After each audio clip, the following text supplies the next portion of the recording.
Hey Nick, do you just have something with your name on? I can double check.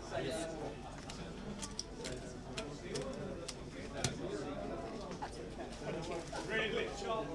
Really chop. It is. Huh? Yeah. Well, not for ages, so you don't get as much. You only get it for like 15 quid now. It's great for buying things for like 20 grand, nearly 1%. That's great. You've got bank going up. High interest rates now. Which is 719? This one here.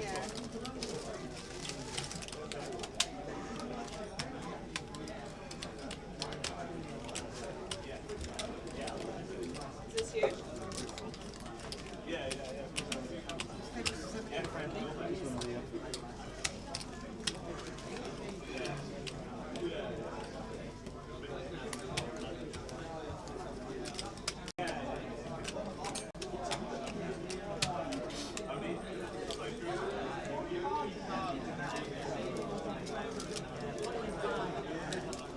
you just have something with your name on? I can double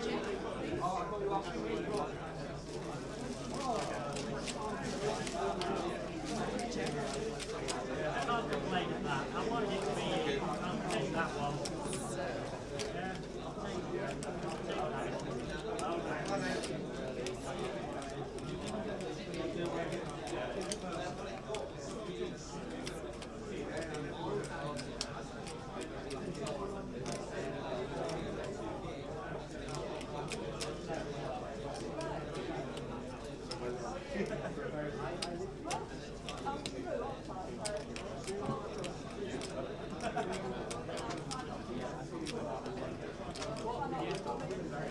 Did you lose some glasses? Yeah. Is it yourself?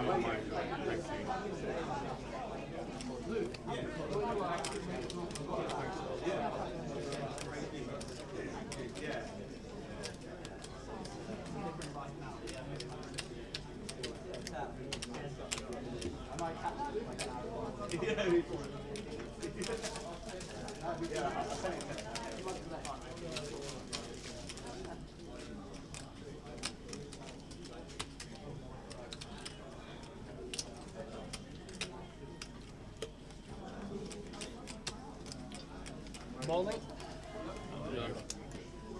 Hi. Morning.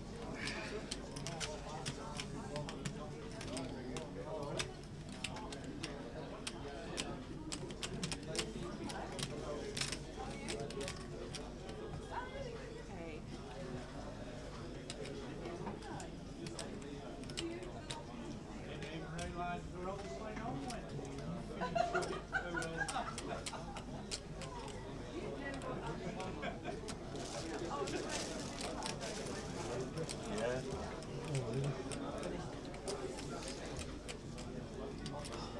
So information for buyers, day 2 registration has now closed. Once we have everything confirmed, we will announce your prize pool. Your dealer button has been drawn to seat number 7. Dealers, please ensure your button is in seat number 7 now. Seat number 7. Good afternoon, ladies and gentle people. Ian Gascoigne, chip leader. James Mahone second. South Africa in third.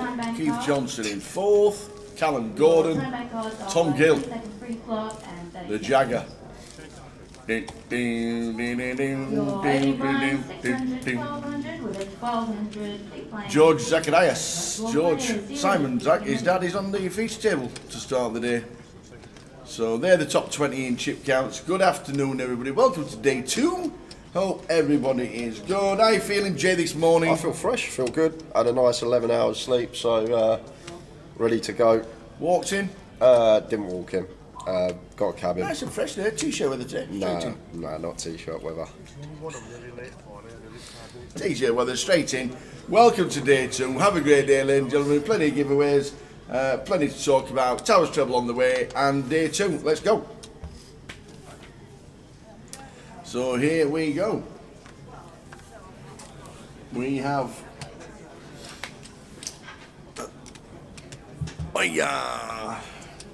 We have Todd Robbins. Not seen Todd for years.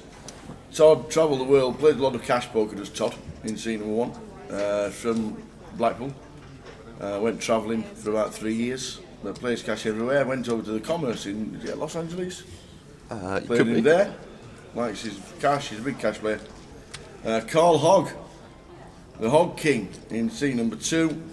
Vinnie Musson in scene number 3. Ludo Gaelic in 4. Athea Ali in scene number 5. David in 6. Darren Naylor in 7. You've got a last longer with a lad, have you? He's done well, haven't he? Michael Howard. Your lad's done well, haven't he? Yeah. And Simon Zak. So Simon Zak is E9 and George Zak is one of the chip leaders, his son. Afternoon Mackham's Mackham, afternoon the Preston Pixie. Afternoon one and all. Give you information regarding the prize pool which will be announced within half an hour. 124 for day 2. 124. How many are going to be left at the end of the day? Full 10 levels of poker, finishing the live stream around 12:15. You can see the spark in his eye. He loves it, doesn't he, at the minute? Absolutely. Got a little problem as well, Tower. I don't like problems. I left my laptop on last night and it's crashed, and me Excel spread with the giveaway winners so far, it's just gone. I can't find it anywhere, so I need to find out the usernames again of the winners we had yesterday. Is it not in B? No, it's not. Is in it not B. in A? No, that's the column you're just changing. That won't do anything, Tower. Yeah. Will it not just appear if I just press E? No. Oh. Uh-oh. Now they're all going to jump on it. They're going to jump on it, aren't they? They're all going to say, I want to ticket. No, I can remember the names. I can remember the names. I reckon if somebody puts their name into the chat box, you'd remember who won it. Yeah, well, there was Honda with loads of numbers after it, 3850, something like that. Yeah. There was Pterodactyl. Oh, yes, I remember Pterodactyl winning. Swan. And I know Honda won the 50, Pterodactyl won the 10, and then it was the first giveaway. But if worse comes to worse, I'll have to use my dinner break to sift through the stream yesterday. And that's dedication. Yeah, I'm going to have to do it. If the worst comes to the worst, whoever's tuned in at 9 PM, we'll give them all a ticket. Yeah, we'll do that. Yeah. Why not? Afternoon, Katie. Gutted you missed Blackpool, but it is what it is, and I'm sure we'll see you in London for the grand final. Who doesn't use OneDrive with an autosave, says Patrick? Obviously not Jay. It usually does autosave, it's just everything disappeared. It's really strange. Okay. Really strange. Nobody touches his laptop, to be fair. Dave Nichols, 100% I was a winner yesterday. We'll get that a lot, I'm sure, but as soon as the names come on screen, Jay will know.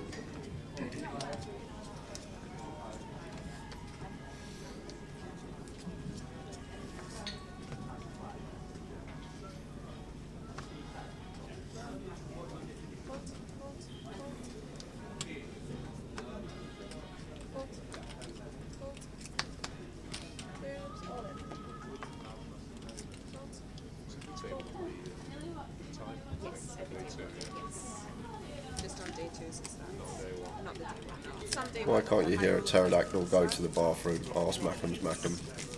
Why can't you hear a pterodactyl go to the bathroom? They were doing, yeah, they've been doing it the last year or so, the shop clock, but I think the 22nd. Don't know. Why can't you hear a pterodactyl go to the bathroom?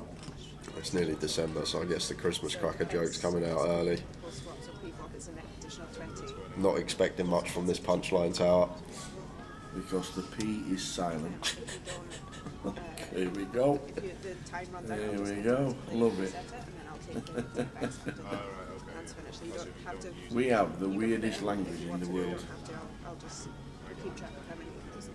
Sometimes I like to throw a curveball in, you know, like when you're on the phone and you're doing the phonetic alphabet. Sometimes I like to go P for mnemonic.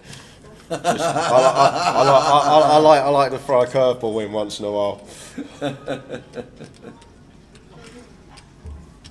There are, Katie, yeah, there's more players going through, but there are a lot of short stacks today. Don't know how many day 2 buy-ins there were, but we'll find that out from the floor when we get to have a wander. But yes, you're absolutely right. there are a lot of short stacks, but there were a lot more people going through than they should do, to be fair. There were a bigger percentage. Bigger percentage.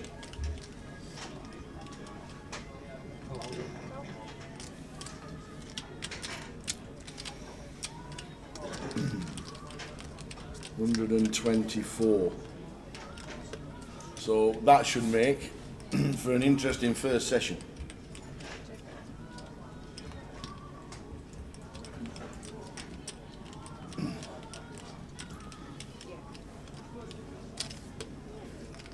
Just to see that from Carl with the Queen 10. Gets it through.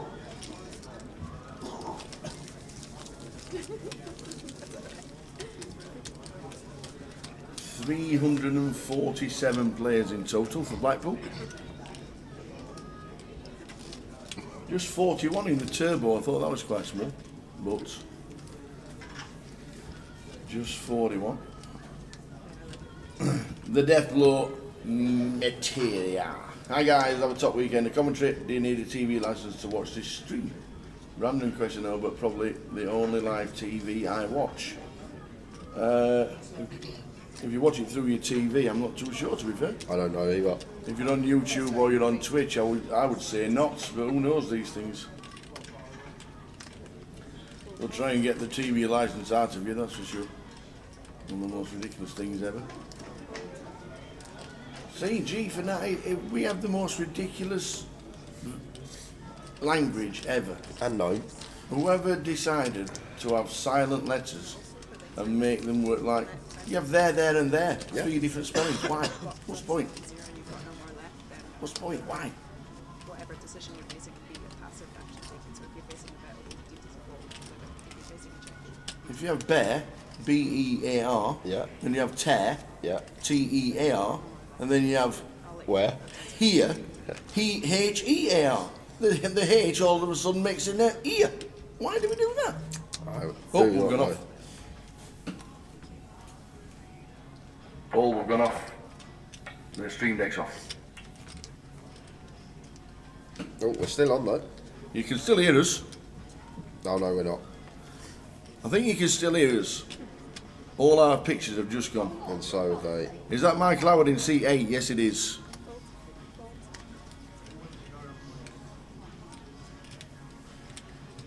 Okay, 1 second.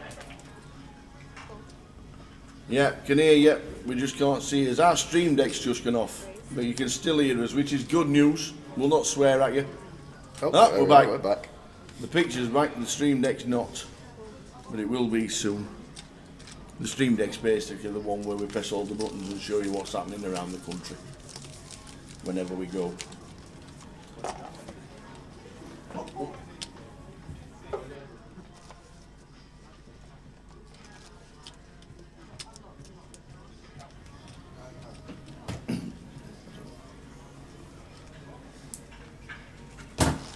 So we should be back. Hiya! Fine on YouTube, Smiter. Can still see the feature table and hear you on YouTube. How weird was that? That will have been our end then, because our picture's lost. The one we take the feed from, and the stream deck where we press all the buttons and show Jay's smiley face.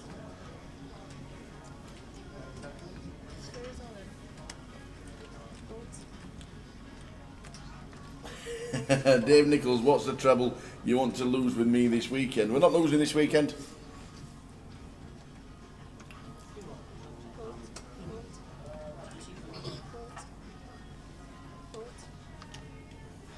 Can people buy into day 2? Yes, but only before the tournament started today. So day 2 buying's finished around about 11:50 AM. The draw and added players put in before 12 o'clock, and then players sit down, and as soon as the first card is dealt, that is it.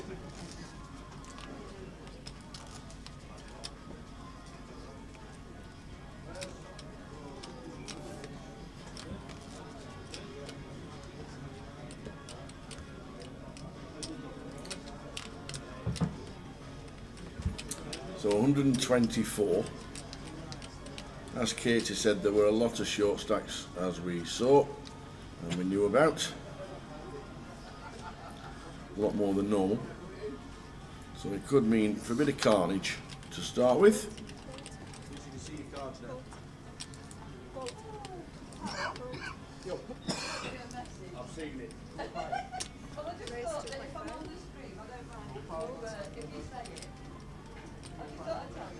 Unknown holding for a fear, but going to be raise and take. We do have the payouts. We don't have them on a ticker, but prize pool has been confirmed And in it's club. it's on the Poker Live app as well. Yeah, 34 places paid, 3.6 for a min cash, and £92,000 up top. £92,470 up top. It's on the Poker Live app if you want to check it. If not, it'll be on a ticker very soon, and they will be announcing it as well, live on the stream in about 5 minutes' time. We don't know how many day 2 entrants there were, but we'll find out from the floor when we go on a break.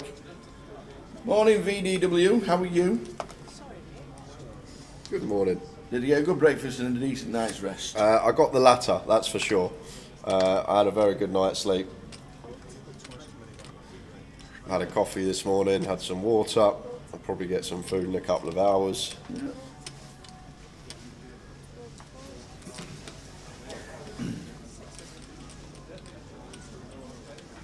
34 players are paid. 347 in total.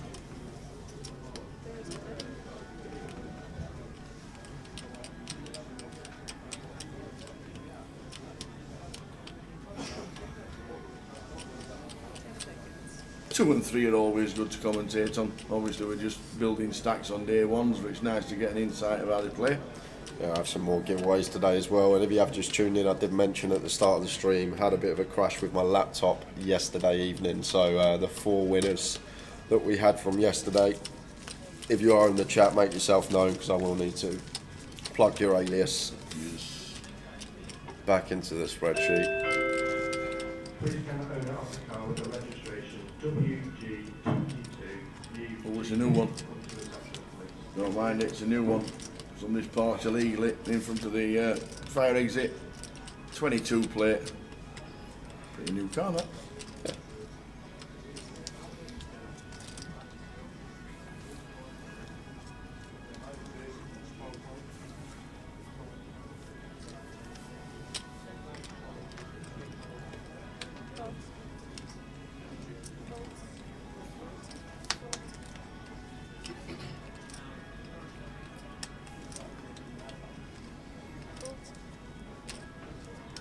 Jack 8 off here for Michael, only got 9 BBs.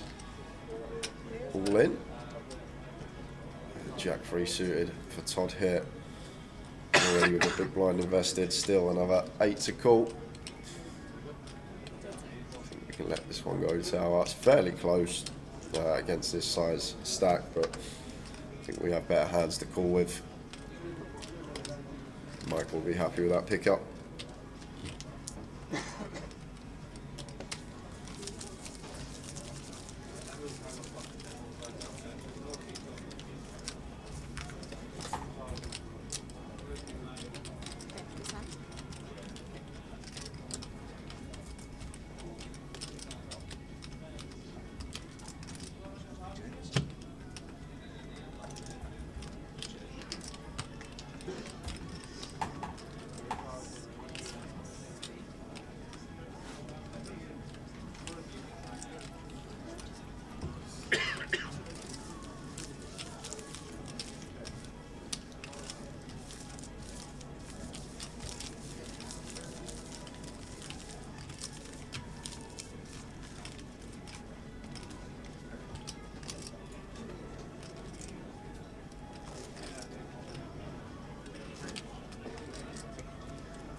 Early stages of the of day 2. Simon Zaki 9. Simon, I can't remember which leg Simon Zaki. It might have been Blackpool actually. Simon Zaki final tabled the first season of GUKPT in 2007. Pretty sure it was Blackpool. Might have been another one as well. Might have been Walsall as well. If I went through the history books, I'd find out. But Simon's been at the GUKPT from the start, and all the chips are in the middle. Just sends it with Jack 10 here. The 20 plus. Yeah. Vinnie Musson in seat 3 chopped Blackpool 2 years ago. Ludo won Edinburgh. And the high roller at the 888 last month. Indeed. Todd Robinson in seat number 1 was second to Mikey Clark, and Mikey Clark won his in 2013. Well, Todd 10 years ago was second. 10 years ago.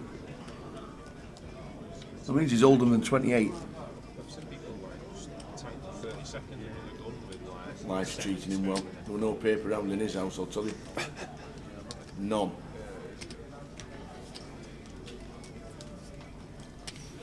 Go to Bentley's for fish and chips. They're really nice, says Raquel, who does a banging fry up apparently. Did you deliver? Yeah. Two lads sat here in the back in Blackpool just thinking, do you deliver? This must be the time when I thought that we were losing. The pictures.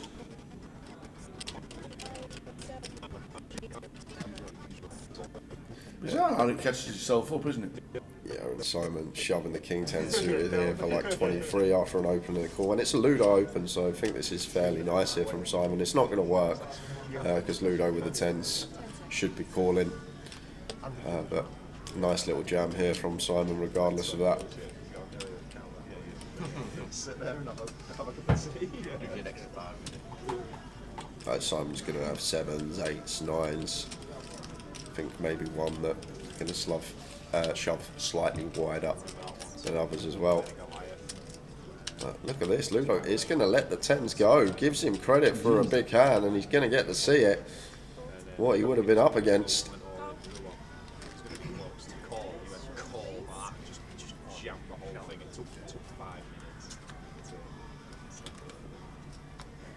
How are we doing, Jade Walker? How are we doing, Mick the Mod? Good afternoon, guys. Make the mod. We need to make him a mod again. We need to tell PK what to do. Because he's lost his credentials. There is a jack for David.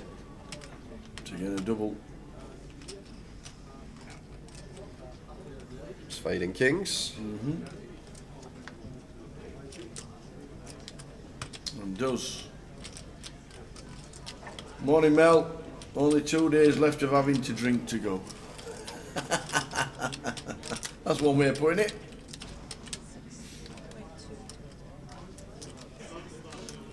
Feels weird being in Blackpool weekend, not having a sip of alcohol. I know, It's been hard. you've done well.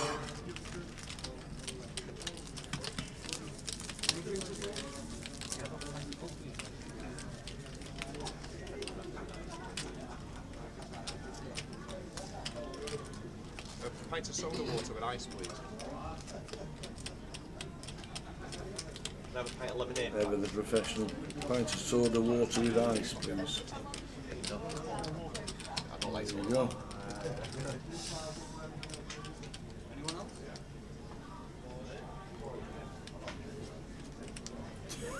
Mel's had my share. Thanks, Mel. Helping me out. Players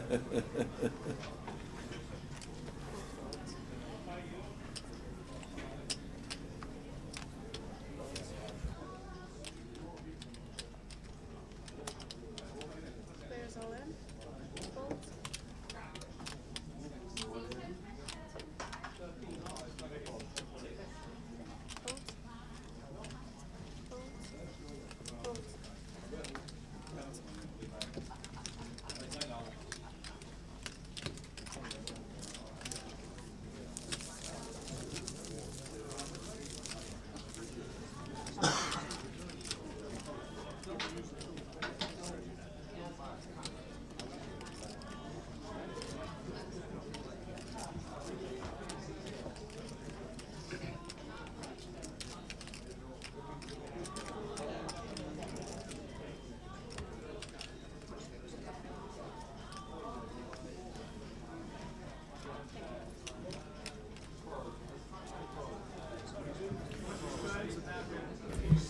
Fives for David under the gun. Gonna open.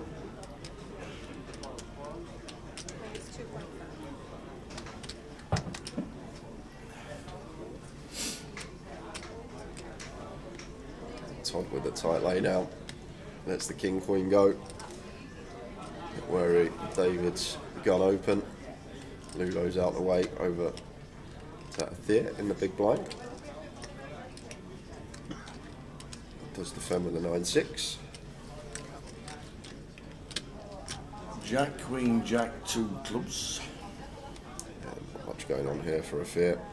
David not choosing to c-bet, checks behind. I think delay c-bet will be in order though. Check 2 here.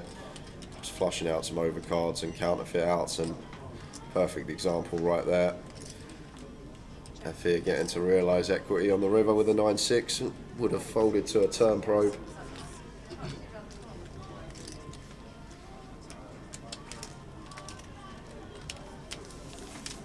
Early stages, as Katie said, there are a lot of short strikes coming through, which means there will be quite a few eliminations to start. Let's have a butchers.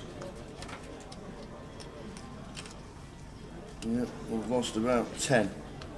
Nathan Slater, Abdul Ahmed, Les Kearney, with a short strike, couldn't get doubled up. Gurinder Purewell. Matt Davenport, I don't know if he bought in today too or not, but Matt's out. Paul McCauley, Gary Wilson, B.R. Wang, Lee Horton. Well, that's a typo. John Bousfield's out. That's a definite typo. And Adam Bonham. So we've lost 10. There we go.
Players in the main event, your price structure has been confirmed and now is on the screen as well as the Live app. There are 34 places paid with a min cash in here from Simon. Ron's going to be calling. with the winner receiving £92. They call him Ron because he's the actual, when you go on your passport and you sign in for the first time ever, he's Ronald Vincent Musson, but everyone calls him Vinny. That's why I call him Vinny. It's not the lane without the lucky lady music in the background. It is. It's great. It's so good. He's got to work one time.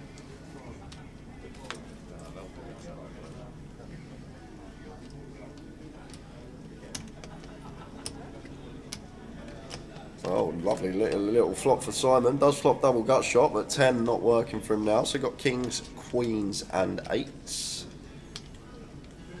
Now got a jack working as well, but now the 8 taken away.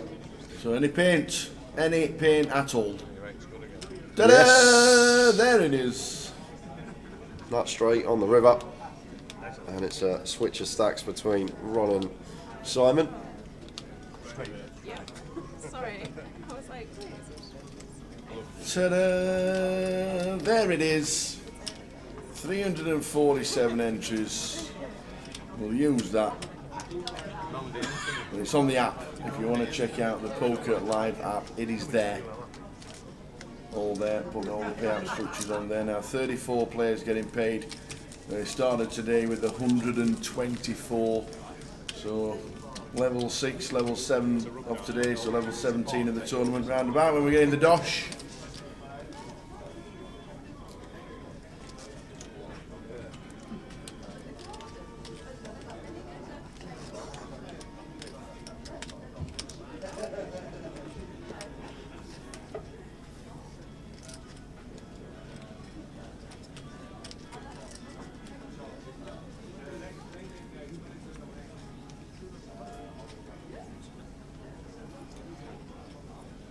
What does a Saturday afternoon bring if there's no poker, Katie?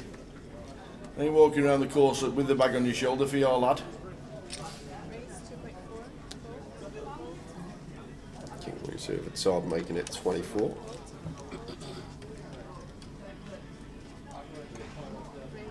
David, ace king on the button, just calling. Might have been going for the. Oh no, he's gone for the free bet. Good to see. Making it 5k. And fairly small here, Tower, so could see Todd come along. Getting this price almost. Oh, 4 to 1 exactly on the call here. I wouldn't be folding, that's for sure. Indeed he doesn't, Todd Robinson. Second as GUKPT 10 years ago. How old was he 10 years ago? I know. He doesn't look a day older than 30, and wow, look at the flop. Oh, just a 5k bet from David. I think we just call. Yeah, I agree, Tower. Just call. Support that David. We're going to see bet regardless of hole in, so I want to keep some hands in that are drawing very thin in terms of equity that would fold to a raise, keep our range wide ourselves. He's already worked it out. David with an SPR. That'll be it. Oh, one. David's going to say, I'm all in.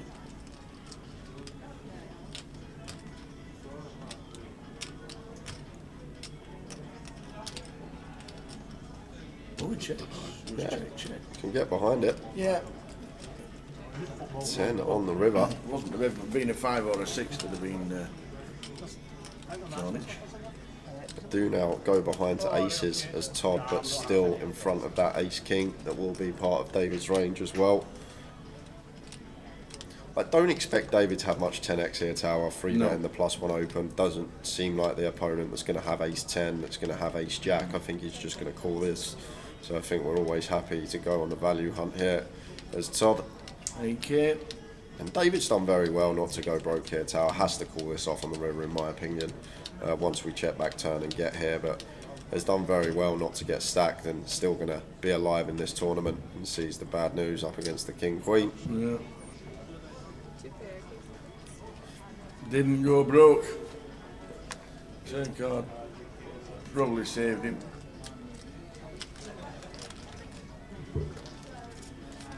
Oh, how rude. Kate is currently packing. We're walking around a golf course in Bahrain all of next week with Jack. That's some trip. That is a trip. Wow. Have a fantastic time, Katie. Don't want to see any pictures on social media of the sunshine.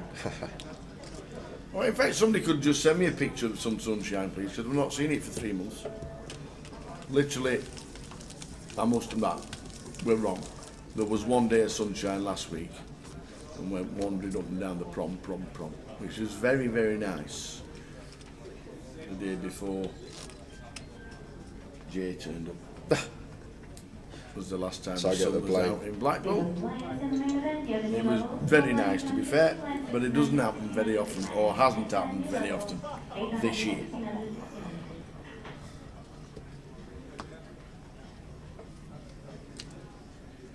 There's a prize pool ticket scrolling across the bottom. Very nice indeed.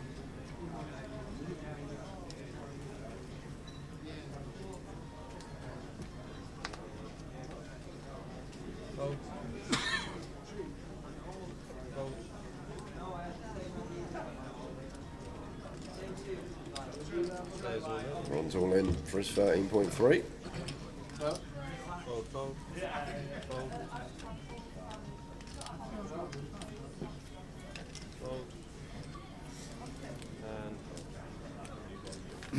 Oh, which part of Lanzarote are you, Mick? I'm going Puerto del Carmen. That's what I'm saying. I'll get Peaky on the case as well to get you back as a mod. I think it's because we changed the name to Grosvenor Poker Live and not the GUKPT. We'll sort that out for you.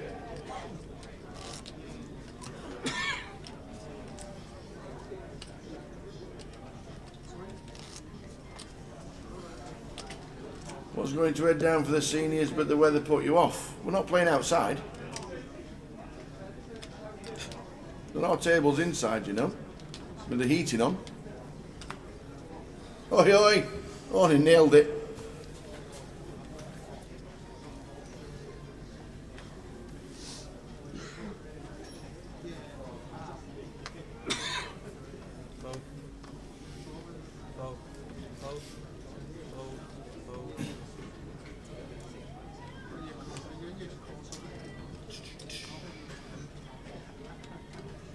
Yeah, the big screen's a little bit closer than normal with it being Blackpool because it's such a small ceiling. The rig's a lot smaller than it normally is. It's actually a separate rig. Andy and Cardroom Direct obviously had to modify this rig because of the size of the ceiling here in Blackpool, and it just makes it does look a lot bigger, doesn't it? So when it's on the overview, it does look a lot bigger. Yeah, and all in a call here, and once more off to the races. Michael Howard with the ace-8 suited, needing to hit, versus Darren with the 7s, having Michael covered.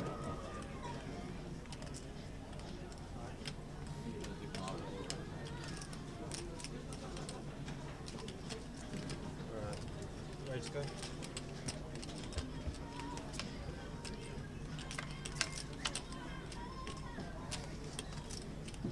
Eight, 3, 9 flop. Ace 8 shoots to the lead for Michael. And now needs to fade one of the 2 7s that's still in the deck. And it's another 8.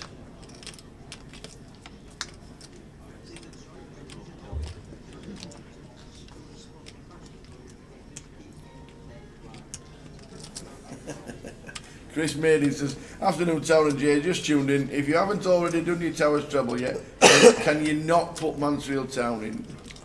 Because they've not lost a league game yet. Do you know what? I actually just realised it's Saturday. It doesn't feel like a Saturday today, but you just put me in a very bad mood, Chris. I don't know, what do you mean? I have no idea what you mean. 15-9, go to.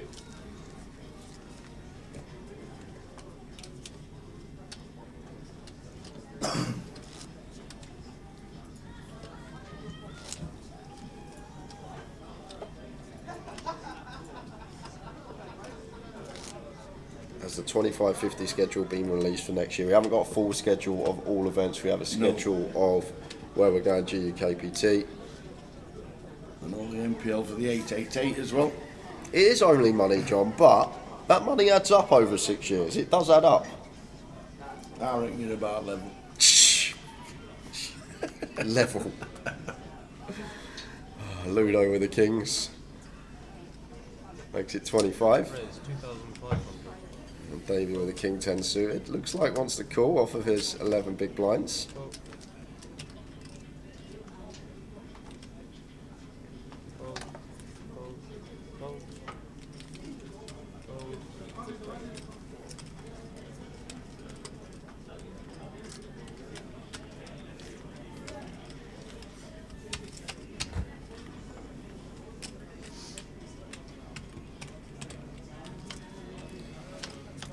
Flop, Ludo with the Kings, decent flop for Ludo. Hasn't connected at all. Yeah, and Ludo just recognising we can get this in over 2 streets and being the out of position player, mixing in a tidy little check here, trying to induce something from David. David with the check behind, and Ludo once again with the check mark. Checks it over to David. Deuce on the river. And now surely going to see some value once it has checked all the way down.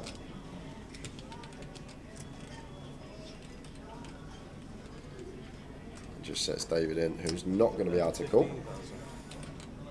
Has anyone ever won back-to-back GUKPTs? No, not back-to-back. No. Closest was Ben Windsor, I believe, who won the grand final final leg in 2019 and then finished second in leg 1 at the same place, the Vic. Priandamel won 2 legs in the same season. No, he won Blackpool. Then he bubbled the final table of the grand final, but then won the first leg of the following year. So he actually won 2 legs But the grand final's obviously classed as a leg, so. Priyan Demel, not seen Priyan for years. That was about 2010, I think.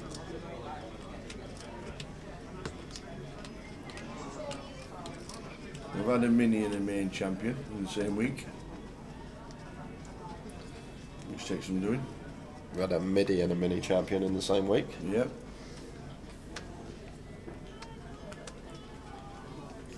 Going for the treble.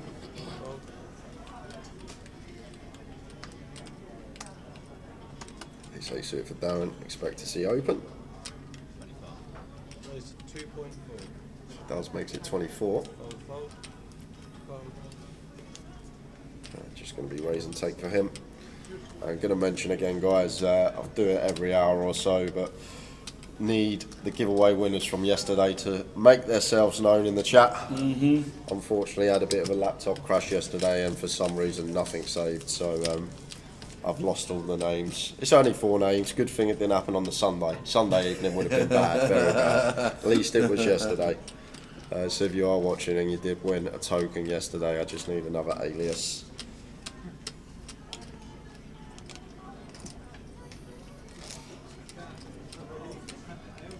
Joe Diego did win. There we go. I remember Joe did win. That is correct. So we got 1. Well done, Joe. And then the other 2 were Pterodactyl and Honda, but I haven't got their full. And then someone else as well. Do you remember who you had the flip against, Joe, with the red or black? Do you remember who it was against?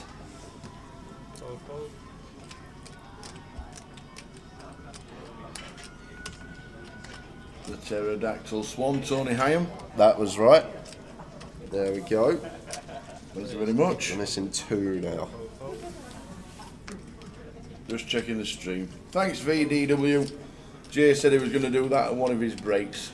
Naked. And the Naked Chef, there we go. All 4 names now. I think he was a Naked Chef, wasn't it? Pretty sure. Yep. 10 seconds. Raise. Yeah, treble's on its way. Really is. 5,800. Fold. Vinny 3 bets to 5.8. Darren Naylor's in. And now Vinny's in with the ace against the ace king. Ron Musson. Short strike king queen of clubs. Chopped Blackpool 2 years ago for £80,000.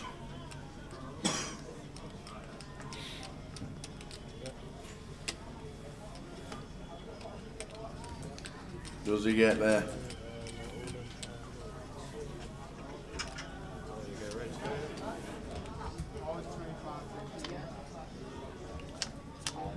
Well, club on the flop means we need running clubs. Jack for a sweat. And it's not. So we need a queen. We're down to one of the 3 queens in the deck. They are all live. And it's not. The 6 of spades. Vinny Musson eliminated on the early stages of day 2. Bit of a short strike for Vinny, but busting out. I'm pretty sure he'll be jumping into the cup at 2:30. What are we doing for the treble? As a lot of games are off.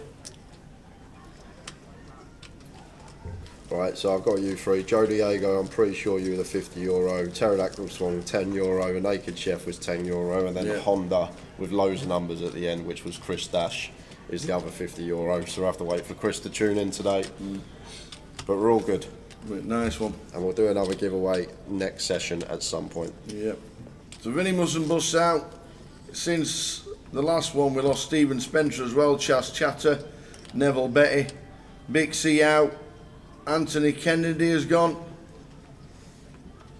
Anthony Kennedy is out. Jamie Dwan, Rob Duras, and John Adderley. Joe Diego was the other way around.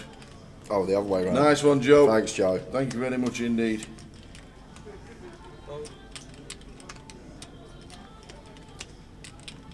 So Vinny Musson busting out. Raise 3,200. Unlucky. Fold. Thanks VDW. We've got Tony's. Tony and the Pterodactyl Swan. €50. Thanks for checking. It's just the last one, which is Chris Dash. I know I'm missing, but he tunes in regularly, so he'll be in at some point today. No worries, everything's sorted. We'll be how we can check.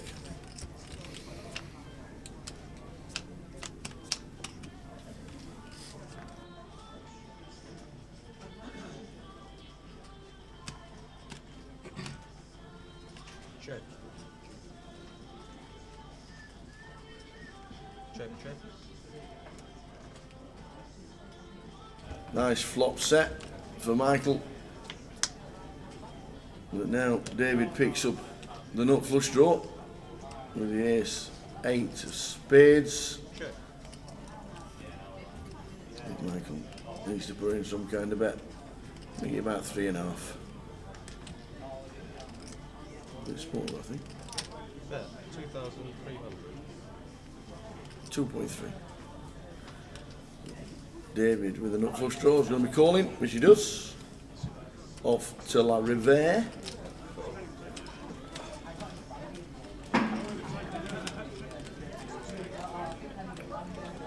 Any spades about, he says. Nope, it pairs. Fills up for Michael.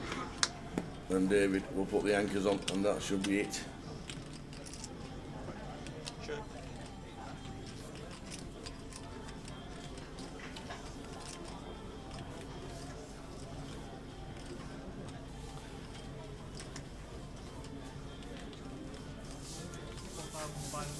Bet 4,500.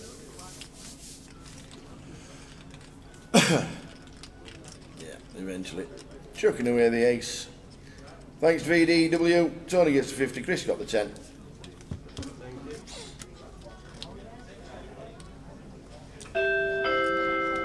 Please can the owner of the car with the registration W. Ludo 116,000 for Theorelli on 57 bigs. Thank you. We lost about 20 so far. There were a lot of short stacks. We knew it was going to be fast and furious. 1, 2, 9, 12, 15. 21 we've lost. 103 left at the minute. 103. VDW. Tony's name is Pterodactyl Swan. Yeah, we've got that one. Thank you. The Pterodactyl Swan.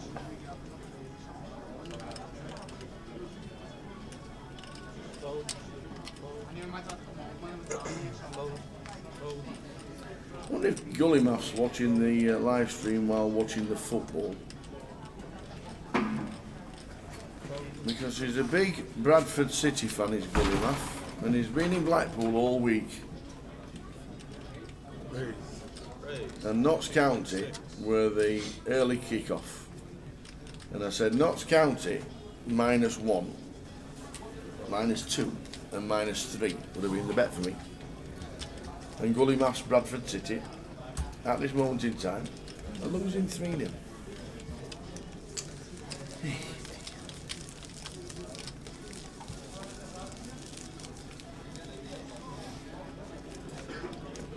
Yeah, how are you doing, Tom? County up 3-0.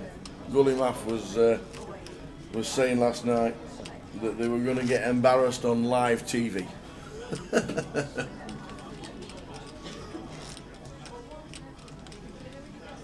Yeah, that's the one we were missing, VDW. Jail, write it down. 38750 Honda. That's the one.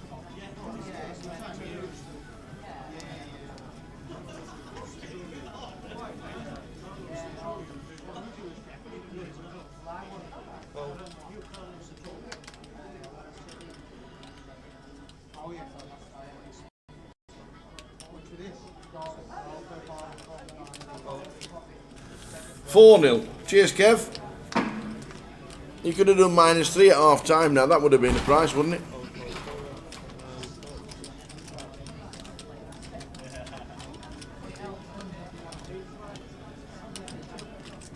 So we now have all 4 names. Thanks very much, guys. Don't know what happened to Jay's laptop yesterday, but they say it just crashed.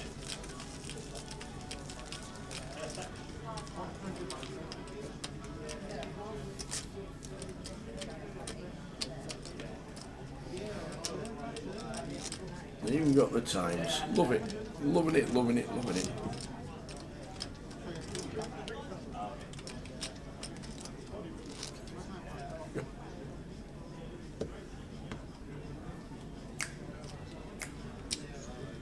Started the day with 124 and we're down to 103.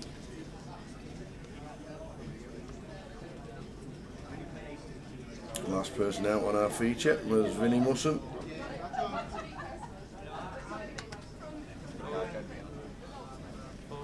After the first break, we'll get the player counter on. After the first break, as we get into double figures. As you see there as well, top right, 97,000 and change. Was it 92,000 and change up top? Very nice indeed. Great spin.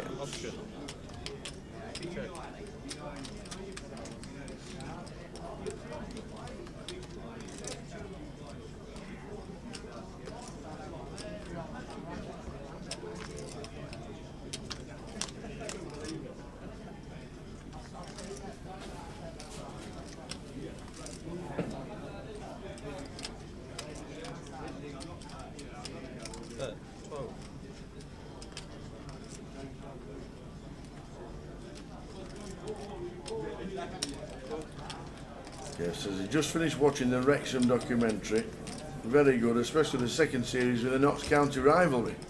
Didn't they score like 120 and 125 points? Both of them. Was it madness, wasn't it? Madness is in the bag. Right.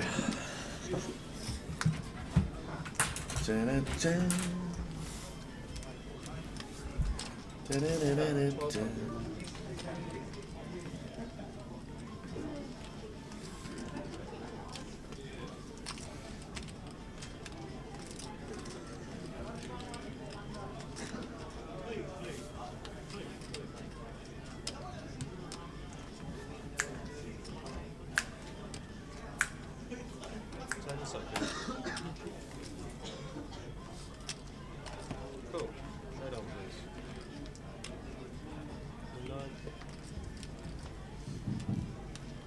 Thanks for your help, VDW. Yep, all done now. Now everyone's done. We have all names. Thank you very much. I'll take a picture tonight before I go, just in case the laptop decides to. Is there a Towers treble for lower league ranked football? Oh, put it. No one. Oh, what is this? Ta-da!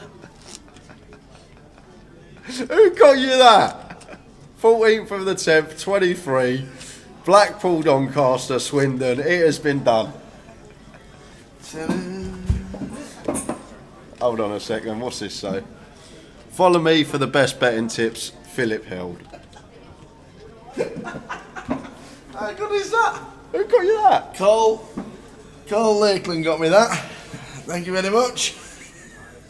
What do you reckon? How good's that? Hey, how good is that? I love it. Oh, it's brilliant. Yes, there is. Yes, there is. We'll put this double hard away very shortly, but we'll give you the treble.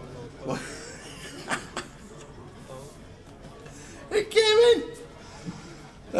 Very shortly we'll give you the treble, straight after this hand, because we've got a bit of action here, because Carl's got keys. Yeah, and Simon can't really do much with sevens. Gun open, +1, free bet, very strong ranges. So he can't do much. It looks like he's going to use a time bank. But Carl just repping really strong range here. Free betting a covering stack versus his undergun open from +1. Like sevens, just basically hoping to see ace king, ace queen, and then a lot of the time we're going to be dominated, drawing to 2 outs. Making it 6k, back on top with the king 9 suited.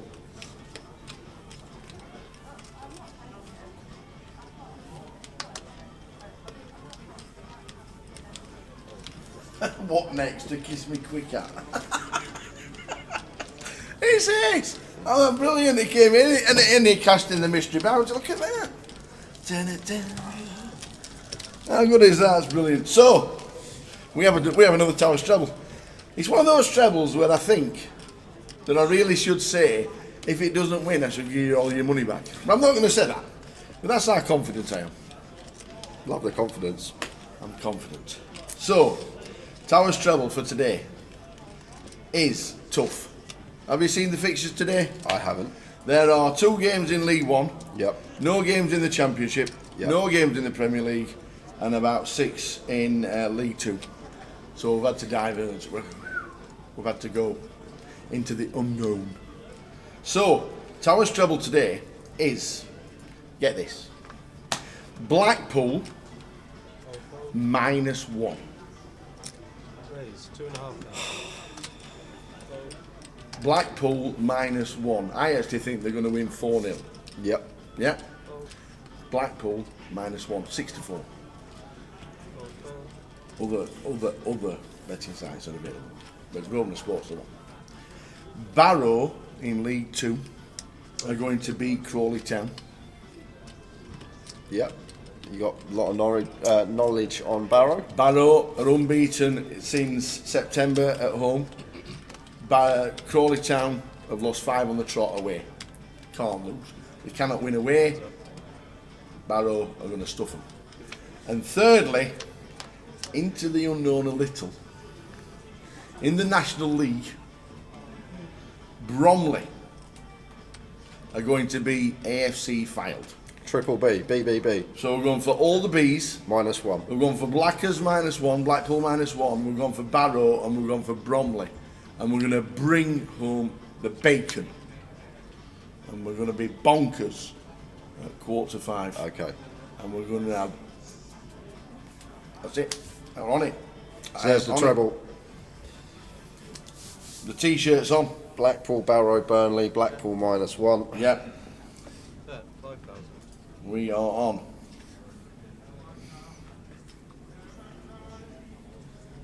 There you go. Cheers, Mick the Mod.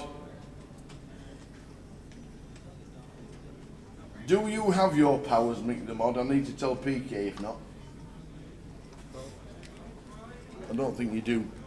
So I don't think Jay has either of you. No, I haven't even So got we the need power. we need to find out what's why.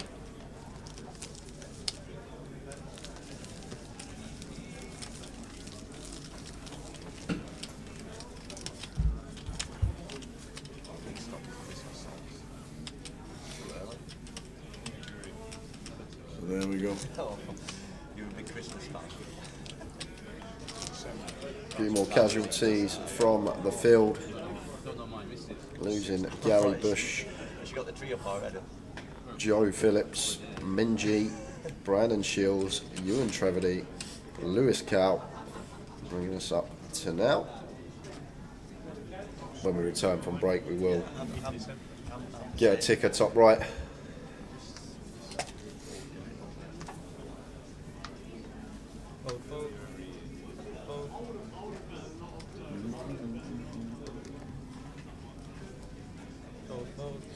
Yeah, I need to set up Nightbot first. All right, okay. As Simon Zak moves all in. King 9 off. And running into it here.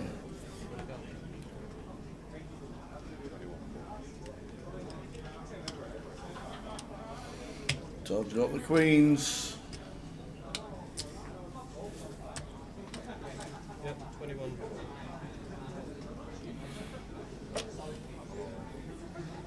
Oh, and a King 9 at Cole in the muck as well. So Simon drawing Finn here. And earpods in their case, Tower. Is that a new one? Is that the new stand up? So gain yourself a bit of extra equity. Put the earphones away in the pocket. Nice playing with you guys. See you next year. It's always coming to King now. The phone's in his pocket as well. He must have 90% plus here now, Simon Zak, after all this shenanigans. Oh, there's a Oops. queen though. well, Jack's working now. Yeah, Jack's work, backdoor clubs work. Yeah. I was just looking for kings. I was like, oh, wait a minute, he's got a straight. Down to a jack. Can we get off the hook? By finding one of the four. There it is! Indeed! Never in doubt. The 95%. Never in doubt. And you're standing up, the earphones are away, the phone's away, you get ready to leave. Of course he was always doubling there. Oh.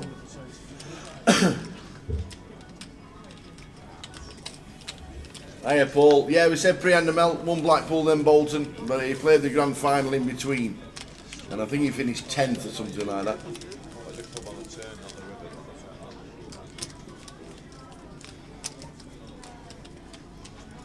So that's your job anyway, setting up Nightbot. Okay. You're the youngest. I'm the youngest. That makes sense.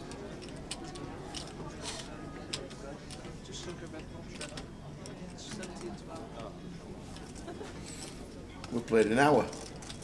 We've lost 25 people. In fact, 97 it says there. We've just lost a couple more. 124, we're down to 97.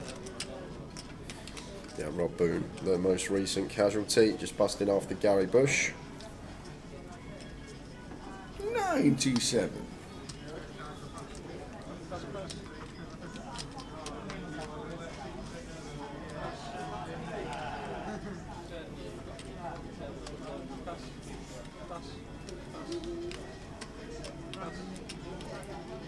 Yeah, that was a really good spell for Prianda Mel back in the day. Blackpool, then the grand final, and then Bolton.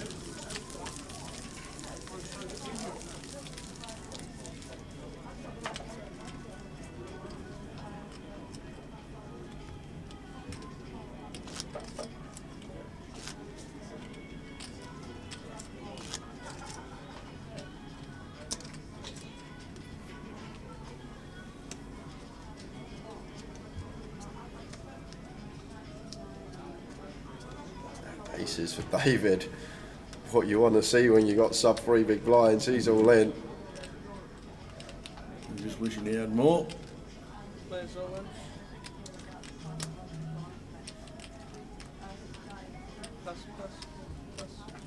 No action. He says I've got a call.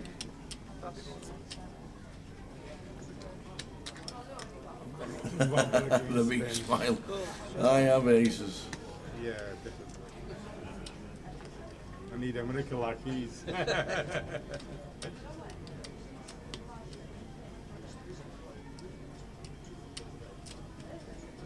Well, there's a 9.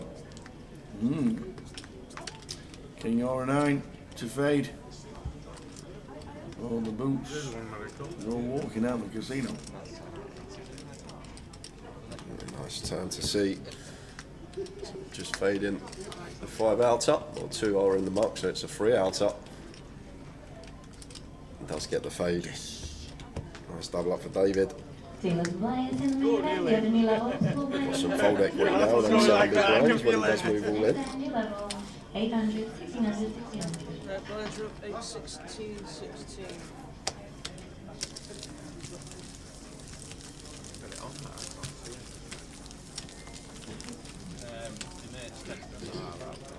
It is on as well.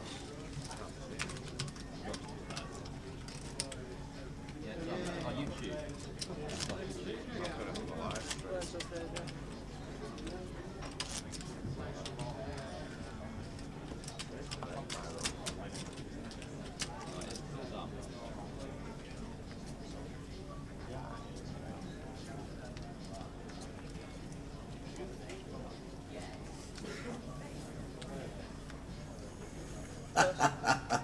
Just press chat with an expert on the Grosvenor betting app, but I can't hear Tower's phone ringing.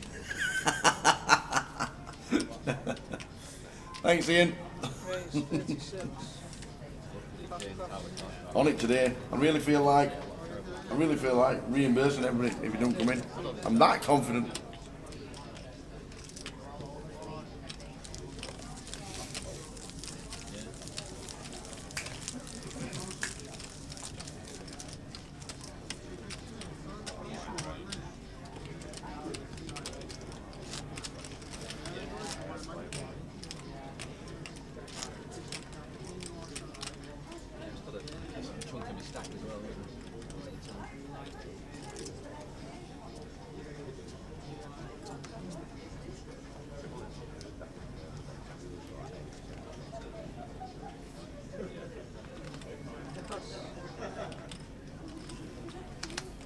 .10 suited for Simon. Raises to 3.6. 3.6 go. Pass.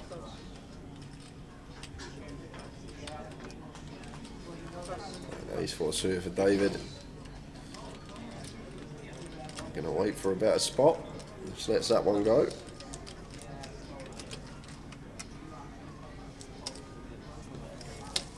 Macken's done the tricks. You're an all -1. Like it. Like it.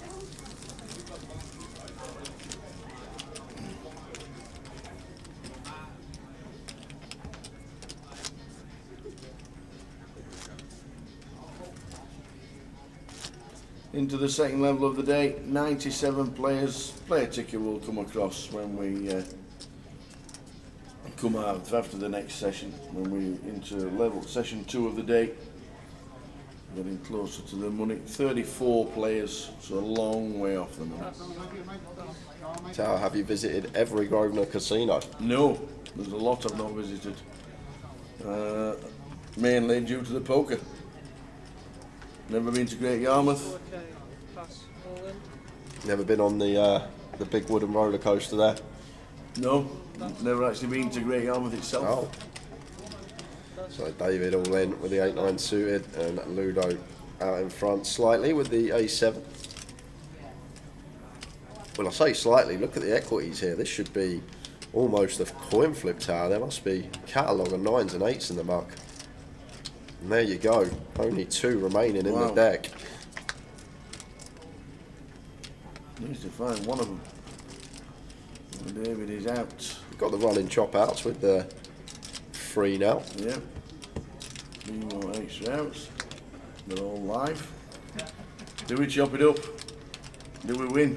Or are we heading to the exit door? There's David gone.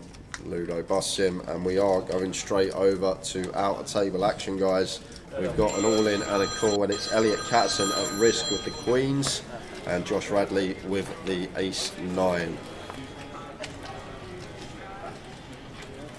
Nice bit of outer table action. Elliot Catson, the player at risk. And there's an ace and a queen. So that's going to do it for Elliot, unless we see some backdoor diamonds. No way. Fading diamonds. And it's an 8 on the river. What a sweat after seeing that flop. But Elliot Catson gets the full double through Josh Radley, and he's going to be up to just over 30k. This is your over 100k. Yeah, going along well.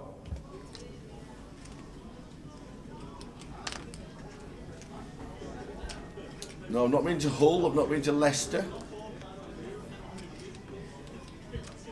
Not been to Dundee, I've not been to Aberdeen. Glasgow? Yeah, been there. Plymouth? Yeah, used to do GUKPT's Plymouth. Raise 8.2. Been to Thanet, been to Southampton, been to Portsmouth, Reading, been to Brighton. Open from Todd under the gun, should be folding here. Gun versus +1. Carl's free bet. And second time Carl was free bet. Todd after his open gun from +1, but he's had the kings and now aces.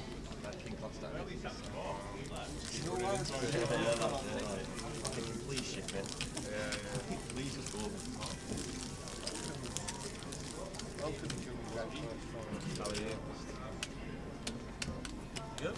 860s. They're too buying. Solid that. It's a 50 back down to 11.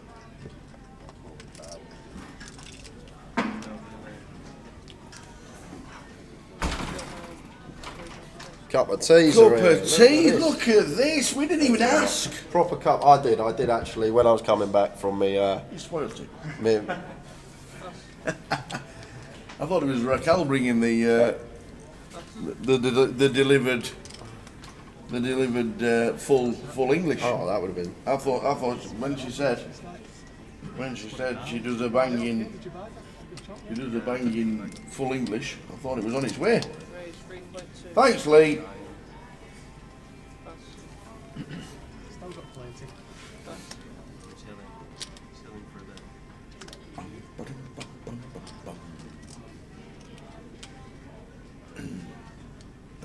Simon Zach's local player. Todd Robinson is the local player. Lenny's still in. Les Keane is out. He's a local player.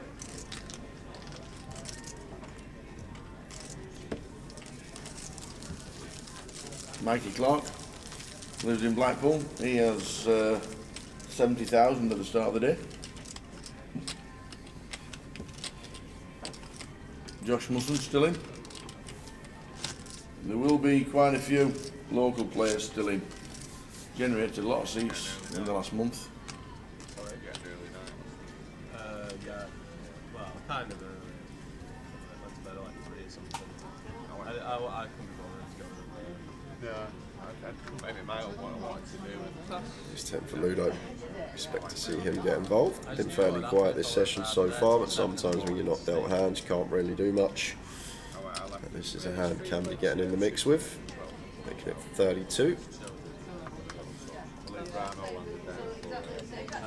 And Todd here, pretty easy shove tower, 20 BBs open from +1 from Ludo. I knew he was on the drinks anyway. Just be seeing all in. 10 seconds. Gonna use a time bank. I think in theory this is going to be a pure shove 100% of the time at this stage of the tournament. I'd be surprised if Todd done anything else. 10 seconds.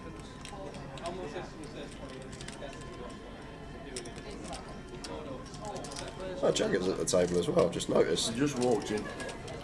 On his chips were on the table by Crasset and Jagger's there. 81k and 50 bids.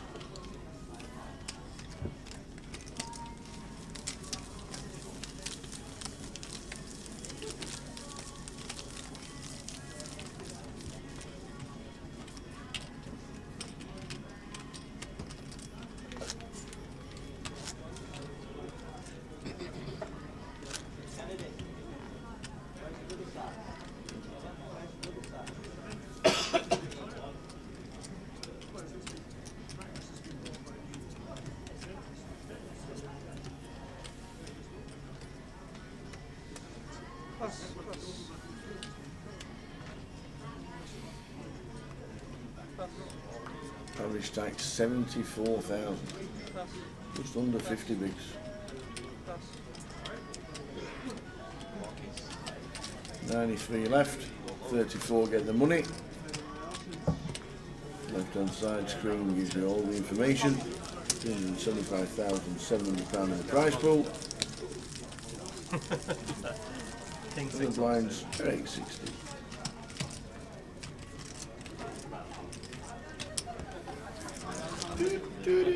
Just to show off the shirt, you know.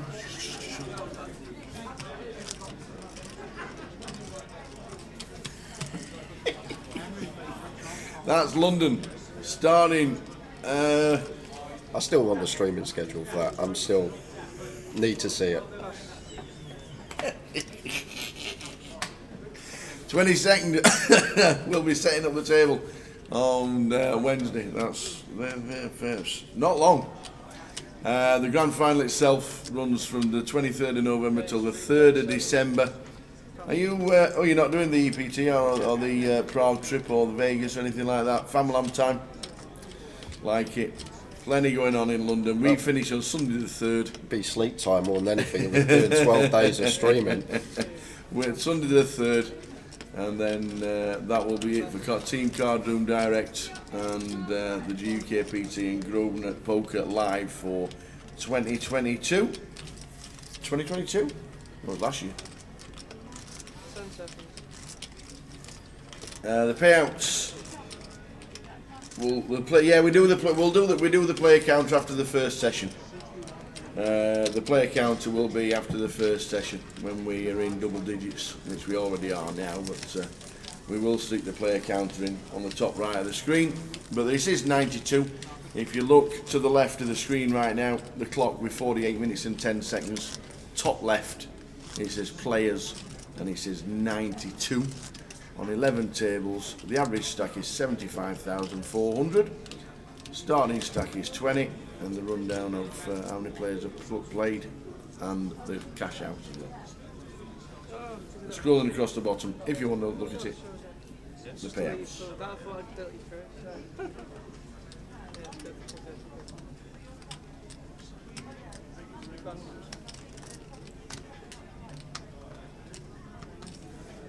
Queen 10 off here for Michael. Going to open off a 21. And Simon, King Queen suited. Don't expect him to go anywhere. He's going to come with call. And Todd out the way with the King Jack of diamonds. Tight lay down there. Carves in with the A6 suited.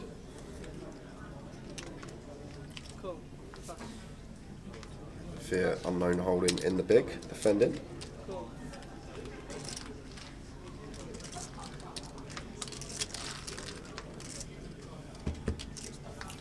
Four spades, 3 jack, 10. Yeah, and 4-way out of position to like this check here from Michael. See what's occurring behind us. Does end up checking through, not much going on for Carl. 7 of hearts on the turn.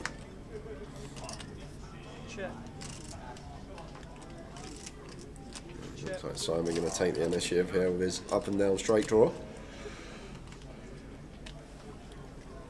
40% on the turn. We'll lose Carl as well as a fear, but Michael Howard has a pretty clear call.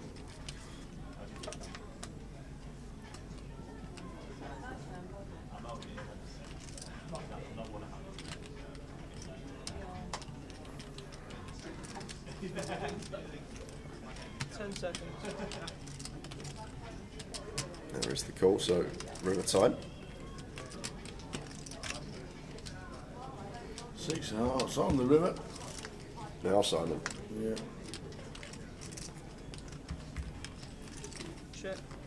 Thing is, Michael will have a lot of like ace highs with a spade, ace queen, ace king with a spade, this type of stuff that we can potentially target to fold out here as Simon.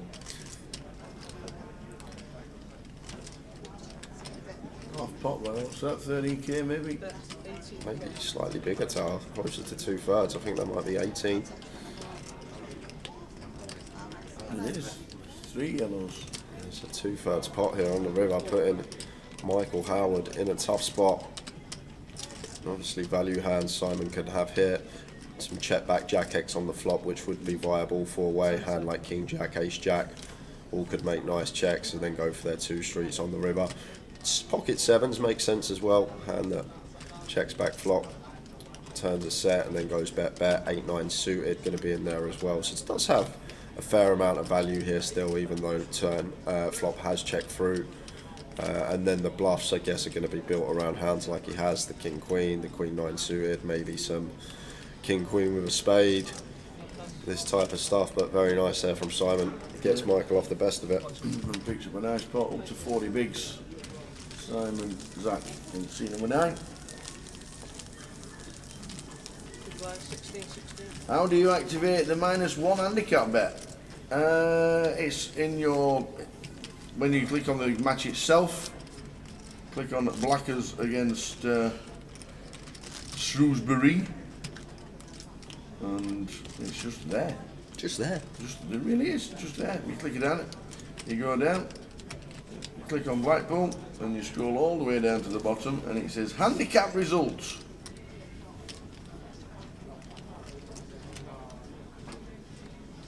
And then it goes Blackpool -1. Michael's turn to get the King Queen of Hearts under the gun here, making it 32.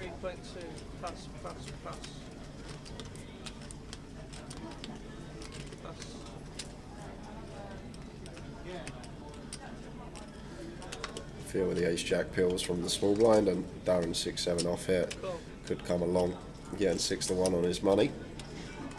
Going to make the tight lay down, not wanting to navigate freeway.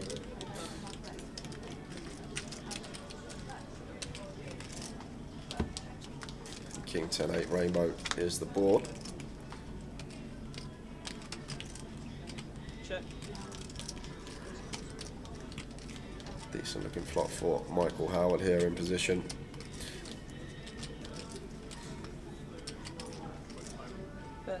Goes for twin, quarter and third, and Afia with his Broadway draw, backdoor clubs, not going anywhere.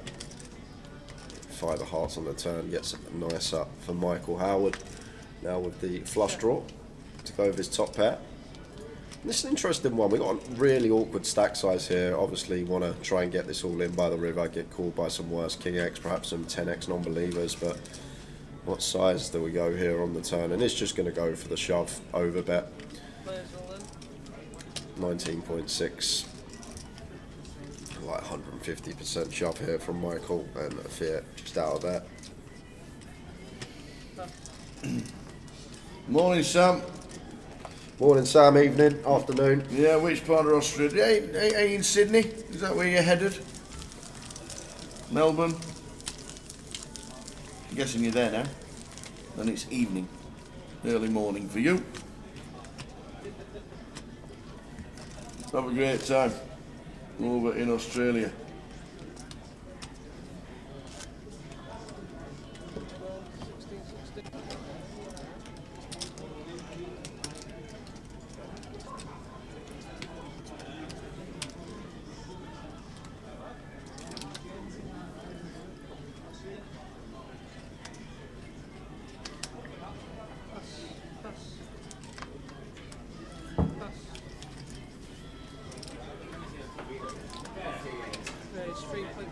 I got to Sydney today, 10 to 1 in the morning, had a few drinks at the Opera Bar, very nice.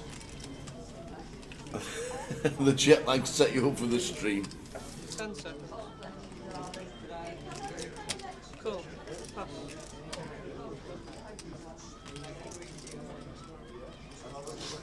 Pass. Excuse me. Coffee from the bar. Yeah, I'd like coffee from the bar. From the bar, please. Cool.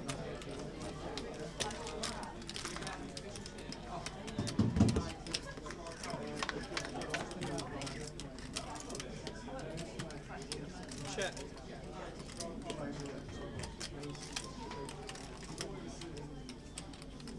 So you're in Sydney, like it. Like it, all my family are in Darwin. Well, not all my family, but a lot of them. 10 of hearts on the turn here. Michael Howard turning flush draw, and Jagger after checking flop. I think we've got quite a nice little clean double barrel here, Tower. We're going to have a lot of 10x and that want to check out a position, like going to open as wide as maybe 10-8 suited from hijack. So we'll have a lot of hands in here that connect with this 10 on the turn, and also got a nice hand as well in terms of removal. Ludo removal to his queen 10, his jack 10, and his king queen and queen jack. And Ludo making the call with the 9s off to the river, which is the 4 of hearts. Michael Howard would have got there, didn't call with his flush draw. Now Jagger, not the most attractive candidate to roll off on the river. Ludo obviously can have some flush draws at call turn. We don't have a heart in our hand. I think we'll recognise that queen high very rarely going to be good. At times it goes check check, so it may feel like going to have to bluff at this one. 18. So let's make it 13. It's a half pot exactly here from Jagger.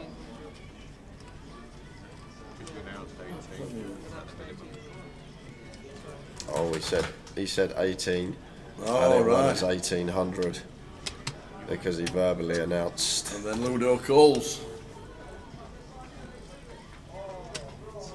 I know, can you get it through for 18,000? I'll be honest with you. Yeah, just stick the K on the end. Yeah, 1,000 on the end. Obviously, he Well, would Sam's never in do Sydney. it. Are you going to play Somebody poker could where say Will 18 and then Lauren the guy work? calls and then he says 1,800. Sam? So then he says 60 guy, and then if the Sky guy calls and he's got it, he can say Casino or 18,000. something like that. Obviously, he would never ever do that, James, obviously. But that's Trish the reason Duffy why. from Dublin is also there working with Lauren and Will in the casino. Yeah. If you see them all, I'm pretty sure they'll all know you. He's announced, It's a rule for snakes, isn't it? the problem is he's announced the bet before. I've seen it many a time when the guy announces that and then the... Yeah, you did actually say it.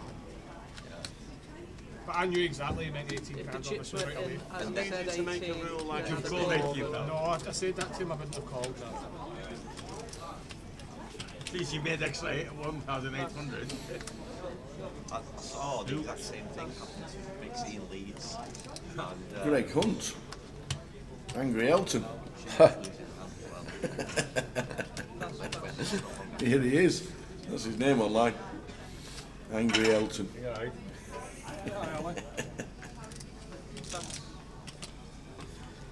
You say here for Michael, blind on blind, sitting with 16, 17 big blinds. We'll choose to just go with this one. 18k then you could have called. But yeah, obviously it's still that situation. I think complete jam or just jam tower, it's not an attractive one to raise call, even blind on blind, so just does go for the send, can get behind it. Yeah, flick him a message. They're definitely working in Sydney. Both of them, for whatever reason, you couldn't get in. Both in the card room. Trish Stuff is there dealing as well. She's there. Send Will a message and we'll get you in, I'm pretty sure. A few more bust outs to let you know about Go on, guys. Losing Michael Alexander, Paul Riggs gone, Danny Grogan, Cal Morial, John Miller, the Mad Turk, Rene Z, and John Hall, bringing us up to now with 89 players remaining. Okay. Is that John Hall from Liverpool? No, that's John Haig. Oh, John Haig I from don't get the Liverpool. bacon as well, I just get it with cheese and sausage. Playing to yesterday. I don't survive, I'll be there. Can I have a latte? I think we have a John Hall playing cash, don't we? Yeah, that's the one I asked No, about. it wasn't the same one. No, it's not the same one. I know what you mean. It usually comes with Andy Miles. Yeah, that's John Hall, but no, not the same one. But John Haig was playing yesterday from Liverpool. Top lad, old John. Yeah, get yourself down into the casino in Sydney. See them. If you're only there for a few days before you go to Brisbane. It's been done several times. Fair enough. So let's say you announced 18 and I Yeah, can no, of call. course. Then the guy can just go 1800. Jack Knight for Simon. Bumps it up here, makes it 38. Against this small size, might fancy taking a flop here at Toddy with the King 4 off. Just went out of position, blind on blind, need to put a bit of extra juice on to deter your opponent from pulling with position. Once we do start making it 2x, 2.5x, a lot of the time. Many flops about. Not getting many folds. 10, 10, 10. 10, 10, 10.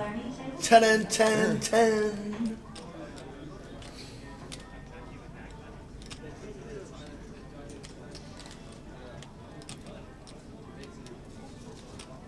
That 2.7. Continues for 2.7 here as Simon, and still happy to take one off here with King High. As Todd, I would be tower with position against this size, but it's just going to let it go. Like, even if we're up against an ace high and King and 4 alive, getting over 4 to 1 there, that 20% equity that we need is going to be more than enough when we do have 6 outs twice and position. It just elects to let it go. Gives that one to Simon Zach.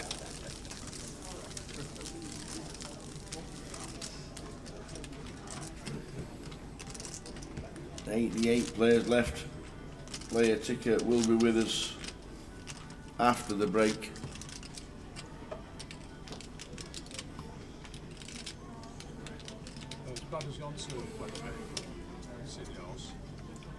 Oh yeah, that's what it is, isn't it? Yeah. I wasn't sure that it's gone to the Isle of Man or thing. Yeah, that's why it's messaged me. And also after the break we will kick off with a giveaway as well, guys. Got plenty to give away this weekend for lovely viewers. Free money. Like it. Might even do one of the 110s next session tower, one of the biggies. Get you.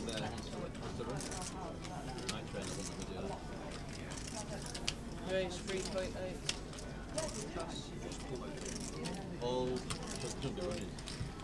Pot goes Simon's way, getting some momentum now. Day 2 buy-in, already span up to nearly 70.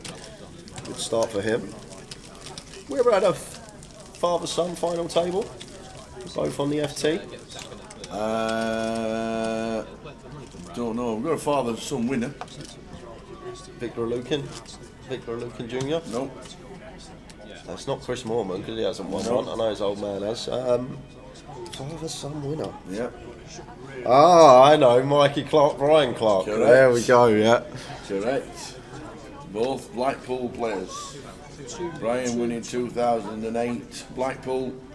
Won Bolton, didn't he, Mikey? And Mikey won Bolton 10 years ago this year. Raise 3.5.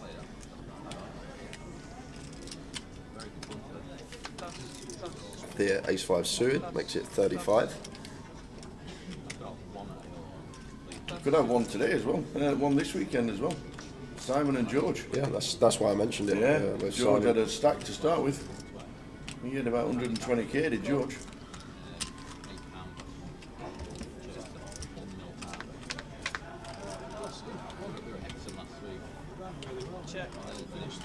It's Jagger flopping top pair, and seems like a pretty clean continue here for a Theat on the Jack 10 deuce rainbow. It does continue for between 20% and quarter. Jagger with the call.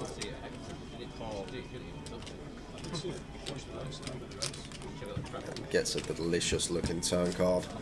Turning 2 pair, Jacks and 7s, but the Theat not barreling.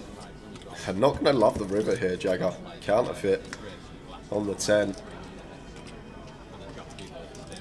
Still could go for value here, Tower. I might go for the small bet, and then if we get raised, go for the jam as a bluff. That would be in my head here. Small size, if our opponent raises, stick it in their face and see how they like it when we got the boat blockers here. Obviously, if they're not going to raise with his particular hand, don't even think he can call. Don't really beat much once Jagger check calls flop. He is going to call with the ace high. Has to put Jagger specifically on Queen 9, Queen 8, something like that.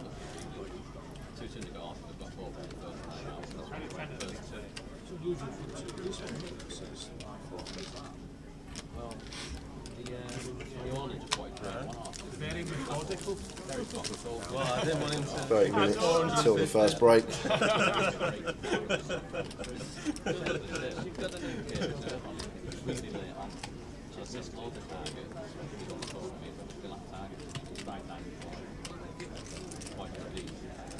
Why don't you announce that he's playing on the river? Half the mate 3 pair. God, I'm stinking. Players and ladies, once you finish running, we'll put a 20-minute break. It's like genuine people. 88 players left in. 30 minutes to go until the end of this session. 20-minute break. And then a 20-minute break and a new table.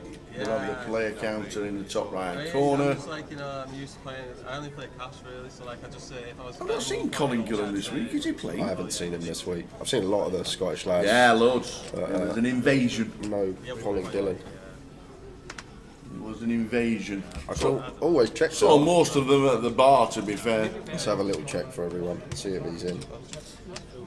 No Colin Gillen in the field. There's an Archibald Seaton though. I haven't seen that name in a while. Archie, he was on our feature. Archie, when Ewan was here. Oh, okay. He was here for the full two levels. Archie.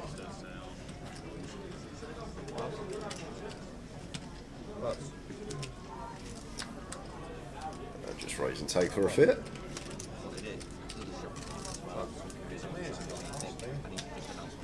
And we're going up to Edinburgh twice next year, because the first one we're going is February the 14th to the 18th in Edinburgh at the Maybury.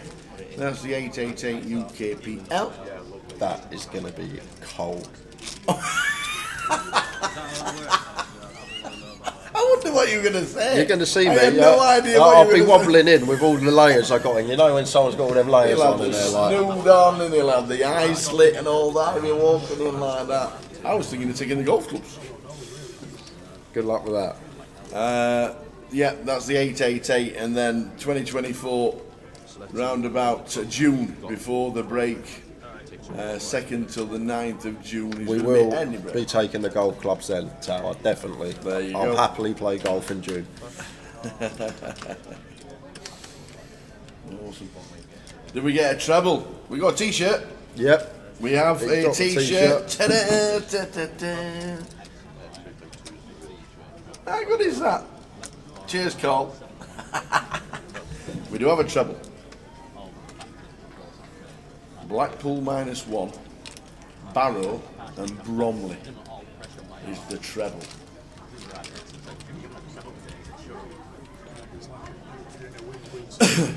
An action flop. We've got pair gut shot for the fear and Michael Howard with the overpair. I think at this stack depth we are just happy to go bet and try and get it in by river. Some stack depths when we are deeper, flop that we could plausibly check versus big blind range, but I think here we're just happy to start firing as Michael. Plenty to get call from, the defence from the big.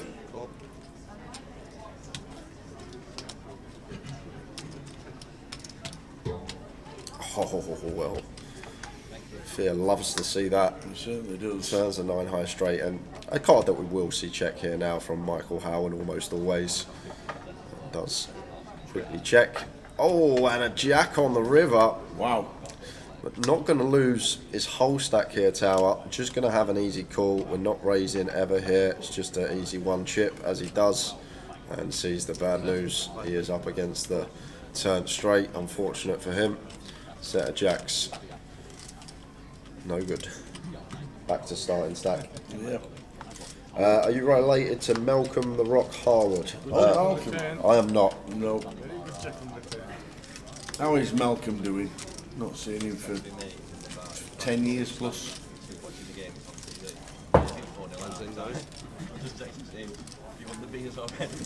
Yeah, you should ask him how many beers he had. Surely it's a beer per goal. Other than 4 pints by half. And drop to 87. Zhu Hang. Oh, high roller champ. High roller champ has gone. Dropping like flies. 1, 2, 4 down to 87 in the first session. 37 run. Not number 8. Caitlin said there were a lot of short stacks, and a lot of short stacks have gone. Darren Naylor.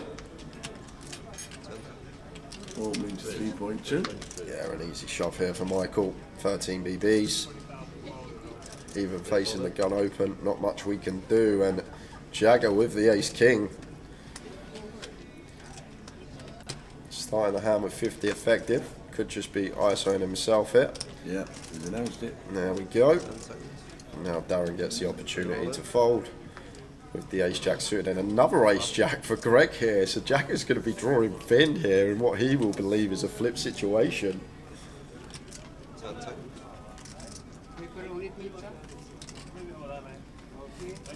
Greg going to use a time bank here, Tower, but just can never ever call this spot. Even ace queen here would be a fold, let alone ace jack. Yeah.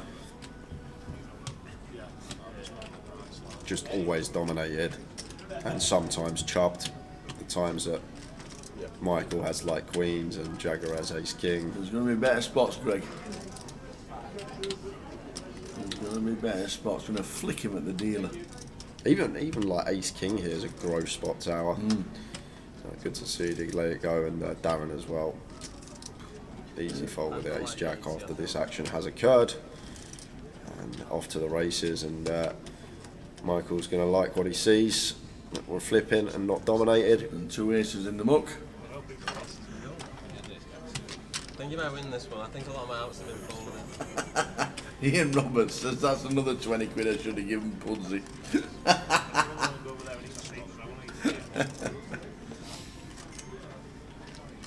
When is children in need, or was it yesterday? How much do you have? Oh, there's a king.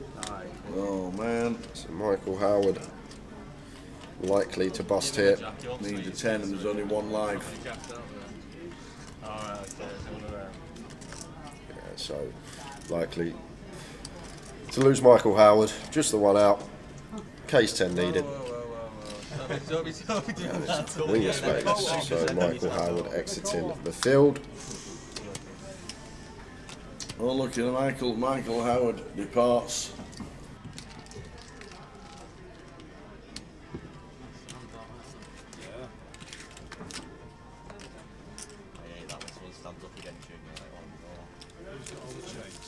Yeah, it's just a flip on Your jacket on as well, then stand up and listen to it. Yeah. You've got to put your jacket on. That's Put what the you jacket do. on, put on, stand up, say good luck guys. Put your bag Start on. walking towards the door. Yeah. I once Get in your car. Yeah. I will get the phone call, catch it on the river, come back in. Or you can. So, do they have satellites for the mini main either live or online in London on the 26th of November, your birthday? Cocktail time. You did look on the G app, but it says it's for the MIDI and the mini.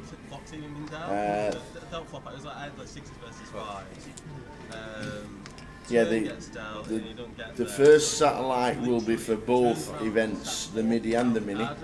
So you pay one price to play a satellite, and you get 2 tickets, one for the MIDI and one for the mini. The satellites online, £5 into 30 into 250 or 200, are live credit satellites, so you can use it towards any event in London. So live satellites, an online live credit satellite are the ones you want to look at. And we got some more out of table action, guys. We're heading over, and it's Pete Charalambos all in and at risk with the pocket deuces, and Mikey Clark with the 8s, having him dominated here. So Pete Charalambos gonna need a duck to stay alive. Not there, no runners, maybe 2. And that will do it. Dead on the turn, losing Peter Charalambos from the field. Mikey Clark adds an extra 20k to his stack. There you go. Mikey Clark stacking and building up towers.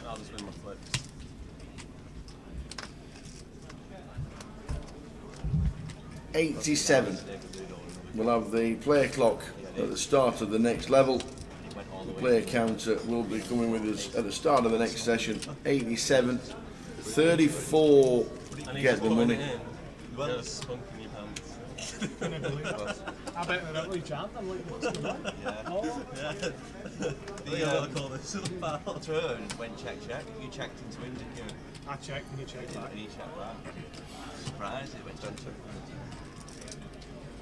Oh, the whole place had everything. Next here, just open for Greg.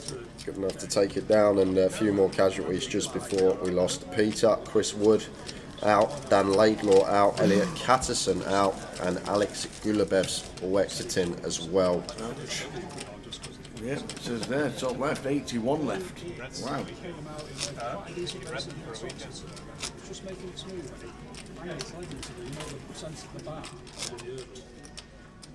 Ballooned up its Brian Hughes was on there and he come back and said, it was going well, and then I don't know what happened. I said, I think it's really wanky leg on that early where it blew. So it was in play for about a week. And it was never the same after that. I don't know what happened.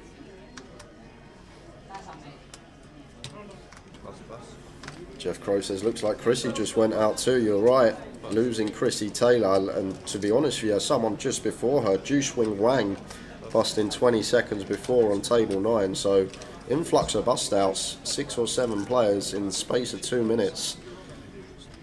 So Chrissy, our mini champion, not going to be doing the double. I'm sure we'll see her in the cup later today.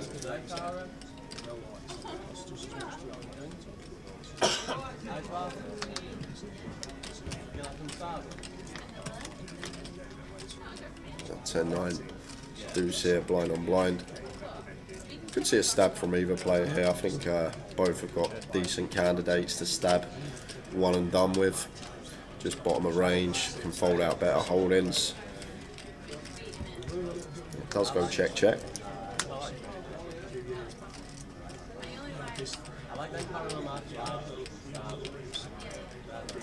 3 on the turn. So it does bring gut shot for Simon. Todd catches a pair, so Simon lead in, Todd should be calling.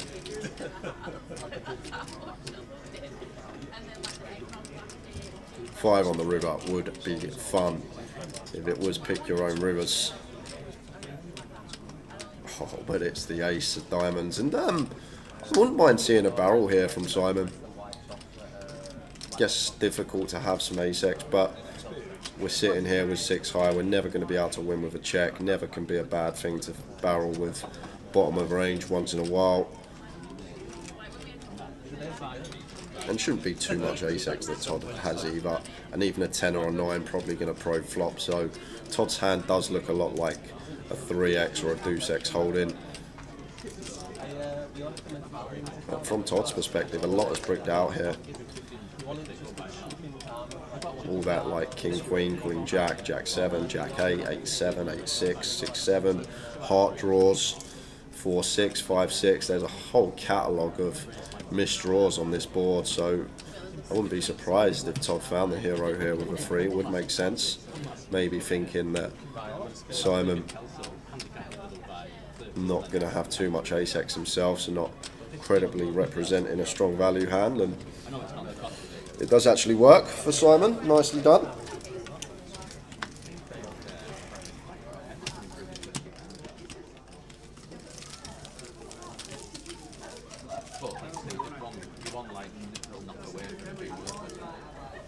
I don't know how we lost Chrissy. Unfortunately can't catch all out of table bust outs, but if PK is there with the camera, he will record and put it into the stream for us.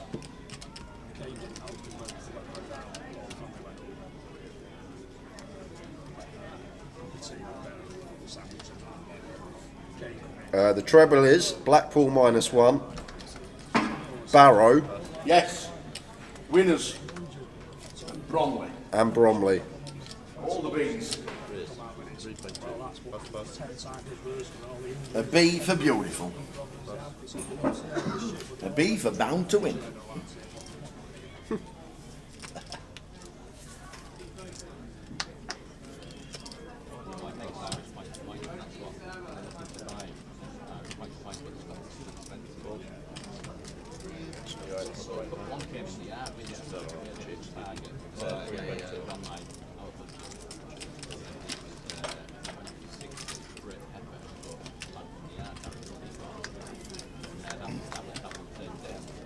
Apocalypse. He's got the hammer down ready just in case his local team Barrow don't. Barrow win. They're definitely winning today. They might even be 2-0 up at half time.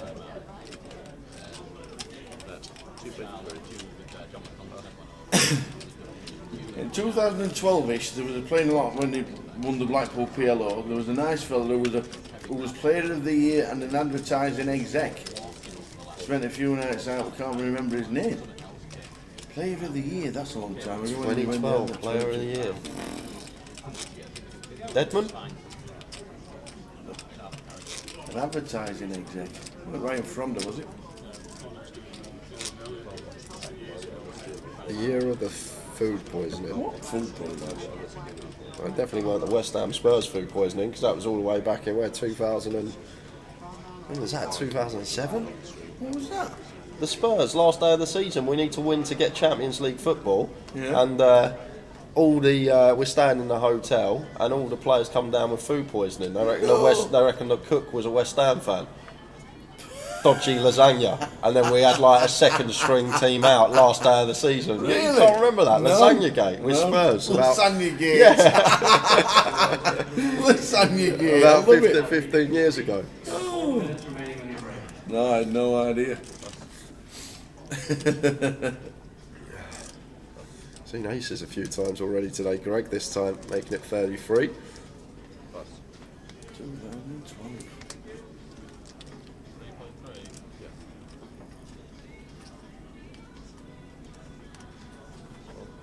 And the worst thing is the team below us was Arsenal.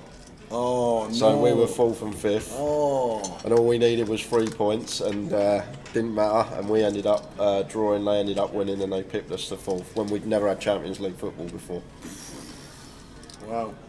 No, I can't remember that. I really can't.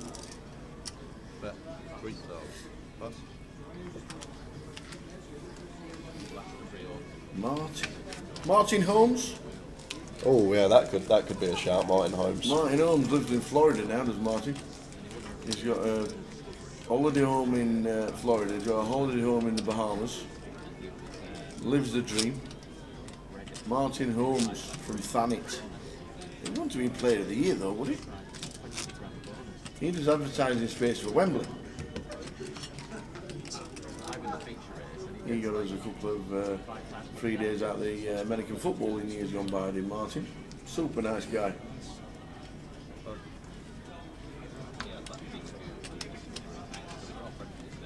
And he's getting on a bit, old Martin. He really loves his trance. You ever see him dancing? He's like a 15-year-old. Honestly. Simon raises to 37 from the hijack. King 8 off here for Ludo in the big blind. Finds defend. Off to the streets.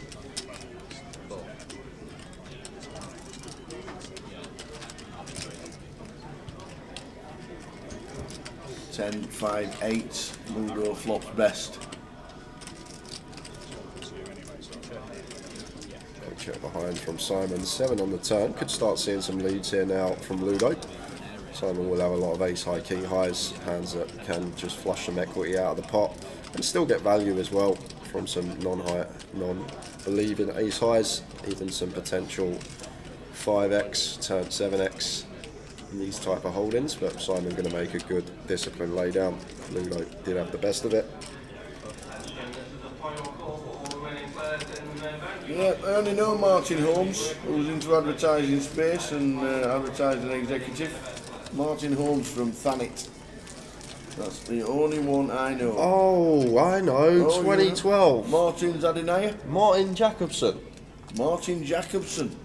Didn't he win the World Series? Yeah, it would have been that year. I'm pretty sure it was that year. So, what was he in Blackpool? No, can't be. Martin Jacobson playing the GUKPT? I don't know. He said player of the year. I can't remember the last time we had a player of the year.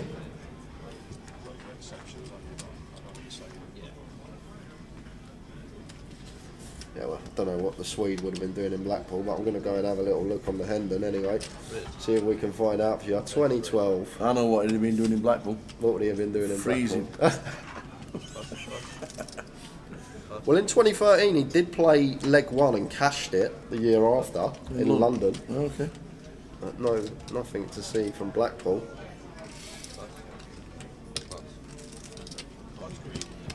I don't know many more Martins, to be fair.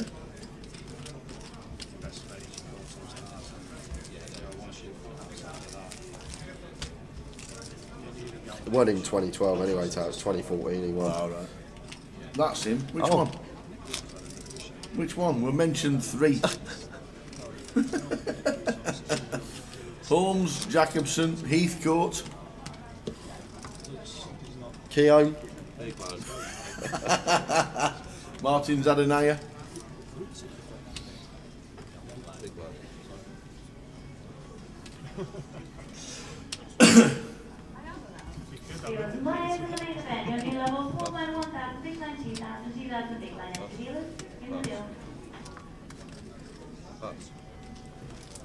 And he did win Player of the Year in 2014, Martin Jacobson, so unless you're getting the dates mixed up, Ian. He's not done many GUKPTs. I doubt it's him. Luther King. 7-6 suited for Jagger, makes it 32. Greg defends the suited king from the big. We've got the Hog King. Alright. 2. Watching the flop of ace, king 5. Yeah, not too much going on for Jagger here, but definitely a board that we can be running the barrels on tower. I think this is a pretty clean continue, bottom of range. And I think we're going to be double barreling a lot as well with this particular holding. Greg faced with a bigger bet here. 2/3 from Jagger.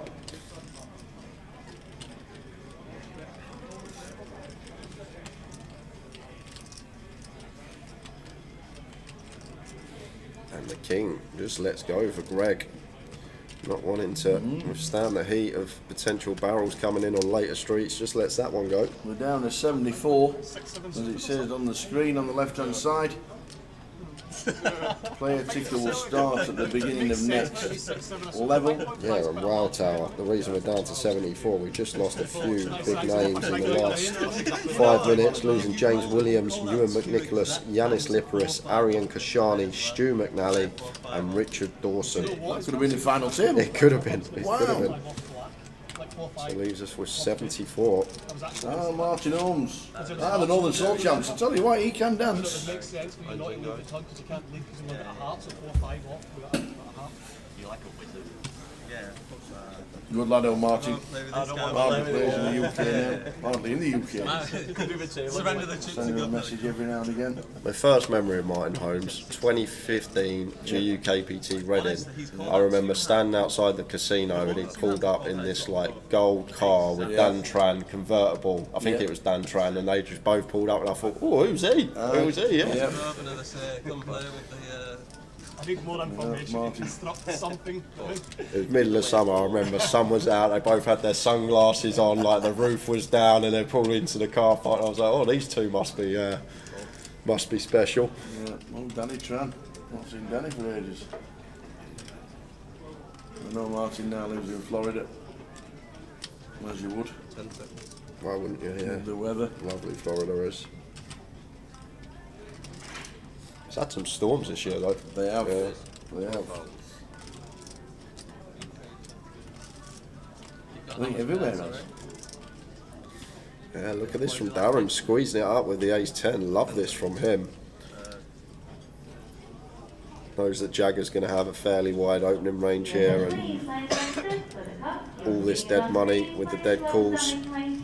Just trying to take this down now, and look, getting Jagger to fold pocket sevens, and probably going to get a fear to fold the ace-jack here. Very nicely done this from Darren. Big fan of this tower. Very well played, sir. That's a terrific squeeze. Nice sizing, everything on point with that one.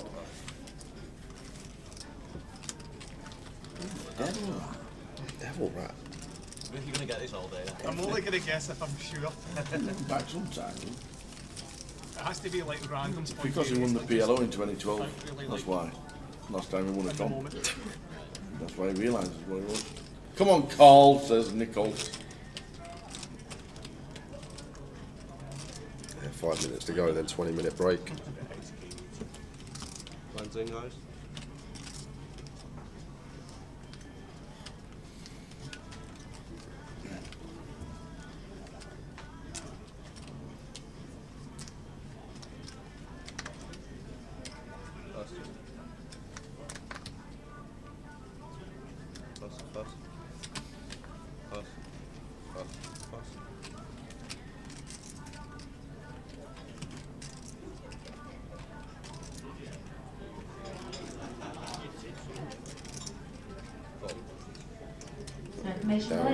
Completes the A6 suited and expect Simon to be raising this one up. Strong candidate, blind on blind. After a small blind complete in front of us, goes for 4.6, just shy of 3x. And the suited one gapper for Darren here.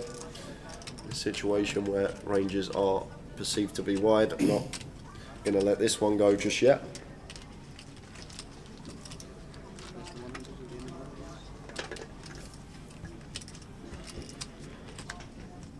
And action.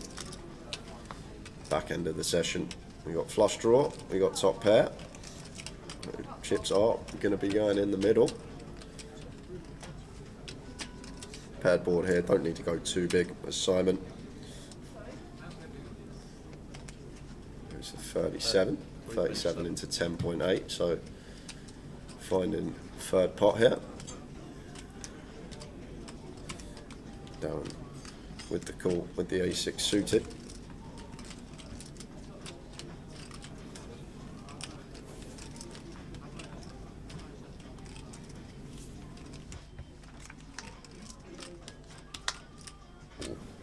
Three of hearts on the turn, brings a flush for Daz.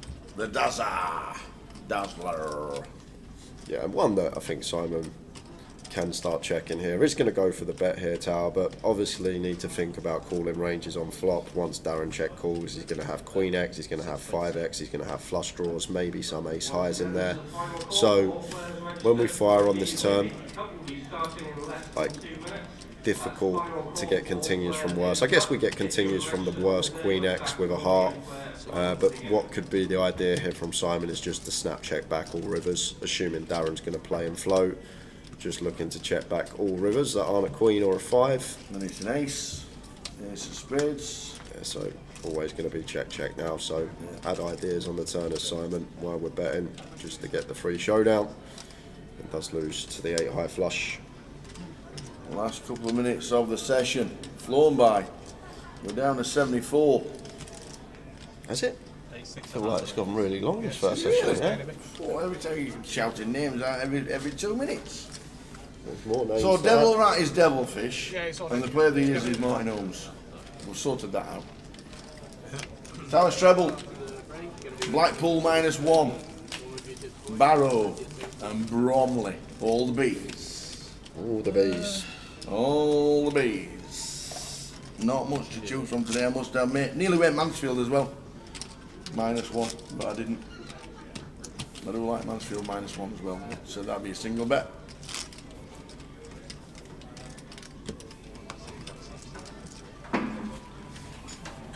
Last couple of minutes and then a 20-minute break, which will bring us back to 10 to 3. Welcome all players who've registered for the cup. Today we're going to learn 14 30-minute levels with breaks every... BDW, dare I ask? Quickly ask away. We've got a minute and a half to answer it. We've got Who's Who coming up after the break tower. Alright, who we got? Wadey. Wow, yeah. Johnny Scott. Wow. Emma Wolfrey. Yes. Paul Maguire. Paul Fletcher's going to be happy. Fletcher's been watching. Lin Chen and the Flower Pot Men. We've got Rich Kellet. Wow. Phil Clark. And Ravi Chef. This is a hand-picked featured table, surely. Phil Clark's just won an event in Nottingham as well. What a He's table. on fire, Phil Clark, at the minute. We have got a gin table leading us up to the dinner break when we return at 10-2. Last hand of the session here. It look like it could be. With the looking at the clock. Do we have favourites rooting for today? We'd like to root for Mikey Clark because he's our action tracker when he's not. It's his local leg. Brian Clark, obviously, but I don't think Brian made day 2. Locals really, because this is my local casino, so to actually see a local win it will be great. Jamie Classic won it last year, lives around the corner.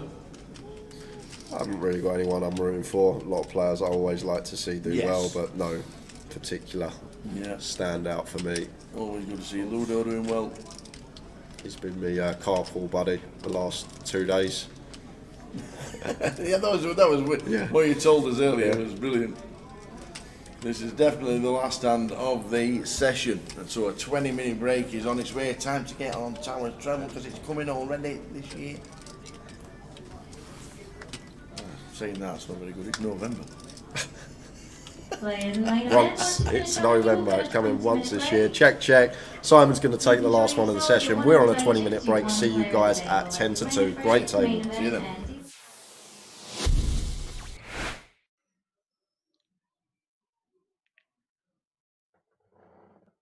Welcome to another hour with the Tower. We are pleased to be joined this time by one of the guys who plays a circuit, and a lot of the circuit we will be talking about. Over $1 million in lifetime earnings, 8 GUKPT main event finals, and the 2019 Grosvenor Player of the Year. It is the one and only from Castaway, Mr. Tom. No, it's Richard Kellet. Hello, Tower. Just got my lockdown beard here that everyone might not be accustomed to, but that is a growth, man. That looks good. Yeah, well, the pubs opened, didn't they, on Saturday, and I was sort of tempted to go out, but what I made sure that I did is I didn't go for a haircut, so then I didn't want to go out like this, so I managed to fade it for another week. I tell you what, if Simon Zaki watches this, you could be brothers. Yeah, I was going to do look a bit like Zaki. You know what? Absolutely. Hey, we're going to run through what Rich Kellet has done for over the last decade. It's been pretty eventful. And one of the first things we can talk about is that we saw recently you posted on social media about you're in a chess club at school. Now, you're talking to a guy that used to play for Rotherham, by the way, at chess. Oh, wow. So now that is a long time ago at school, by the way. Was chess a good base for poker? Is that Yeah, with the deep thinking? absolutely. So in my primary school, in my local village, our head teacher, she was called Mrs. Baxter. She was very she was really passionate about chess, and it sort of exuded through the whole of the sort of year 6 age groups down to year 3. We were playing and we were playing, and we had a really avid club. And yeah, it just went from there. Really, me and my younger sister, we ended up being two of the better players, and we ended up representing Lancashire, and we'd even go down to England matches at the Albert Hall, where they play the darts. Now we used to play in the Royal Albert Hall, where Ali Pali, where they have the darts finals now every January. And yeah, we sort of got to the stage. I was number 4 board for the number 11, the under 11s in Lancashire, and my sister, I think, was the number 1 board for the under 9s in Lancashire. So we were pretty good, and then obviously we were coming home and we were playing each other and getting better and better. And then it got to a point when we were about 9, 10, 11, where we were too good to play the other children. So in the evenings, this was sort of like, we were at an age as well where we were going to bed at 9 o'clock on a usual night, but instead of that, we sort of we were only playing competitively with other children at weekends. So what we ended up doing was we ended up joining like local men's clubs at like 9 and 10 years old. So you can imagine these were really late nights. We're in these local games. We're going to places like I was from Chorley, so going to places like Leyland, Blackburn, and Burnley, and all over the place, travelling around the northwest. And we were sat in there till 10:30, 11 o'clock at night, and we were playing against fully grown men who were drinking pints and blowing smoke across the chessboard. So it was it was sort of like the ideal preparation for poker. But at 11 years old, when I went to high school from primary school, it just sort of wasn't cool to play chess anymore. Everyone, you just couldn't be that kid who was in the library every day. So yeah, I had to get back out on the football field, and I stopped playing then. So I've met some people through poker all around the world who've gone on to be really, really good chess players. But I sort of completely left it alone from 11 years old. How good could you have been, During? I don't know. I definitely felt like I definitely felt like I had some ceiling, because there's a guy in the local village to me who used to really give me a good pasting, and that always brought me back down to earth, sort of thing. So I don't know, but it's leading into the poker thing from chess. It's the skill set is so similar, because in chess you're thinking 3, 4, 5, 6 moves ahead, and it's exactly the same in poker with your pre-flop, your flop, your turn and river. It's the thought pattern is almost exactly the same, thinking moves ahead. So yeah, the skills are massively transferable. But I mean, I'd love to sort of play now, but you can't really win money, and the games are very time consuming. So it's I would love to play, but I don't know. Maybe in later life I'll get back into it. I think when I've got a bit more time and there's not so much poker going on all over the place. Absolutely. Where did you start first playing poker, and how did you learn, or was it just like? So this was 2005, 2006. I was just in year 11 at high school, and my friend is my best friend, who lived 2 doors down from me and was really close with my family. He'd just gone to a local 6th form college, and this was obviously a year or 2 after the Moneymaker thing, and you've got Greg Raymer and all that. So it was basically the exact point at when professionals started winning the World Series main event every year, to when amateurs started winning every year. So they were I was in year 11 at high school. They were they were going to, well, as loosely say they were going to college. They were just going sitting in the canteen and playing every day, and then they'd spill home at night, and they'd just all be playing around my friend's house. So like I sort of got introduced to it at 15 years old. Yeah, I've just got thrust straight into it with the older lads, really. Well, we got in at 15, so you could have been the Kelster 15, but yeah. 2008, before you started playing live, you got a massive result online. You come 5th in the full tilt 750,000 guarantee for 33,000. That was July 2008. What did it feel like winning that much money at that time?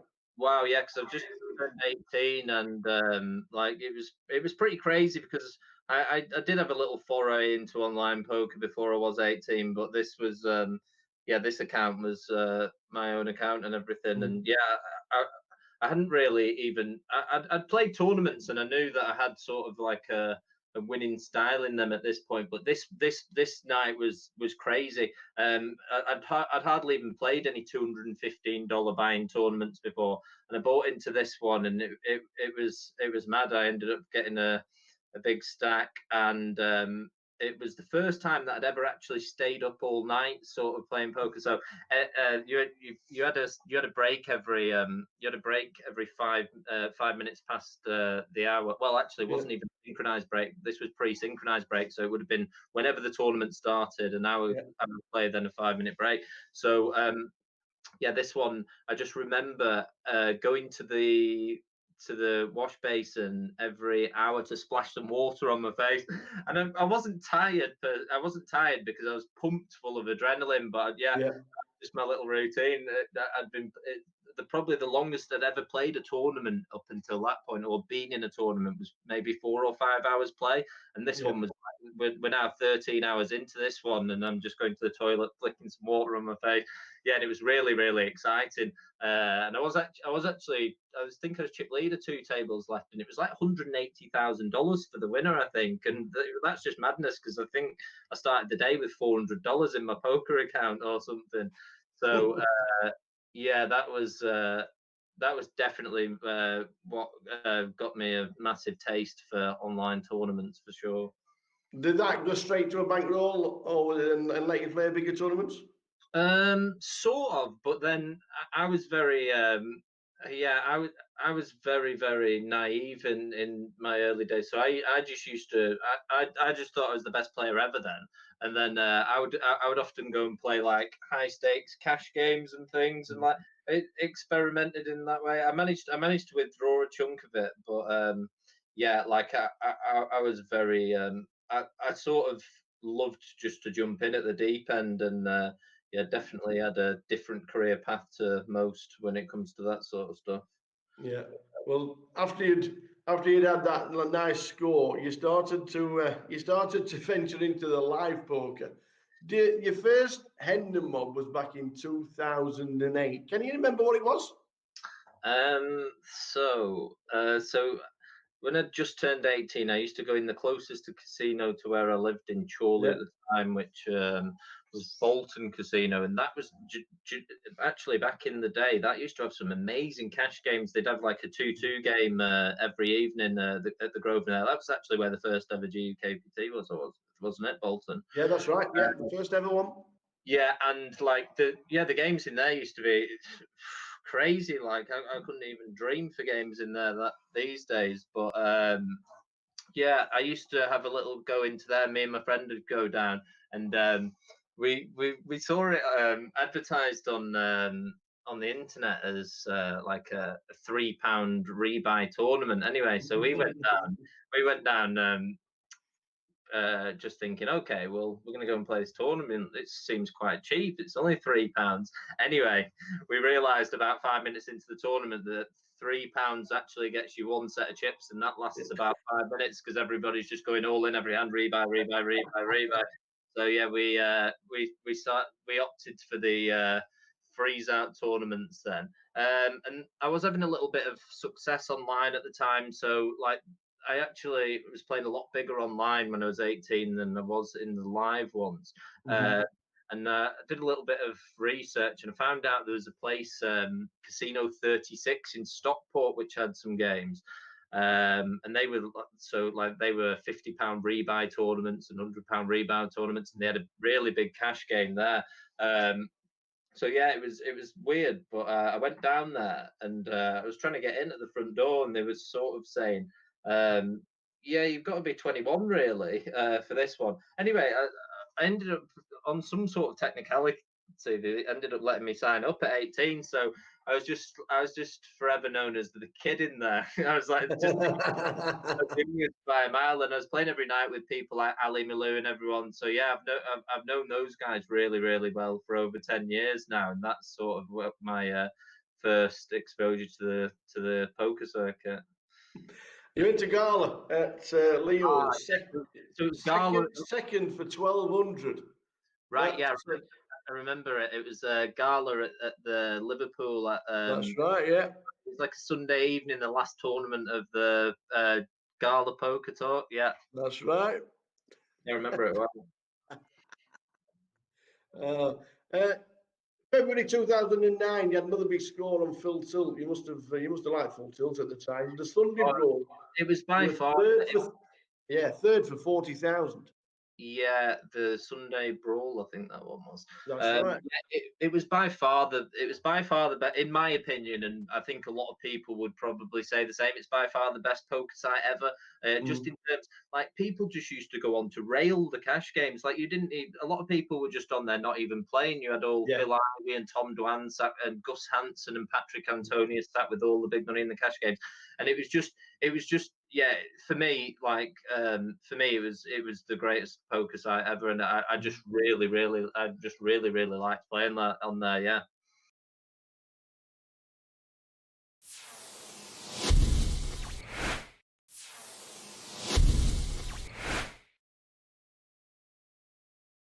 Yeah, you scored for 40,000, but the following month you played an EPT. Is that what you bankrolled yourself into the EPT with? No, the EPT was a funny one actually. I was playing on PokerStars, so this the following month, yeah. So as soon as I got the 40,000 score, I withdrew a little bit from Full Tilt and put a bit on PokerStars, and I ended up qualifying through the step system. So I bought into the $82 step. And this was a sit and go, so the top two got you into the next round. And yeah, I bought into the $82 step and got into the 215 and the 630 and the 2,100. And anyway, I'm then in the 2,100 playing for an EPT Dortmund package, and I get heads up with the little Italian guy. Do you remember Dario Minieri? Oh well, yes, I do. I know the name. Yeah. I was heads up with Dario Minieri, and I think I ended up trapping him, and he made a big bluff, and then I called it off, and yeah, I was super excited about that one. I managed to get the €5,300 buy-in, and I got the Hilton hotel free and some money for flights. So I told my friend we're off to Dortmund in Germany. 667 runners there were, and you were chip leader with 70 left. Yeah. Was you nervous? Was you excited? It was a crazy experience. Day one, I just sort of was playing pretty tight and didn't wait. I couldn't really get many spots day one. I was finding it quite tough. And then in the last level, I got a big double up with 9s against 4s and bagged a moderate stack for day two. And then day two was just an absolute whirlwind. I sort of, I think I had an interview with PokerStars actually at the start of day two, and then I've got on this table, and I'm just running absolutely berserk, like, but I'm sort of painting a picture that I'm this really tight kid who's just like satellite in for this really big tournament. Like every time I sort of make a crazy move, I'll show a card that perhaps makes it look like that I had a strong hand or something. And they were all buying into it, and I was just going, I was literally just putting the foot down, putting the foot down, putting the foot down, and then I'd even find a situation where I'd like flop a set or something in a massive pot, and I remember it was because it was so early on in my poker career, but I just the amount of physical chips I had in front of me at one point, they had to stop the floor people had to stop it and come up and color them up. So yeah, that was crazy.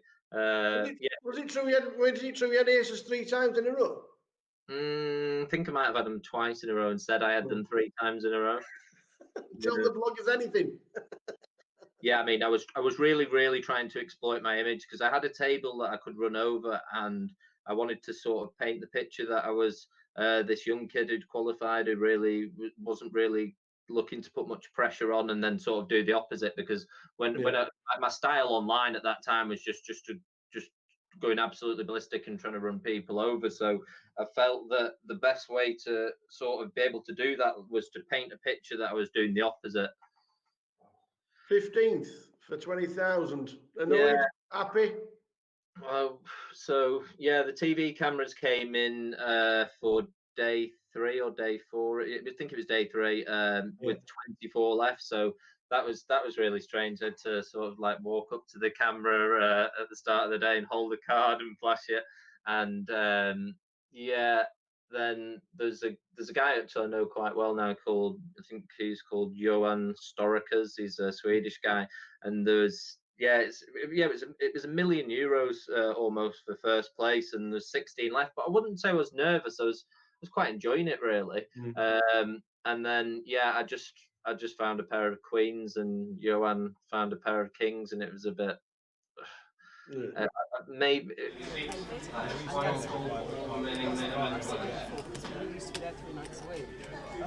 was our life. When it closed, we don't like Plymouth, so we stopped playing locally. And I had my own business. Go to Reading and Coventry actually, but I sewed up and retired at the end of March, so that's why we're a bit freer to travel around. Although we've got a place in Bristol, we've never done for a couple of months.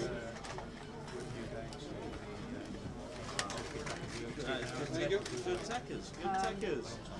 No, 10 years. We've been together 10 years. I've never played live until my husband moved down from up here. Obviously, because he played around Bolton and Manchester, and I'd never played live before. So it's nice that one, isn't it? Yeah, it's fun. Food is quite good as well. Yeah. Get down on it. I enjoyed it. I'm like a kid in the sweet shop. I literally went from tournament to tournament.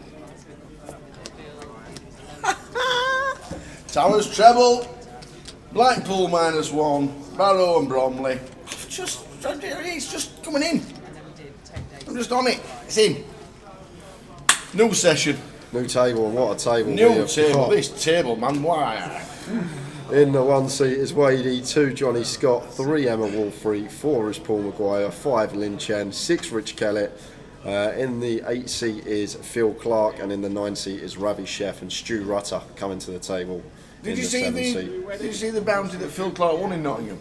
No. It was one of them progressive bounties, and I don't know how they worked it out, but the bounties only came in on the final table.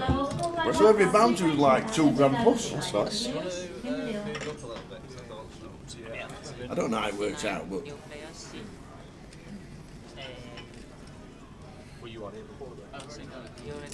player count top right, 70 out of 347. Good Tower Thinks question would be, how many times is the line "get down on it" said in this song? Yeah, got to be at least 50. Yep. Get down on it. So here we go, next session, and what a table. Lines 1-2 with a 2.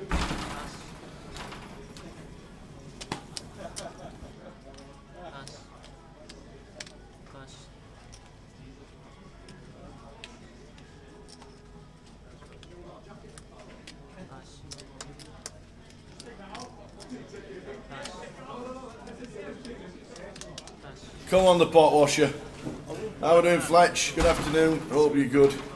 Paul Maguire. The man that can get £5,000 worth of credit with half a big blind 2 years running. What a guy. We're going to have to rename it after him if he does it again. I'm not sure if he's in the top 100. Did we get an updated NPL? No, we haven't. Must ask PK about that. Did we get an updated NPL before we get to London, or will it be London? I'm guessing it's going to be London now. Stoke is watching. Stoke is watching. How's Stoke? There's always roadworks on the M6 near Stoke. Always. Like forever. It's bizarre. Saw Gully Maff at the bar. Bradford City managed to claw it back to 4-2. But they got beat. He wasn't happy. 10 seconds.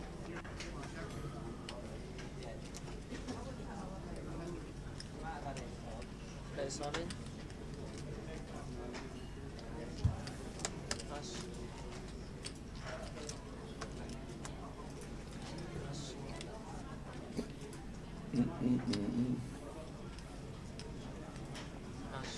Pass.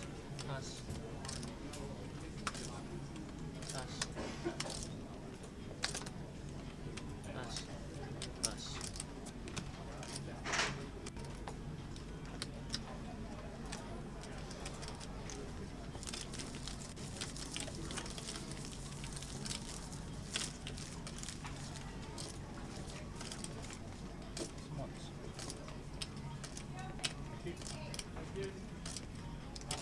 Your attention please, players registered for the cup. Your seating is on screens. Players, you're welcome to start making your way to the vote room. That's all. Players in the cup. Seating is now on screens.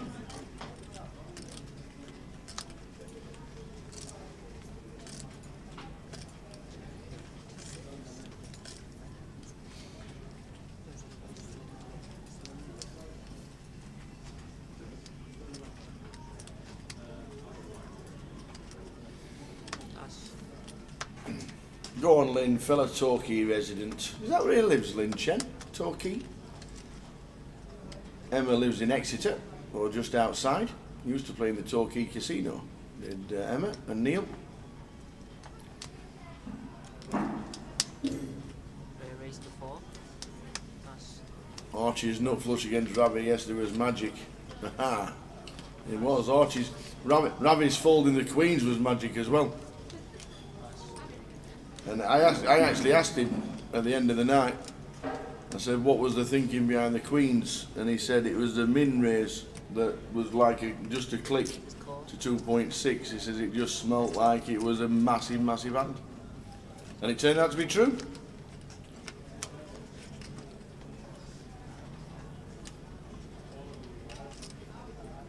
Check. He says, I just felt it. He says, I thought the raise was really small. He said, I'm guessing, I played with him for a couple of hours. He said, I'm pretty sure he had a monster.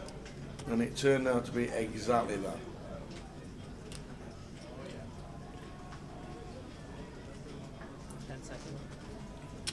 Place bets. 5,000.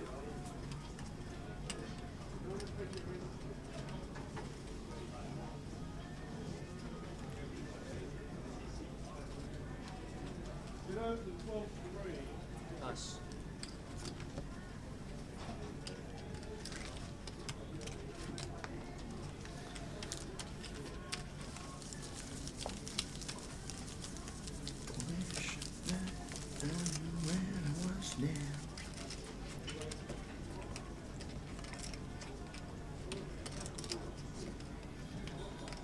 $69 left.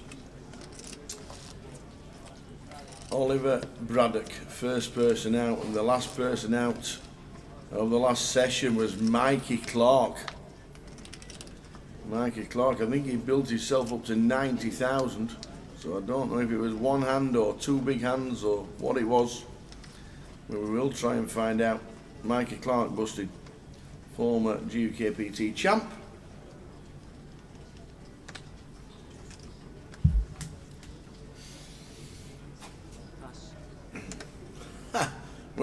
We've had no cars parked wrong, Ick. So there'll be none of that today. They'll all behaving themselves, these poker players. That's final call for all players in the cup. If you have registered on the day, your stack will be in. Good luck everybody who is playing the cup.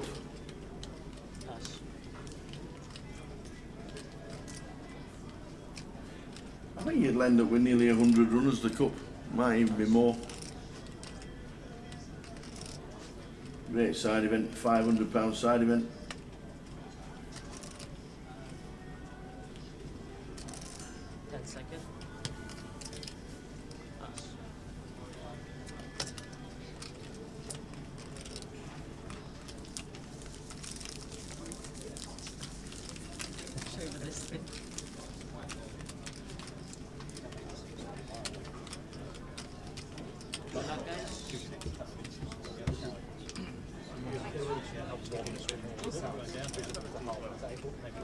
You know what, I've been lucky recently. I've always been sort of on this side. Yeah, at least it's a fair But when play, you're them two seeds. No, sorry, when you're those seeds, yeah. it's pretty.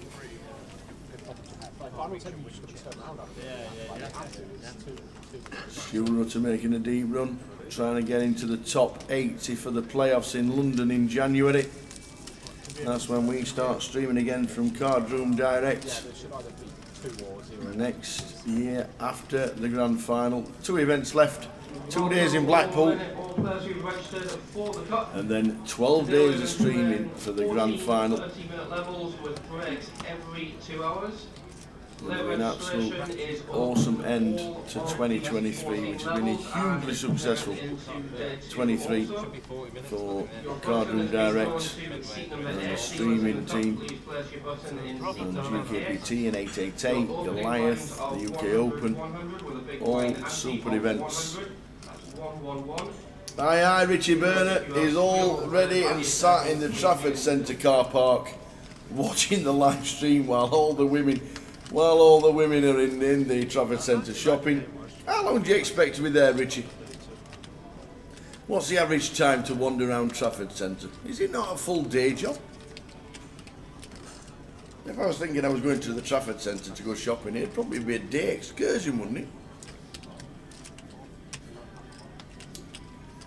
Always remember walking around Trafford. The last time I went to the Trafford Centre was with Richie Pearson, old VIP himself.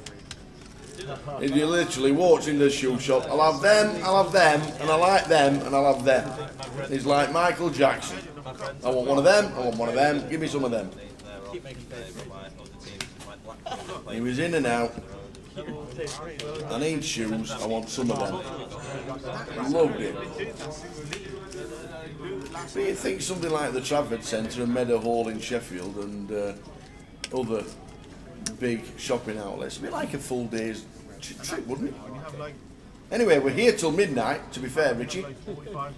If you sat in the car park, we're here till midnight.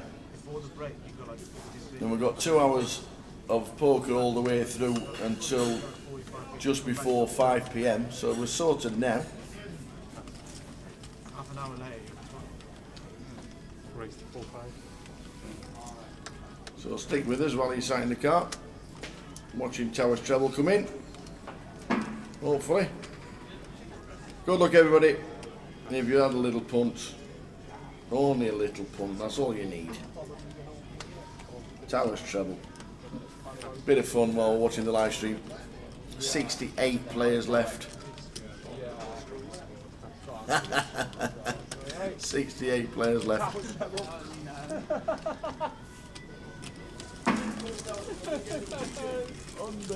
Last out, Terry Ettim.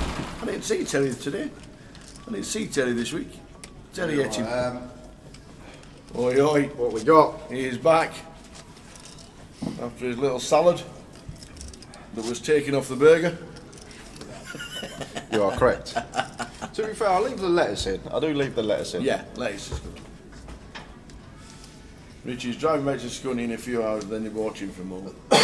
Nice one, safe trip back over the 62, straight across. Straight down the 180, boom, into Scunthorpe.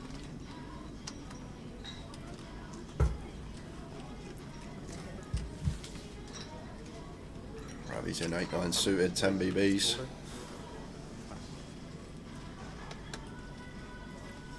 Good to see Paul Maguire on the feature. It is.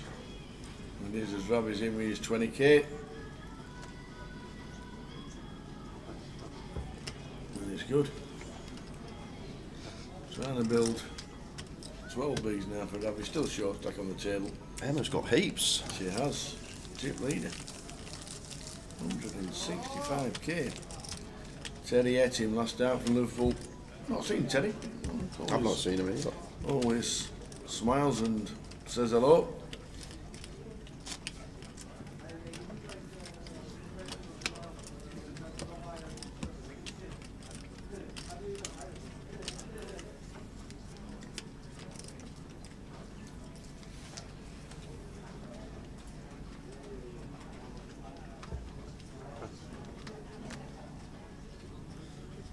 How are the ladies getting on with shopping? They are. Ronnie's sat in the car park, Richie's sat in the car park. Oh, okay. All the four females have gone to the Trafford Centre and is now sat watching the live stream. Johnny Scott, 27.5, my Aberdeen golfing partner.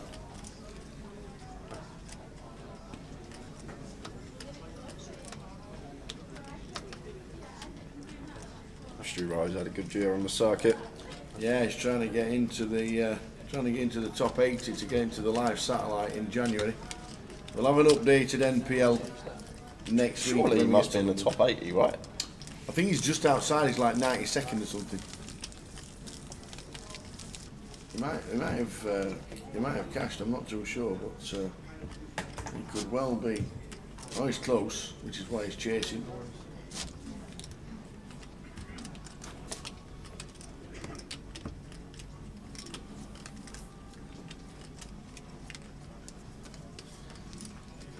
I'm going to have a giveaway at some point this session, maybe in the next half hour or so.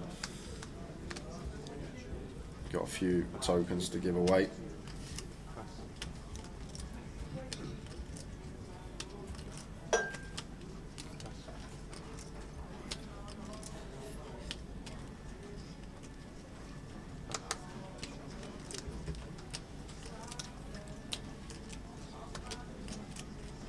Lin Chen won this event in March, was the main event champion. Won GUKPT title to his name already. Looking for more here in Blackpool as Rich opens Queen 9 here on the button and Ace-8 off for Stu Rutter from the small blind. Might be thinking of a free bet, and just going to go for the light free bet here with the Ace-8 off. Making it 15k. And Rich can't do anything but let the Queen 9 go now.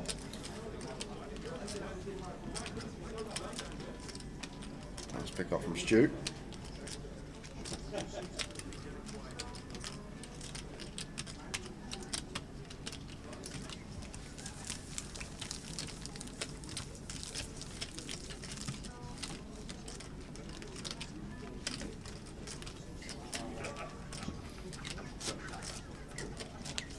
Where am I on their tower? On what? The National League. I don't think my finger could scroll down that far. Just hit Control F and then type my name in. Control. That's the one at the bottom left of the keyboard. Yeah, and then type my name in. What's your name? Right, next. There you go. 500. 500 on the nose as well. Exactly 500. 500th. Well done. And what I need, 90 points. Not happening, is it? 500th. Well done. You're in front of Kenny Hallart. There you go. And Maurizio Pius. Couple of good names. Yeah. I've never seen this. I've got a good feeling for you in there. I think I've got garbage again. Well done. So at this moment in time, Stu Rutter is 10 places off the final at the playoff in January. Is Lenny still in? Yes, he is.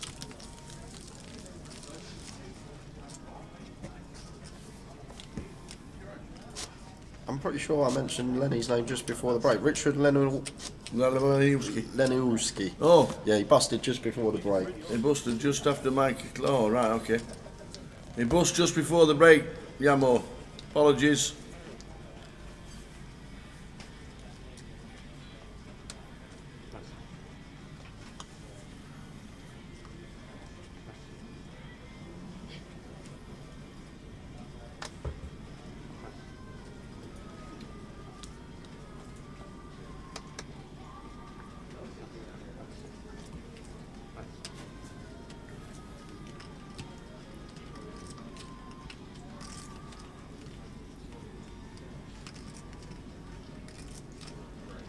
Raise the 5,000.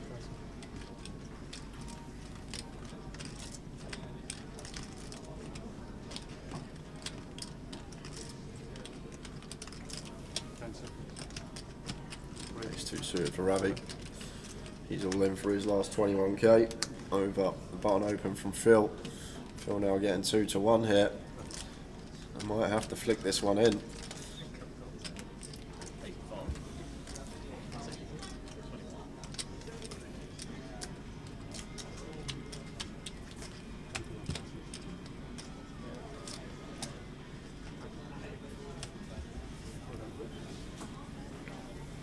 Let's call it off.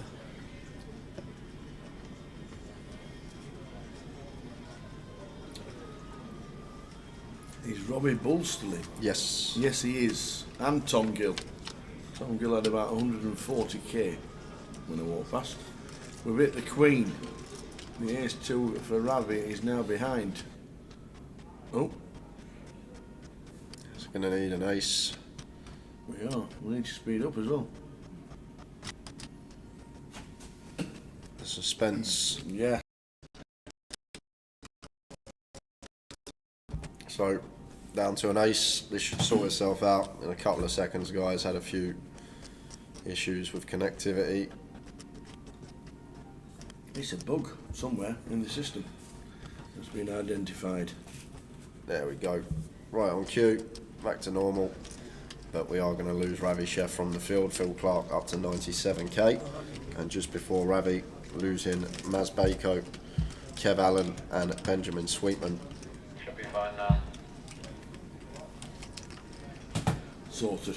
So speak here. Unlucky, Ravi. Open 17-9. Unlucky. Straight in the cup. Absolutely.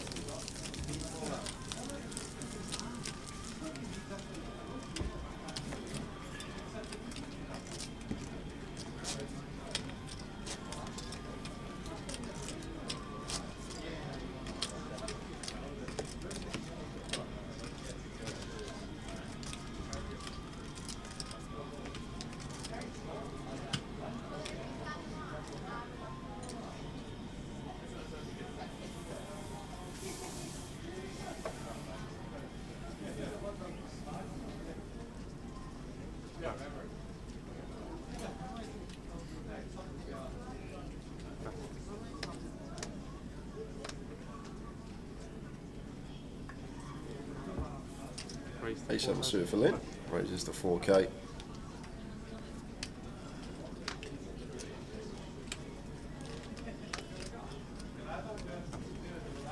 Raise and take.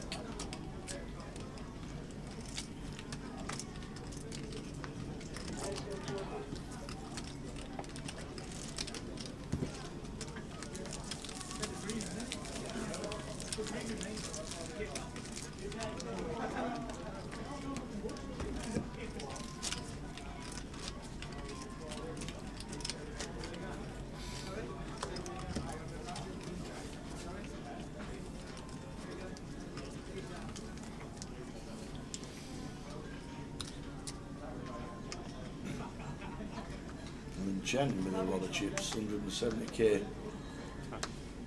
Opens to 4.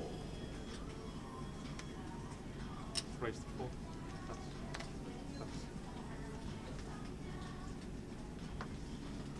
Johnny Scott here. Ace 10. 13.5 BBs.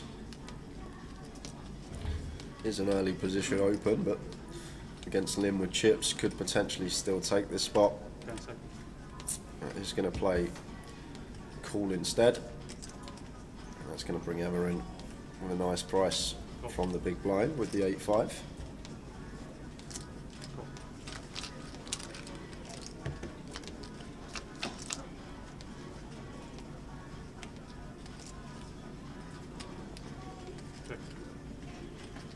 What a flop. 4, 6, 7. Emma.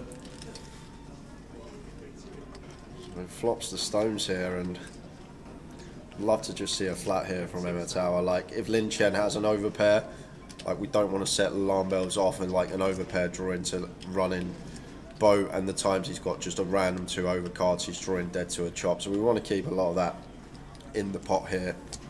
I'm a really big fan of this flat from Emma.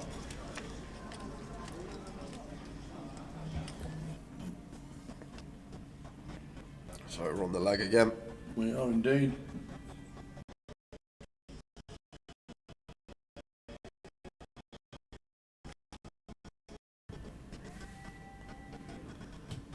And look at this from Lin Chen. Ill timed, but is going to send the barrels in. And Emma still with the nuts here on a rainbow board. And once more, I think fine to just flat, like Lin now basically repping an overpair or better for value, and on a lot of rivers we're still going to get bets from these hands. But does look very strong once Lin double barrels on this board, so maybe Emma thinking of going for some value now, trying to target some overpairs of Lin Chen. All in. Just going to go with the jam. Lot. And that'll end the hand. Raise. That will end the hand. He's like, what?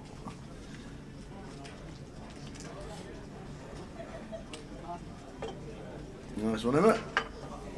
Got a white head wandering about.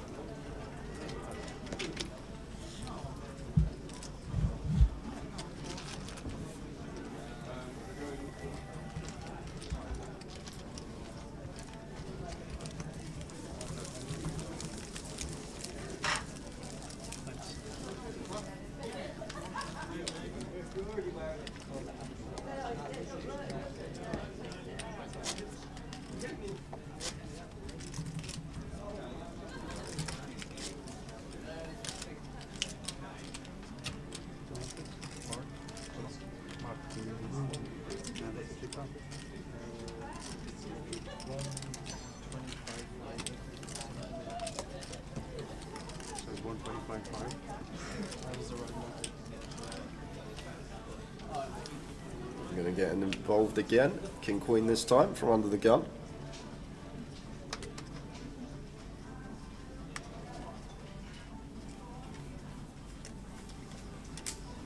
Yeah. Maybe Emma put him on a set and didn't want the board a pair or something like that. Just decided to make him pay for it. If he does have a set of 7s or 6s, he would be calling it off. Yeah, and Kellet here just flattened here with the Ace King, and Wadey with the same hand. Just going to move all in. Shove him for 33. Raise all in.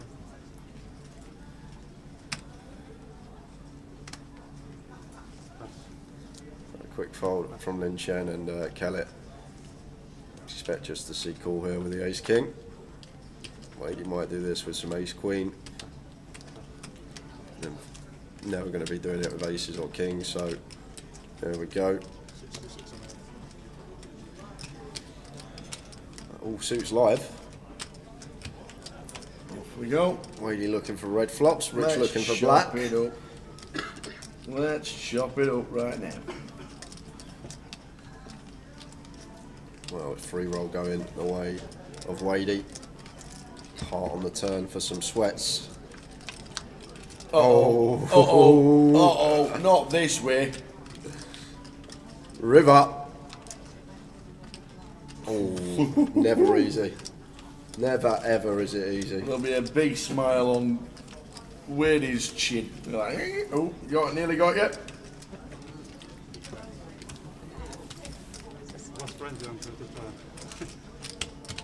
How many left? Top right of your screen. Yeah, 63. 6 and 3, 63.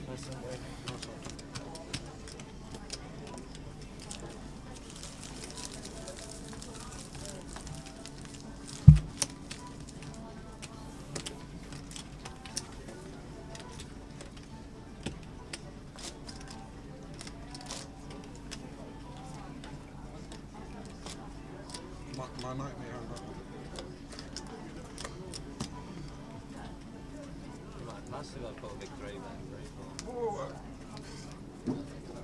I don't know if it's a 3 bet, what 30 bigs.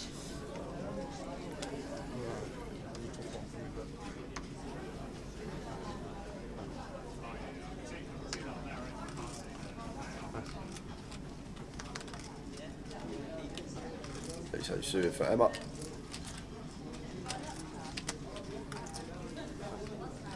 Raises the 4.5k on the button. 4-5 off for Lynn. One that will be defending.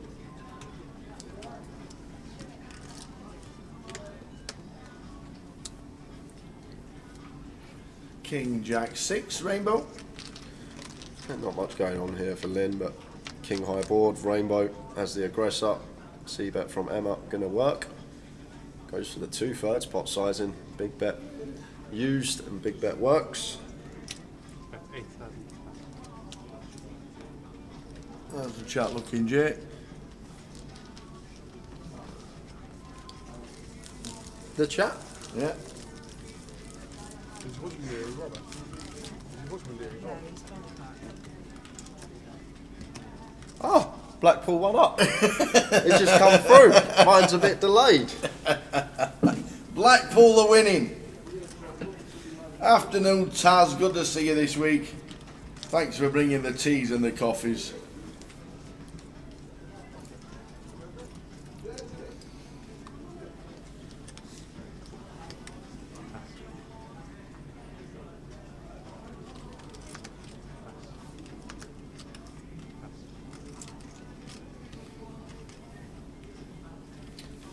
Afternoon, Mal. Seeing Ross do it. You went to Ross, didn't you? Yeah, what a place. Have you been before? It's awful, isn't it? If you just want to go poker, then it's good, but yeah, not to do. 7 here for Lim. Bottom blind versus Kellet will be continuing. Yellow, I had to go massive. Going to do so in the form of a raise, makes it 3.5x. Yeah. The A7 off. Yeah, it's funny, I don't usually Kellet here. King 9 suited. Will be continuing with this one, especially with position. That's right, 100%. Almost no one went. Me, Davenport, Barney Boat, no one else. Here's King 5. Both catch a slice. Not seen too much of Rich Kellet this year. It's always great to see him at the tables. Saw a lot of him in Vegas. I think he was grinding the series. Going to be calling half pot of Lynn here. Flop second pair. Rich will be aware it's a board that Lynn's going to c-bet regardless whether he has an ace-x holding or not. We should be seeing some turns.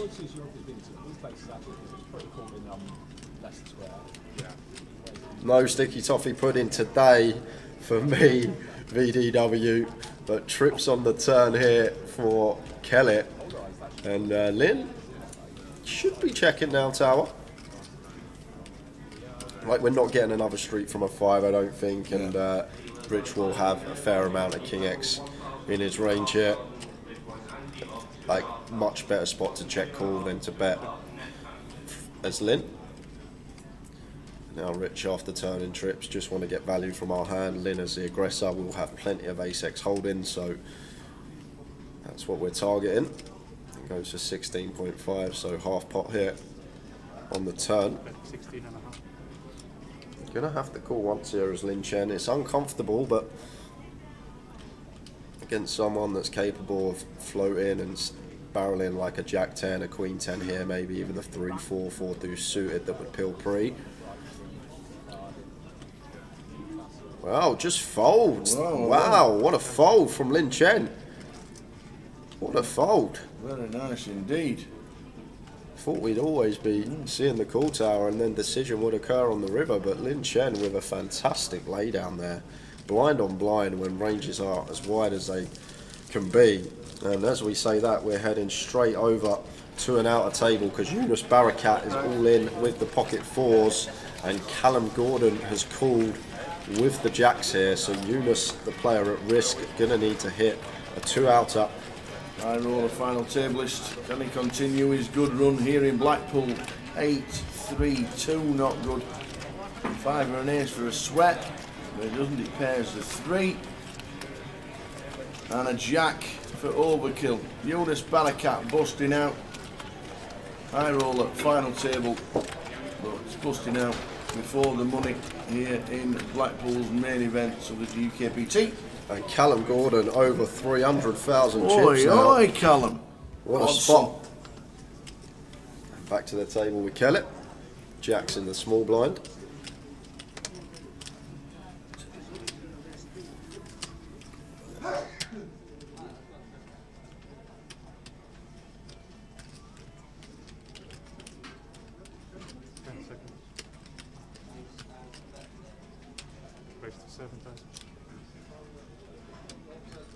Two hands here in the big and the small. Suited ace for Stuart. Happy to just call here, facing Rich's 3.5x open from the small blind.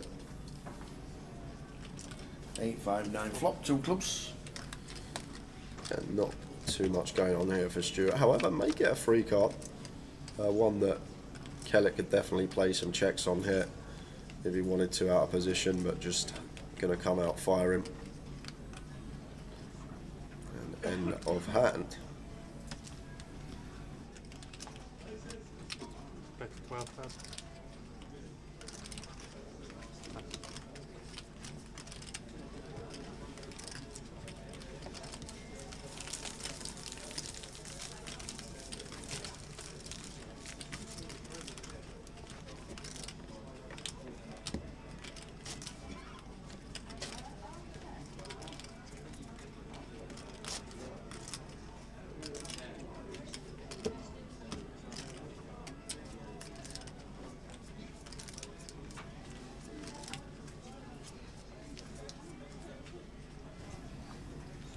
Johnny Scott with the ace king suited, looks down, look at them, he's like, oh, now what do we do? 12 bigs, I think we're happy to just send tower. It's actually fairly close, 13, 14 bigs, probably going to veer towards open. Does make a difference, but 12 big blinds, just happy to send it into the middle here. And Emma with the pocket sevens. Johnny will have maybe 1 or 2 worse pairs in here that shove, but Emma with still 5 players left behind, just going to let the sevens go.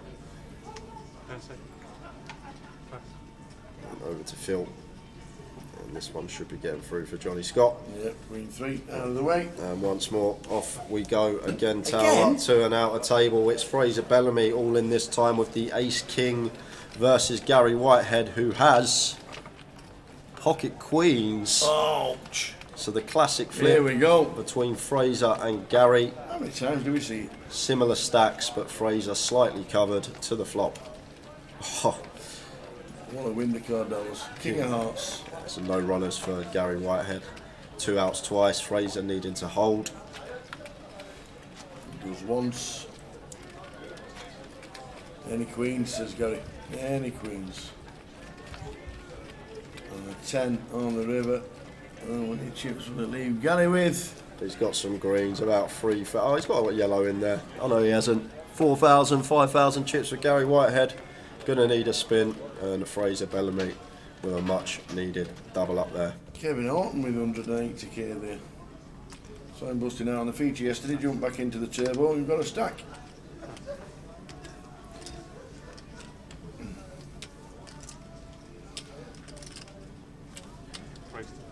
Suited Queen Jack for Rich, raise and take from the cut-off, and a few more casualties to tell you about. Since we lost Eunice, Stato gone as well now. Ravi Chef we saw, Ben Sweetman we mentioned. That's 62 players remain here in the main event. 92k up top, 3.6k for a min cash, 34 getting paid. Got it on, Cole. Got the t-shirt on, the boss loves it. Towers Travel is on, and we're halfway there with Blackpool. It's 1-0 to Blackpool.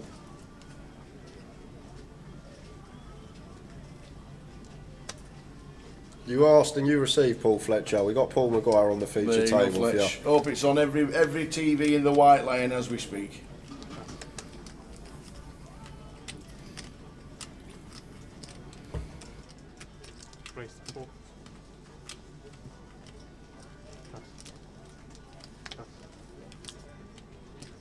Yeah.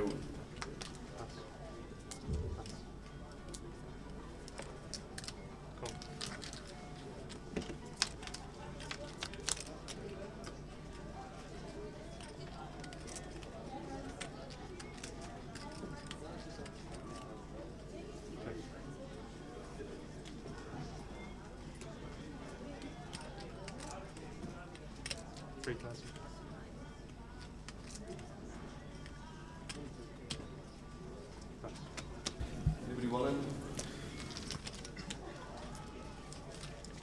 Thank you very much for the game. Good luck. Thank you. See you later, lady.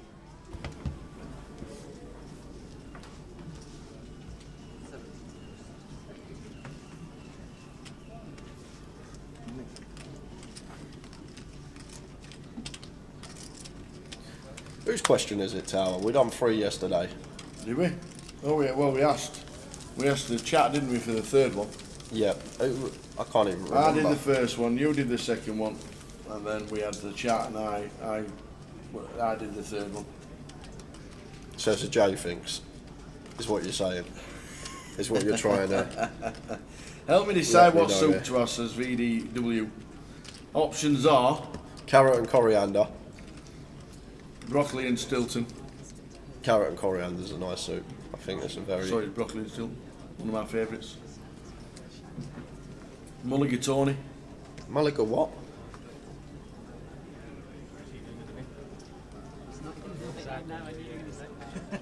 Pocket knives for Paul. He's got 15 BBs. Left himself a chip back. No, he hasn't. Didn't realise he left himself a chip back, but all in was an out, so all in goes, and gonna be getting called here. Lin Chen with ace queen. Paul will be shoving some worse aces, ace jack, perhaps maybe some king queen suit. Well, Lin Chen with the tight lay down. Let's ace queen go. 10 seconds. Pass. Pass. Pass. There we go. You answered it yourself. We even give you the answer before the options came out. Broccoli and cheddar. That's the one to have. The odds bodkins. We're still in Antigua. Paul gets it through. It could still be in Antigua. Yeah. Hi Valerie. Finally. Finally. Must have been busy. Yeah. Is it busy on the roads? Yeah, but Lin Chen once again with another tight laydown. Guess Paul Maguire maybe going to be shoving tighter than most, and Image maybe there. Maybe Lin thinks Paul's not going to shove ace jack, not going to shove ace 10, not going to shove king queen suited. So therefore flipping or dominated a lot of the time, which makes sense, but theoretically do expect to see call in that spot. And sometimes just taking opponent into account can help you come to a correct decision. Just got back and in this rain from Antigua to the lovely rainy UK. Antigua to the rain. Yeah, there are obviously a lot of players behind him, Jordan, still 6 players left to act, but we can still call for 15, and if we are met with some heat behind, then can get out of the way. As Rich goes for the free bet here with the king queen off, making it 12k. 12,000. After Lin opens to 4 with the 9s. Pass. Pass. Pass. And Emma, everything going her way today. She looks down at aces and there's been a free bet in front of her. An incoming cold 4 from the big blind, making it 30k. Love the sizing as well, Tower. 2.5x here, out of position. This is on the money here from Emma regarding sizing choice. And now Rich can't do anything with the king queen off. Just going to take his time. Doesn't want Lin Chen being aware that we're free betting him light, so just going to use a few seconds before mucking that one. And it takes another up to 227. Yeah, when made right, BDW, very nice, the carrot and coriander soup. I don't really eat soup, but it's one I do like.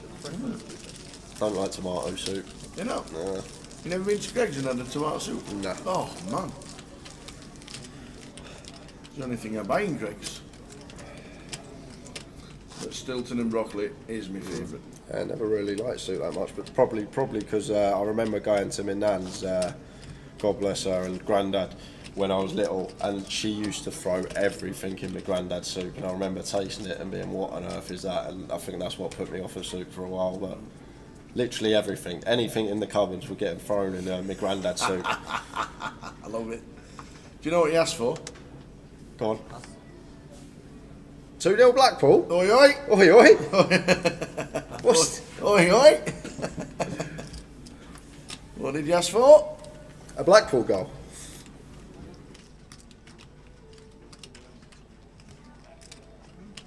Raise 4,000. Pass.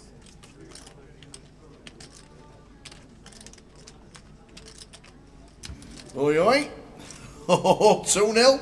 Oh, anybody want to cash out? Oh. 10 seconds.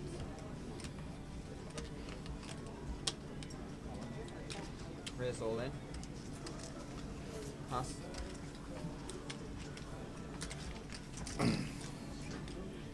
Pass. We do need a better goal. Pass. Curtis, Blackpool fan here, you know we haven't been in Shrewsbury since 1997. That's a fact I didn't look at. and I'm glad I didn't.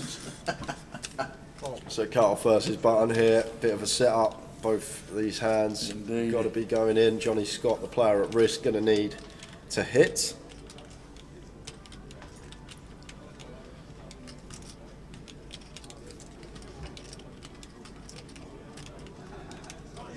And not a good start for Johnny Scott. 6 outs twice. Well, does 10 of diamonds. Pick up an additional 4 now. Yeah, an ace, a king or a queen needed for Johnny Scott. Higher than a jack, you say? Aberdour's finest doesn't get there. Does not get there.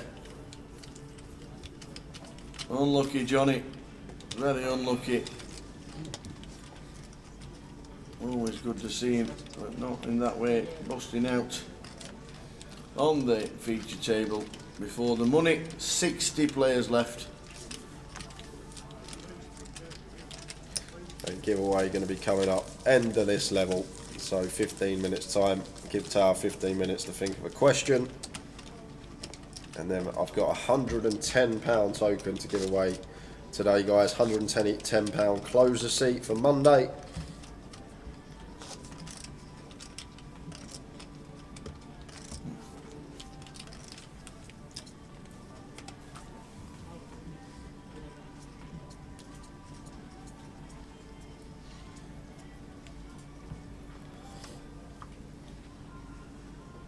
And another 2 gone.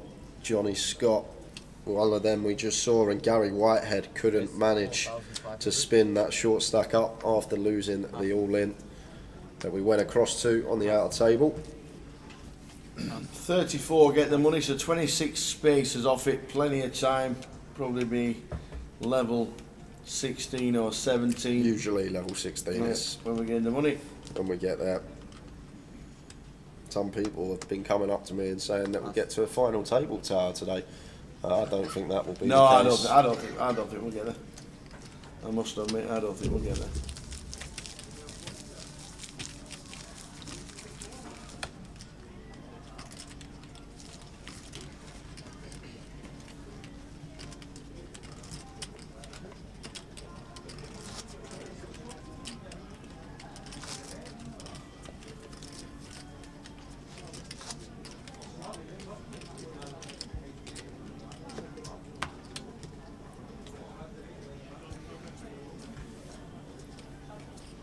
Antigua's still hot, says Mark. says Mark. As one comes home, old Bodkins comes home. Did you hear the story, Al? Yeah, I heard the story. You can tell it because it's a bloody unbelievable story. Especially what happened in, was it Lanzarote? Yeah, no, in Tenerife, when Karen and Maurice was sat in the hotels literally 20 yards away from each other. So Mark Bunting is in Antigua, knows Razor Kev. Yep. Chatting away that Razor Kev's on the feature table. And Odd Bodkins, and the same hotel, round the same pool, walks up and says, just walks past him, and he says, oh, what's that? He says, GUKPT live stream. He says, oh, my mate's playing that. He says, who? He says, Razor Kev. He went, no way, that's my mate. What are the chances? They're both in Antigua, they both know Razor Kev, and they're both watching the live stream. And a nice fold there from Paul Maguire, but after the Under the Gun Open and the free bet from Emma here, I think it's fairly trivial there with Ace Queen. Emma's been playing fairly solid. She's free betting Under the Gun Open, so doubt she's ever going to have Ace Jack or worse. And now back to Stu Rutter, who, if I'm Stu, I'm not loving this spot here, Tower, but is going to go for the 4-bet. I think we still have to just put this in for 30 effective. And Emma can now fold the Ace Queen, that's for sure. Under the Gun Open, we free bet from the button, and they want a 4-bet. Just very unlikely ever to have the best hand here as Emma, and does make the good laid out. Nice one, Emma. Playing well. Stu Rutter gets a few chips and 37 bigs now. Wonder how Neil's getting on. Neil Wolfrey. He's doing the pots, cooking the tea, doing the ironing. Not a quick sit down. From Rich Kellet. This must have been when we were really slow 30 minutes ago.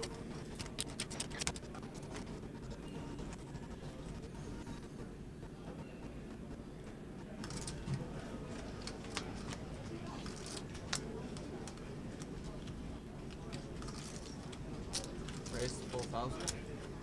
How many chips have you got, boy? Oh, okay. Let's see. Pocket nines for Mark, raises to 4. 10 seconds. Pass. Pass. And Stu, back-to-back big slick. How's that work? Did he hand them back to the dealer? Pass. Pass. Yeah, probably out of position here. 35 to start the hand, 15k Tower thereabouts. 10 seconds. Yeah, 16, same thing. 4x out of position. Raise 16,000. Always mention this spot. When someone free bets the hand before and then free bets again the very next hand, like, always seem that it's weighted more towards value. People are less inclined to go for the free bet bluff straight after free betting the hand before, because just from how you think about it, you think your opponent's going to think you're more likely to be at it because you've just done it the hand before. But in reality, I think it's more value heavy than bluff heavy. Mark appealing with a 9, Stu checking out of position to Mark.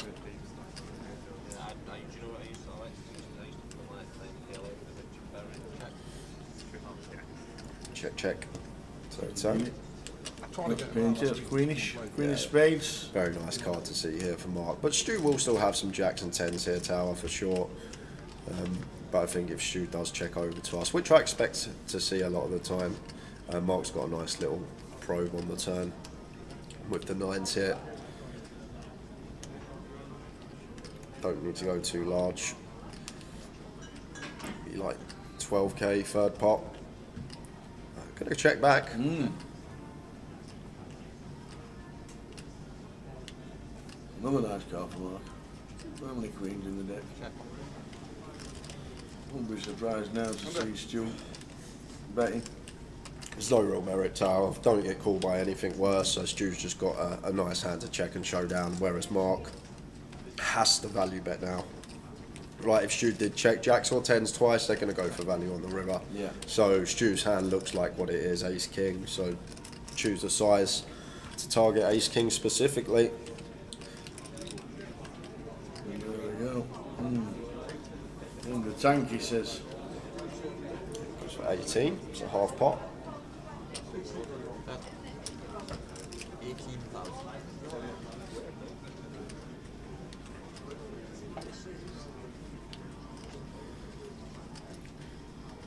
And there's not really too much that we beat here as Stu. Like, a lot of the ace highs are just going to knuckle back. The ace jack, the ace 10 suited, if they do choose the pill pre. Hands like jack 10 suited, jack 9 suited, 9 10 suited, probably going to bet flop. If not flop, then definitely turn when check to twice. So I just think this looks like what it is. 9s, 10s, sometimes jacks. He's getting 3 to 1. Does only need to be right 25% of the time as Stu.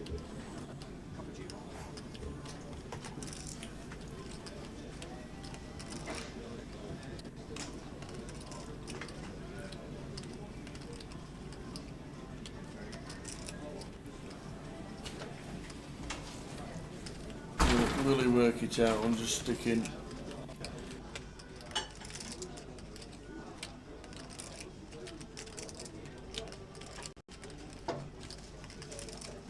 Don't know, just got handed a bar of chocolate. There you are. You don't do chocolate? I don't at the moment. There we go. All for Tower. Well, there you go. Stu's still in the tank. And eventually gets it's a good laydown. It's a tough one to make, but yeah, I think when you really think about it, it becomes a fold, and a nice laydown there from Stu, just on the split screen. This is where all the cameras were.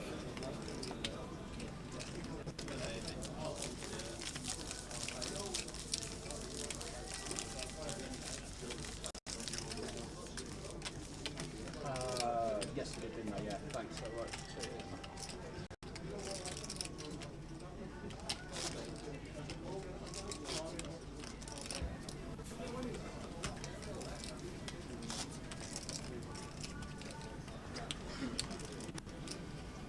6 minutes left of this level, then one more level. We're on 59. Yeah, top right of your screen, Gary Whitehead, the last out. Well, I say that, Maxime Farner busting 5 minutes after, so does leave us with the number you see in the top right.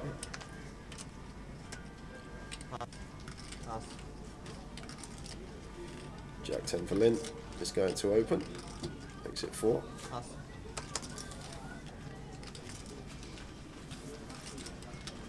And expect Phil to defend this one in a heads-up situation. 4.5 to 1 on his money.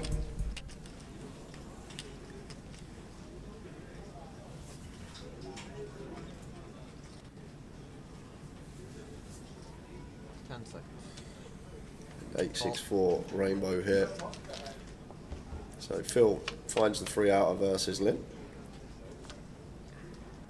Lynn not going to continue here. Board that does favour the range of Phil here. However, this is going to be a mandatory delay c-bet in my opinion here. Tower, I think once this ace rolls off, Lin Chen definitely be putting some chips in the pot where the opener. We're going to have a lot of ace-x, but going to check back, not take the spot. And 6 of hearts on river.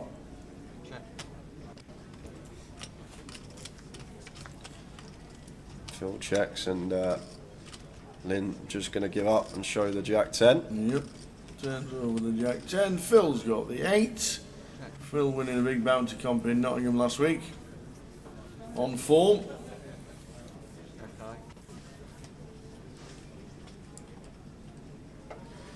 VDW. Thanks very much. I feel like we're getting free coaching with you on the stream, Jay, for the last couple of days I've been here. Did you mention you have any other channels that we can follow? I don't personally. However, Tower and I do some work for 888 Poker TV as well. Yeah, it's all through Grosvenor Poker Live. All through Grosvenor Poker. Whenever there's an 888, we'll be streaming on their Twitch site, but it's through Grosvenor Poker Live and Cardroom Direct, two of the streaming team that we work for. I've actually had a few people say to me as well it would be a really good idea to maybe do some vlogging of some 6-card PLO games that are playing, and potentially could be something next year that I might start doing. I don't really do social media, but might even start up my own YouTube, do some 6-card vlogs, because there's nothing out there really, Tara, No. any live 6-card stuff, is there? So no, there isn't.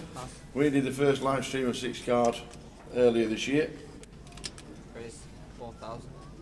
Pass. Pass. and do some breakdowns of hands and track my sessions, see how everyone can see how we're getting on.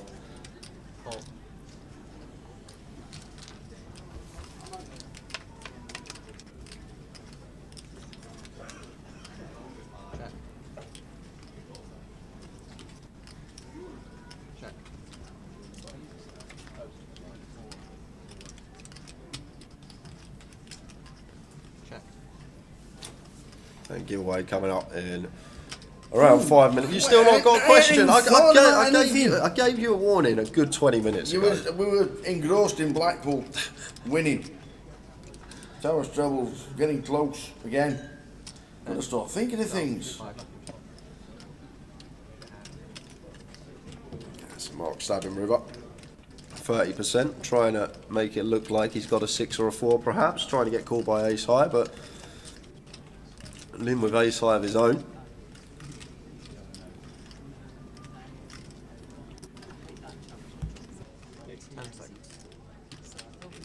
Tough one for Lynn, because from big blind Mark will defend a fair amount of 6x and 4x, and they are pretty clear value bets once it's checked all the way down. Could go small for value with these hands and is going to get Lynn off the ace high. Well played, Mark.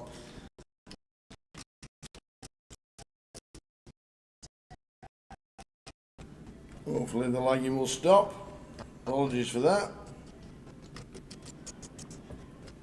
Do you two advise which sandwiches to have? Of course, all the time. We are food vloggers. You've seen the size of me, you'll know why.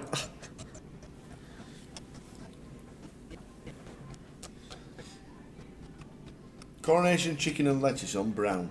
That's one of my favourites. Just saying.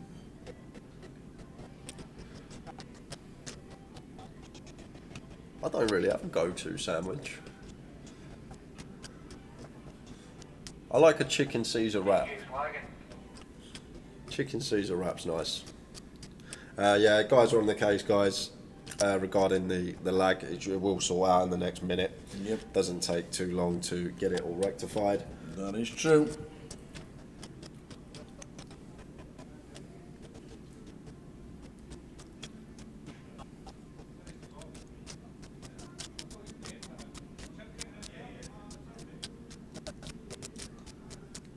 Unfortunately for us, if PK is obviously busy because of what he does, then he'll take a little bit longer than normal. But we've got a giveaway to do anyway after Tower gets into the midst of Google. Yes. Finding the most difficult question he can find. Difficult.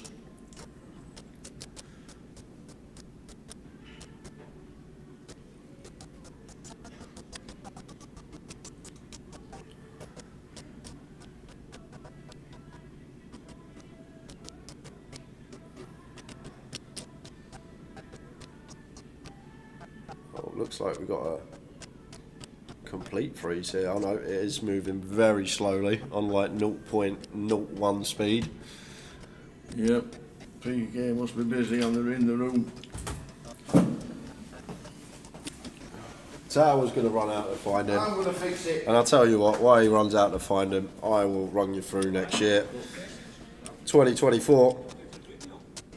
That's what's coming up. We have got plenty going on regarding GUKPTs. Just look at the schedule. That's what we're going to be covering. Tower and I will be streaming everything other than the Xmas Cracker and the Easter Beast. But that is everything regarding Grosvenor, with a few of the big 888 stops in there as well. And then regarding the 888 smaller stops, this is where we're going to be going for 888. And I fixed it. You fixed it? I fixed it. Okay. On my own. Well done. Well done. Fixed it on my own. There's Dave saying thanks. Plenty to look forward to next year. And there's the top. A Towers treble.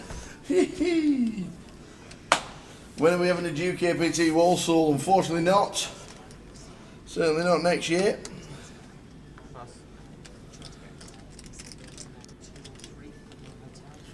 Kellet with 10-9 suited, makes it 4.5. Wadey in the big with the 6s. Defends. Flop time. Slight bit of action. We've got top pair for Kellet. We've got Wadey with the 6s, so should see a turn here.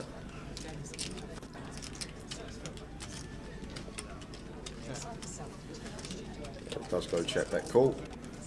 Oh, and what a turn for Wadey. The dream, 6 of diamonds rolling off here, and Rich turning flush draw to go with his top pair.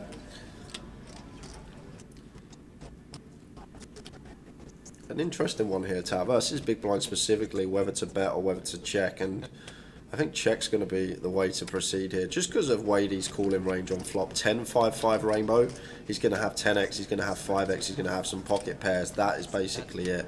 So obviously against the 5x we're well behind, against the outkicked 10x we're well in front, and then the 10x that outkicks us we're well behind. So the spots where our equity is either going to be well in front or well behind, spots very nice to check back with in position. And now 14k on the river from Wadey here. A real tough spot for Kellet. It's a chunky bet, over 3/4 pot here. And it all comes down to flop tower, like I said, calling ranges on flops, 5x, 10x. And then that's about it. Some pocket pairs. If Wadey had like deuces, 3s, 4s, he's just going to check to showdown versus ace high. If he had like 10-7, 10-8, I guess these are the hands that we beat, the 10-7 and the 10-8, but that's about it. Because I can't really find a bluff on this board. Like, we specifically need Wadey to float with like a backdoor straight and flush draw, and then start leading river to be good here, and Kellet sniffs it out. That's a really good fold. Once he checks back turn, that is a top-notch fold there, Tal. A lot of people just think, I've checked back turn, I'm under rep, I'm going to put a chip in. But once you really break it down, the calling range on the flop is actually so condensed that once Wadey leads river, it's very unlikely that we're going to have the best hand. If you had a 10, I got lucky on the 10. Very nice indeed. That's 6s, bro. Good fold. 58 out of 347, as it says top right of the screen. Have you got a question? Oh, yes. Yes. After this hand. After this hand, we're going to do a I need the pen. Jay thinks you might need some working out paper. Right. I had 6s, bro. That's all I want to hear.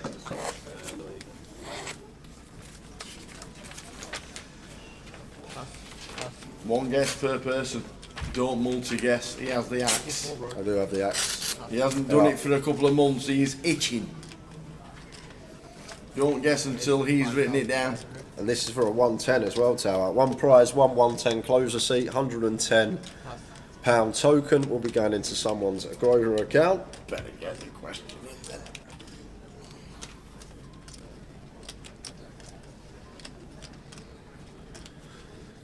Stu opens hijack, raises to 55. Emma in with the 8-4 suited from the big. I don't know, I've got a really bad feeling about this question. I don't know why. Why? But I've just got a bad feeling that you're going to ask me something outrageous. No, not in the slightest. Not in the slightest. As long as you know your cube roots, you'll be fine. I do. You're a mathematician. You're a proper good old big mathematician, so your cube roots, you'll be fine.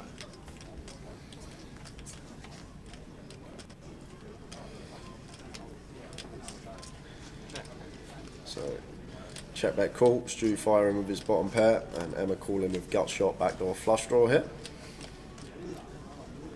And Stu probably just wants to hunt for showdown now. I think we're a bit too high up to start bluffing a 6. If we are going to start bluffing a 6, maybe want a hand like 6-7, 6-8, removal to some straights Emma can have. There's the 8 for Emma. Yeah, things going her way today.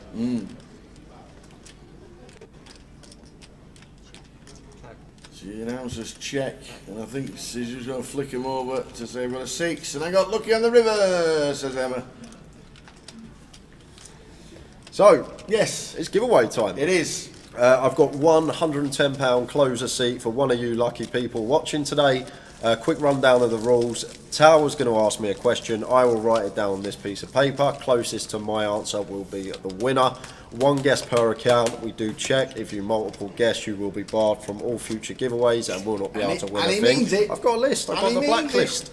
And do not guess until my answer is on this piece of paper. And that's about it, guys. That's all you need to know. So, easy question for you. Yep. Your maths is amazing. I need a pen. Yep. Your maths is amazing. You remember everything in the world. I don't, but I remember certain things, but not everything. Who won last year's grand final? Dan Bedson. In dollars, what was the price total? What, that he won? No, in what was the prize pool? What was the prize pool for the grand final last year that Dan Bedson won? In dollars, please. In dollars? Yeah, don't guess just yet. Don't guess.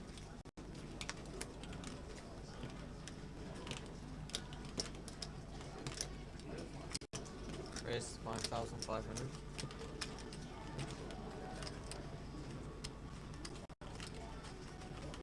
Pass. Pass.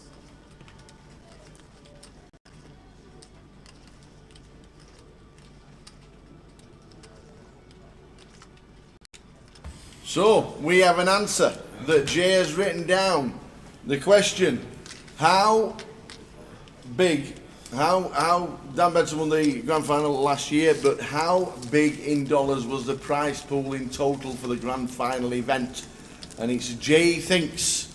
So if he knows the answer and he thinks he knows how many runners, he'll try and work it out. Off we go, 10 minutes for a £110 token.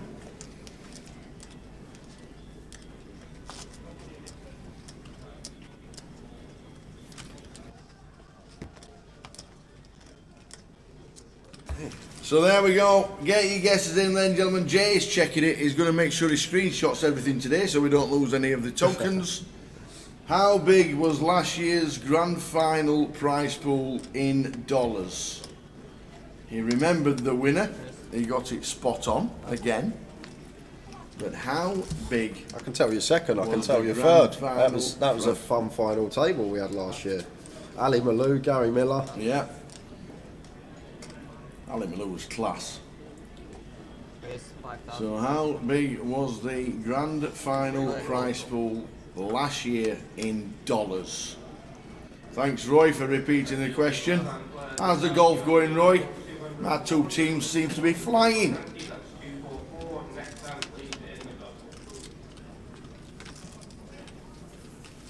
Last year's grand final, the event that Dan Bedson won. But how big was the prize pool? If you remember how many runners, you might have a good chance to guess it. If you know the dollar exchange, obviously. But then it's all about how close it is to Jay's answer.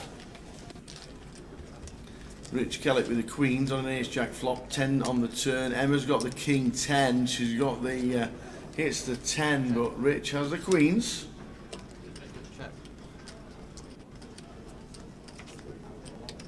And a 9 for Rich to get the check mark.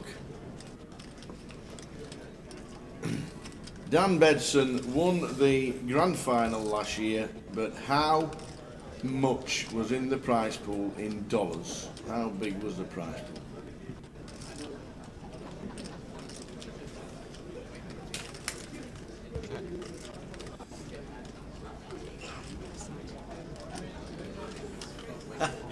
I like that from Joshua Hampson. $718,120.56. I like that. Got to be precise. So in dollars, how big does Jay thinks the grand final prize pool was last year that Dan Bedson won? It's a tough one. It is. It is. You've obviously got to think about the exchange rate as well. Yep. And what you think the exchange rate might be. And then you've got to put your guess into pounds to how much you think the prize pool actually was. Obviously we can Google it. Obviously you can find out what the actual answer is and how many runners there were.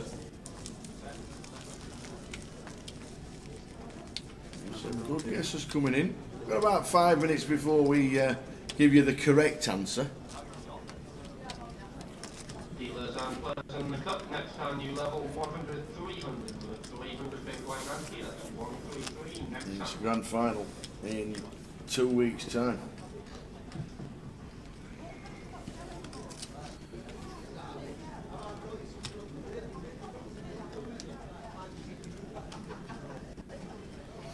Two weeks tomorrow, the grand final will be in the last day streaming for Card Room Direct this year.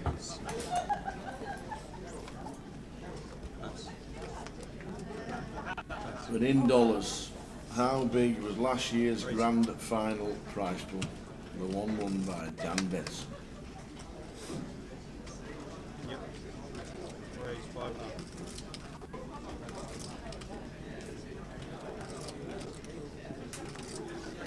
What's being streamed at the grand final? Please don't ask that question in the chat. I got told what we're streaming today, and honestly, I nearly passed out. I'm not even joking. Not worked enough this year.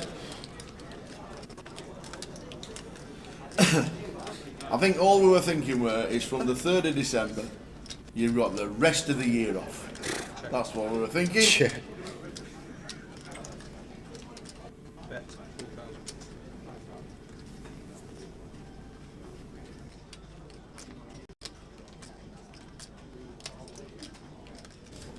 Barrow are 1 up. What? Yo, yo! Hey, da da da da da da da da da da da da. Barrow winning. Come on, the Barrow. Cheers, Barry. Barry Bowes gives us the good news. Roy Cyphers joining in as well. Chris Maiden telling us, boom, says Apocalypse, who supports Barrow. Come on.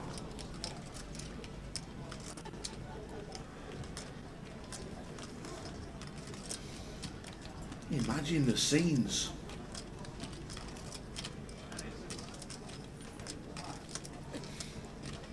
Yeah, so Kellet take it. Trappy approach it with the Ace King pre. Just flatten.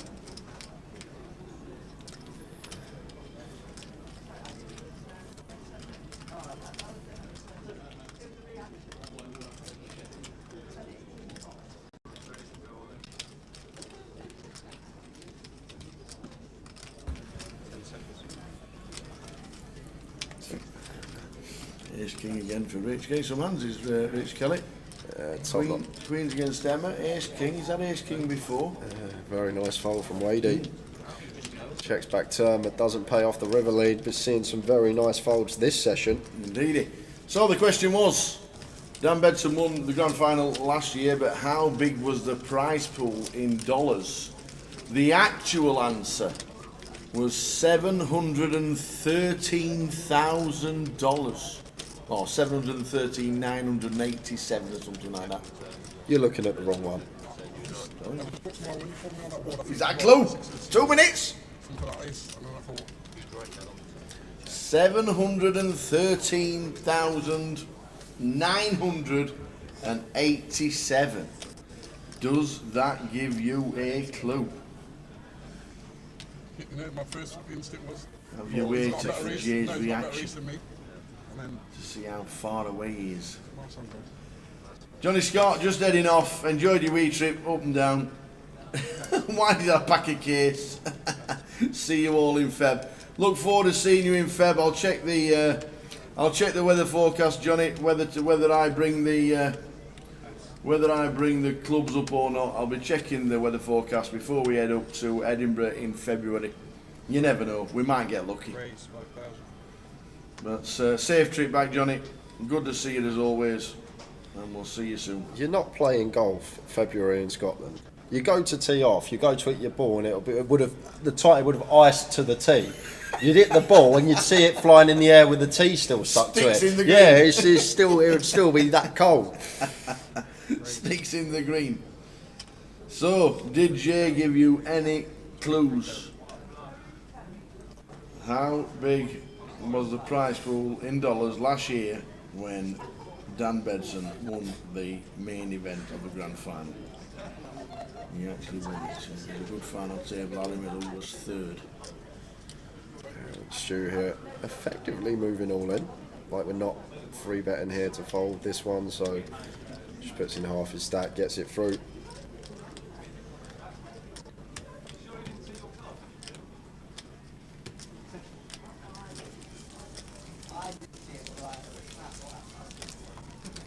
So 1 more minute. I'll give you 1 more minute. Please don't double guess. Now you might have got facial expressions from Jay. Do not double guess. In dollars, what was the last year's grand final prize pool? We know Dan Bedson won it. We know Ali Miller was third. Gary Miller second. Gary Miller was second. That's all I know. Yeah.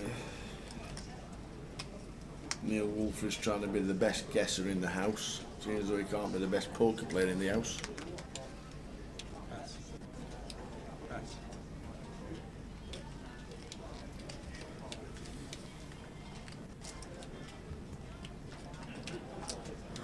Ace 5 suited for Emma. Looking at 6k.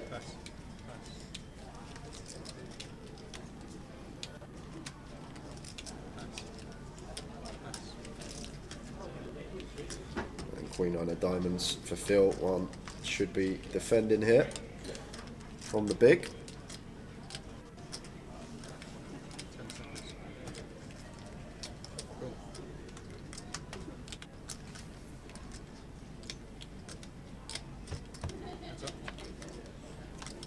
Flop time.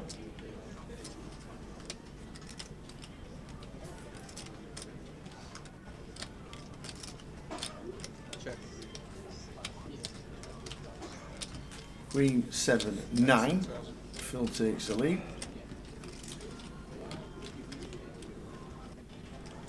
Just take the lead. Jumps well in front here Yep. with his top 2 pair. Emma does have redraws and an ace. So she bets 6k. I'd love to see a heart on the turn. That's 6 of hearts. It's not, it's Jack of spades, check mark. 2 pair for Phil. It's good.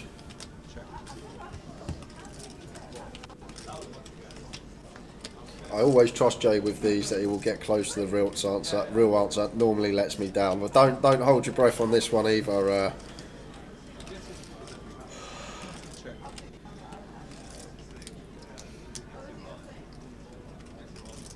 And it's a king on the river. Has Emma got a little bluff in her? Looks like she has. Goes for 15k, just north of half.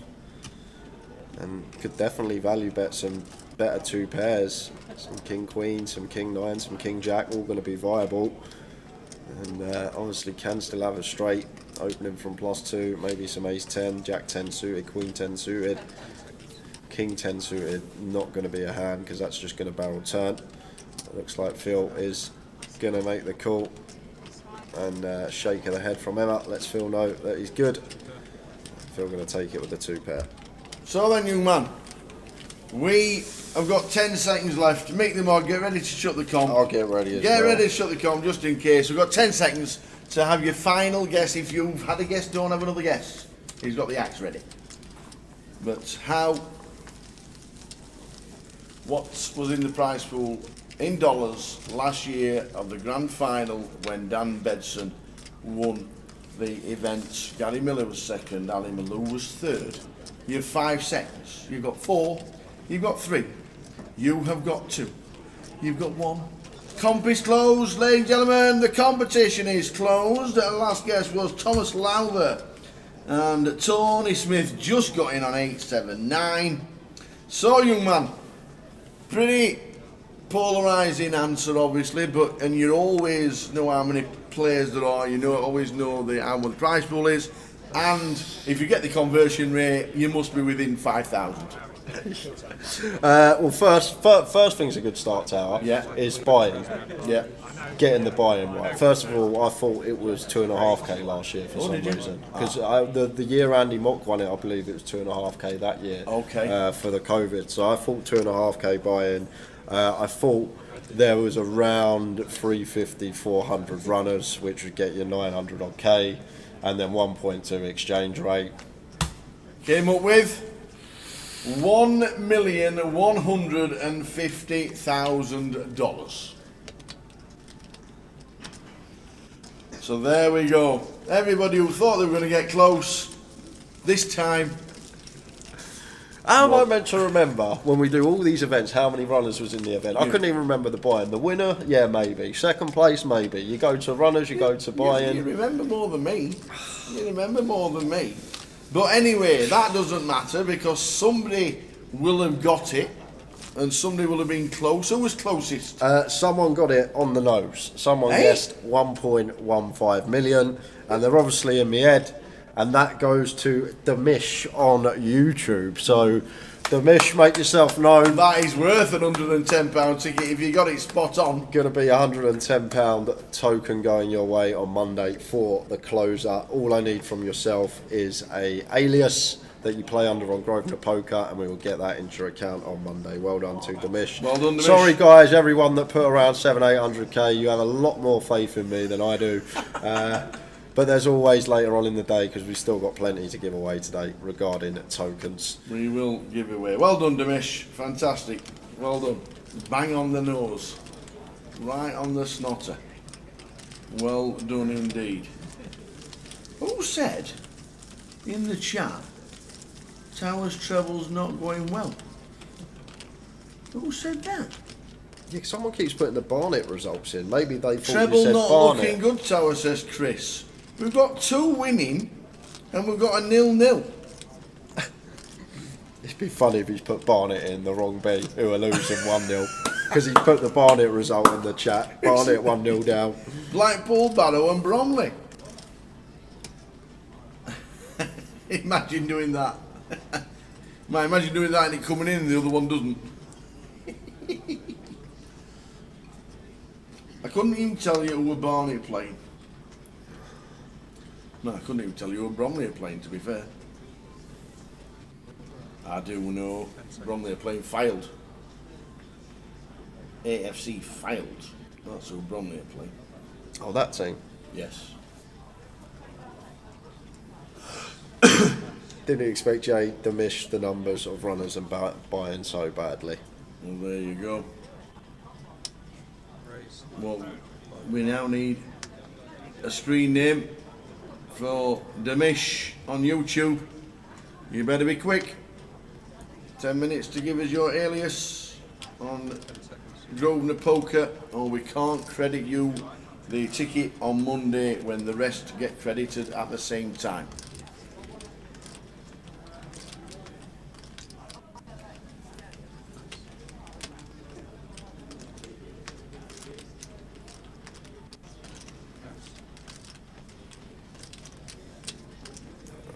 Makes it 5.5.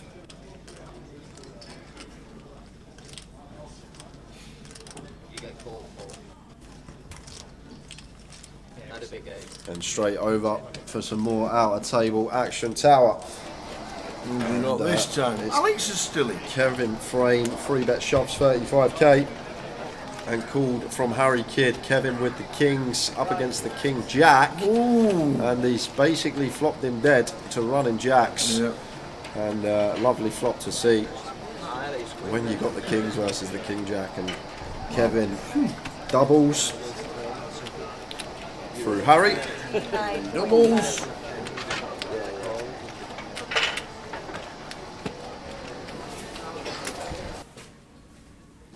And back to the feature.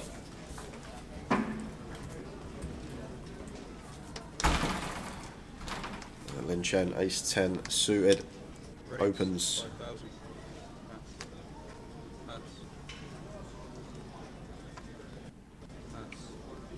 Makes it 5.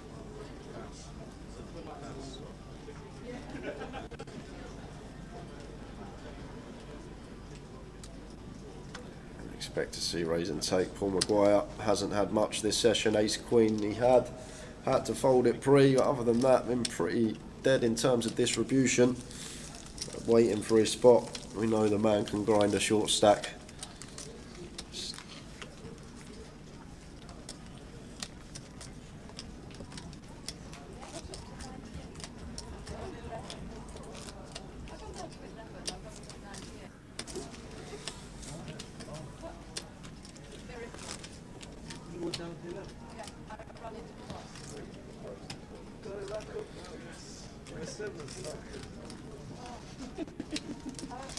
Wow.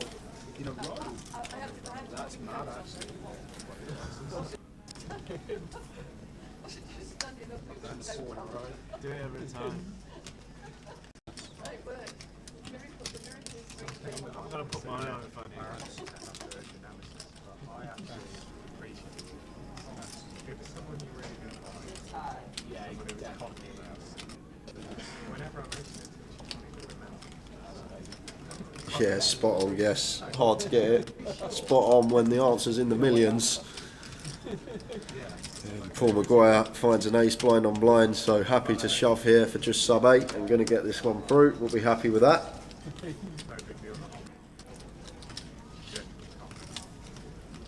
what point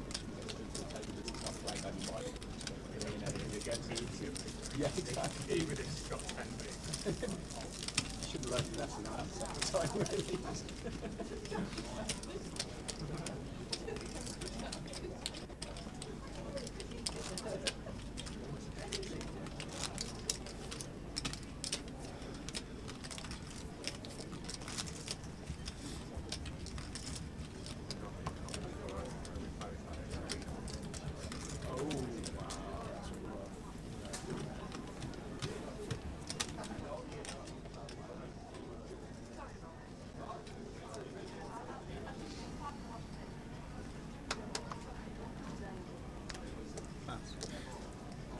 Lovely, Demish. Thank you very much. Congratulations. That token will be a count on Monday.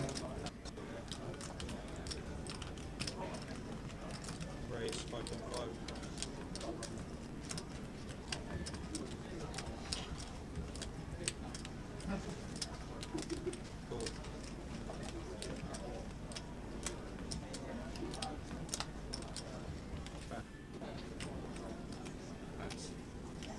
Back to the action. Emma with 10s, just flatten the Wadey hijack open. Could 3-bet this one as well. We're just going to go for call on this occasion.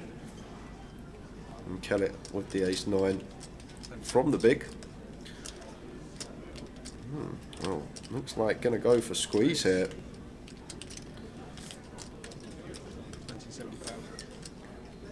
Nice and meaty.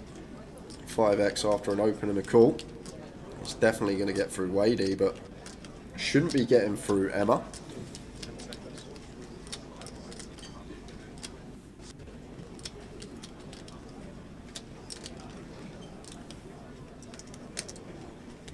Makes it 27. I think Emma's hand's just too strong to be folding here, especially versus LP open flat and squeeze from Kellet. Kellet, good player, and will take some spots like this once he'll perceive the flat to never be a trap, and the opener can be opening fairly wide. So I'd like to see Emma continue. Once you finish your hand, you will be on a once again, I'll play in the main event. So Emma does make the call with position off to the flop.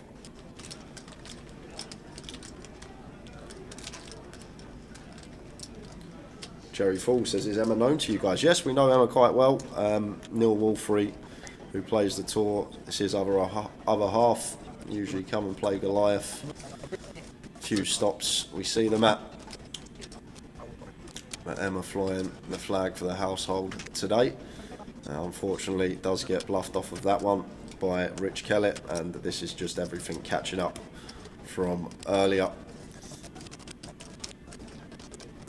And will sort itself out no more than 30 seconds as John Gilchrist comes to the table for the final 30 minutes before the hour dinner break.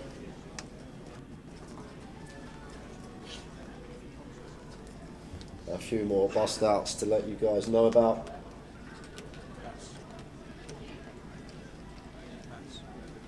We have lost Lee Harlan, we have lost Carl Hogg, we have lost AD, Twan Lee, Afir Ali and Maxime Farner have all exited the field.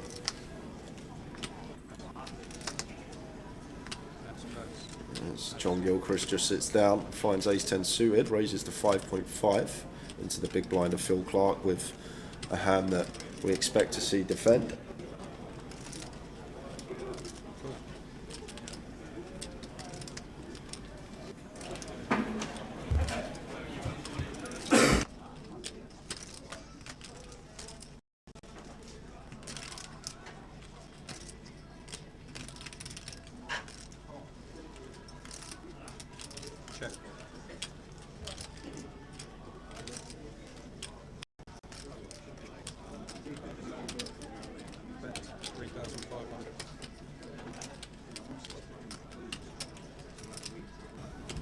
Ace, King, Queen, flop. King, Jack, Phil, Ace, 10 for John. Slow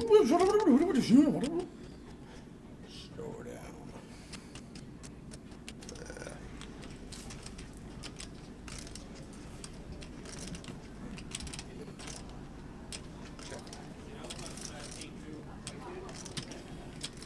Is Emma known to us? Yes. Known Emma for a long time. Neil Wolfrey and Emma got married a couple of years ago, been together for years and years and years, lived down in Exeter, playing golf for Neil. Neil's from up this neck of the woods, Bolton I think it is. But, been together for years of Emma and Neil. Wendy's still in. Not sure if she's on the stream next. We're on a break in 26 minutes time, as you can see, and a 40-minute dinner break is at the end of this level.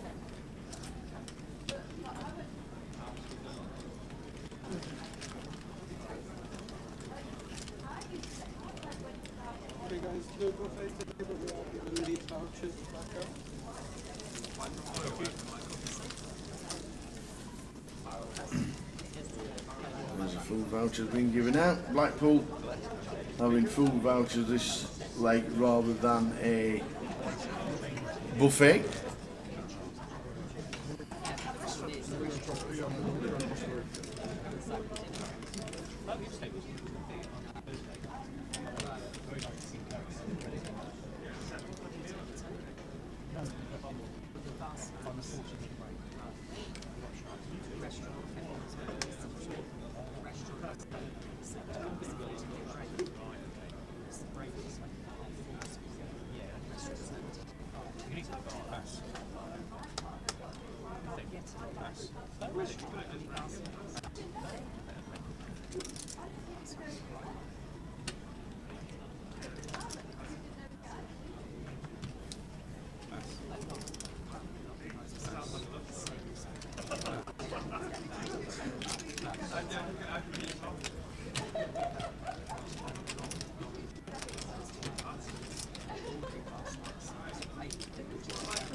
It was like during the World Series, wasn't it? Like July. 7-8 years ago. Just played to win him on a Monday, Tuesday, or Wednesday night, and then Thursday he's in hospital, and then a day later he's passed away, right? What allegedly was, yeah. Ace high flop, ace 8 jack, Mark flopping bottom pair. Phil in a small blind with a 6 deuce. We'll check.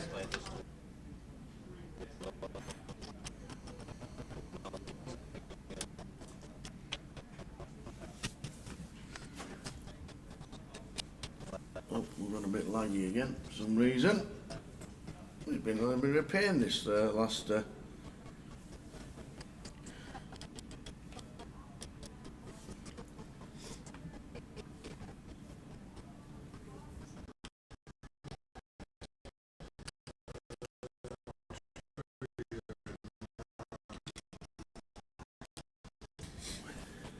Sorry about the lagginess. 3K will be on the case. We still don't know where it is. Been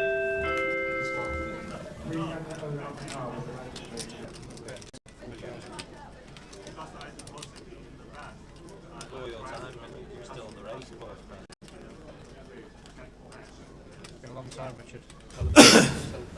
So PK is on the case with a lagginess. Do apologise. It is. We're speaking to Andy Milner, who does all the software, and he says it's one of the biggest bugs he's ever seen. Whoa, whoa, whoa! Hold the music! Hold the music! Bromley are winning. No way. Bromley are winning. I'm going to get another T-shirt. Oh, you couldn't make it up. What's your favourite break course in the UK, Tom? favourites actually. 73 plate outside needs moving. All these people with nice cars just think they can park anywhere. Park anywhere they want to. That's it. That's exactly what they think. What price was this treble tower? Just under 8 to 1. 7.9, I think it was. Chris Maiden says, I think you got the right team this time. I think you're right. I think you did. What's the premium charge? You're getting an invite. I think my friends pay a lot of commission.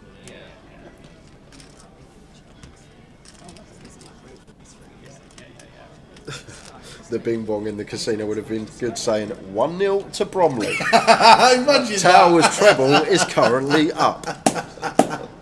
Hold. Imagine that. Oh, that'd have been funny. In the bookies in the 80s and 90s, you'd listen to me. Imagine that. That would have been so funny. All handwriting, wasn't it? No slit of paper. Still in the old days. No pictures when we first started. That would have been funny. Still is well. Still was when there was no pictures in the shops. Thanks. Lin Chen dropped down to 91. He had the start of this session with about 160.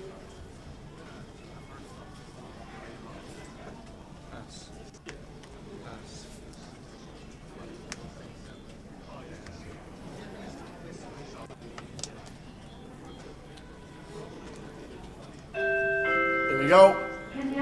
Oh, damn. Please come to reception, thank you.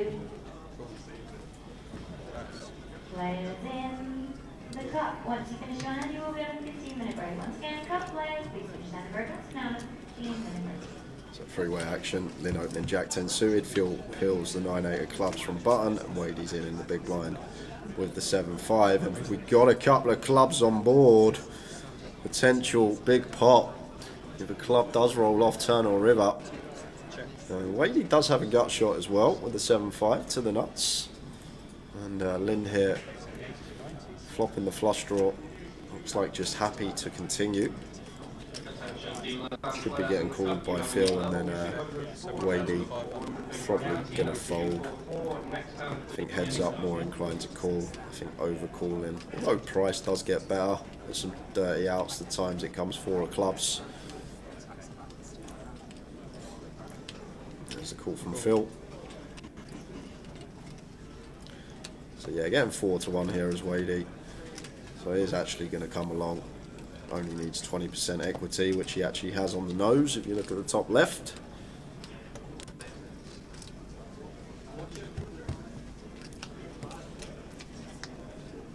Oh, and up and down now, and Lynn turns a gut shot and Phil turns a pair. And one could see double barrel here from Lynn. After picking up more equity, removal to some of the stronger Queen X that Phil would have, but would perhaps need the triple in mind. And don't really see too much from Lynn regarding a triple barrel over the year that we've seen him on the featured table. Don't think he is the type for a bet shove as a bluff, but let's see what he's going to come with here on the turn. Very intriguing spot, still with Phil behind us. Like in our head, we're not going to be folding out a queen to a second barrel here, Phil, whereas we can be thinking about tripling off on a lot of run-outs.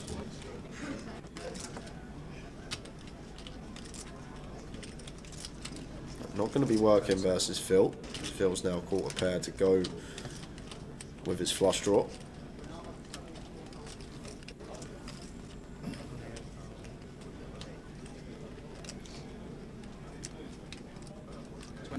Goes for 30k. 28, I think the bet. 28 is the bet from Lynn Chen.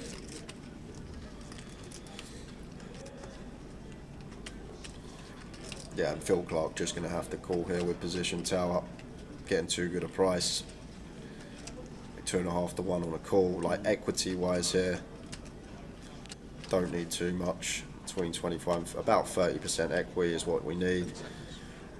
9 outs for a flush, 5 for a trips or 2 pair, 14 outs, 2.4% per out. We're getting well more than the right price here.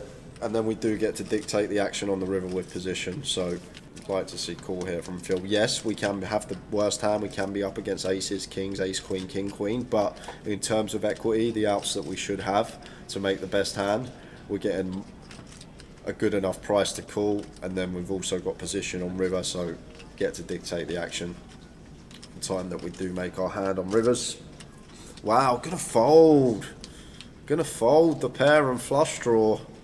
That is a tight laydown tower, real tight there from Phil. Yeah, you're playing the 6-8. We're playing the 8-5 clubs, 8-6 clubs. Yeah, but Wadey's in with his up and down here, so expected it to go call Phil, Wadey fold, but it's gone Phil fold, Wadey call, and to the river. Any fours about? 9 would be fun. 9 would be fun.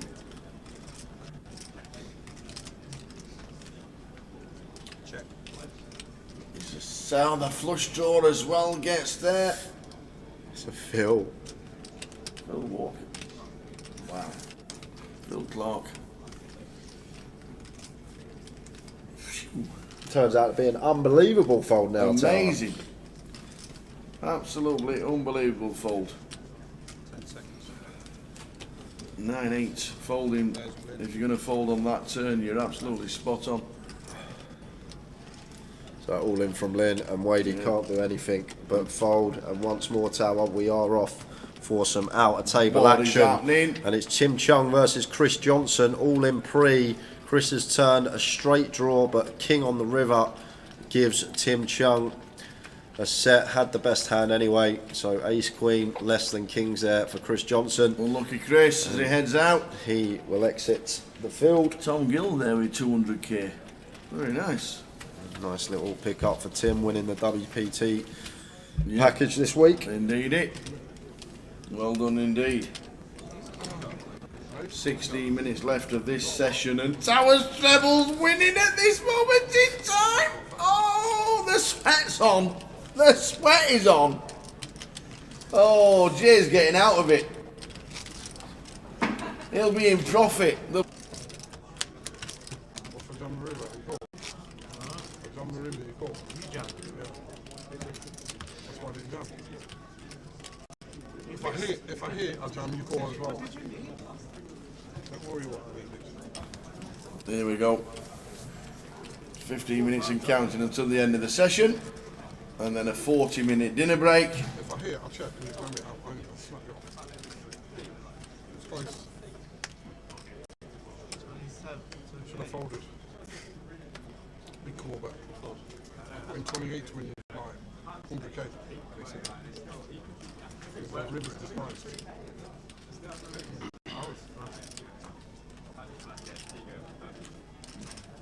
So 15 minutes and counting until the end of this session, and we're down to 51. 34 get the money. We'll try and get you a lot of chip counts going through to the start of the next session.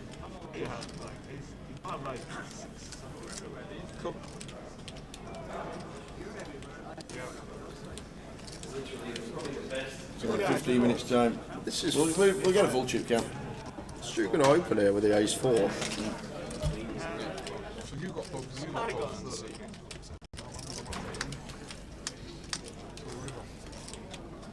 Wadey calls queen 10 and does out flop Stuart.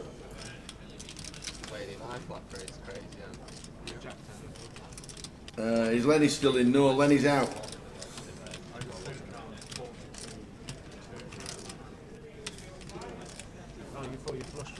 I just raised the flop with a diamond. Yeah, if it's heads up, you have to go. You have to actually do it once. Lenny is out. He was out second level of the day today. With Lenny.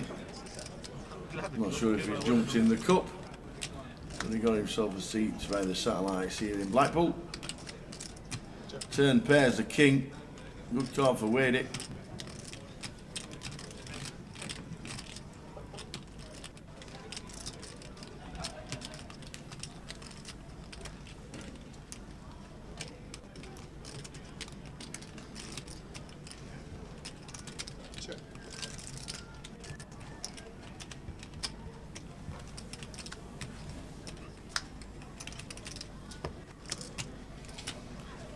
brings the flush draw with the 4 of hearts on the river. Wadey with the check mark. He does check. Still rutter on 30k. Lines with 3k afterwards. We come back. Off we go again. And oh my word! Who is it? It's Westlife Barry! Westlife Barry! He's got the King Queen, so it might be short and sweet, but does flop a straight draw. And gonna need a Queen or a Jack. And it is a Jack! Westlife Barry survives, not just flying. Oh, he's got the wings. He's flying without wings. Westlife Barry in the field. I didn't even know. There we go. Barry Greenan doubles up just before dinner. And boy, will me and Tower have a field day if he's on the feature table at some point today. If you don't know the story, someone come in the chat and told us how Barry runs his own Westlife fan club in Scotland and has a full tattoo of Westlife on his back. So we were just running the Westlife puns throughout the lead stream whenever we saw Barry. Barry Greenan, I'll see you again. I'm here all week. Thank you very much. Oh, Smiter. Blackpool 3. Shrewsbury Town 0.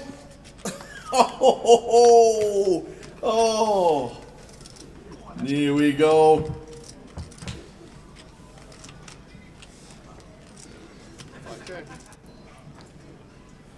Here we go. 3-0 Blackpool. The Seasiders are doing it for the Tower.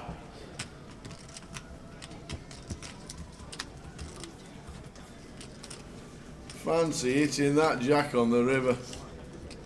Oh, he had seasons in the sun, that fella. He really did.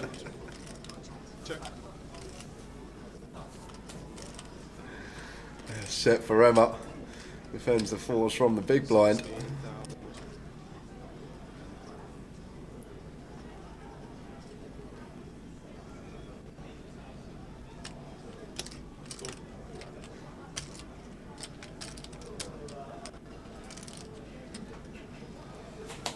One of your friends got a bet builder up last week, 950 to 1. A bet builder with a £30 free bet. Wow. Wow. That's unbelievable. And Emma Rivers a boat here.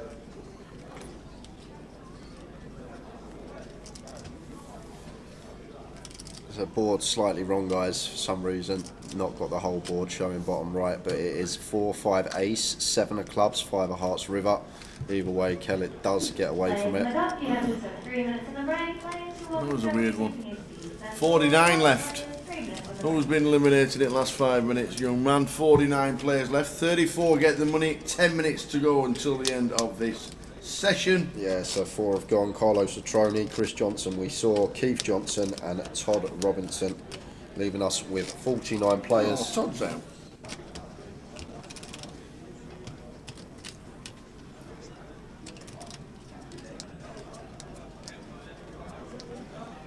When's the break?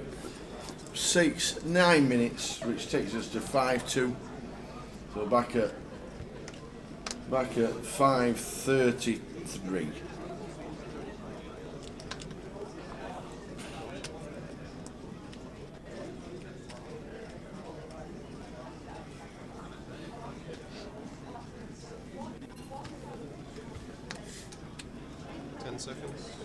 Raise to 18,000. Stu with the 8s, effectively moving all in, makes it 18. We're flying with our wings.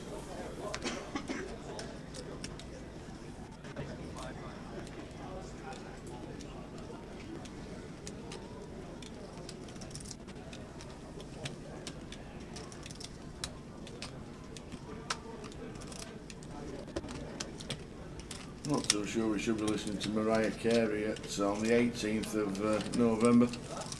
There we go. It is what it is.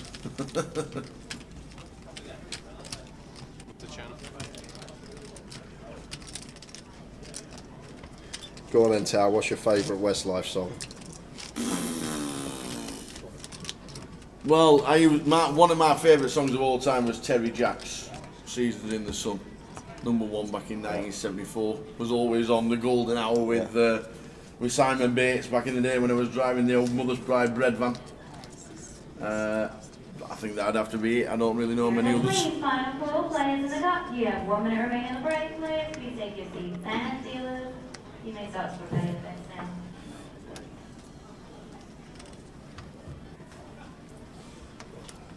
Oh, we need Barry on the feature at some point today. Please get Barry Greenan on this feature table.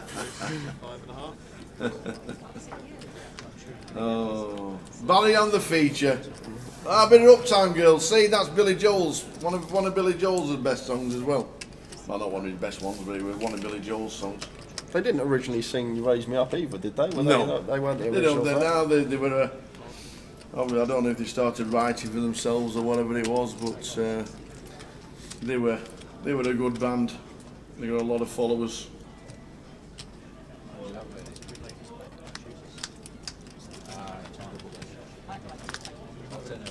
They got a lot of followers.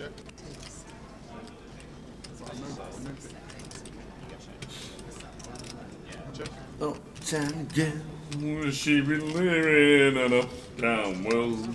That one. Yes. Nailed it.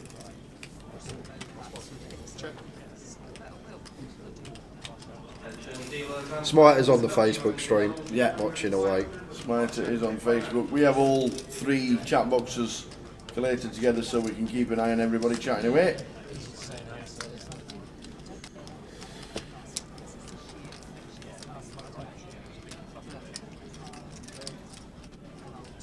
Buy-in for this is $12.50. Prize pool bottom of your screen. Going on dinner break in 5 minutes time for 40 minutes. Back at past.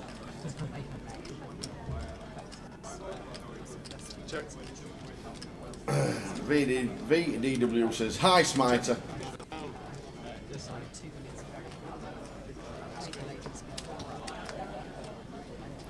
I don't think I could name 5 Westlife songs, to be fair. Flying Without Wings is obviously one. Seasons in the Sun. Uptown Girls. Uptown Girls, 3 of them. You Raise Me Up. Raise Me Up. That's yeah. 4. Did they sing The Rose? And What About Now? What About Now? That one. What About Today? That one. What About Now? What About Today? You must know that one. Never heard that one. How do you not know that one? That's a massive Westlife hit. Never heard that one. Did they sing The Rose? I don't know about The Rose. That was a. I'll see you again. That would have been a cover. I'll see you again. The one I mentioned when Barry was was in the pan. Not that I'm a Westlife fan, guys, or anything. It's really me and my insecurities while I'm doing all this stuff about Barry Green, and really I'm the big Westlife fan with a tattoo on my back. Oh, imagine if you whip your t-shirts off at the grand final and turn round. Imagine that. Oh, that'd be funny. Shoves here with the ace king. From under the gun, 14 bigs might have opened this one, Tao. I think slightly too many BBs to be moving in with from this particular position. And Mark with a tough one here. Ace Jack suited from +2. It does look strong here, this from Stu Rart, shoving from gun. And especially when you shouldn't really have any shoves off of this stack size, should just be open or fold. Sometimes does look stronger than what it is. But Mark does make the call nonetheless. And going to be in a dominated spot.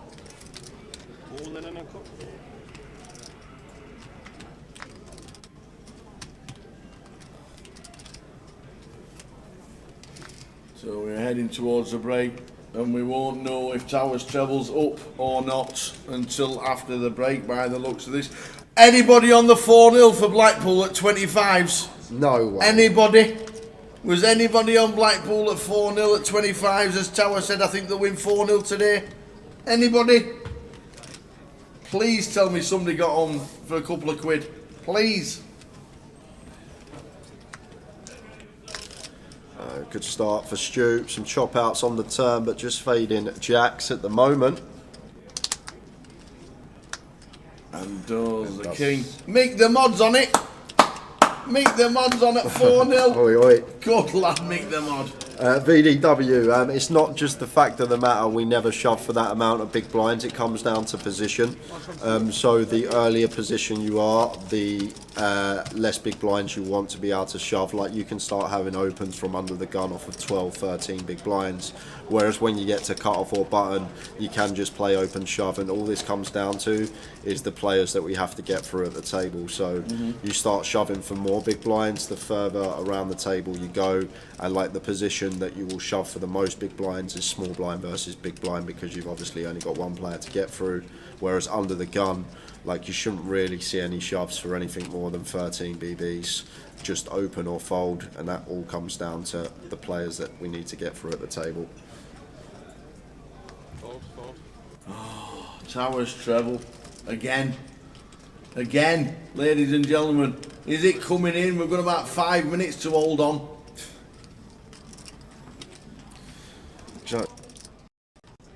Raise to 12.5.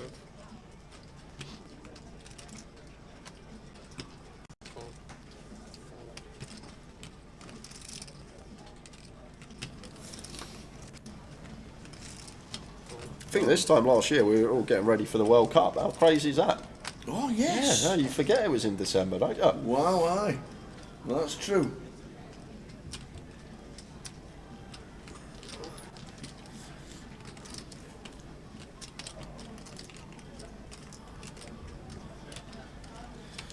John defending Jack 9 suited. The World Cup, December 2022. Cool. Check. We got action, top pair versus 2 overcards and the nut flush draw. Okay.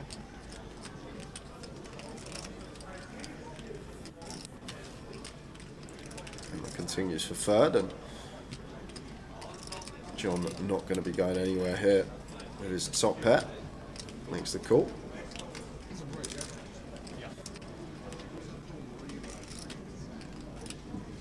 Players on break after this hand, so last hand for us and 40-minute break. We're not going to get to see if Towers trebles coming until we return. If I don't return, it's coming. I'll be off. The private jet will be waiting. Well, it's just Bromley that's got a hold. That's it. Literally just Bromley. And 4-0 Blackpool. Make the mods on it. What a day! What a day! Got him out of it. Got him out of everything he's ever bet on, and got him out of it. Just the 5 figures down now on Towers treble as Emma double barrels and John calls after turning up and down draw to go with his what is now second pair. River. He's an 8. So John gets the check mark on the last hand of the sesh. Emma says I missed, and he goes check, check. And John going to take a nice one, nice juicy pot, 81k in the middle to take. And we're going to be back at just after 1/2 guys, with the next session, and hopefully get near the money. And hopefully we'll be running in with some swag bags, because Towers treble is going to come in. We will see you in 40 minutes. See you in 40. The thought of folding never crossed my mind, so it was just one of those things, and just narrowly missed out on the final table. But it certainly gave me a thirst to play more. Can you remember who won it? Yeah, it was Sandra Noyox, because she actually knocked me out. So yeah, I do remember. You'll never forget that one. But 2 weeks later, you got your first Hendon Mob win, and it's still there. The first win at the side of Rich Kellet's name. £200 side event in the GUKPT London. Oh yeah, it was a £200 rebuy as well, I think. So it was pretty big. Yeah, they got 26,000 for the win. The final table included James Aikenhead and the late great Dave Colclough. What were it like playing with those kind of guys? Oh wow, yeah, like that was just amazing for me, because obviously the thing is, when I was sort of 18 and I was really enthused about poker, so I was playing every day online, and I didn't go in WH Smith's and buy all the magazines, and so like to be in WH Smith reading these magazines, trying to suck up all this information, and see these people in the magazines to go into playing with them at the table the year after was just it was really sort of, yeah, it was mad. Yeah, I know. And after the GUKPT win in 2009 was such a good year for yourself, because in August you got the biggest online score. You're on F-tops. Event number 20, 2,438 runners. You got 96,000. And a jersey. Wow, yeah, that was incredible. I was my friend stayed up all night with me. The guy who my friend who lived 2 doors down from me, who taught me how to play poker, actually, he stayed up with me all night, and yeah, that one went on till about 7 a.m. And actually, back on Full Tilt, they used to have another really cool feature. Any of their red pros, if you knock them out, you got the buy-in for the tournament back, and you got a T-shirt that said "I knocked out Full Tilt Pro." And with about 3 or 4 tables left, I knocked out Alan Cunningham. Oh yeah.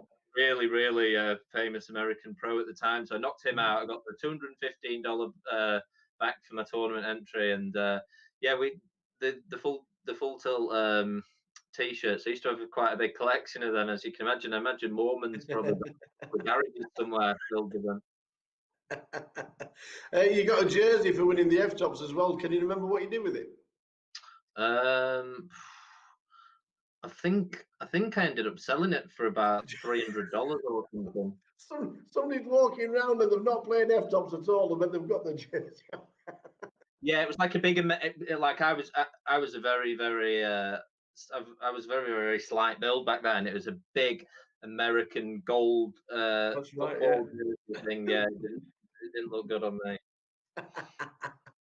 But he just carried on. 2009 was fantastic because you run deep in the World Series Poker Europe, which was down in London at the time. In the 1K, finishing 28th out of 608 entries. Yes, it was only for 3,000, but that kind of field down in London must have been a bit exciting. Funny story about that one, actually. So is that the 1K event that JP Kelly won? Yeah. Right. Well, yes, it was. Yes, it was. Yeah. So me and JP Kelly were JP Kelly was first in chips overnight going into day 2, and I was second in chips overnight going into day 2. And I think I'd played on the Friday, and day 2 was on the Sunday. That Sunday was the Sunday that Michael Owen scored that goal against Man City. So yeah, but on the Saturday, interestingly enough, I actually had my biggest ever cash game winning session ever. I was playing in the Vic in London, and I ended up buying in for about 5,000. And then, like at the when it got to something like 6 a.m., I was playing Bamboss heads up. If you know Bamboss, he was an absolute legend in the Vic. I absolutely loved him. But if he was on tilt or something, he would just play crazy, and he'd always like to go to the cashier, and he'd say more chips, please, and he'd get a big stack of the 5K chips. So no matter how many chips you have, he'd just come back and plonk 150K on the table. So yeah, I was up to about, I must have been up to about 65,000. So I was winning £60,000 in this cash game, and like that at the time for me was just like absolutely insane. It was like fairy tale stuff, really. And then I ended up and Bamboss was straddling every hand for me. So like we were playing heads up, and if I didn't want to put the straddle on, he was like, "Okay, Richard, I put it on for you." So like he was just trying to make pots enormous and things, and I was like, I'm in for £5,000. Do I really want to play 120,000 pot here? And it was getting 6:30 a.m. So I had this big day 2 at midday, and then I think Sam Trickett said to me the next day, he said, like, what have you done? Like, why would you ever leave in that spot? That's the best spot you're ever going to get in a cash game. And I was just like, yeah, I had a day 2, and then I was excited for that day 2. At one point, you sat next to Chris Ferguson. Yeah, Jesus was on my left. What's that like, knowing he's won the World Series? Well, yeah, he's quite an imposing character to be honest. Yeah, I think I ended up playing one pot with him blind versus blind. See, this is crazy because like I can even like this is probably one of my most mad poker skills. Like I can remember the exact hand that I played against him like 10 years ago. I had ace 10 in the small blind, just one hand, and he had king 9 in the big blind. And I just remember I hadn't played out and I lost that to him. And I thought, yeah, I don't really want to get into another pot against him. He just wanders around, doesn't he, all nice and quiet, but must be so intimidating at the tables. Yeah, I felt intimidated in that pot, to be honest. Yeah, and I think I got a little bit of a lesson taught in that one. Did you play the World Series main event at all in Europe? The one down in London. I did play that. I'm trying to think. But to be honest with you, that tournament back then, it was an absolute marathon, and like the structure was unbelievable, and I was just sort of one of those kids who was trying to win it on day one, and my game was not suited to playing that, and I ended up just frittering my chips away, if I remember rightly, in that one. I think I did. I think I got an okay. I think I got like sort of an okay start and middle of the day, but I busted towards the end of day one. But yeah, I was not pacing myself very well in those sort of events at that time, for sure. I remember when I was down there doing the interviews and stuff like that. The quite a few of the Americans that came over were saying it's the best assembled field that ever played. Oh yeah, it was insane. The household names, like obviously I was 19 years old, and I was starstruck because so basically actually before I played the main event, I played the 2500 round of each Omaha and Holden one. And I had Helmuth on one of my tables. I had Barry Greenstein on one of my tables, and I was sat next to Doyle Brunson on one of my tables. So I was just like, wow. And then when I got in the main event, I had a couple of good players on my table. I had Mike the Mouth Mattis out on the feature table behind, and Negrano on the table there. So they were shouting over to each other. And like, if I thought I hadn't seen it all, like towards the end of the day, I looked over at Negrano's table, and yeah, Phil Ivey was sat there. they're just fantastic fields. So every credit for trying to play in one of them events.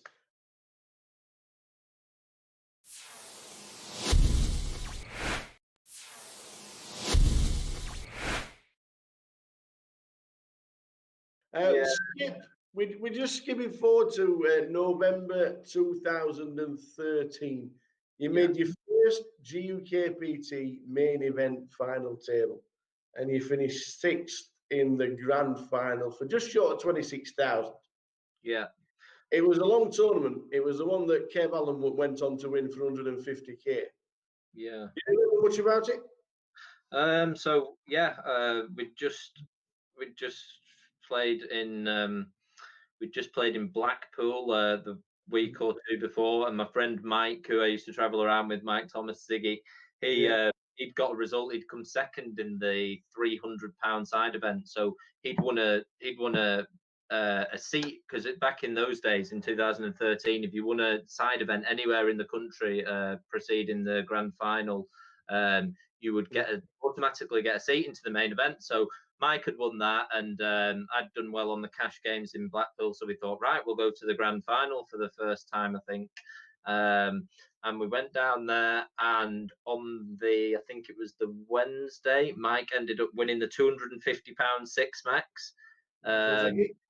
So yeah, I don't know if he got another seat into the grand final for that. Maybe you were capped at one. And I still didn't have my seat. But then on the Thursday, I played the £250 Omaha event, and I won that. Event outright. So I ended up getting the seat for the main event. And yeah, the main event was crazy. It was weird, the main event, actually, because I was on the same when I bought into the main event on that. I was on the same seat number and table number as my birthday. I always thought it was always just a bit. I was always just a bit like superstitious about that. But actually, on my table towards the end of day one was I had Mustafa Kanat 2 to my right, who I didn't know who he was at the time, but I just remember him completely outplaying me in one hand and thinking, who the hell is this guy? But he wasn't well known, Mustafa, at this time. This 2013, he would have sort of been still struggling to get like a big result. And 2 to my left, I had Bryn Kenny. Yeah, it gets easier then. Yeah, so these guys were. I ended up winning a big pot with Bryn, where I had Ace King and he had Queens, and I ended up getting 2 big streets of value on a King board. But yeah, I just sort of survived day one. I think I ended up bagging about 90,000. And day 2, day 2 was insane. I think probably up until recently, or like I think it's my favorite ever day of poker. Like it was just insane. Like I ran 90,000 chips up on day 2 of a GUKPT into 1.58 million or something, and it was just absolutely insane. Like I was just going and going and going and going, and yeah, everything was coming off. Awesome. Must have been a great final as well. Obviously, Kev Allen won it. One of the nice guys on there around the tables. Oh, yeah. Kev's a great guy. I love seeing him at every start. And March 2014, we make another final table, this time in Manchester. 192 entries. You finished 4th to 15,000. But first 3, Simon Dedman, Steve Warburton and Rhys Jones. What a final 4 to start with. But as soon as you bust, they just decided to chop it up. Yeah, I think that there was even. I think Carl Marenholtz and a couple of other good players were on that final table as well. Like pound for pound, at the time, it was the most insane GUKPT final table ever. Yeah, that was an incredible one. Simon Dedman was someone that I was really, really, really watching at this time as well. I really admired him, and I think. In my opinion, he's the most complete GUKPT player, the best GUKPT player ever, just because, I mean, his record would be right up there. And I just used to watch him and learn a lot from him. And his attention to detail and stuff was really, really good for me to sort of use him. Like he used to know what I was thinking before I was thinking it as well. Like I'd make a big bluff or something and I'd go to mock my cards and I could see him looking out of his corner of his eye and he'd have a little smile on his face and he'd go, you were bluffing there, weren't you, Richie? And he just knew every single time. He just knew, and I'd have to fake it sometimes and say, no, actually, I had that one time, like, because otherwise he'd just be able to read me. Like his focus was absolutely in a different league to anybody else's. Well, the following week, the form just continued because you went to Sheffield, played in the GPS, 400 entries, second. And this time you chopped it with James Parker and the one and only Mr. Ali Malou. Oh, wow. Yeah, what's it like playing against the Malou? Oh, well, this final table was really, really difficult to navigate because Ali Malou was on my left, I believe, and he had all the chips. So anytime I'd raise a strong hand, like ace 10 suited or something, you just go, oh, I'm all in. Like I couldn't do anything, and it was horrible. And I think the stacks. I think the stacks when we got to 300 to 3 left were something like Ali had 8 million, I had 1.3 million, and the other guy had 700,000. But it was getting late for Ali, and he was just like, yeah, I'll take this. I'm gonna get off home now. But special mention, Ali.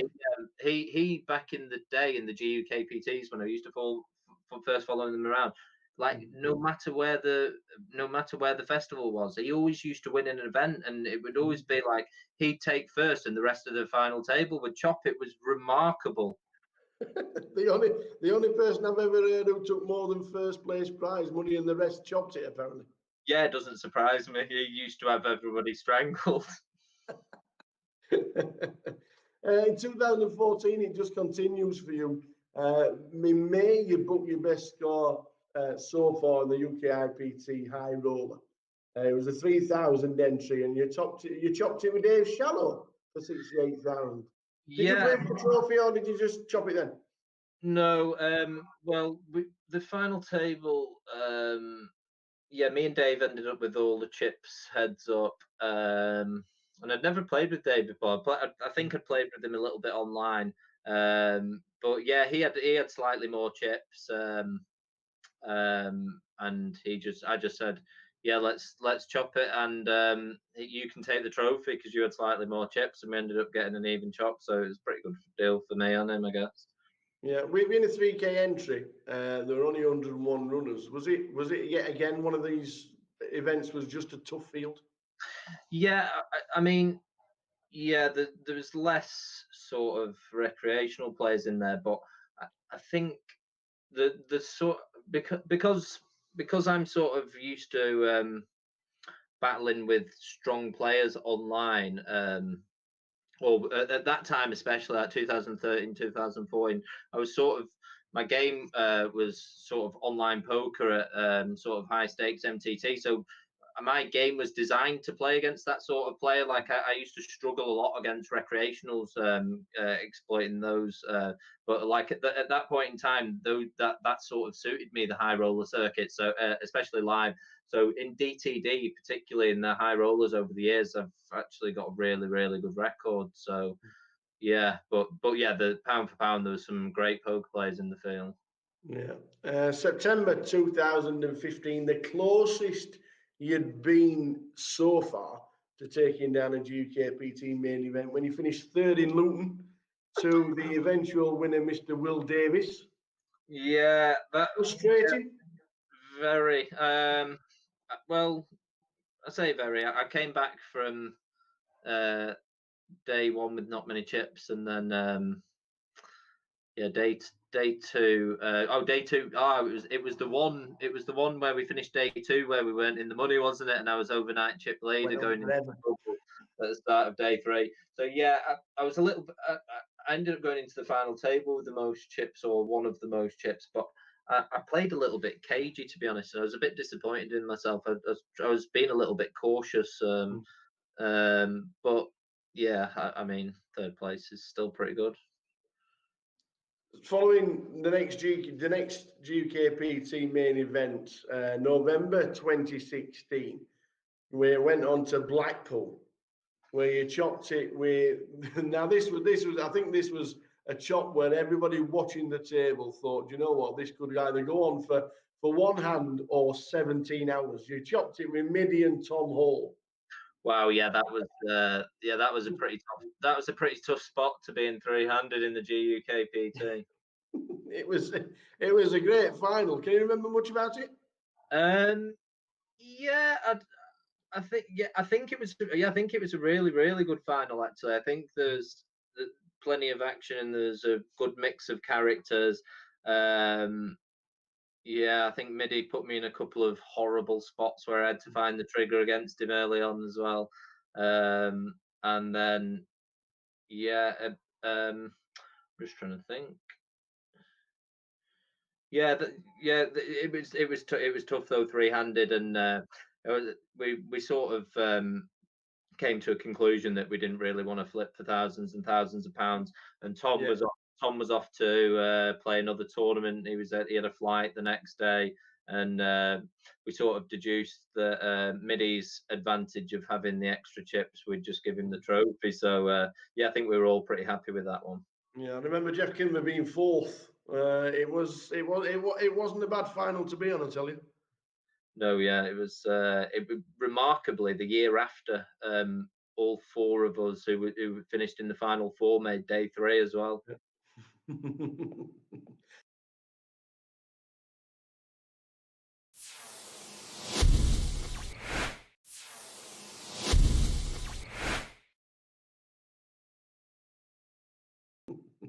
But then you just decided, 2017, you thought, fed up with this winter weather, I'm off to Australia. What's obviously wasn't taken lightly to do that. Were you still playing online, and did you think you could just go out there and play online and have a bit of fun? Yeah, so 2017. It's like 2017. I went to the Aussie Millions as I do every January. I just love it over there. They have it's the height of summer over there in January. So and they have the Australian Open tennis. I actually watched the Nadal against Federer final, and I was in Melbourne for the month of January, and then my friend had just split up with his girlfriend in Sydney, and she'd moved out. So I went to live with him for 2 or 3 months, and yeah, I was just grinding online, trying to sort of get myself prepared for the Millions Festival that was going to be at DTD in April time. Back over in the spring of 2017, the Party Poker Weekly Leaderboard. Yeah. Now, it's not only did you get the free seats, you obviously did well in the tournament as well while you were playing online. What did you do? What did you do with the seats that you'd won? So basically, every week the top 10 players on the leaderboard for Party Poker got a £5,300 seat. So Yeah. I was just going at it hammer and tongs. I was getting up, grind, like 16 hours a day. And yeah, I managed to come in the top 10 in the world 5 out of 6 weeks. I don't think I could ever do that again if I tried. It was a remarkable like sort of streak that was on, but it was tough as well because to get the maximum points, these were the $100 tournaments, so it's the high leaderboard. So it's $100 tournaments, $200 tournaments, and $500 tournaments counted. And like the 500s, I was having to re-enter a couple of times. So you're looking at like $1,500 outlay just for one tournament. So yeah, it was pretty fortunate that obviously I did well as well off the tournaments. Had some of my greatest online scores.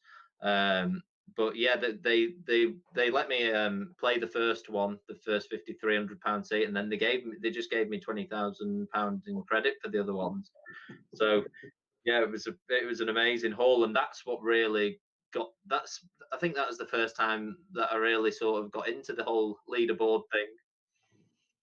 Just incredible. You just end up with $5,300 seats, just like yeah, just what to do with these? Yeah. January 2018, you won the 25-25 Bolton, 228 entries. You chopped your 3 ways for 10,000. What is it about these 25-25s that you like? You seem to do really. Oh no! Well, this is you're about to say something really interesting because me and my friend Pixie, we used to go and play all of them when we'd travel all over the Northwest. And for about 1 or 2 years, neither of us could make a day 2 in them. Never mind cashing them. We couldn't make a day 2, and it was really weird. It was like the last hand of the night, we'd get it all in with queens against ace, like 8 kings against ace queen, and they'd find an ace or something. It was remarkable and we were sort of like, we can't do anything in these 25. Should we stop playing then? And then yeah, that was the first one that I won. I'm trying to think back to how the tournament went in that 2018. Oh yeah. I don't know. We definitely used to struggle with them though. And it was only really last year that I sort of really got to grips with how to play them, to be honest. Yeah. In October the same year, the Millions in the United Kingdom, the main event, 1,015 entries. You finished 35th for 20,000. Andy both finished 45th for 17,500. So it must have been a tough field. Yeah, Andy was actually on my table on day 3 and day 4, I think.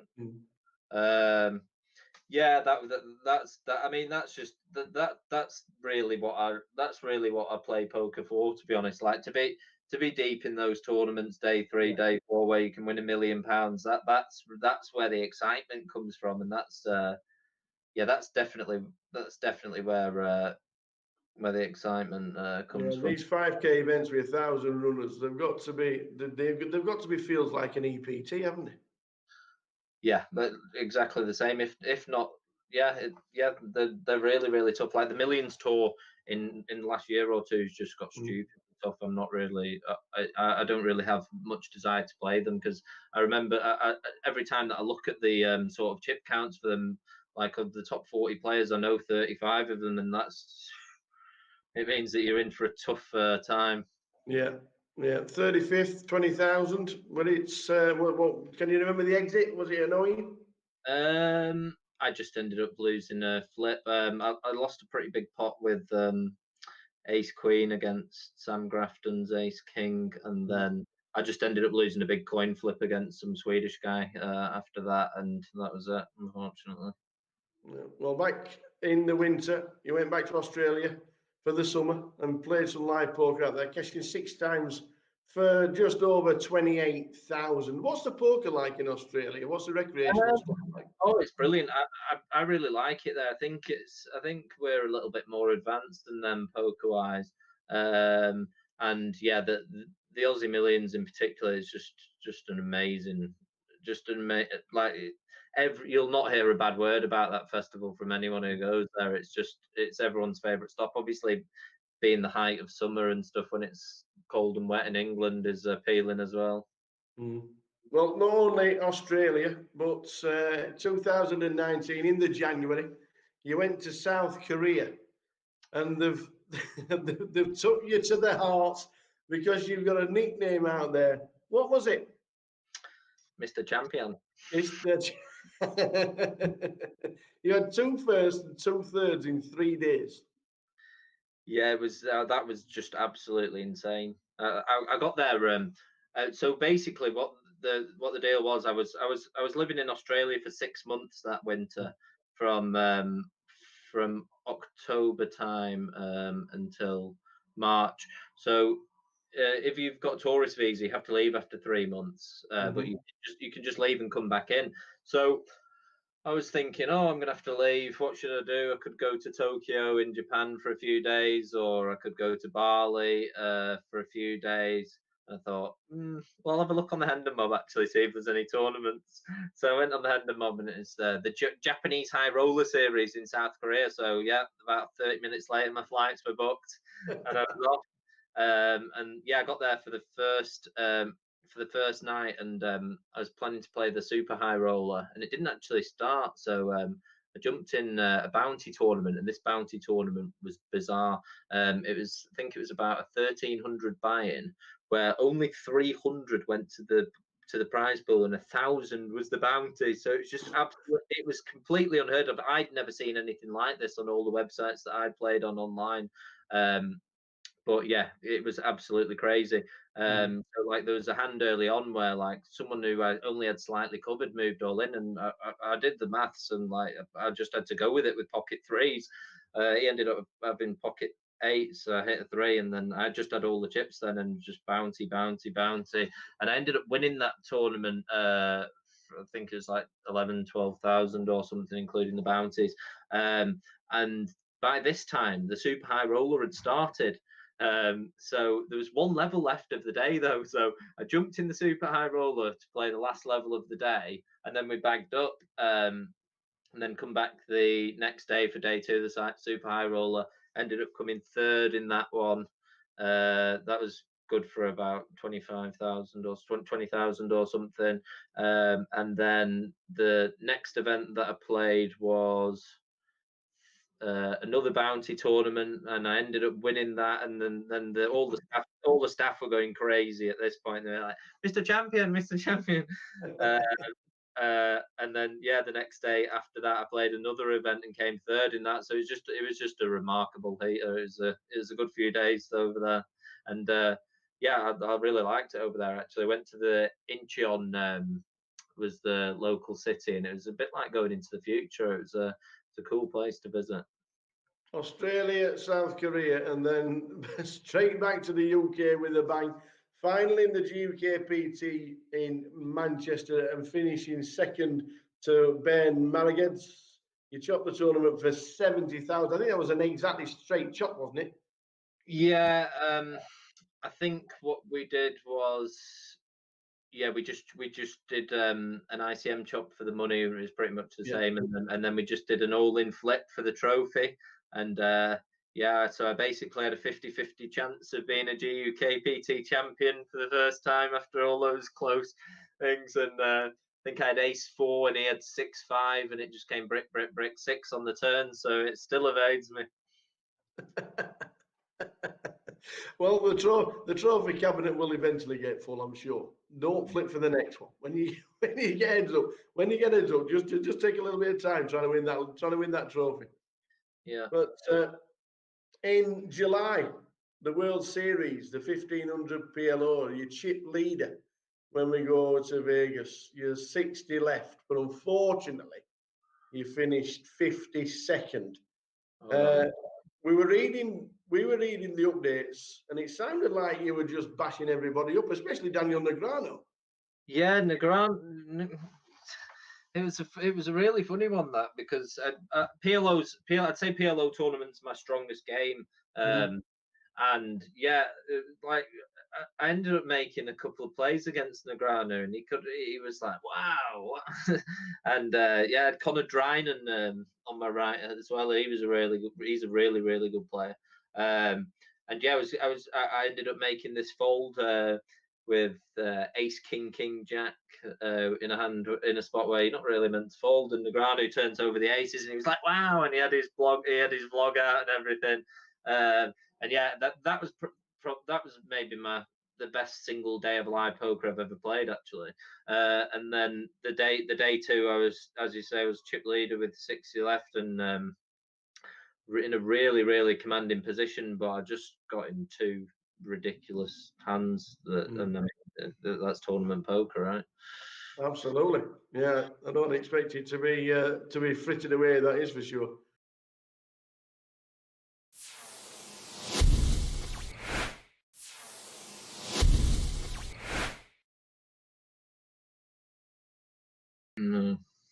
MPNPT, the high roller win in July 2019. You went down to London. You won it for 21,000. That's a trophy. Yeah.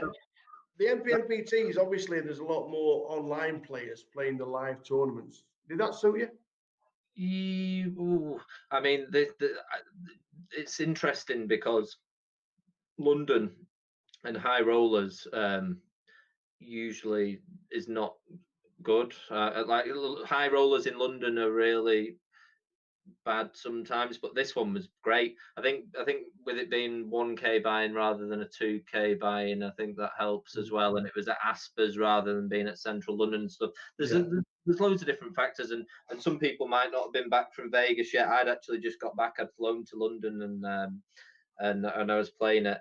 But yeah, it was that tournament went amazingly for me. And the guy I was playing heads up with, he actually had about a 5 or 6 to 1 lead at the start of heads up, and he'd had all the chips on the final, and he'd just been putting me. He's a really really good player. He's called Zagazor, a Portuguese guy, and I think he won the Millions in the Caribbean for like $1.5 million. So he was just putting me under it on the final, and I was really made up to get heads up, and he had a 5 to 1 lead on me, but yeah, I managed to turn it on its head and got a trophy for the first time in a while. And did you also get a bottle of vodka? Yeah, got a few bottles of vodka actually. What was the reason for? Did you actually get a bottle of vodka for winning it? No, I think I got. Or was that the celebrations? No, they couldn't give that vodka away. It seemed at the time they were giving me tickets, and you were scratching them. It was saying you won 2 vodka, and then they were giving me 2 vodkas. I ended up just palming it off on a load of different people, to be honest. Straight after London, we got the Goliath in 2019. 9,300 runners. Yeah. You finished 109th, and it's not about the money. It was just the £890, but it's the buzz of the Goliath. You played all around the world, but what does it feel? What does it for you as a professional poker player and have played in every country you can think of. Well, what's it like playing the Goliath? Two very interesting things about the Goliath. Like the Goliath's amazing. It is actually amazing to see. And I think for a lot of my friends and people that I've met through the years who have a lot of other things.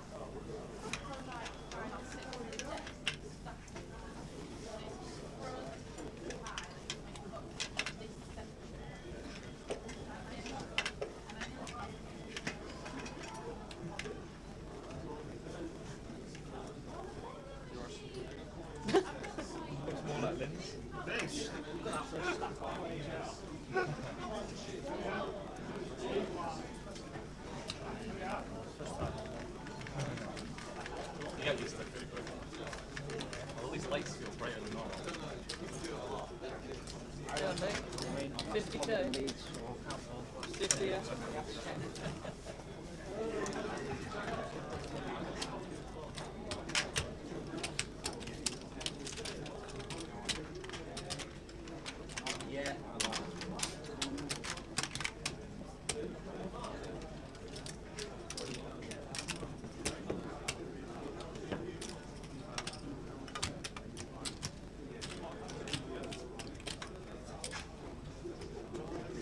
Your attention please, final call. Players remaining in the main event. You have over 1 minute remaining on the break. Players. Did it win?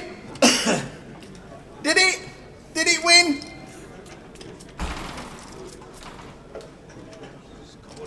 Oh, look at this.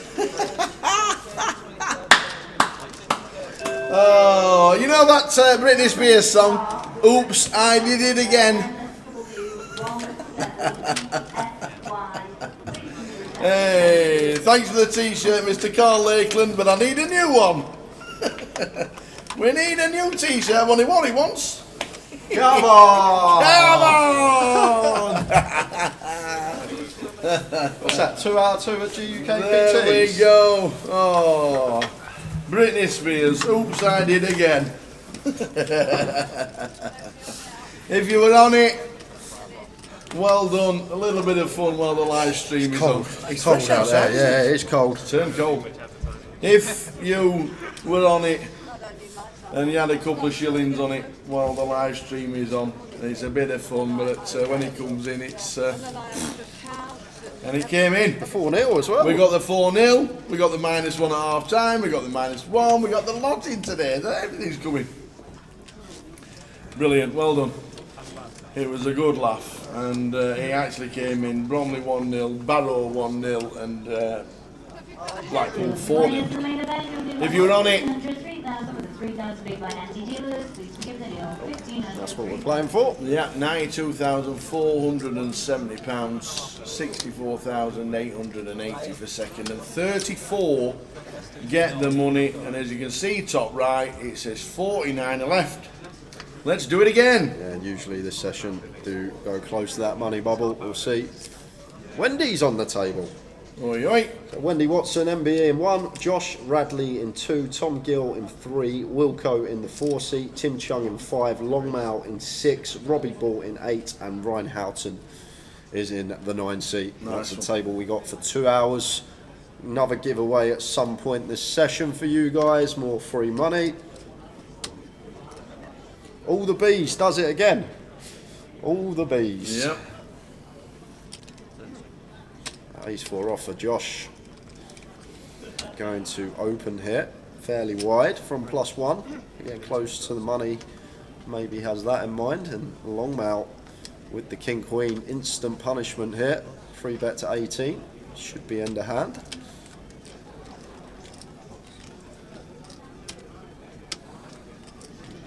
Chunks. Look at the chips on this table tower. Yep. We got Tom Gill with nearly 300k, Josh Radley with 300k, Longmau with 300k, Robbie Ball with 220k. Goh! Was the fact all your team were bees deliberate or just coincidence? Just coincidence, really. There wasn't that many to choose from today.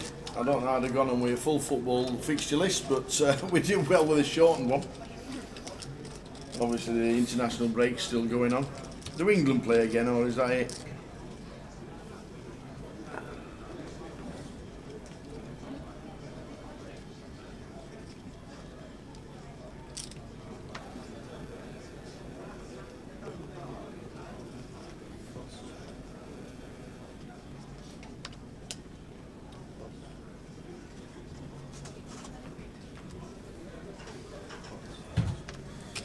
See Wilco at the table. Yeah. Played a lot of him this week. He was on my table a lot in the mini.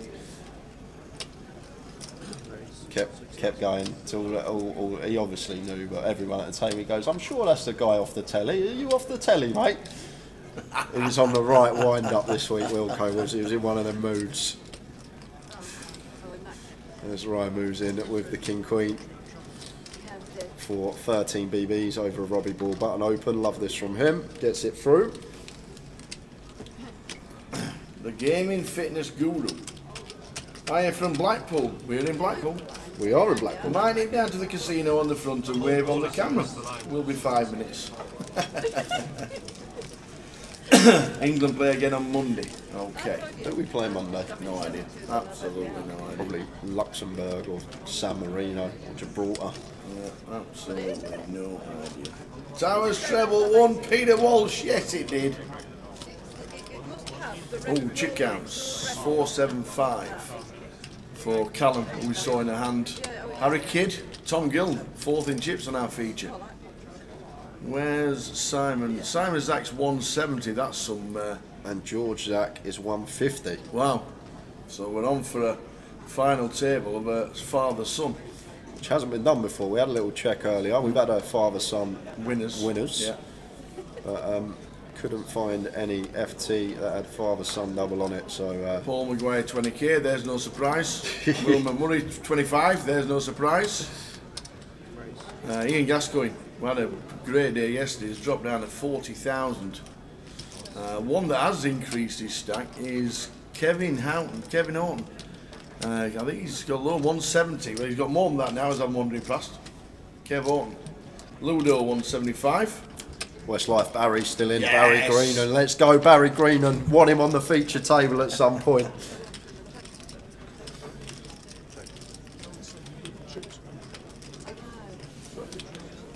There we go. Barrow, Bromley and Blackpool -1. Pete Walsh gets it in.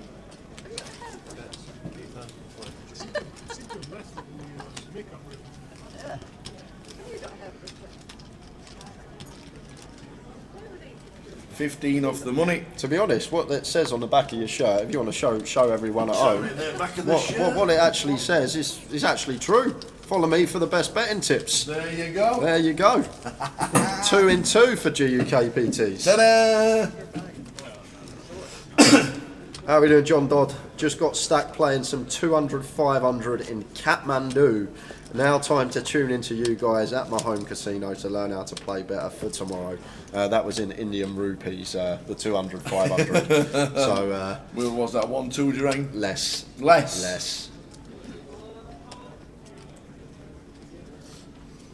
In 500 Indian rupees. If Robbie Ball wins this, will he goes top of the National League? I don't think so, but No. it would really... 75 points behind. Yeah, what, 40 odd do you reckon you get for the win? 40, 45 points, something like that. So wouldn't put him top, but would make for a great sweat for our final leg in London next week. 2-5, there you go. Nice one. And Robbie with the Jack 10. Making it 6k, and love this from Wendy. 20 big blinds, pocket 8s over an open from a good opponent from late position. Really nice this from Wendy. Gets it through with the 8s. Well played.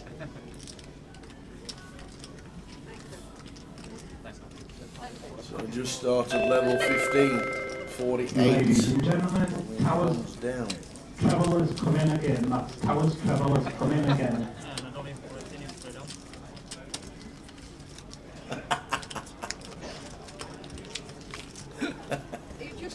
They even had an announcement at the reception.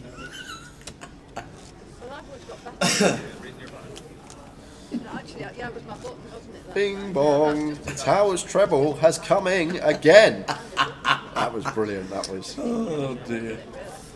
Oh, then Andy McKenzie, Hightail/J, tuned in for the first time this week. Hope it's been a blast for you guys. It has been a blast. Hi Andy, much love man, much love. Big hugs to you. Tim with the King Jack. I know you had to shoot back up to Edinburgh, but you managed to. Them chips that you bagged up for the mystery bounty got you a cash. So well done, Andy. I know it's small consolation, but much love, mate. Longmouth once again with the punishment, this time against Tim Chung.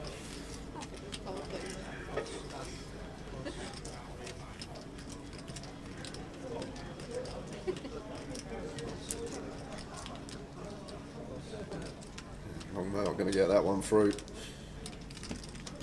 Nice start for him to the session, up to 370 now. Very nice indeed.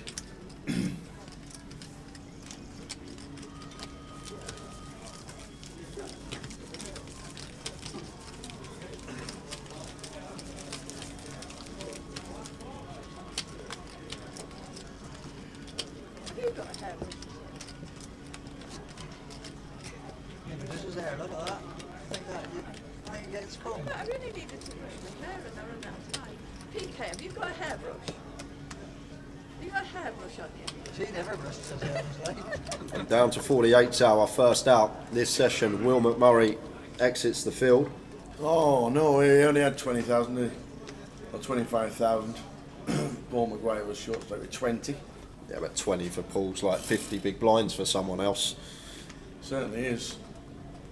Longmouth going to sit and grind them for a couple of hours. Get involved again. Pocket 10s this time from under the gun.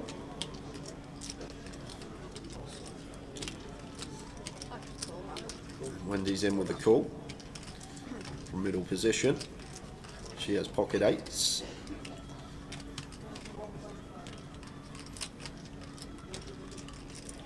Wendy in the hunt for back-to-back day 3s. What an achievement that would be if she could get there today. And Tim here in the big blind, ace queen tower and 22 big blinds, and Longmouth's been playing fairly aggro, so if I'm Tim here, I'm just going to be sending this.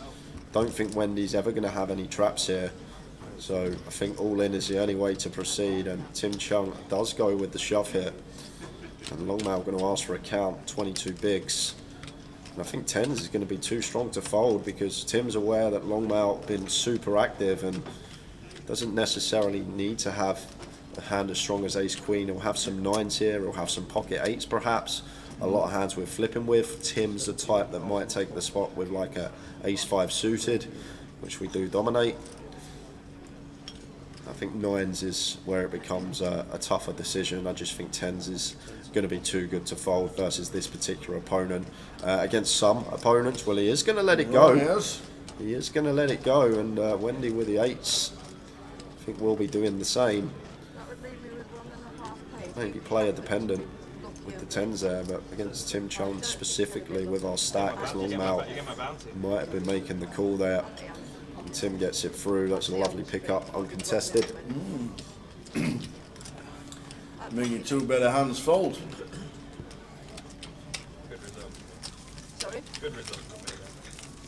You got lower than that? No, Ace rubbish.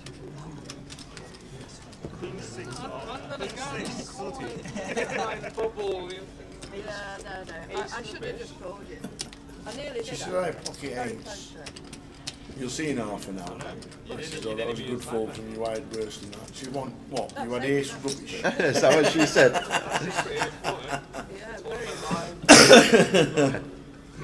Ace rubbish, love it. Ace rubbish.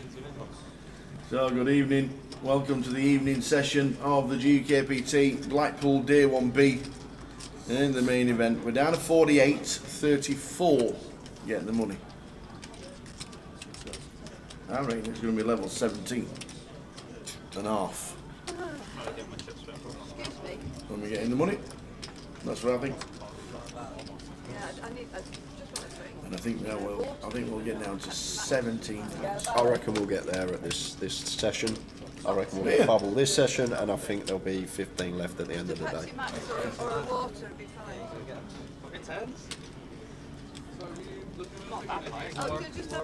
Live stream finishing round about 1:15 midnight.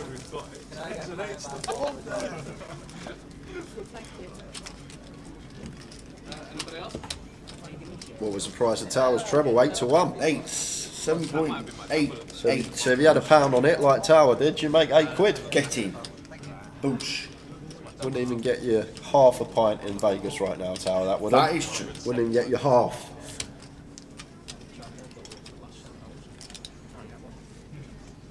That is absolutely true.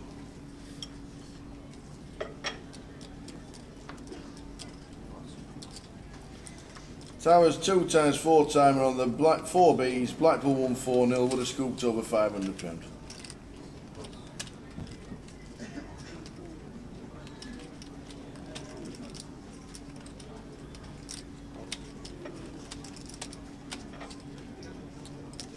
It's starting for Tim on button. Clicks it up to 6. It's a big blind of Robbie Ball. 9-7 off. Expect to see defend here, especially being the stack that has Tim covered.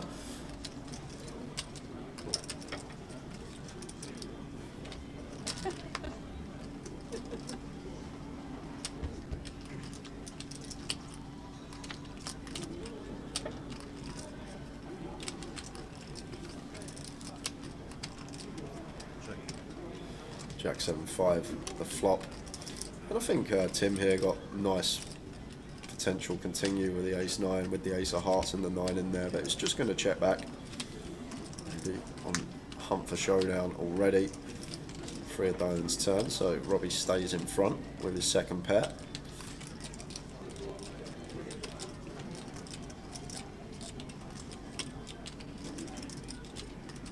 How we doing, Richie? Hey up, back in Scunny now. Good news, my 6-fold came in 20-1, only had a few quid in it though. Money's money. Absolutely. We like beating the bookies.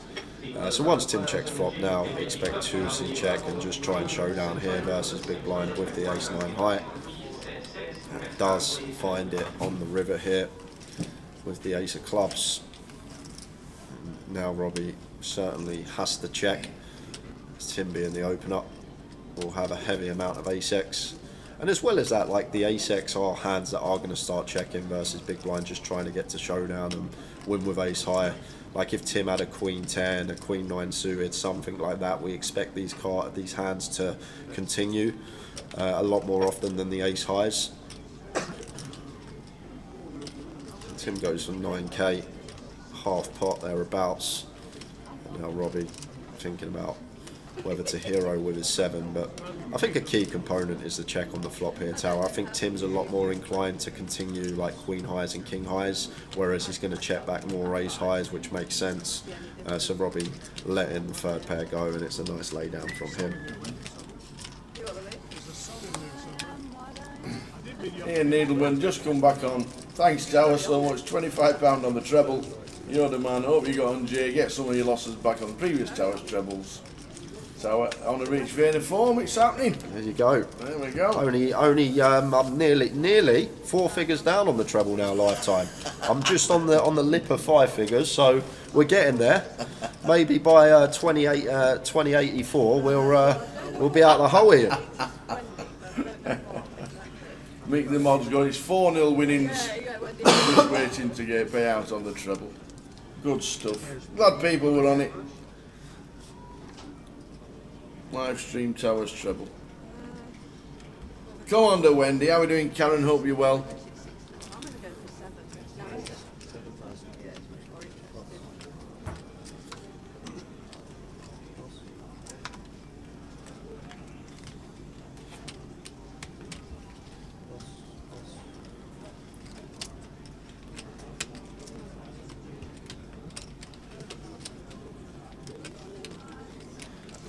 Wendy makes it 7k with the a6 suited, and long mail on the button here.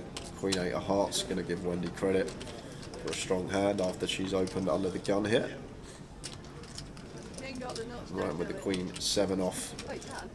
Slightly less chips than Wendy. Not sure that he's going to defend here. Taran does make the quick fold.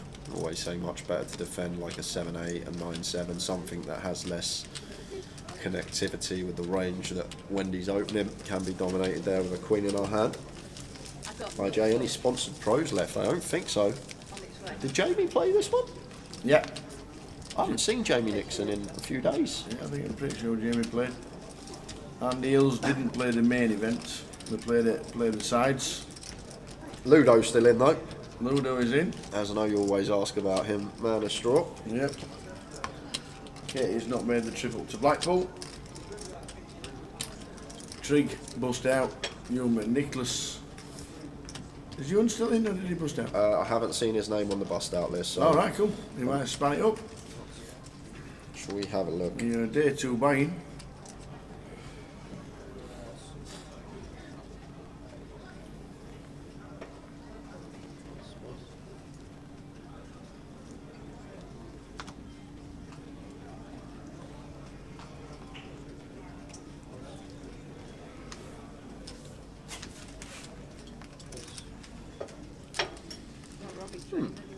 Strange. Definitely a day 2 buying tower. How sure are you? It was in this morning at 12, is what I was thinking. Because I've got no Ewan on the bust out list today, and I've got no Ewan in the field today. He's playing the cup then. He's definitely been in the building today. I saw him in the building, but I'm not sure if he bought in. He must have played something. And definitely not bust out. I've just checked. Can't see it anywhere. I'm going to have another quick scroll, but... Maybe a slow scroll. Oh, I know.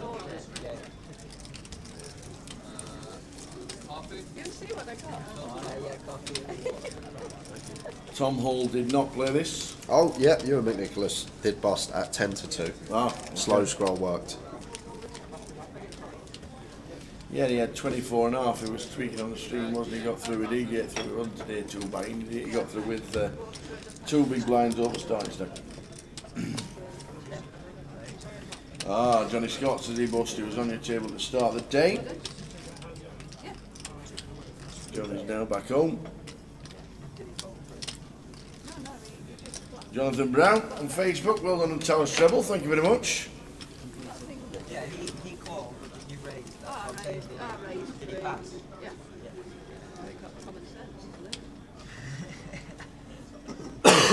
Go find your hairbrush when you're Yeah, go and find me a hairbrush. And then that's brilliant. Yeah, go and find me a hairbrush. I wish somebody had got one. I meant to go and find one. I bet Kyle's got one. I bet Katie's got one. A hairbrush. Long now, been getting some nice distribution to start the session. Ace Jack suited this time, raises to 6.5.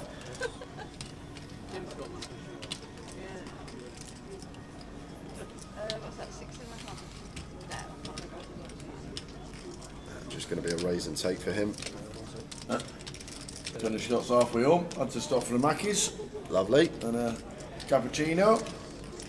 Johnny Brown, I predicted Blackpool 4-0. He had your cheeky 20 on it at 20 to 1. Race by Bosch. Tom Hall won a big event on Stars for 80,000. Really nice. He was an absolute crusher on that. Yeah, they say, well, it's Dara that says it, that he's one of the best at ICM in the world when it comes to sit and goes. Big C is in the cup, and Hong Fam hasn't been here at all this week. I didn't know sitting goes were a thing online. That's why I started playing on PKI years ago. Just used to play little sit and goes. Stephen, come to reception, please. Thank you.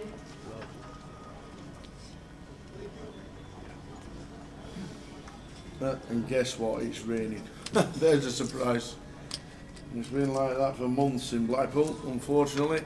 That's been definitely one of the worst years I've ever recorded on lot in just like ever. Is it true in Blackpool they don't actually say when it's raining? You actually, oh my God, it's dry today. Yeah, that's what we do. That's what happens. Everybody's out, it's dry. Not everybody in is spitting.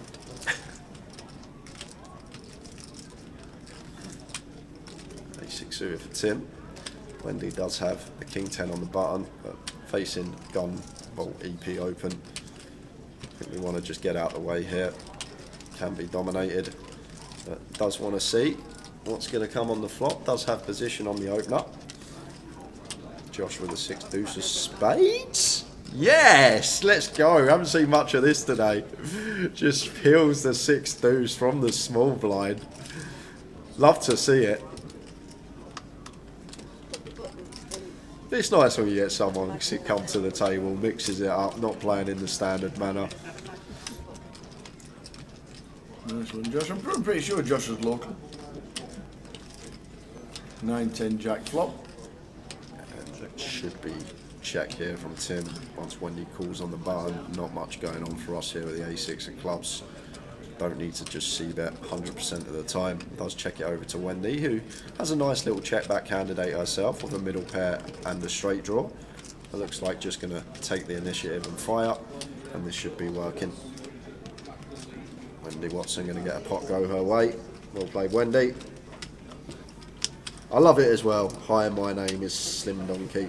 I do love it when we get people on the feature. They like to mix things up, don't play standard, have a different range to everyone else, and just when they feel like getting in the mix with a dubious holding, let's say, they're undeterred and in they come.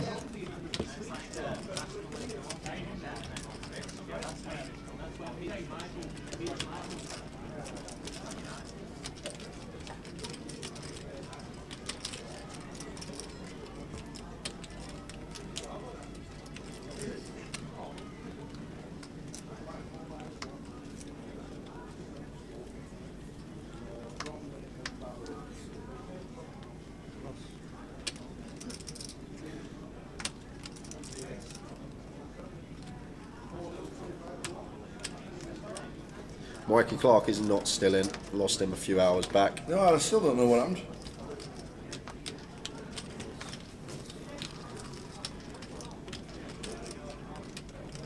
Who has won the most GUKPT events to date? It's a tie, isn't it? It is. Ben Windsor, Rick Trigg and Julian Thew.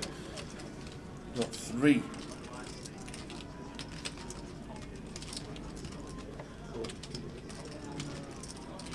Trigg winning Blackpool, and then Manchester, and then Reading last year. Ben Windsor, 2-time grand final winner, as well as Walsall back in 2013. And Julian Thew, take it away, Tower. Because I don't know. Julian Thew. He won Plymouth, didn't he? Won it twice. Won Plymouth twice. Maybe Brighton. I'd have to check the record books, I think, for Julian. Might have been Brighton, as well as, I'm pretty sure it's 2 in Plymouth. It's like the South Coast King. South Coast King. Oh, and potential trouble here for Wendy after choosing to call here with the ace-9 off. One that we could have definitely folded pre, but once again she is in late position and wants to see 3 cards. Longmail continues with his 5s. And Wendy makes the call with the ace-9. Well, doesn't make the call, goes for raise here to 20k. And now Josh going to be calling on the button, that's for sure, with top 2 pair. And that will lose Longmouth from the pot, he's out the way.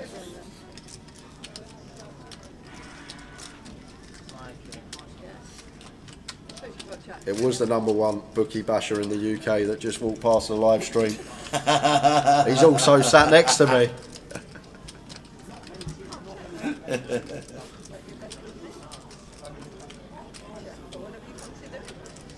You better not get another one up at the grand final, otherwise Grosvenor will be looking for a new commentator next year, the amount of money you're costing them. Yeah, so good to see Wendy slow down after Josh chose to cold call here on the flop. Now going to fire. 33k. And I'd love for Wendy just to fold now, Tower. Like, once it goes C-bet, we raise, and there's a cold call from Josh on the button here.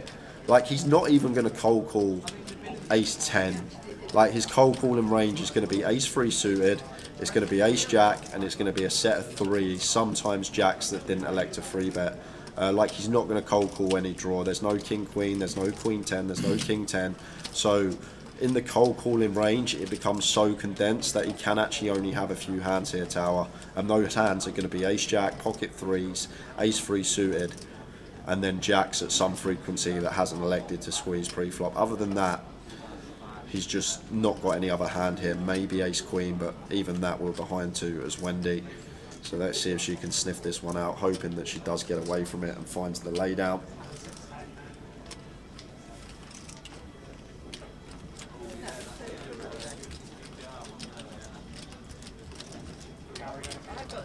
Good fold, Wendy. And we're off to an outer table. Oh, Who we have got? Oh, and it's Westlife Barry again. And he's got the Queen's top set versus Midi with the Kings. So Westlife Barry set for a double. Fade in aces, kings and nines. River card. Oh, it's an ace. It is an ace on the river. And we're going to lose my favourite player in the field, Barry Green and Westlife Barry. Out he goes. Did he sing another one Bites the Dust, Westlife? Was it not a Queen's that cost him in Leeds that he bust as well? Remember? Oh, of course I do. Was it? All I'm going to say, nothing's going to change. I'm here all week. So Westlife Barry is gone. And as Minnie, as he stood up and Minnie was there, he just said to him, "It's hard to say I'm sorry." Jesus. Oh no, I wanted Barry in all day. And if I'm all day, I stand up and I put my jacket in and it works.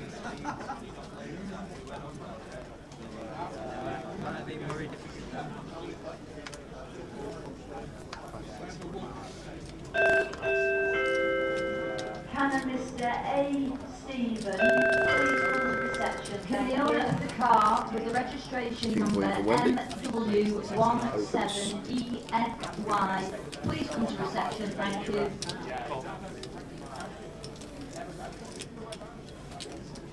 Josh calls cut off. Tom's out of the way on the button. Ace 5 off for Wilco. Not really much we can do from the small hit. Should be hitting the muck.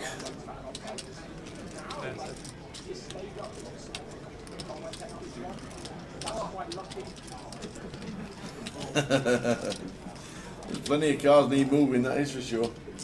There's a free car park at South Beach. It's about a 90-second walk.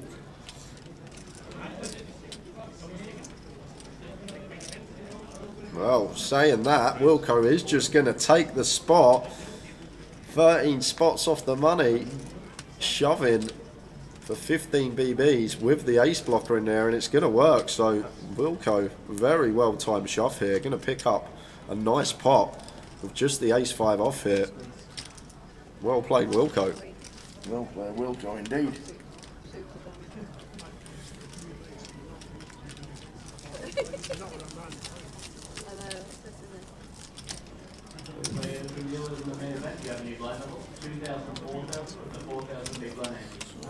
Through. I feel so depleted when Barry Green and busts. I don't know why. I just like something inside. I don't like it. I like Barry Green and running deep.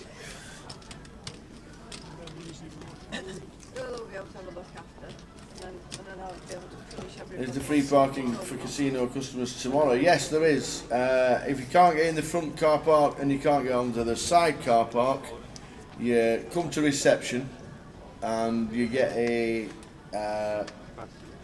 voucher for sticking in the window to go into the South Beach car park. Just stick it in, make sure it's visible in the windscreen, and you get car parking for free. So ideally, drive up to the front car park. If it's full, just get out of the car, ask them you want for a ticket for the South Beach, and then drive to the South Beach. Otherwise, you'll party South Beach, walk to the casino, and walk back again, and then have to walk back again. Cool. Saving your legs there, Kev. Right, call from Tim with the 4s and Longmail with the 6-4. Checks.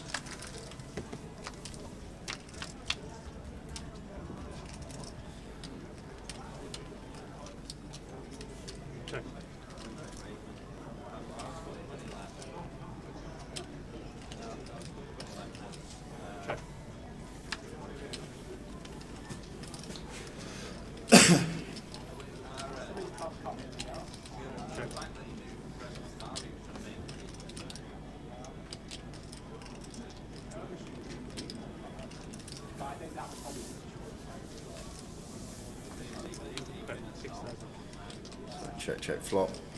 Now Longmail going to take a stab with bottom of range, just 6 high, but with equity to a gut shot and with a club in here, so potential to run it as a bluff over 2 barrels. Tim with pair and will draw of his own, not going anywhere.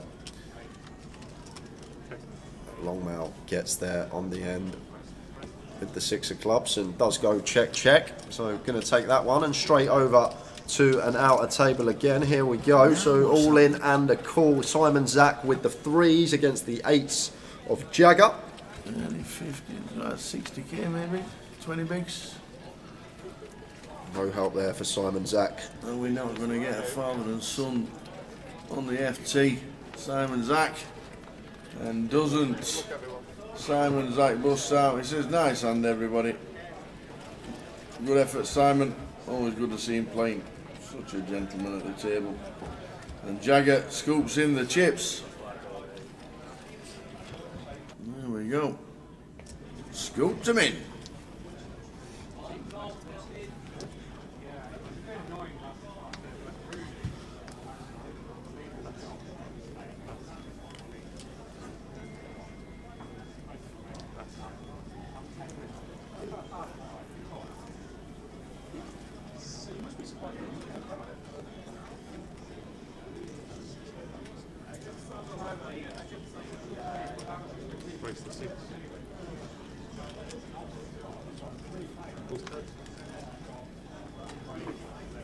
It's the 6k from Tim.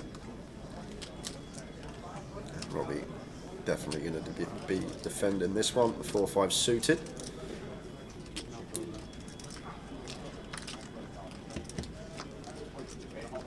Once again, whole card's not showing.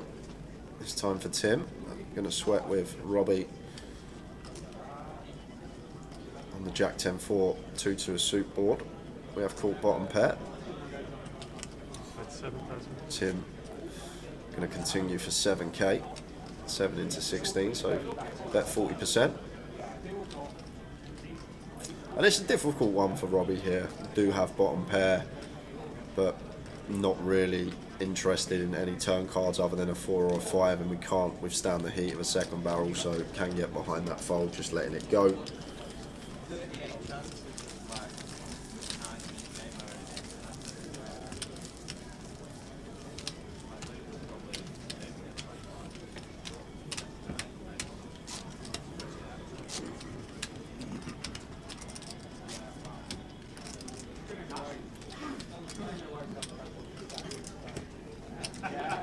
Just getting news through, Tower. Yep. From an outer table. Yep. Ludo has got 350k. Whoa! 350k for Ludo. We missed the pot, but was a 3-bet pot between Ludo and James Jagger. It come ace high and a queen on the turn. Jagger had ace king and Ludo had the ace queen. And the river was a brick, so the ace queen held all in on the turn, and Ludo scooping a 350k pot, leaving James Jagger on fumes. Wowzers.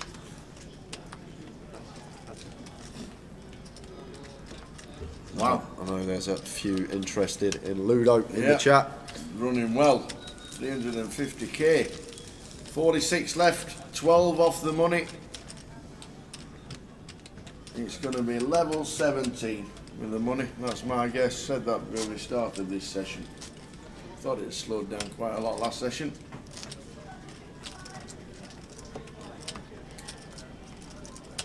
What's Landibulon on tea? I've not had anything yet. Have you not? Nothing. Where's that Galaxy gone? Still there. Oh, okay. I was just checking. Still there. That's my celebratory Galaxy. Order whatever you want to order, Tower. Go and order yourself some food if you want some. I'll hold the fort. I'll be fine. There's plenty going on. All this out of table action. I know, it's amazing. Wilco ace-4 suited. Tight fold there from Wilco. Could have attempted to steal. Chose to let it go. Leaves room for Robbie Ball to get involved on the bun. Suited queen definitely qualifies. It makes it 6.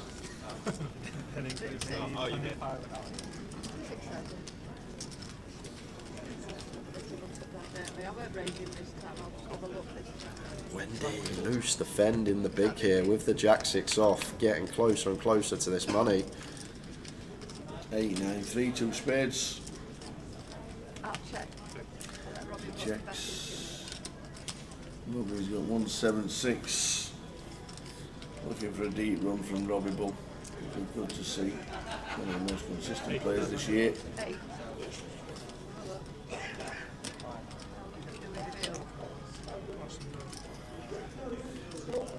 Should just be a fault here from Wendy, and top right of your screen should be down to 46 now because we have just lost Gregory Hunt. Oh, Angry Elton's gone. Angry Elton exits the field. His favourite tournaments on this year, the Christmas Cracker. Go on. In 2016 and 2017 he won back-to-back Christmas Crackers, both with over 800 runs. Oh wow, that is some feat. Jeez. Yep, back-to-back Christmas Crackers. Gregory Hunt. I used to have a tournament, I can't remember what site it was on, but it was called the Monday Double, and it was a 110 and a 55, I think.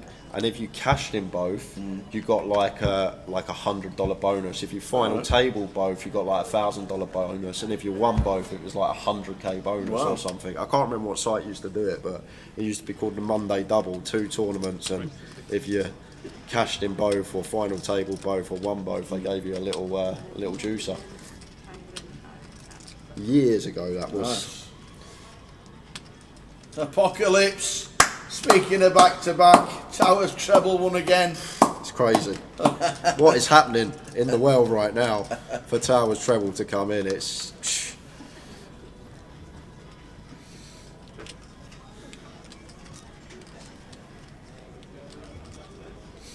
Middle Eastern slow roasted lamb with spicy carrot chickpea tagine with turmeric and coriander, been cooking for 4 hours. House smells amazing. Nice one, Kev. Enjoy the live stream while you're enjoying that amazingly sounding tea.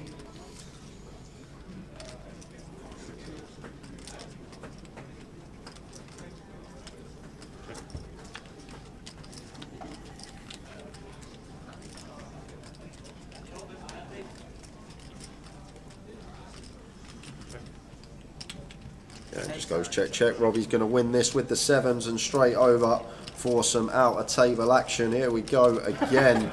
And James Jagger is all in. 10, 15k maybe. 15k he's got left. Oh, it's just top set for whoever that is. Drawing thing. It's running 6-7. Hey, well, we're not dead. We've got the running 6-7 tower. Oh, now we're dead. So James Jagger was left short after that pot versus Ludo that we mentioned. And then Ludo took the rest. And Ludo Look at the stack. There you go. Look at the stack. Oh, he shakes his head.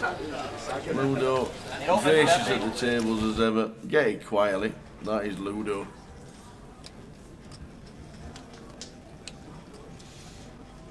Hey.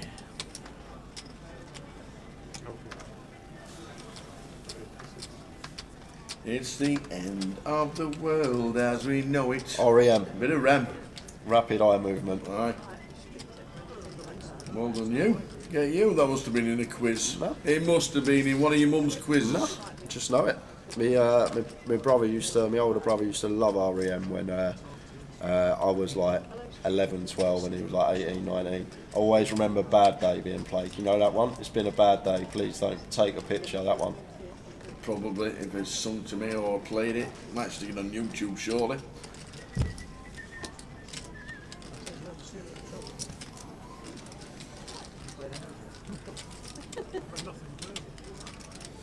Oh, here we go, Tower. What a flip. As always, it's the best one in the house.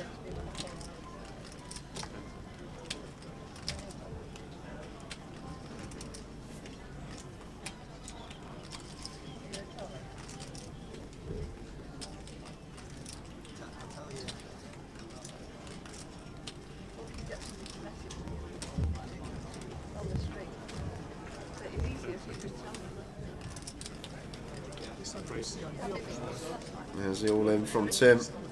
And Robbie makes the call, and it's the classic. It is a classic. Best flip in town by a mile. Queens against Ace King. Robbie Bull with the Queens. Tim Chung with the Ace King. There it is. There it is. It's always there. You've got a queen, you've got a king. There's a fade in ladies and runners. Oh, well, look at this for a turn card.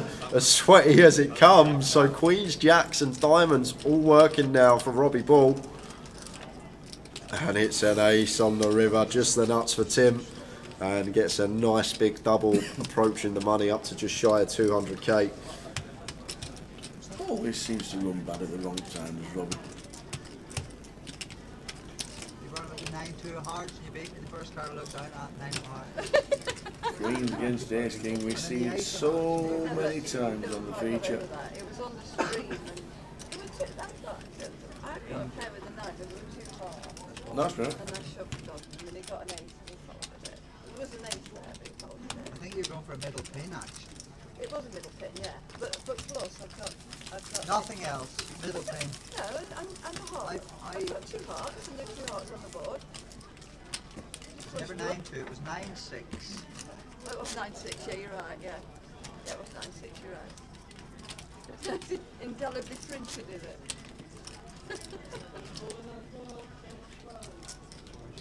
This little bit because kind of fishing in the box. Thank you very much.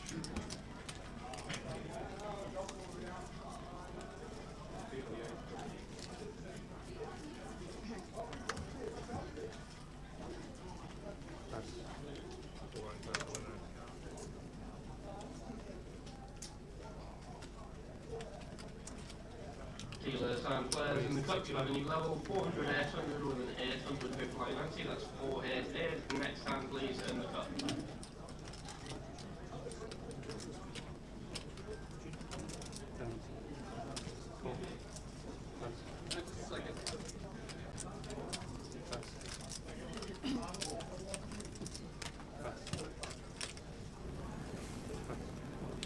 Bazza says, can't remember the site, used to a tournament where you can have multiple stacks in one comp, and if you got 2 or more to the final table, your stacks are added together.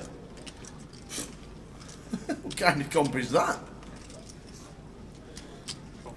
Long now open. You can enter multiple in the same comp. You can be playing more than one stack. Apparently so. Wow.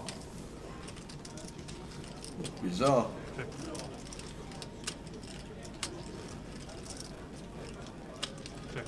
Long mount flopping. The nut flush draw here. Love the check from him though, check into the in position player. Big fan of this from Longmount. And Robbie sat on our direct left here.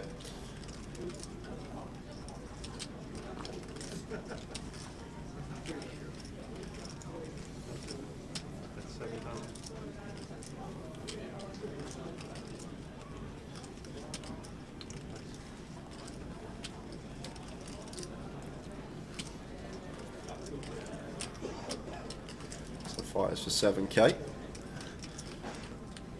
7 into 24, 40% here from Robbie. So 30% here from Robbie. Longmount with the check raise. Love this from him. We'll still have all the over pairs here. The jacks, the queens, the kings, the aces, all going to be a decent part of our range, as well as ace 10 as well. Could be one that throws in the check raise once in a while. And then bluffs will be hands like this, flush draws, some jack 9 suited, maybe some queen jack of diamonds. These type of holdings. And, back on Robbie, who does make the call. Might be Andy's phone then. Hello. Yeah, I know Tower's treble coming. How did he turn Andy's phone down?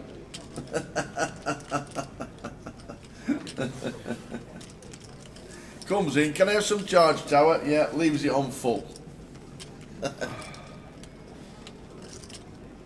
There's a pot brewing here. Robbie Bull again. Done at 80k, but he has got chips invested in this pot.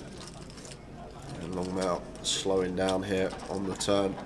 Could have been a nice card to just go after it on tower and just go for the shove. Maybe we should think about raising slightly more on the flop so we do set up a pot size turn jam. Maybe make it 25 on the flop, so therefore we would have pot on the turn to just shove, especially on this card when Robbie doesn't really contain any King X except from King X of spades specifically. Robbie going to go for 20k, so 30% again, same size he opted for on the flop.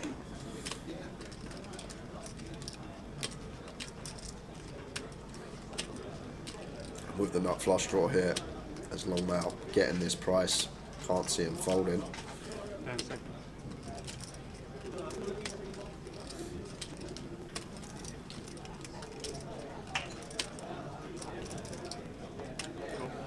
There is the call.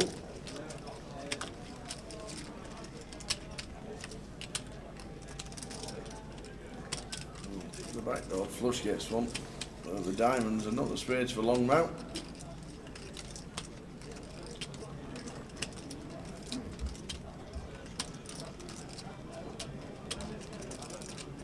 Gonna be looking like any bet from Robbie will win the pot.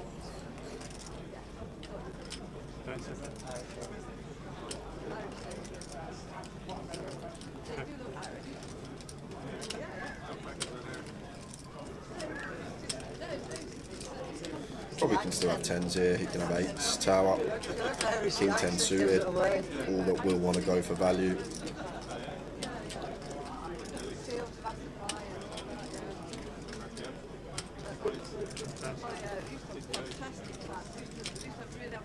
But whatever size he chooses, whatever he does here, he wins the hand. He checks, he wins, he bets, he wins, and there is the all-in from Robbie. And quick fold from Longmount and straight over for outer table action, guys. It's Alex Montgomery all in with the Queen 9, was short, shoved 20k under the gun, been called by Kev Houghton with A7. Queen on the flop for Alex. He used to fade an ace. It's an 8. Alex Montgomery gets a double. That looks like, what is it, just 20, 30,000 maybe? Kev's got chunks. 130,000 Kev Houghton. Horton. Much needed double up for Alex there. As he stacks his chips.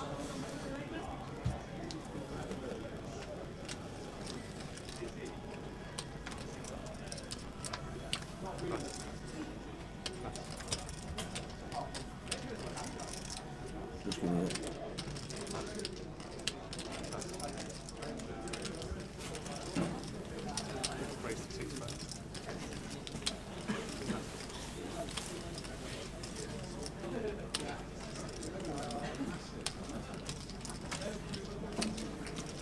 suited for Josh here from the cut-off, and Wilco does have the ace-9 in the small blind facing the late position open, gets out of the way. He'd take a shove spot in a similar scenario earlier, but this time just mucking. And Tim with one that he's happy to defend here, 6-3 suited.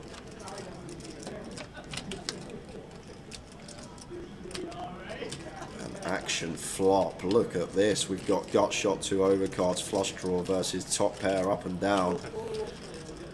And these two very deep here. Josh with the 10-8 suited, in terms of hand, you can see us wanting to put chips in the middle. In terms of range, more favourable board here for Tim Chung, going to have more straights, more 2 pairs defending from the big blind. Josh starts with a bet of 6k, 6 into 17.5, so third pot thereabouts.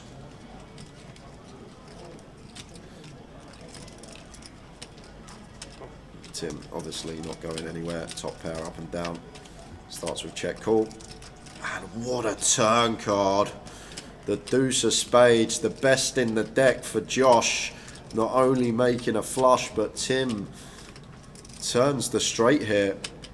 So potential big pot brewing.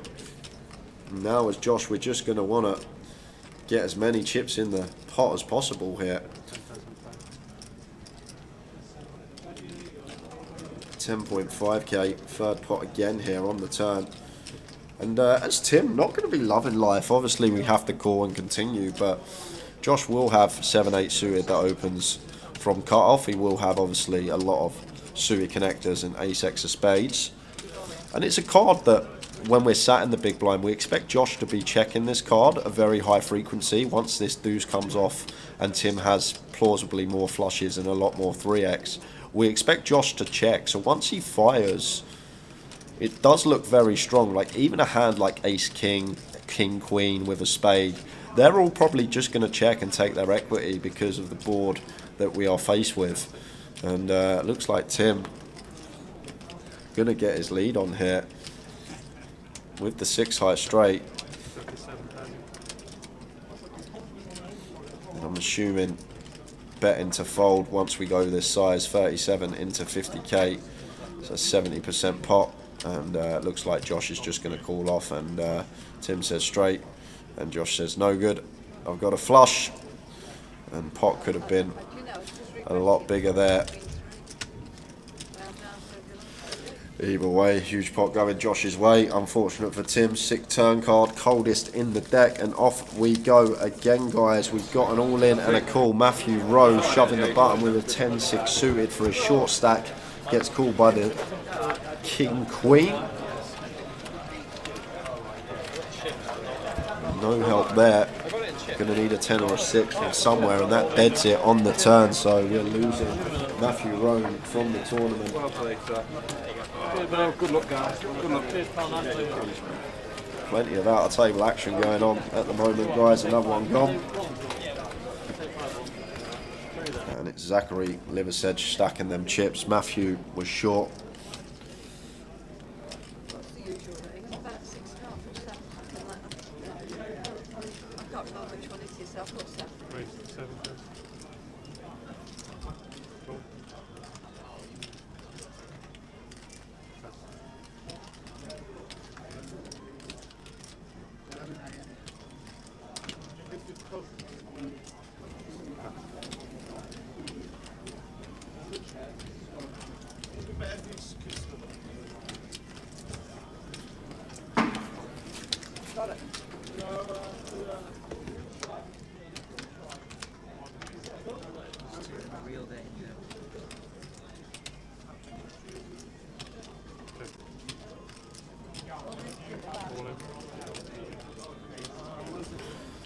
Oh, what a flop for Josh. And Wendy just sends it all in here with the king 10, 10 of spades. And what a spot for Josh.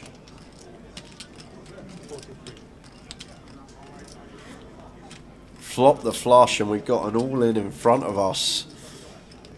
Wendy just shoving 43k into 25 here. It's like 180% pot.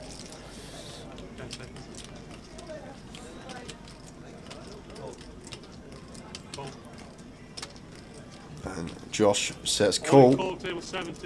Longmail gets out of the way and Wendy is drawing dead. Already stands up.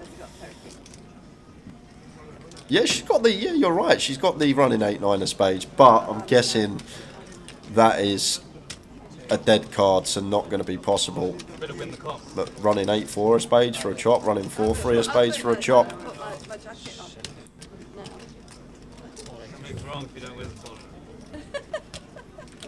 But the fact that the check mark, oh, Wendy's got kings, that makes a lot more sense why she shoved. And it's queen 10 of spades for Josh, and the two are sat next to each other. So what's happened there is the 10 of spades in Wendy's hand should be in Josh's hand. So it's obviously a situation where the dealer's pitched it to box 2 and it's registered in box 1. That's all that's happened there, guys. Whenever we get a card reader error, it's always box 1 and box 2, or box 8 and box 9. Just when the cards are pitched, it registered in the box before it got to its actual box that it was supposed to be in. So Wendy didn't have the king 10 there. She had the kings, so was actually wasn't drawing dead. Did have the running boat. Unfortunately for her, was dead on the turn, and a huge pot going the way of Josh there, up to 430k. Good game, Wendy Watson, MBE. Another good run from her.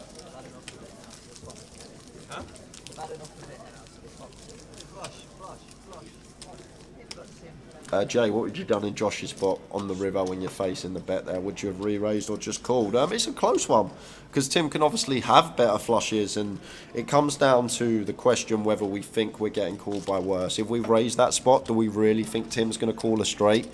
I think Tim will have a pretty easy fold with a straight there if we elect to raise that spot. So maybe we get called by a few worse flushes, and that's about it. And then obviously value own ourselves by some better flushes. So can get behind the flat from Josh on the previous hand you're just talking about.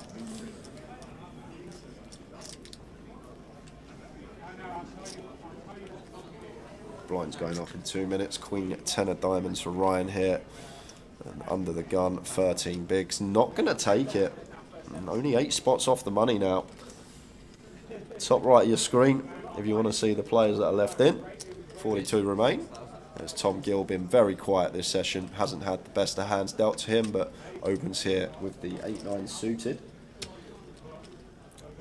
And always good to be aware of your image at the table if you recognise you haven't been playing many hands and you're aware that your opponents know this, can start sneaking in a few lighter opens. Going to get more respect, more credit for a hand than if we were fairly active. However, not going to be getting this attempt to steal through. Robbie with ace-10 in the big blind here should be defending, and off to the streets we go.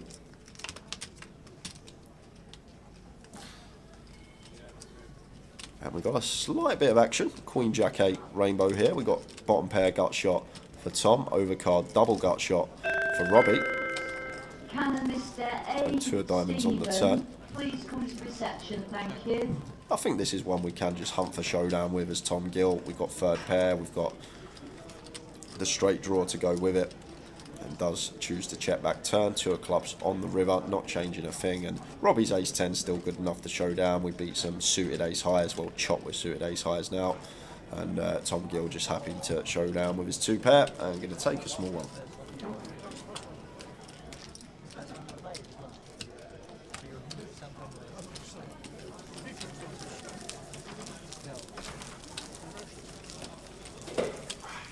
Oh, that didn't sound good. Bumble, I'm glad it was yours. Oh, was that my cup of tea that just went everywhere? Look at that. What a step. Who put that step there? Fumble. It's not so much fumble, it's all over my hand. Tea everywhere. You're lucky, that's where my coat was yesterday. Was it? Lying down there. Why? Because it fell off. I hung it up on the side and it fell off. On the cone, wherever the cone is today. Ah, I see. Splash. Splash. How you doing, Brad? We're not in the money yet. 34 paid. We've got an hour until the next break. Blind's just going up. Yep. 42 left.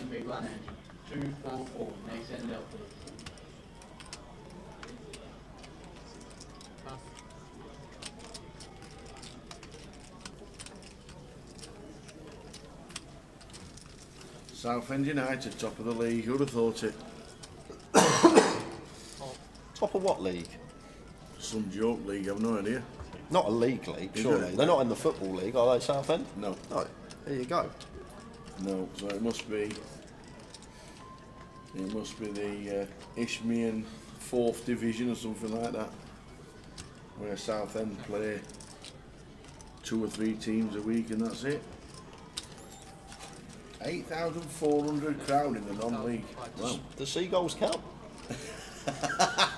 Is he just? Is that tumbleweed? Yeah. Is that classed as a person?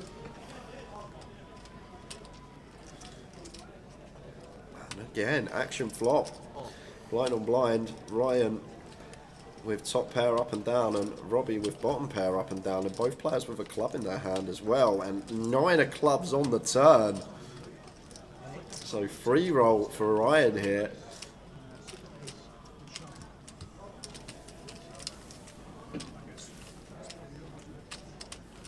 Hold on a sec, Brad. When did I ever say Spurs were going to win the league? You never did. You said they're lucky if they get in top 4. That is exactly what I said. Even when we were top of the league a couple of weeks ago, before it all went wrong. And even Sonny got injured last night, didn't he? 2 nights ago in the South Korea game. Yeah, he took a knock. Oh dear.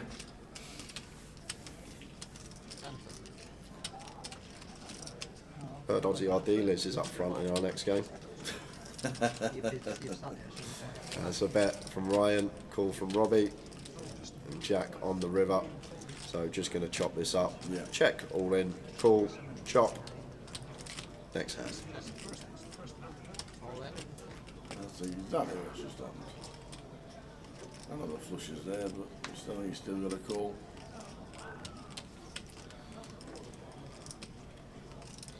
Yeah, makes the call. Shows the 8. Yeah, I run 8 roll. Off to spend his winnings at the Elia comp, Mick the Mod. Good luck, Mick. Enjoy. Hope you come back with more winnings. Here we go again, Taylor. More out of table action. It's all going on. Anthony Smith all in for his last 30k with King Jack, and Callum Gordon's got the King 9. And lovely start for Anthony here.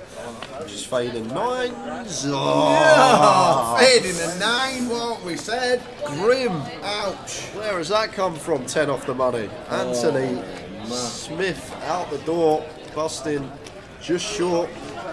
And Callum Gordon adding more chips to his stack. A stack of heads there. Must be $500,000. Wow. Tony Smith gone. Out the door.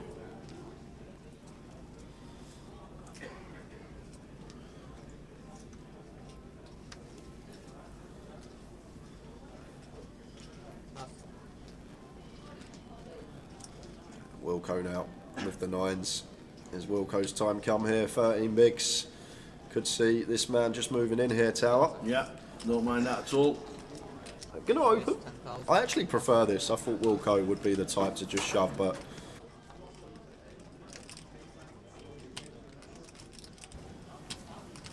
Yep. But Robbie wakes up with the hooks.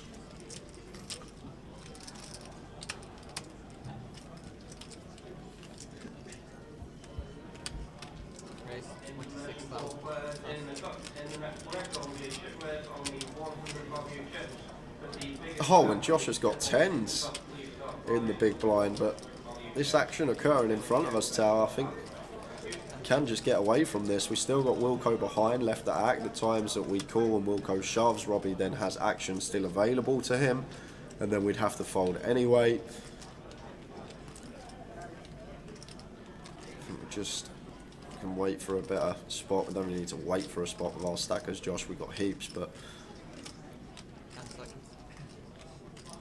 it's very, the size that Robbie's gone here as well, Tower, 26k. He's put in over half of Wilco's stack or half of Wilco's stack, so he's never folded into a Wilco jam anyway. Yeah. So there's not going to be a situation where Robbie folds his hand and there's the call from Wilco. Oh, okay. Hold it. Call. Hold it, call.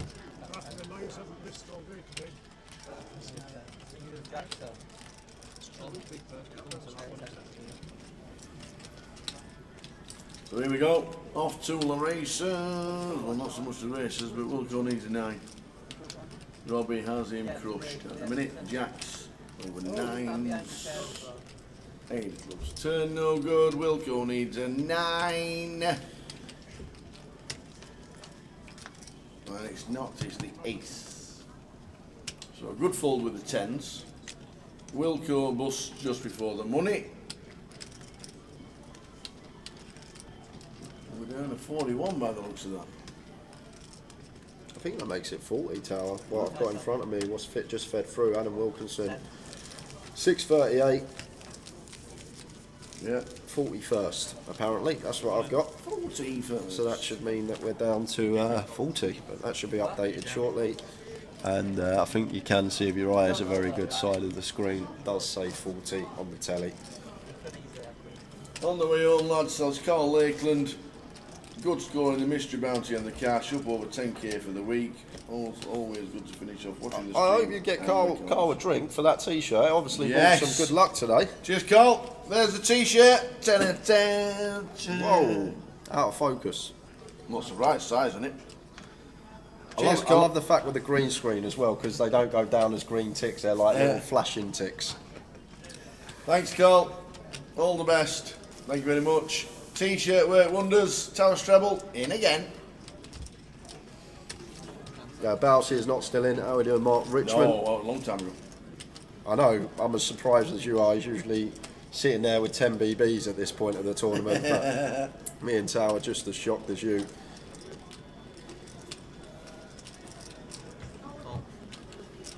It says, would you believe it, a Towers treble came in.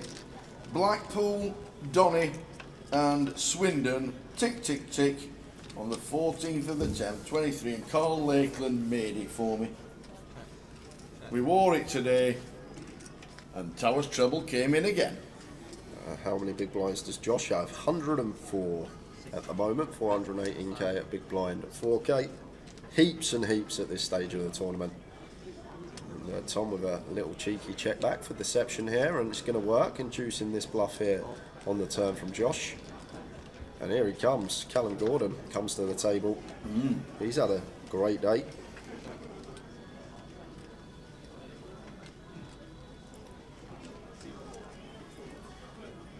Josh with the give up here, and Tom with the check behind just shows the ace. Give me that pot.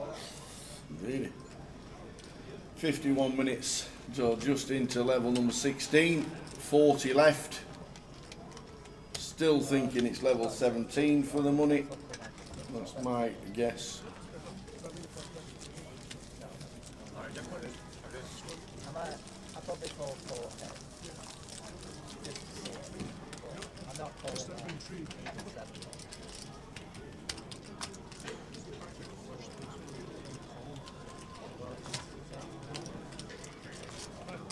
Good.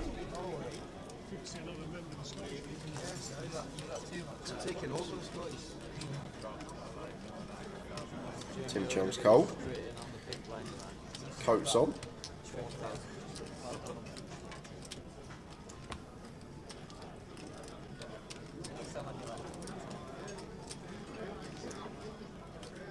Very interesting coat he's got there, Tim. It doubles as a bag.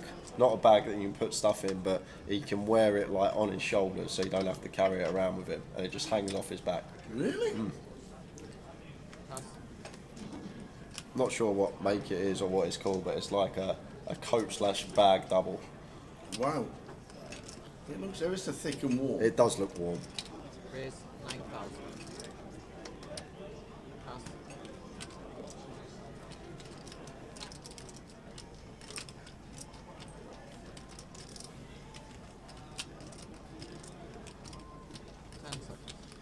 Jack 8 suited for long mount. Raises to 9k.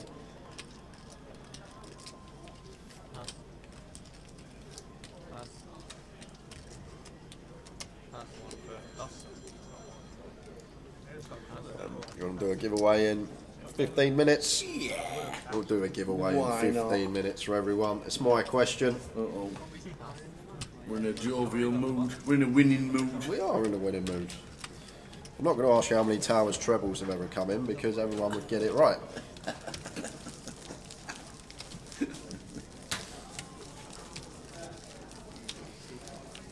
We'll do it at 7.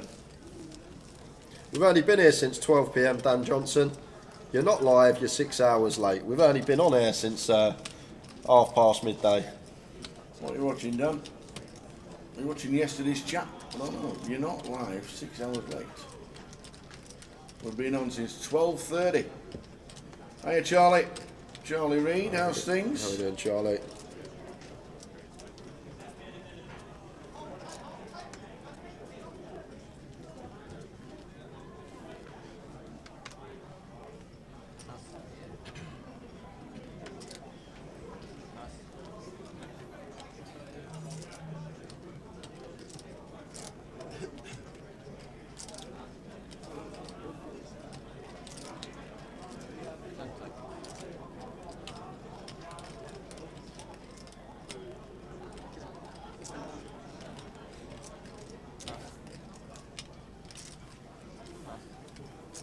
Yeah, Callum's a nice lad. First time I actually spoke to Callum was this week, and had a little chat with him, come across very well. Seems like a top bloke. And had a bit of heat the last couple of months in making some deep runs, some decent scores, and having another run at it here in Blackpool. And Josh with the chips, A6 suited, makes it 8.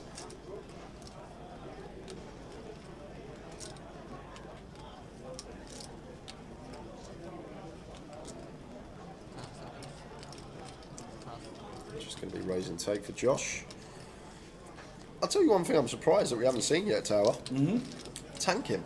Not one person has been in the tank getting close to the money. Usually it's this type of time.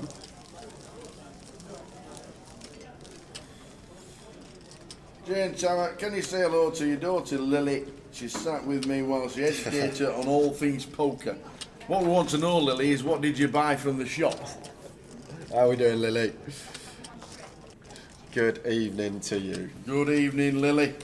Hope you had a list as long as your arm.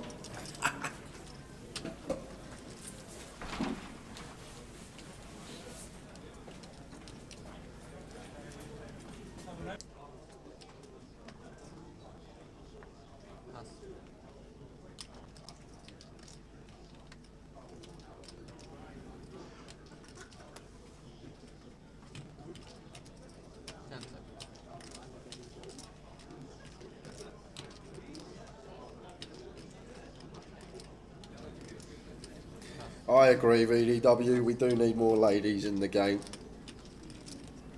But it has been good the last few years. Definitely seen a lot more ladies at the table post-lockdown. And hopefully that continues and it continues to grow.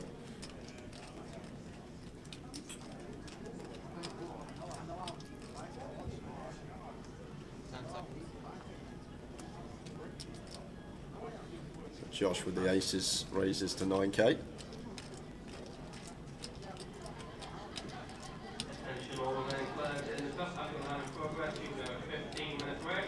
Dealers and players in the cup, you have a new level 500, 1,000 with a 1,000 big win. That's next and new level in the cup, 500, 1,000, 1,000. Tim in the small blind thought about it. Potential free bet as a bluff. Very well timed fold though. Would have ran right into it. Josh. Long mount. King 8 off here in the big. Do expect to see a defend with this one.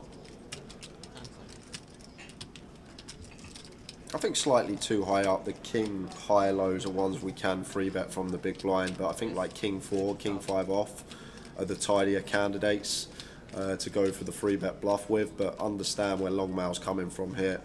Will be a lot of offsuit low, high low king X that find their way into the bluff range as the free better from the big blind.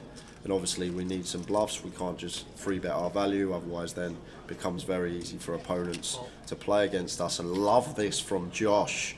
Just sneaks in the flat with the aces, keeps his range wide and has position on longmouth here.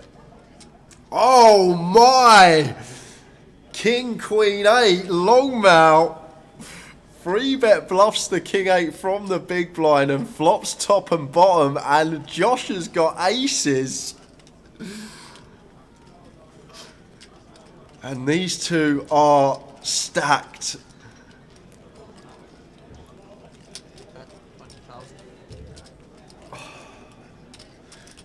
So just going to continue here as longmouth, and I expect Josh just to keep calling here.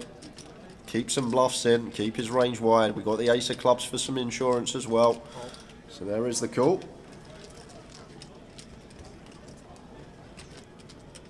And it's the 9 of clubs on the turn. So both players now pick up flush draw. Second nut flush draw for longmouth, nut flush draw for Josh.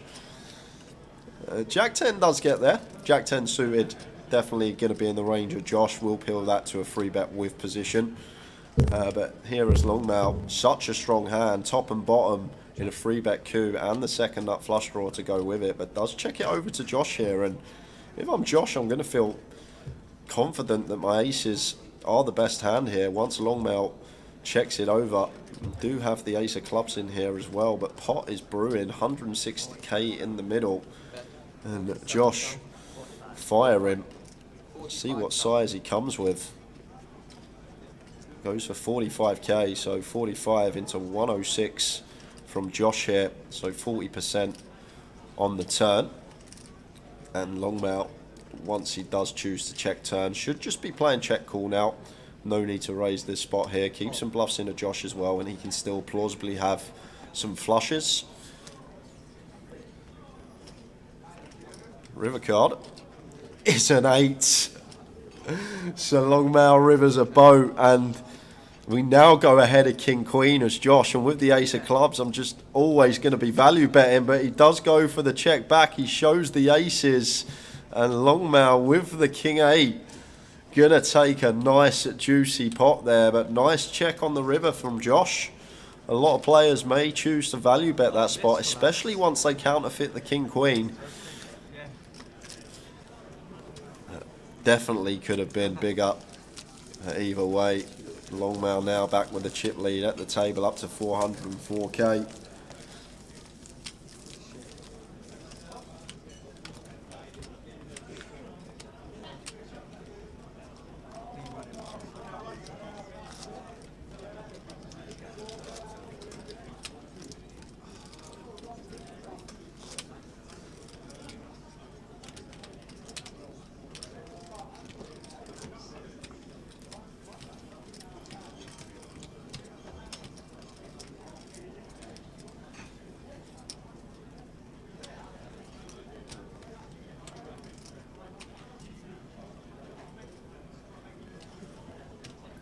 Yeah, Longmail's just playing in flow, Mancunian Nick. That's all it is. Once he checks turn and check calls turn, like Josh, still going to have to value bet his flushes. Potentially get some bluffs from some bare ace of clubs hands, and then just going to go for the check raise. But unfortunately for us, Josh found a very nice check back.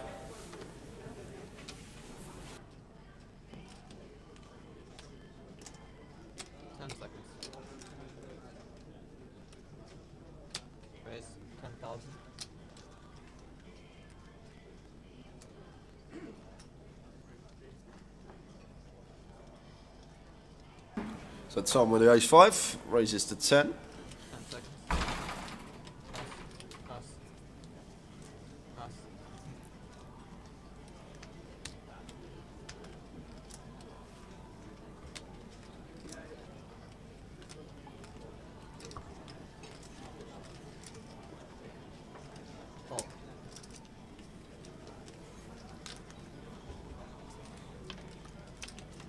Robbie with the defence from the big blind.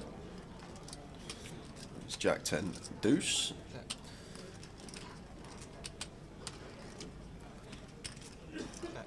Tom Gill not going to continue here, just checks behind with the ace 5 and does turn a will draw here, so could see delay C bet from Tom if check 2 again from Robbie.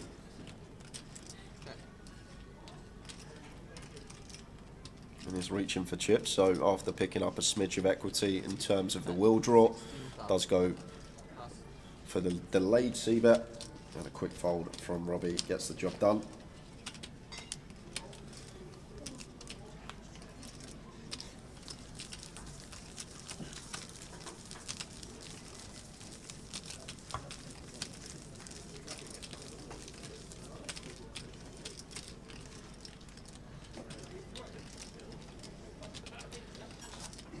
This is what we got coming up, guys. There's the 2024 dates. Look at the schedule we have got, and we are going to be streaming everything you see on that list other than the 2 seasonal specials, the Easter Beast and the Christmas Cracker. The 2024, everything you see there other than those I just mentioned will be streamed, plus these will be streamed as well. This is how busy we are in 2024. There's festivals going on every other week, and Tower and I will be there covering the main events and some cash and side event action. It's going to be a big year, 2024, and we hope to see a lot of you come and join us at some of the locations that we will be attending for the GUKPT and 888 Live.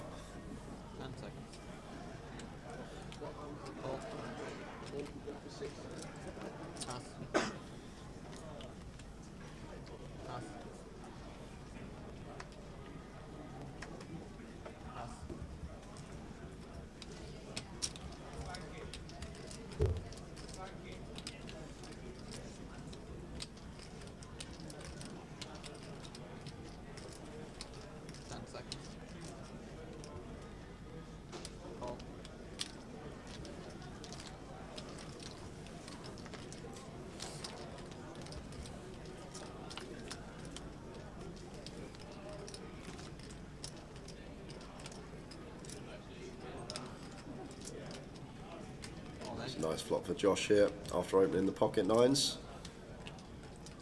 Flops the overpair and Ryan just goes for the stop and go from the big. Flops a piece and just donk shoves for 24k. And Josh going to ISO. Now James will have an easy fold.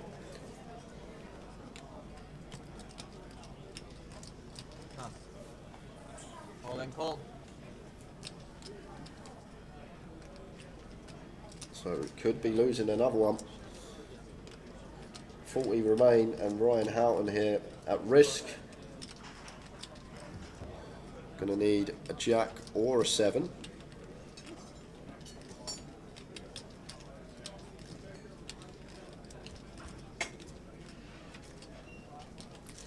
No help on the ace of hearts turn, so Ryan Houghton needs help and fast, otherwise it's the end of his main event dream. And it's the 9 of diamonds set on the river for Josh. Ryan Houghton eliminated and going to leave us with 39 players as we approach the break. 36 minutes to go. We are going to try and squeeze a giveaway in this session as well, guys. Tower is just having some food, so he's having a quick 10-15 minute break, and then we'll be back to join myself and we will give you a £110 closer seat. Is it Speak of the Devil? It sounds like Speak of the Devil. Who are we speaking of? I was just saying, when you get back, we will do the giveaway. But, yeah, I forgot. We'll do it with 20 minutes left on the clock. Like it, good shout.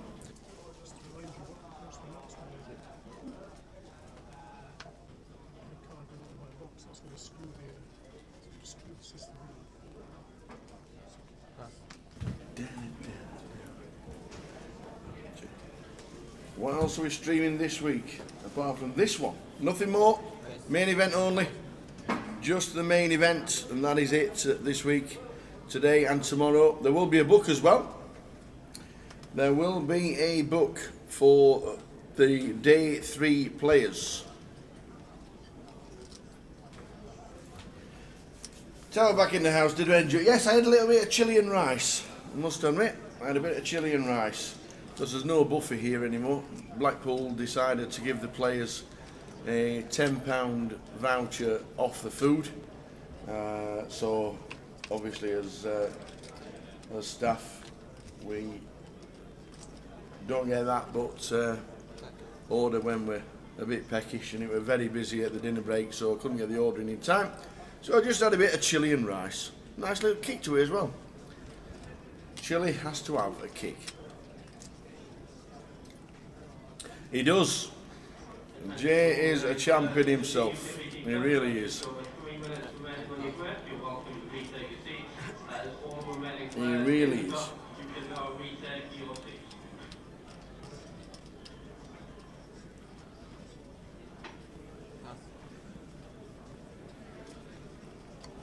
Tom Gill moving his stack up to 300,000 plus. Play golf with Tom Gill in Edinburgh at North Berwick Golf Course. If you've never seen North Berwick, one of the nicest courses you will ever play.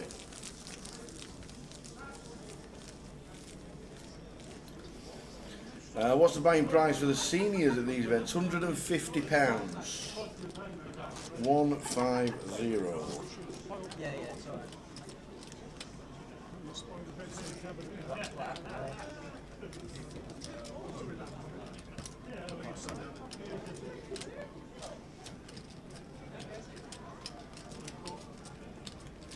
You lost the hand and play. That's what.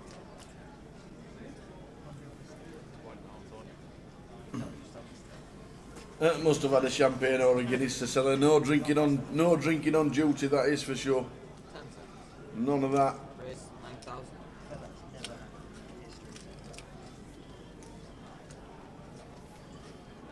Pass. Pass. Pass.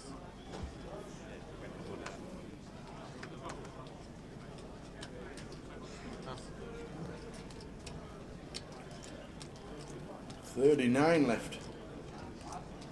39.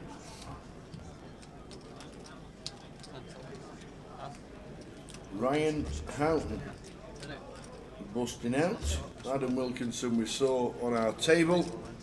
Ryan Houghton busting out. He's on 39.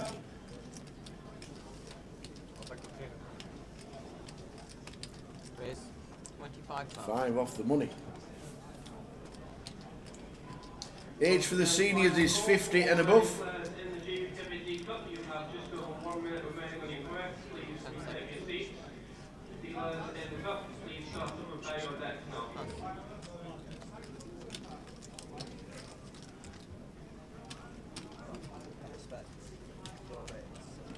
I wasn't on New Zealand. At the bottom of my range.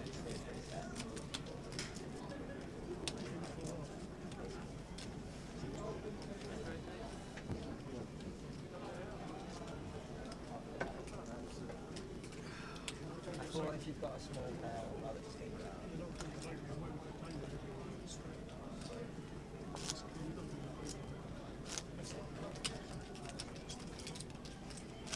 You're going to play about 10 foot racks.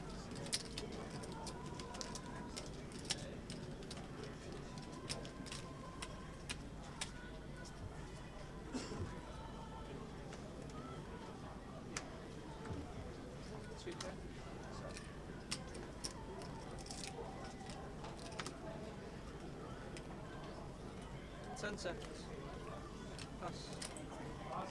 dealers and players in the cup, you have a new level, small blind 500, big blind 1500 with a big blind ante of 1500. Dealers, please begin to deal. Raise to 9k.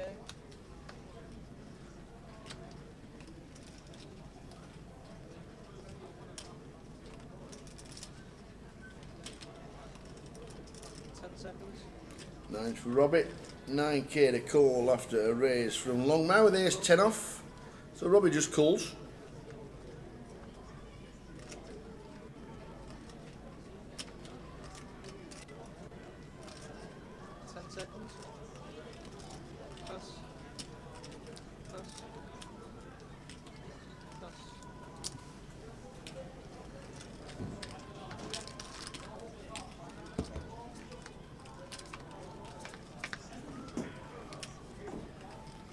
Ace I flop, ace, jack, 8, but all hearts. Right, I've got a question. Oh heck, here we go. Go, go, go. So when... no, the question for Tower thinks I've got a question ready. Oh, you got a question ready? Oh, okay. I'm not going yet. We'll do it when there's 20 minutes on the clock. You just come back in after just nipping out and then you said, I've got a question. I've got a question. I thought you meant... How did Tower's treble get on today? Yes! Come on! That's the question. He might have come in.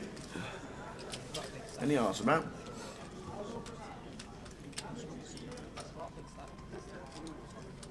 Tough for Robbie to be calling. Tough for Robbie to be calling. I'm not sure what this is from Longmire here. Is this a bluff? Is this a value bet? Is this a little merge? I don't know what's going on here. 40C check from Longmire. The owner of the car with the license MM22VLR, please come to reception. Thank you. Well, the posh one. All these poker players tell me. That's McMurray, ain't it? That MM22? MM22 is it? It could be.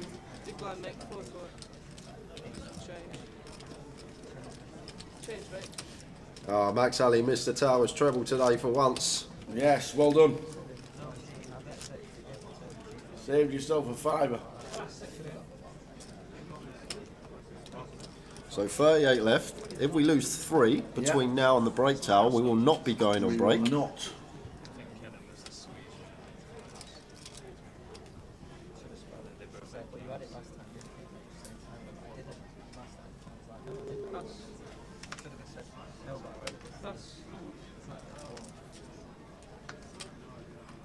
Ace 4 suited for Robbie. One should see open with.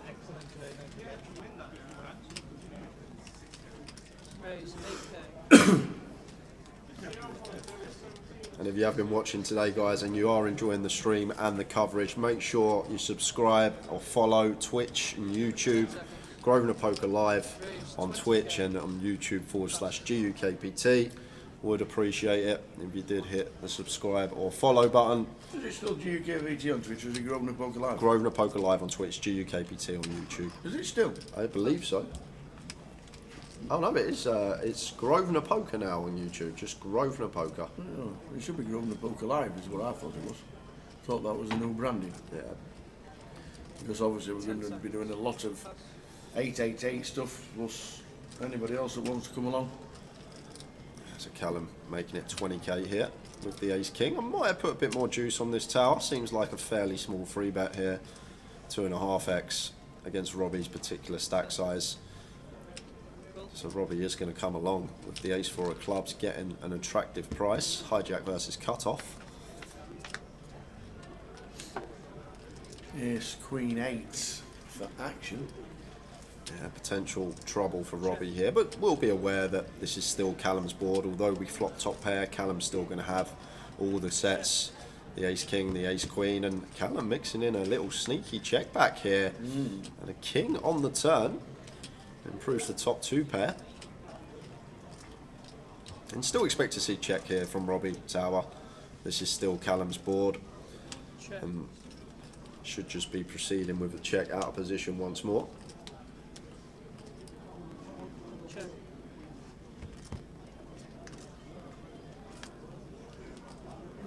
4 on the river might get Robbie into a bit of trouble here. Oh, it would get him into a lot of trouble, Tower. Once it's checked down, Callum playing this hand so tricky. And now Robbie rivering aces up, and I'm just always thinking we got the best hand here as Robbie, thinking Callum's got some stuff like jacks or tens, maybe ace jack, ace 10, king jack, king 10, all this type of stuff. But if I'm Robbie, I'm just thinking we've always got the best hand here, Tower.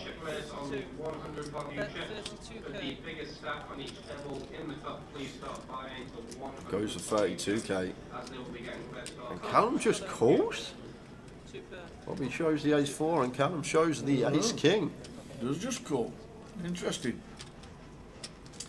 Kellet Lee is our former champion. Oh my word, Kellet Lee. He's not one of our former champions in the chat. How are we doing, Kellet Lee? What's happening with you? Where have you been? We miss you at the tables. Kellet Lee, your first GUKPT, Walsall 2014, bubbled me, ace queen versus 10-4. I'll still never forget that one, Mr. Kellet Lee, and then went on to win it as well. Went on to win that one at Walsall. You used your chips wisely. Oh no, Jack's just tuned in after that Aye, hand. Jack, how we doing? Not a good time for Jack Hardcastle to tune in. First chat message, lol. How we doing, Jack? Are you still in Thailand? What's the plan with you now? 18th of November 2023. Where are you off to next?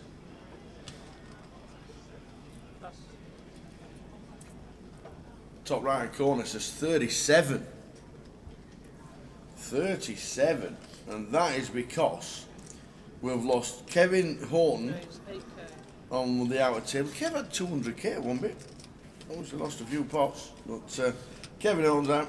And also Mr. Rich Kellet. Wow, Kellet had plenty as well. Rich Kellet is out, which means we're on 37. So if we lose 2 more in the next 20 minutes, we will not be going on break because it will be bubble time. Back to the action, Callum in the mix again. Ace 5 suited opens to 8k. Josh just peels the king jack suited. That brings Tom in with 6s on the button. We'll play the 12.50 in London, then Jack's off to Vegas on Monday. What a life. And Tim won't be defending the 10-3. So we've got freeway action here. Hijack cut off button.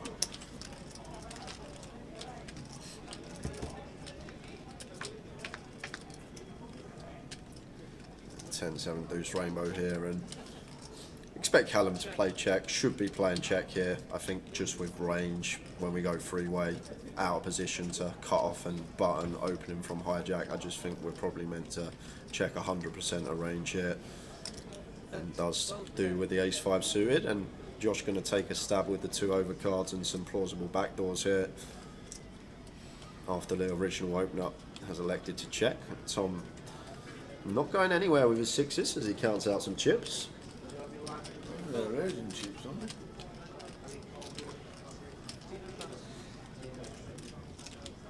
They're not raisin chips. I thought there was more yellows in there, but no. Just to call them Tom Gill. And the Ace of Hearts turn.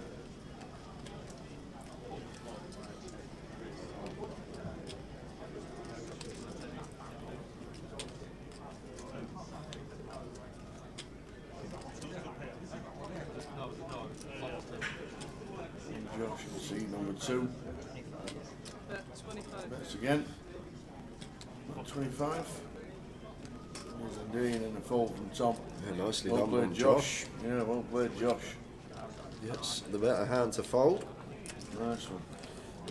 Well, I want to see you at the table soon, Kit. We're in London from Wednesday. Yep, you heard it right.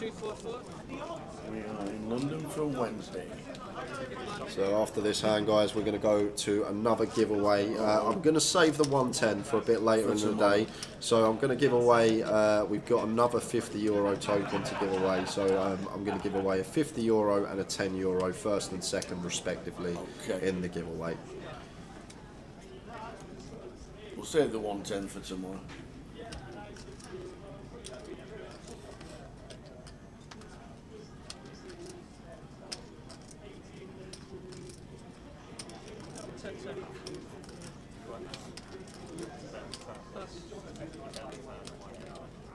It's done, Callum. King Jack of clubs. What? Folds? What? Well, takes all kinds.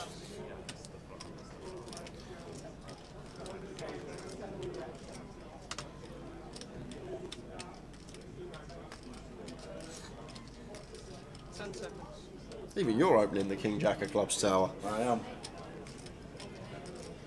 I'm making it 9.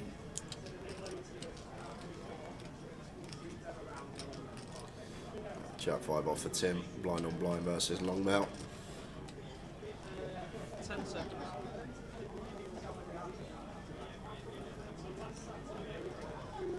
Just going to give Longmount a walk this close to the money, covering stack on our left, and Longmount can apply some pressure. And it would have called A6 suited. So it's that time again. Uh-oh.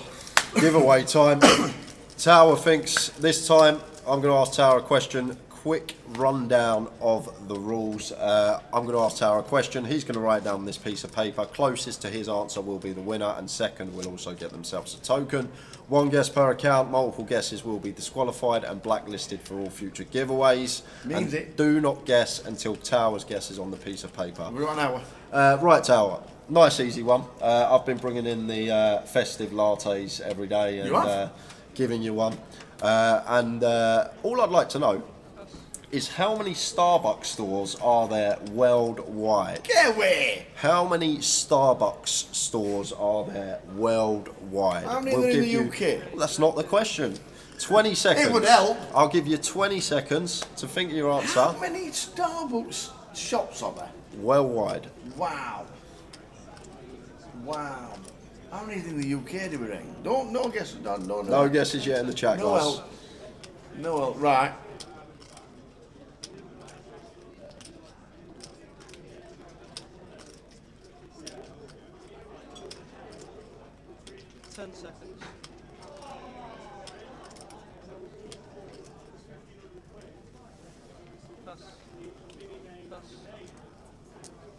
His guess is in. Good luck, everyone. You have got 10-15 minutes. I'll reveal the correct answer at 7:20. This is for a €50 token and a €10 token. Good luck to those that get involved. There's got to be millions. Callum said don't fold the King Jack suited, says Alana. Thank you, Alana. was Belsky that? on Facebook, so it must have been. It's always seat 1 or seat 9. I say it all the time when the cards are read incorrectly. But thank you, Alana. You can always have a flick round. Yeah, so no King Jack suited there for Callum. So Tower's guess is in. How many Starbucks shops are there in the world? That's a good question. I like that. I like that. I like that a lot. I don't know the answer, and I'm probably gazillions out, but I don't know the answer. That's what makes this game so fun. Love it. Love it. And Robbie's in with the ace king. 134. Shoving for 33. 10 seconds. Facing Josh's +1 open. This should be working versus Josh's holding. Pass.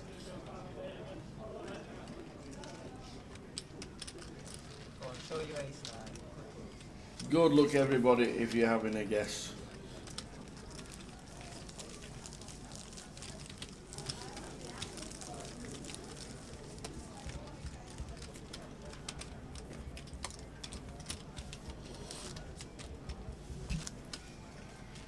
There are some wide guesses in the chat. Yeah, it's a real mixed bag here of guesses coming in.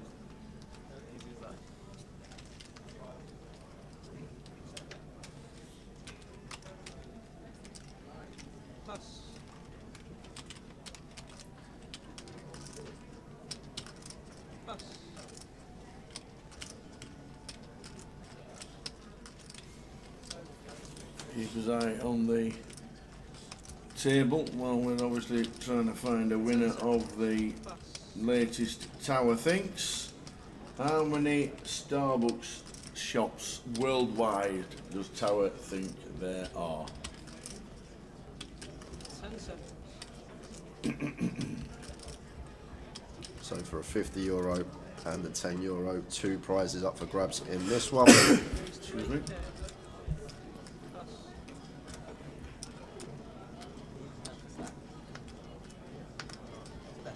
Attention all remaining players in the cup after the round of progress, you'll have a 15-minute break. That's a 15-minute break. All remaining players in the cup.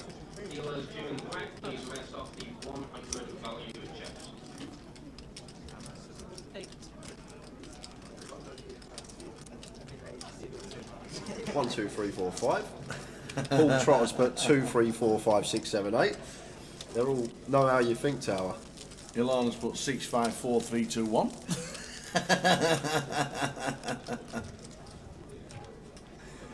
And Roy's wrote it out. I like it.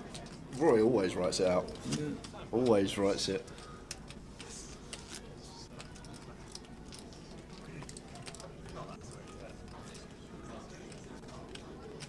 Zaki's guessed 1.25 million. Are you sure that you want to change? Do you want to change it? Did you flick in the wrong number or anything like that? Did you? Did you flick in the wrong number? 1.25 million. Might be close to mine, must admit. The 10s for James. And +1. Just going to choose to shove here. Might have just gone for open myself, but 17 bigs. James just wants to get it in the middle.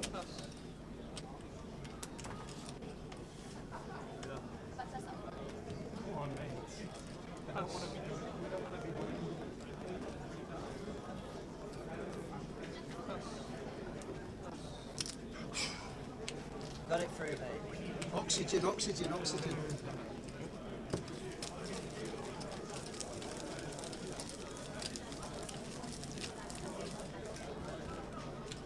No action for James. Guess he'll just be happy to pick up lines and ante. This close to the money. 3 players to go.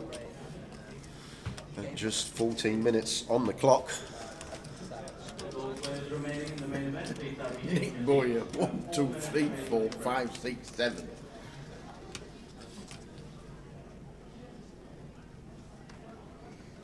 The Loopster. How are we doing, John? Good to have you on board guessing. 10 seconds. How many Starbucks shops are there in worldwide? There's Tower Thinks. That's my guess. How many Starbucks stores worldwide? And you want Tower's answer, not the correct answer. And it's for a €50 token on Grosvenor Poker, and second place will receive a €10 token on Grosvenor Poker. As Longmail opens to 9 from Hijack. Now Robbie is starting to get his tank on, getting closer and closer to the money.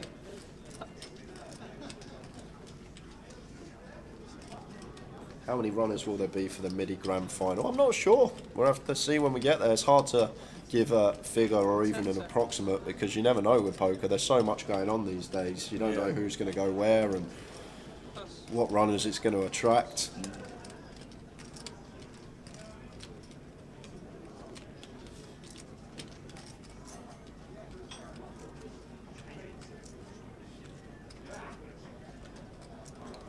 8 seconds. There's no 2024 schedule up online yet, but we can show you this. There's the dates for the GUKPTs. Tower and I will be at every stop other than the seasonal specials. Yep. And that's what we've got for GUKPT. Best thing to do, screenshot, then you've got the dates as you please if you want to pick hotels. And then schedule is usually released nearer the time of the actual event. And then we're also here for 888 as well. So going to be events coming at you almost every other week next year. Yeah, Plenty. Scotland is Edinburgh on the 14th to the 18th of February. And the question is, how many Starbucks stores does Tower think there is worldwide? And yes, Tower's treble did come in today. Ta-da! Yes, it did. 7.9, 7.88 it was. 8-1 treble. Boosh. And yeah, that will be at the Maybury in Edinburgh. And we had an added bonus with Tower's treble because I said Blackpool would win 4-0 and they won 4-0. Players in the main event, please retake your seats. Players, you have just over 1 minute remaining in the break. That's main event, just over 1 minute in the break.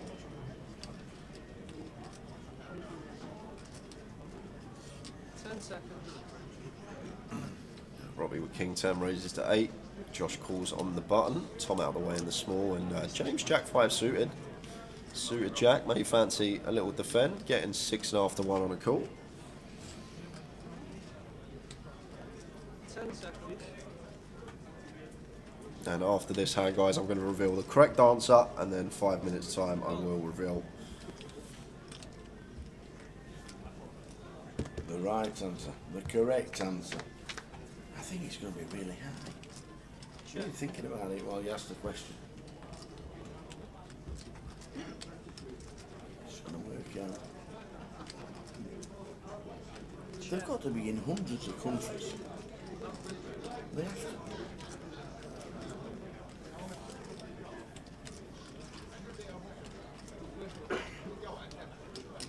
That's 12k.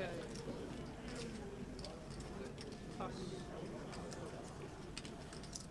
Josh firing on the button here. Robbie checks with the King 10. Flopping a gut shot here, but out of position to a stack that does have us covered.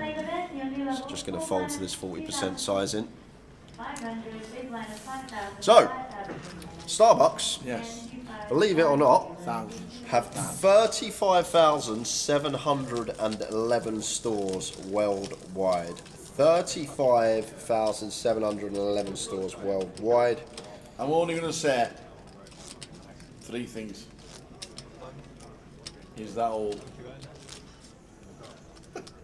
2 minutes. And of that 35,711 stores, Tower, yeah, 19,838 are in the States.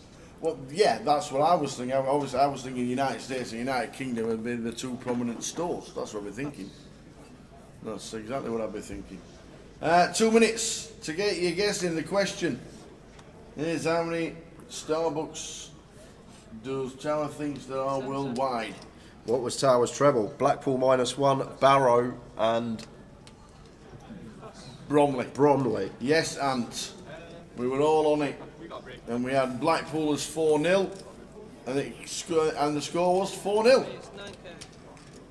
Hey, evening Talia. Talia guessing 3.21 million on Facebook. Good evening. Yeah, you think they've picked it after all this year? There you go. How so few? That's exactly what I said. Why?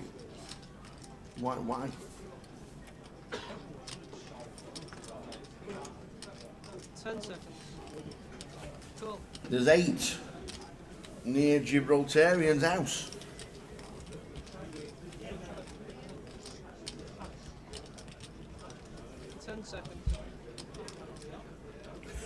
Ant says we fancied Blackpool to draw. I went -1 at half time.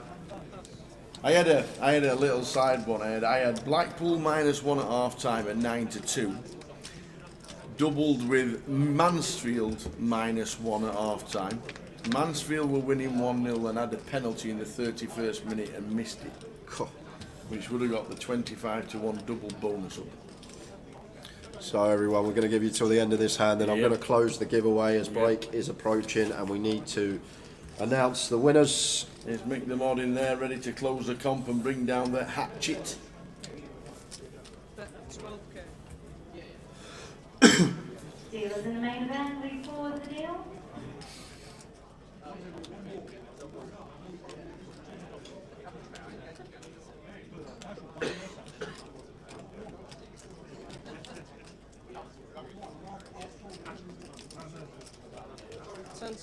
So James checks with the pocket fives.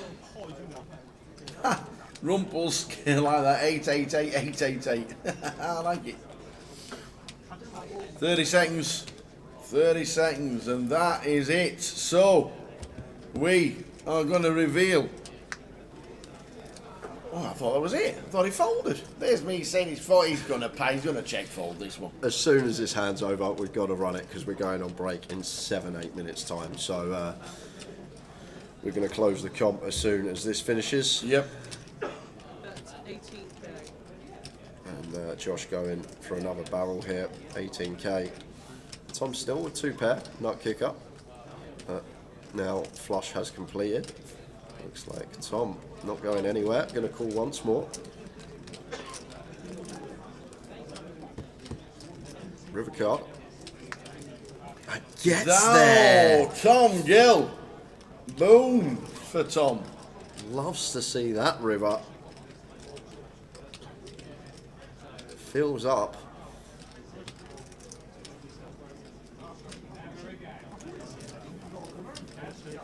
Surely we're going to see Josh check at some point, Tower. Once Tom's called twice.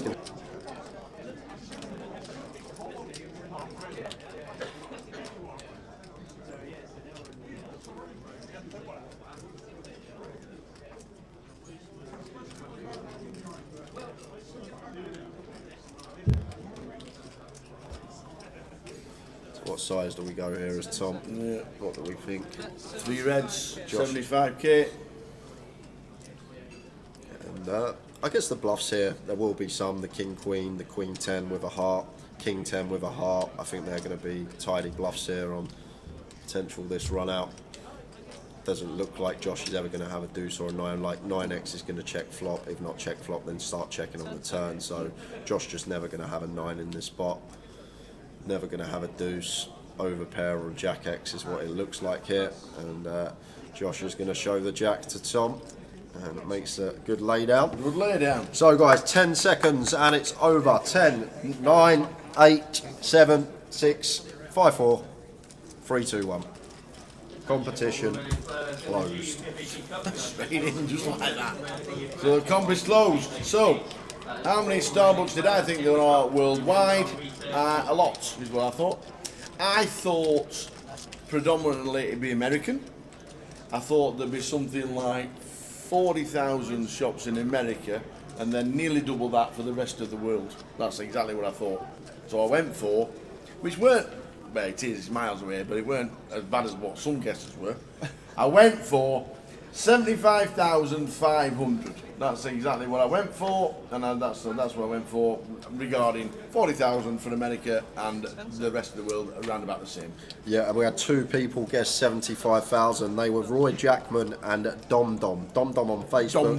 Dom. Roy Jackman on YouTube. So what we're going to do after this hand, the final hand before the break, Roy Jackman or Dom Dom, I need red or black from you in the chat, and that's going to determine who gets the 50 and who gets the €10. If we get it red or black straight away, it'll be this flop. So well done, you two. 75,000. Dom Dom on Facebook and Roy Jackman both saying 75,000. Well done. Who wants red? Who wants black? There we go. This is the flop. Roy Jackman's going for black. Well done, Roy. For red, that means Dom Dom on Facebook has got black. So predominant colour on this flop is going to determine who gets the 50 and who gets the 10. So Roy Jackman is red. Dom Dom is black. You can already put your aliases in the chat because either way you've won a token. So €40 swing for you two here coming up on this flop. Oh, it's like difference between Tower's trouble to win but not. So good luck, guys. And if you could post your aliases that you use on Grosvenor Poker as soon as possible. Here we go. That would help me out. Roy's red. Dum Dum's black. Oh. And it's a black flop. Oh, Dum Dum. So Dum Dum on Facebook, well done. You've won the €50 token. Roy Jackman, commiserations, but as a consolation, you do get a €10 token for your GrosvenorPoker.com. I just need both of your aliases that you play on Grosvenor Poker, and you'll get those credited on Monday. Well done, guys. Congratulations. Another giveaway coming up next session as well. If you missed out this time, more money to throw at you guys next session. Awesome. As we're heading 2 minutes to the break. Crossbar 73,500. You were, James, I saw. And Val's guess wasn't bad either. Val's guess wasn't bad. I think Val went something like 45,000, which was near the correct answer. But saw that just the crossbar. Tower's answer was 75,500. Yep. I thought there were. I went with 40,000 around the United States and 40,000 just around the world, or just less. That's what I went with. That was my thinking. And I went with 75,500. I thought it'd be more than 45 or 43. This is going to be the last hand tower because Tim will know to tank so that he's on the button when the blinds are going up. So like it. I'm pretty confident, even with just under 2 minutes left on the clock, that this will be the last hand. Thanks, Dom. I've got yours. Now I'm just waiting on Roy Jackman. So Dom with the €50.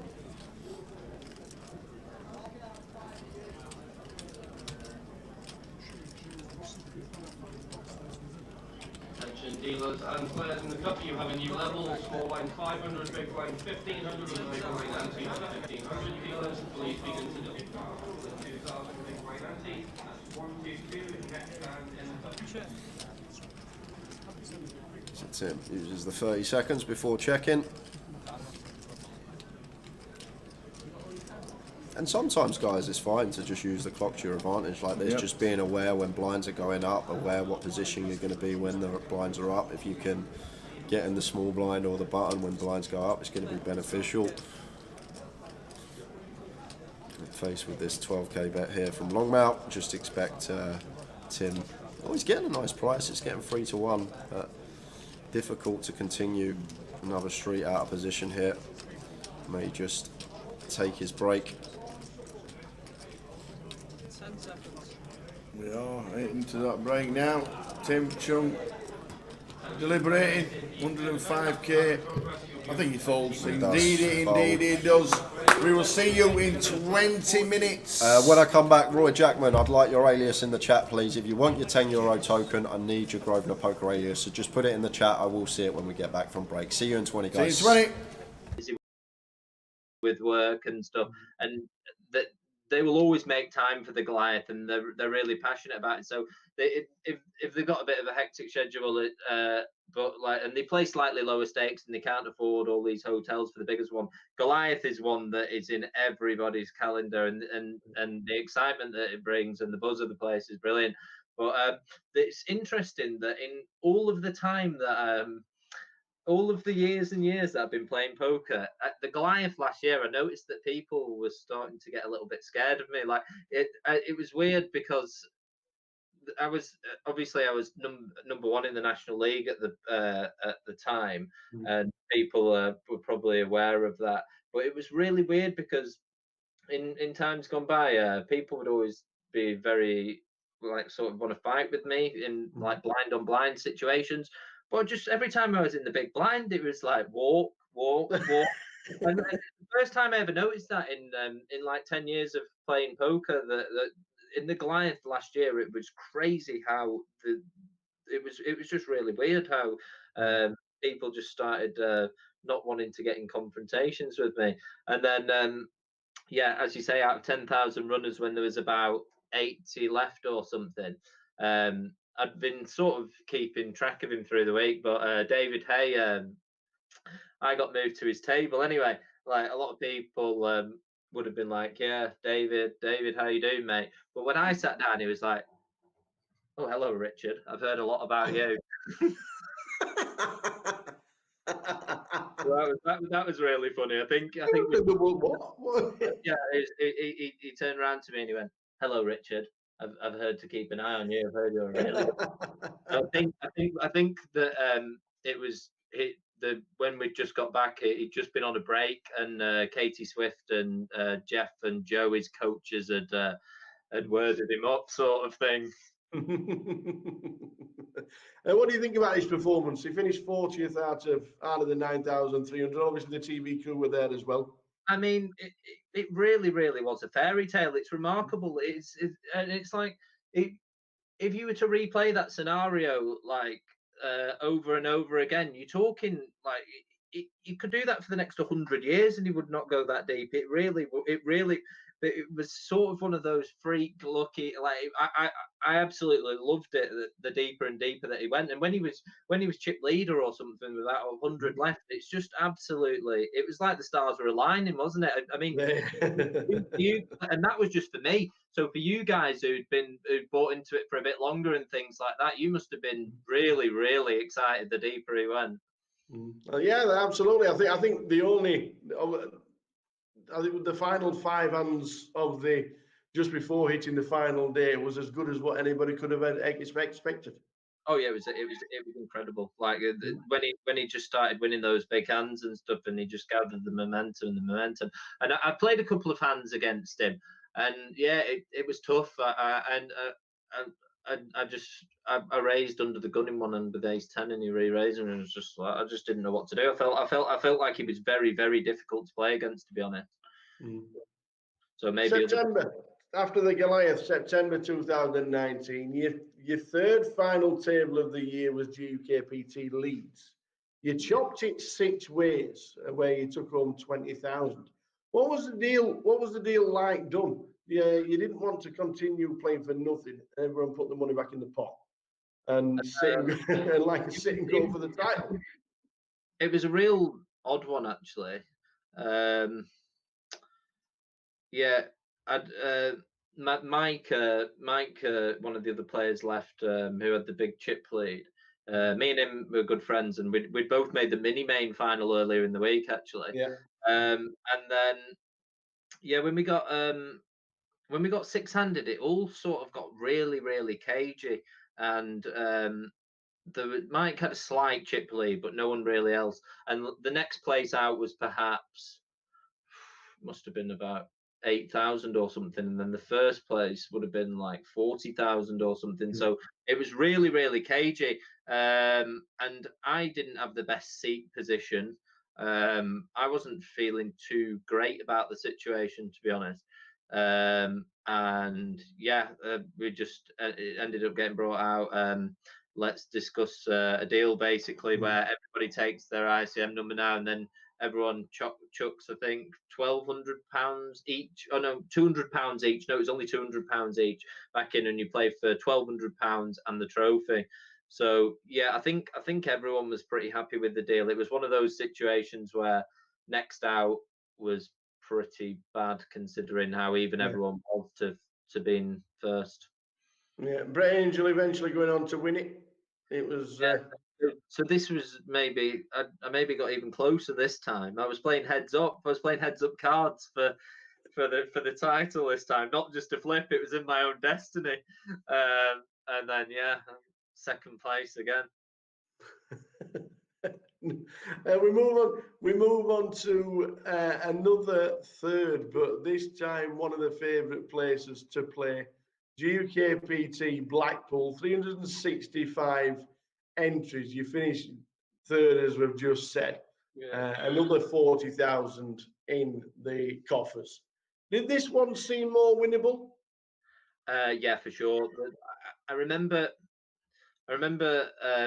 standing up and looking around the room towards the end of day 2, and I thought, yeah, really want this one. I think this is winnable. And then yeah, I think me and Terry Jordan and somebody else bagged 1 million ish chips at the end of the day. So like coming back for day 3, I was really, really confident. I had a good table draw start of day 3 as well. But what it was actually the Remembrance Day, sort of parade on the pier. Oh yeah. North. So me just like looking around at the Remembrance Day parade, and sort of getting into it, watching what was going on, all of that stuff.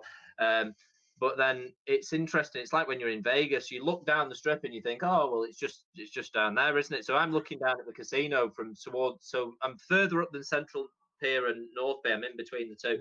I'm looking down and thinking, well, yeah, that's just a 10-minute walk, isn't it? So it gets to about 10 to 12, and then I set off walking, and I'm just thinking to myself, whoa, I'm not really getting very close there. And I had a big case on me as well, so it was horrible. I ended up running about 2 miles with this huge case on me, and I wasn't very fit at the time either. And if you ever watch the footage on YouTube, when I walk in about 8 minutes late, I'm panting and I'm all red and I'm ripping all my hoodies off. Oh, it was not good. But then yeah, had a good start to the day. I think that when we went onto the final table, I had a really good player on my left who had also had chips, Matt Erdley, and that really hampered my chances of winning that tournament. I thought I navigated the final table pretty well, but him just having a position on me was very, very difficult because he was just able to put a lot of ICM leverage on me, and yeah, that was always going to be a tough one to win. But yeah, I was happy. Always remember you coming into the casino. You just look like you've done a week out with Bear Grylls. Oh, honestly, it was bad. It's yeah, but it's my own fault. I won't do that again.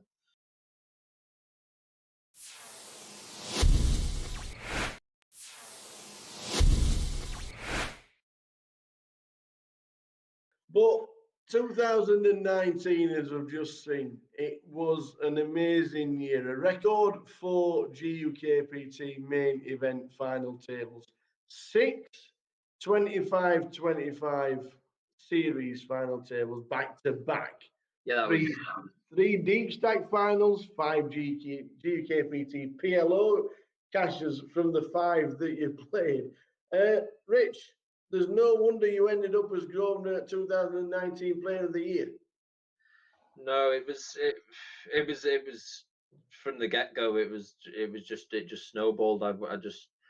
It was just an incredible heater. What more can I say? I don't know. People have been asking me a lot recently about how I did go deep in so many, and it's sort of the only answer that I can give really is my game's sort of designed to play against. So I obviously my main background is playing online tournaments, so I'm sort of well equipped to deal with like the young kids and the GTO, and I know how to counter them. But it's the 10 years experience of looking the local players in the eyes in the casino and knowing what makes them tick, and it just allows you to have 3 or 4 extra lives in some spots, because there's hands where I'll just know one of the older guys I just know he's absolutely got it, and I'll be able to sort of get away from this spot where I should never get away, whereas these young kids will just walk into the casino, they'll play a hand and they think, oh, it's standard to get it in here. And yeah, it just allowed me to have 3 or 4 more lives in a lot of those tournaments last year. It was sort of crazy how I was getting away from some of the spots, really. Was it true that when you played the online leg? Yeah. You was chip leader in every time you went through? Not in every one, but I was doing really, really well in the online legs. It was becoming a bit of a running joke how well I was running. It's not bad when people recognise that Rich Kelly's got chips. Yeah, he played day 1 online. That's all he's done. Yeah, and that was great for me as well, not having to go to go around and play. I think the online day ones being introduced was a brilliant idea.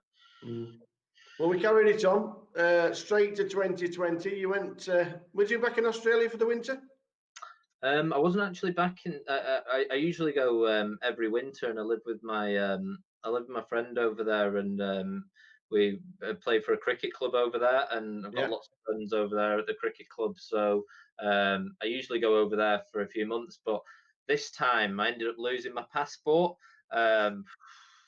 around November time, and it was an awful process then because I've lost so many over the years. They were interviewing me like, and I wasn't sure if I was going to get one, but yeah, I managed to get one, and I flew over there on Boxing Day, spent some time with my friends over New Year, and then I went to, and then I was in Melbourne for the Aussie Millions. Yeah. Yeah, the side events. The $96,000 first place, 403 runners. Was that including bounties, or was that excluding? It was $141,000 including bounties. So yeah, I think I got $139,000 as the main prize and 2,000 in bounties.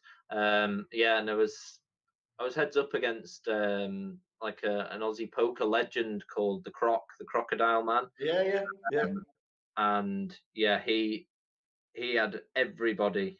Like I had a few friends who I obviously living in Australia every winter. I know quite a few Aussies and stuff, and they'd come over and say like, "Good luck." And I had a few English friends over, but like his support was just unbelievable in the heads up, and we played heads up for 5 or 6 hours. So he'd have like Shane Warne coming over, like, "Come on, Crocky," and Joe Hasham would come over and be like, "Come on, Crocky," but.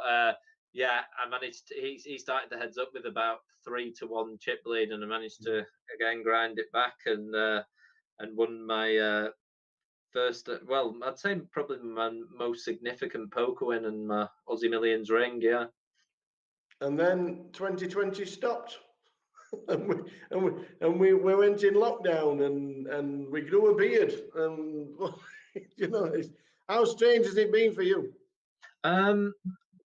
The first couple of months were well, I don't know. I think that even it's like lots of my friends and things when they were all locked in the house, they started doing Zoom calls with their friends, and they were like, "Oh, we're having a poker game." So like poker became massive, and I'd say 50% of my friends who had never played poker had started playing at this point, or playing at home with their friends and online and things.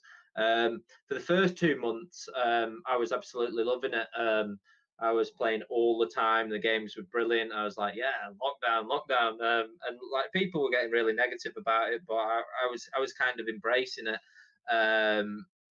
And yeah, the first ever GUKPT was played online, and I ended up going into the. I was chip leader on the final table of that one. Would you believe? And I ended up busting out in fourth. I ended up busting out in fourth and got £9,000. I ran a huge bluff with 6 left that I would never try again. I don't think. But, learn. And then yeah, so for the first 2 months, I was putting in absolutely insane volume, and I was playing probably on average 12-13 hours a day, but then I was struggling to sleep because when you play so much online, 10, 12, 13 hours a day, your brain's so active, battling against the best players in the world, so your brain's so active. So when I was finishing my sessions, my brain's whizzing, and I couldn't sleep very well. I was struggling to switch off. So yeah, in the last 6 weeks or something, I've not played as much. I'm just playing a little bit of cash games here and there, and then in a week or two, the World Series of Poker Online starts. So I'm sort of just doing a bit of studying and getting ready for that. Really. Nice one. We're gonna just about to finish, but we've got some quick fire questions. You can answer them as quickly as you want to, or you can elongate them if you need to. Okay. Live or online? What's your best? Ooh, well, people would always think for me live, but I would say that primarily I'm an online poker player. Best player you've played against? Best player I've played against. I've got to say Doyle Brunson. We've seen you've had a royal flush on our feature tables. How many rolls have you had in your career? Right, so I would say about between 25 and 30, but I remember having, when I was playing in Australia, when I was grinding those leaderboards, I had 3 in 1 week, and it was crazy. to get 3 in 1 week's mental because he won in 221,000 or something to get one, I think. Money or the title? I would always have in the past said money, but I quite liked my Australia Aussie Millions ring when it was. I don't know. Maybe it's because I won it there though. I'd say in the main money though. And who's your nemesis at the poker table? My nemesis at the table. Wow. Yes. Nemesis at the table.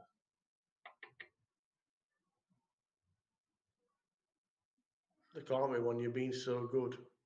I'm trying to think of my nemesis at the table. We'll say Steve Warburton because me and him were always like sort of rivals in the Manchester area coming up. So yeah, and he used to have my number as well. He was like Simon Dedman. He used to be able to look me up and down and just know when I was bluffing and when I had it. Favorite place to play? It's got to be Melbourne, Australia, at the Crown Casino.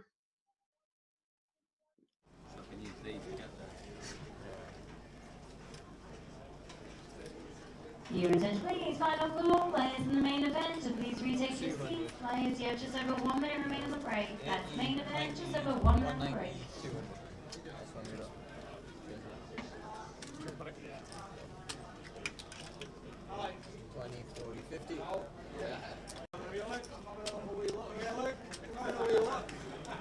Okay, now this is a joke.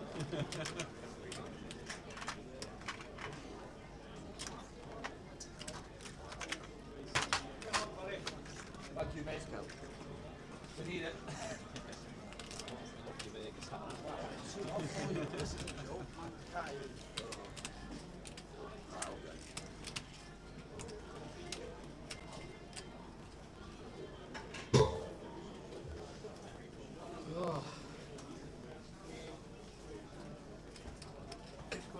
Let's do it again.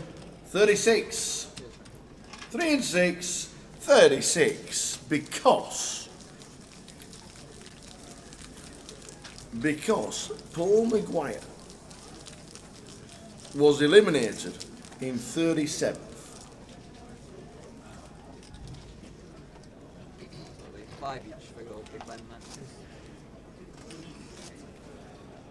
So let's do it again. They're the chip counts, I do believe, from the last time. Yeah, 475, Kellet, long fan.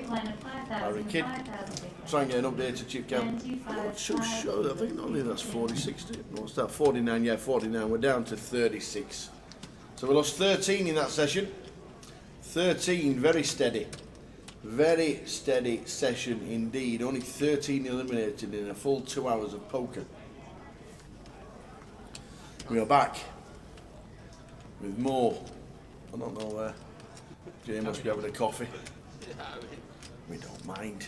We don't mind. Nothing to rush back for.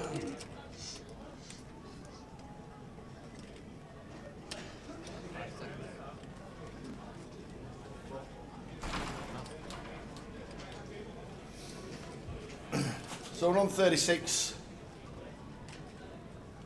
2 to go to the money. 34 get paid. 34. 3 and 4, 34. 34.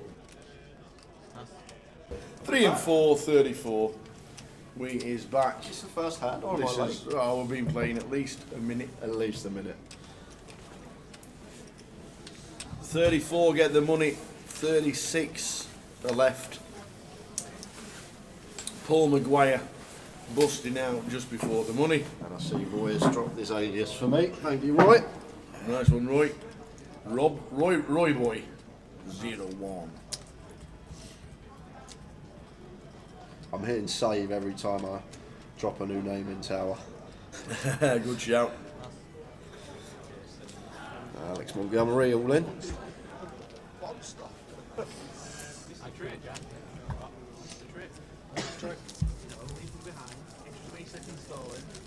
Busy in the club tonight. They've got a live band on. They have setting up instruments and everything. They are. I might need this. Do you play an instrument, Tower? Triangle. You played a triangle. I played a triangle too. I was hopeless with music. Absolutely hopeless. I could play the recorder and everybody learned London's Burning. Is it not free? Is it not? Is it not free? Blind mice.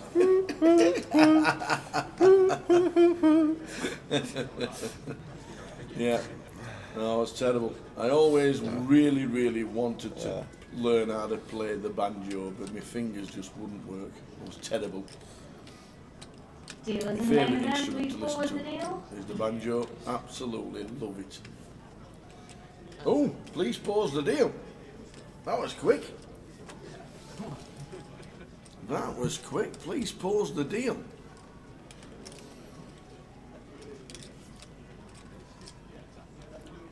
And that is because we have just lost Ben Dobson out in 36th. He's the bubble. So it's going to be 35 remaining.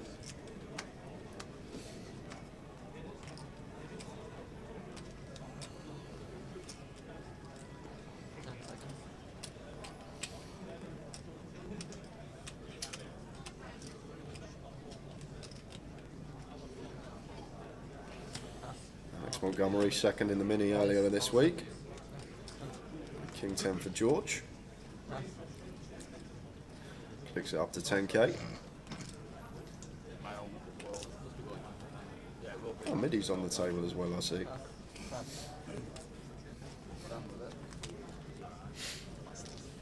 So, famous Dom and Roy Boy. Well done, you two.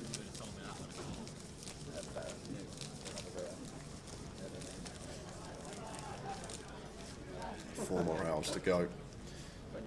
Some people think we're going to get to an FT tonight. I was just talking to. I don't think it's going to be the case. I think it's going to be about 18.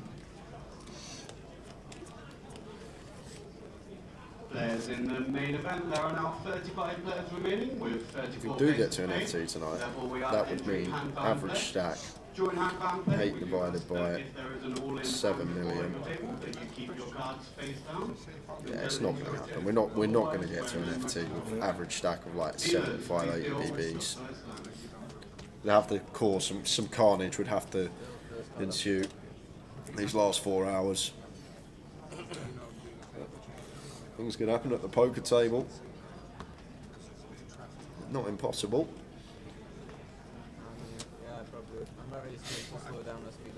So we're on the bubble. You can deal, Louis, if you want to. Out they come. He's learning on his new pitch. Have you seen it? No. He's been learning the old flick pitch. Flicks it in mid-air now. Looks great. Mad Turk's here. Yeah, he is here in the cup. He's in the building. And he bust out the car of the main event, and he is now in the cup. Maybe you just not heard him, so you don't think he's playing.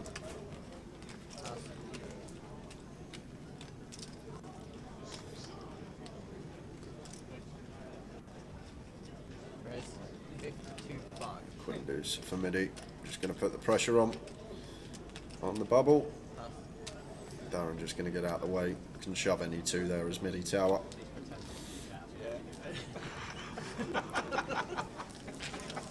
You're the good pretender. He gets an ace as well, All in the hunt for a 3.6k min cash. Juicy min cash. Yeah, 2.6 is the min cash. 2.6k.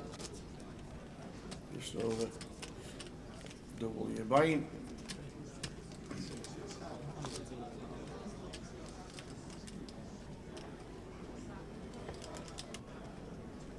How many runners were there at the start of day 3? 12. 12. And we crowned a champion about quarter one. 12:45.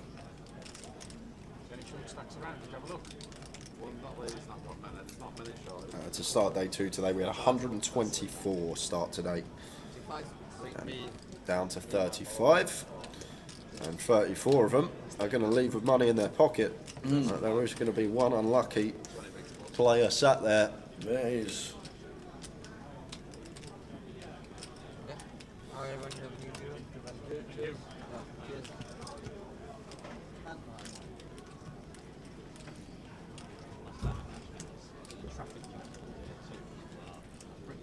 Ludo, just looking at the chip counts on social. Ludo was chip leader on 495. They're not in the results, are they? No. You checked? Yep. Longman Fan had 440. Callum Gordon 400. Josh Radley, who was on our table, 385. James Mahone on 340. Harry Kidd 330, and down the bottom Alex Montgomery had 37. Mark Johnston had 40. SA, Mr. South Africa, had 50, and Emma Wolfrey had 55. So some stacks getting close to desperation. I can't remember how many started the mini day 2. It was like 170 odd, wasn't it? Come back for the mini day 2. I don't know. Well over 100, I know that. We weren't here. Wade's on 210. Ian Gascoigne's built it back up to 200. Phil Clark 160.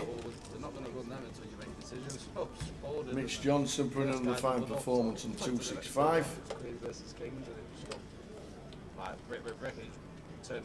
They are. Rip Cheed up close to 200, I think it was in the mini, coming back for day 2. Which makes sense, it's usually around 20-25% of the field. We had 800 runners just shy off. Going to have some time waiting about in between hands. One more hand, please. One more hand.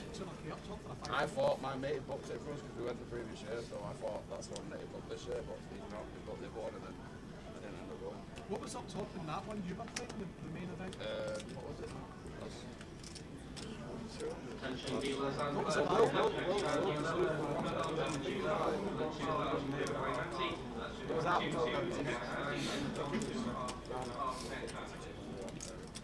I rolled was good as well. I rolled delicious. That 32k up top.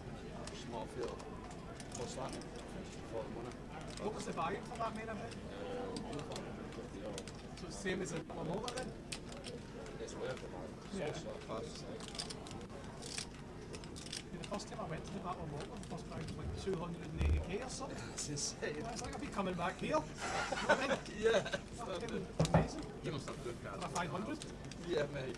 I was gutted because I thought, like, they went the year before and went to this one, but then obviously said we booked it again. And everyone's on about the mall. I was like, I want to go in. And they got near the date and he was like, well, I'm going on Monday. And I was like, yeah, I'm not going until next week. So I got my mate like, bro, you booked the fucking wrong one. He was like, I said, we're just missing the Battle of Mall. So, yeah, I'll go to that one. I played that one. Couldn't give a fuck about it. Shit, I wish I had the vibe. Cool, what did you win the other day? So you pick up. Solid plus some What did you get for that? 58. When's that?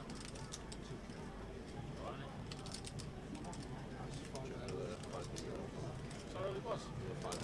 Odds turbo. How many runners? Ice creams are out. Oi, oi. Players going to slow down. Even more. Players have just asked are they for them, and Lucy says no, the whole tray's for Tower. This is what he purchased with his Towers treble winnings.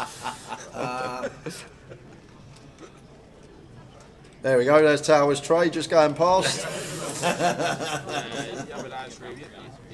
Bob, what are you doing? What are you doing? Somebody's going to have an ice cream involved. Hey, Oh, is it Reading with the ice creams? Yeah. When they're all piled up. Thank you. Smallest ice cream I've seen. Ali, law, lads. Oi, oi. How are we doing? Good evening to you. You've joined at a great time. We've just come back from break. 2 hours of poker coming up, and we are on the bubble. 2.6k and change min cash. One person will be leaving with nada. And Towers treble coming today. That's the big news of the day. What was Towers treble? Blackpool -1, Barrow and Bromley. Just literally short of 8-1. Ta-da!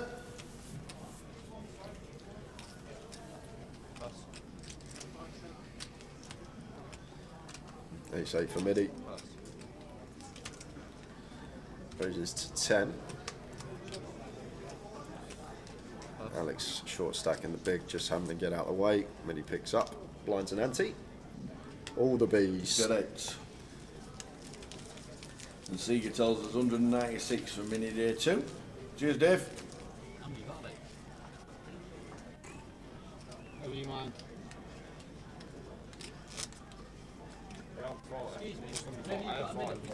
Saw Ali Malou today riding the big one.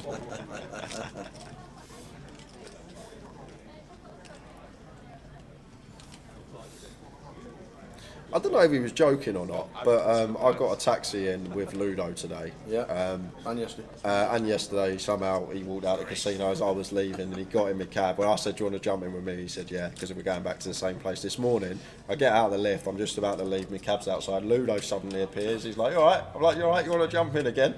And we're driving. We're driving to the casino. And Ludo goes to the cab driver. He goes, "Is Pleasure Beach open today?" And the cab driver's like, "Oh, I'm not sure. Why is that?" And he goes, "I just wanted to see if we could go on the big one on the dinner break." No joke. And he was being deadly serious. I don't know if Ludo did actually go over to Pleasure Beach on the dinner break and go on the big one, but that was the story coming in. Wow. Wanting to ride the big one on dinner because he was trying to find out if Pleasure Beach was open. Well, there you go.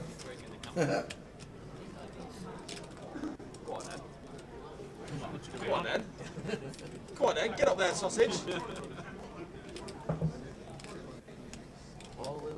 We've all seen you ride the big one, Tower. Everyone's seen that video. That's great, isn't it?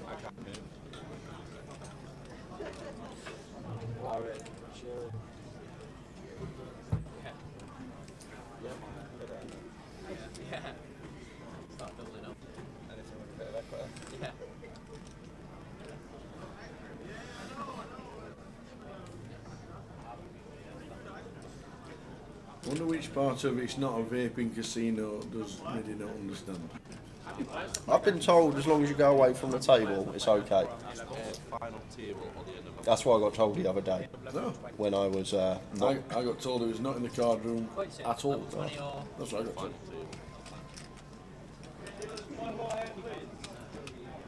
Who knows? Rules are changed in every venue. Or at least they did it away from the table. Deal the next hand. Off we go. We're on the bubble for the money. Nothing. Or £2,600 locked up.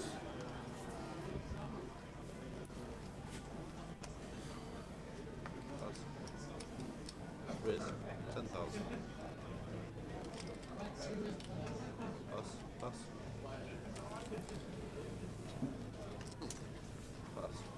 So Midi just really going after it on the bubble here. 6-7 opens into George's big blind.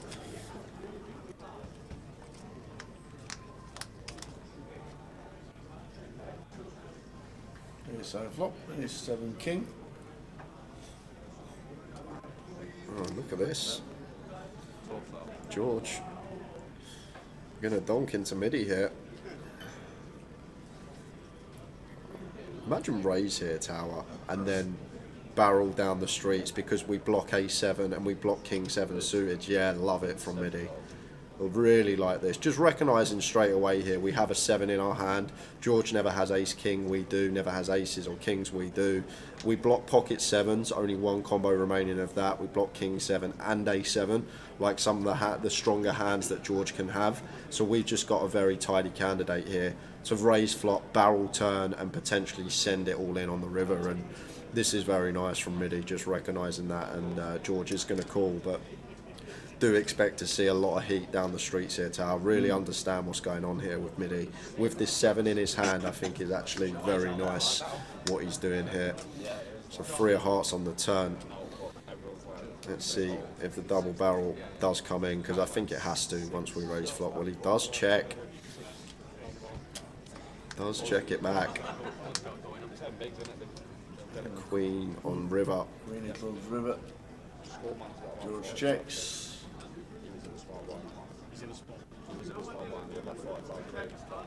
Yeah, Midi checks as well. You got an ace for George? Yeah, it's going to be like... Ace 8, ace 9? Yeah, I agree, Tower. One pair ace X I expect George to have. Maybe he just slammed the brakes on. But I think if we start with the raise on the flop there, like it's a very nice candidate to just keep barreling because of the removal to the strong hands that George can call down with. Like, because George is just going to be in a gross spot with all this one pair ace X once we've done the turn. But Midi did slam the anchors on. Surprised we never got to find out then, because if the player turns them over, Dave knows that the cards on me shown. He maybe just should have asked what they were. But we'll have a word with Dave just to keep on top of all that. 2,600 as a min cash.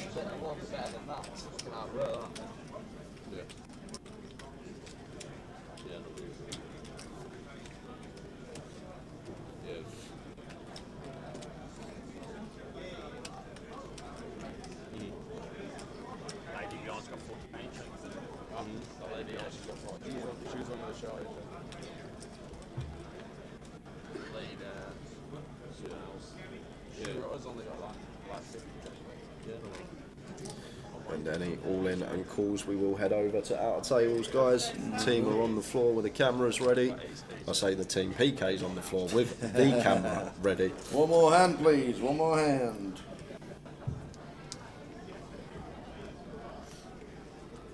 Just joking. That's what someone's supposed to do. I don't want to be all in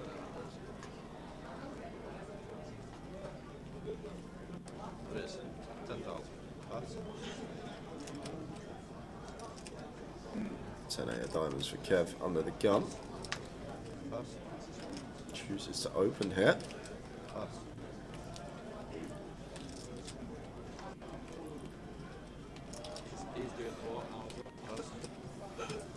I just done the walk, now he's doing the walk. King Jack of Hearts for Ludo, not going to be going anywhere. Easy defend and off to the streets. When you walk around like a little fucking Nesbit like that. Who's got short stacks? Fucking horrible, isn't it? We might be able to tell you what the dead card is, Tower. Here we go, Ace of Spades is the dead card. Okay. There we go. So that's what George had last time, the Ace of Spades in there.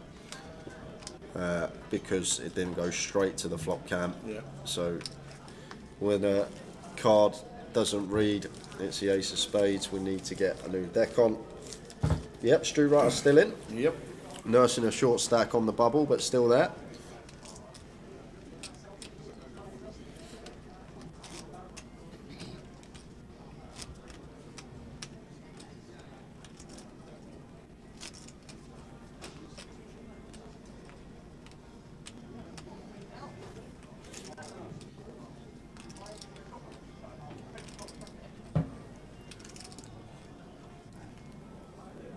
What do you play down to this evening? We played 10 levels today. This is level 7 of the day, so we've got about 4 hours left remaining. Yep.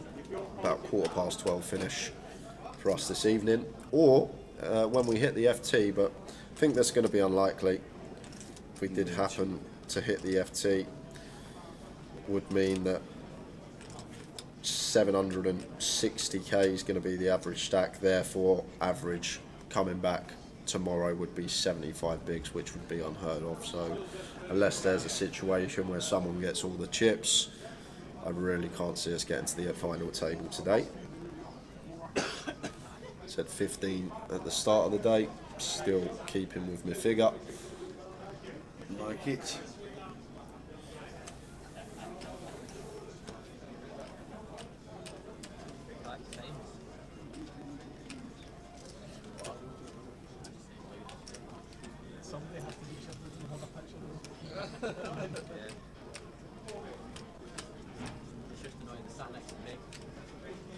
There are all the ice creams. I didn't have the old case.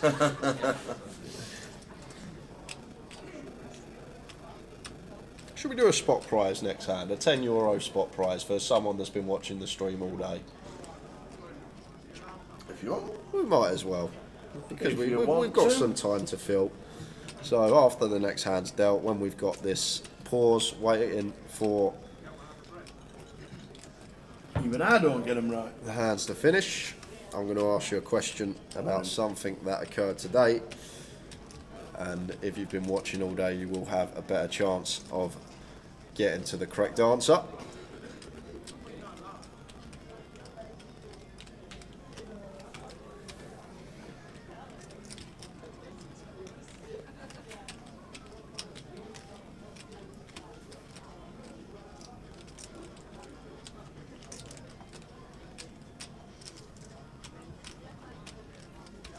Waiting for the action to finish on the outer tables. And then we can start again. We are on the bubble. How old is Ludo? Mid-30s? I'd say, yeah, about 33, 34 maybe. Next hand, please.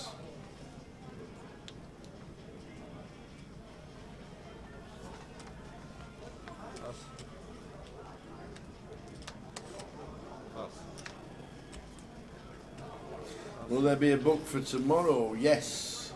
The book is definitely on tomorrow. Definitely.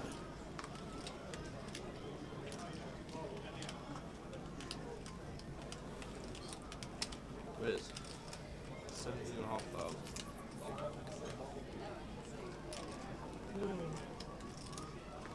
This is 17.5. And take on our table. So fastest finger first coming up. Fastest finger first. The first answer in the chat box that is correct will receive a €10 token. And all I want to know, one of my favourite players now on the GUKPT tour, Westlife Barry. We saw Midi bust Westlife Barry earlier on Queen Jack 10. Midi had kings. What hand did Westlife Barry had when he busted? That's all I want to know. What hand did Westlife Barry have when he busted? Queen Jack 10 board, Midi had kings. What did Westlife Barry have? Yeah, the set of queens. There we go. There we go. And it's in. Blue 58 is the first guess in. Blue 58 on Twitch is first in. Well done to Blue. We got some time to kill, so I might as well throw some €10 tokens quickest out. Kev Blue has ever moved. But there you go. Ever. There you go. It was the Queen. He flopped top set and Midi rivered a straight with the ace on the river. Well done to Blue 58. Drop me your alias in the chat and we will get you a €10 token sent on Monday. He just sat down for his Just tea. sat down for his braised lamb. Very nice How many indeed. people? I've got to start making these harder. People just know. It's his free time into what? I've never done that. It's his free time into what? No. Just sat down for his tea, which was dynamite, by the way. Yeah, he said it smelled really good. Good lad. And for those on YouTube or Facebook that have guessed the right answer as well, we have all chat boxes collated into one here on our restream chat, so we do get to see time-wise who was actually first in, and can confirm it was Blue 58. Yes. Let me know your alias. Blue 58, Ali Law was in. Ian Roberts was in with the Queen about 1 second later. Billy Gamble watching on Facey. Jeff Crow got it right. Craig Marinette all watching on Facebook. Live at the Shed. What a great name that is. Live at the Shed. I like that name. Even put the suits live at the Shed. Yeah. Queen of Spades, Queen of Hearts. Maybe that's what you should be doing next time. Yeah, maybe need the suits, yeah.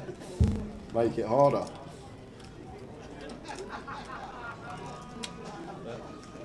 Next hand, deal one more hand.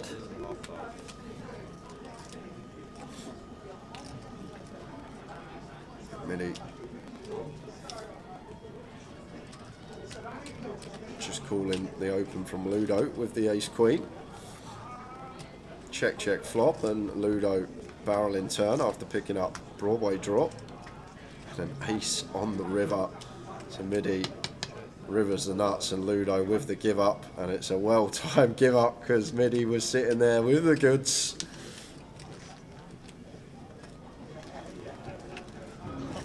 It looked like you were going to do something. I wasn't loving it. right, mate. Now look at my cards. What's that? Didn't there was shit the other day about. Yeah. Why did you look at your Still on the bubble. Just make a look. You don't want to look at the ace queen, do you? I found someone hiding over there. Like, I was like, had a little look round here. He's got like 35k. Just like, yeah, he's got about 40k. So the badges are in the poker court. Late reg that. Still on the bubble, ladies and gentlemen. We are on the bubble situation here at the main event. 35 players left.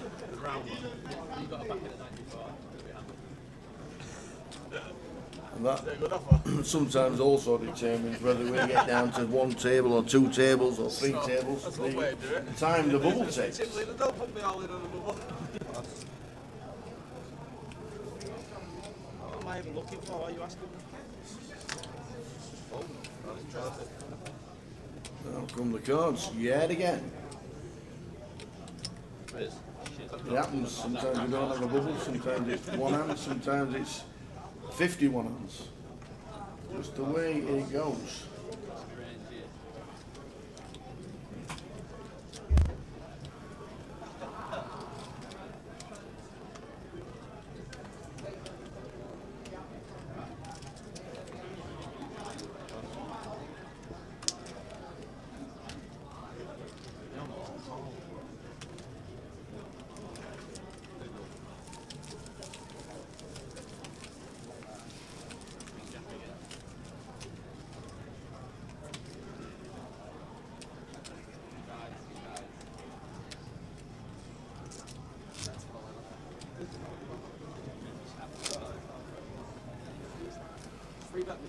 Oh, the hand is done.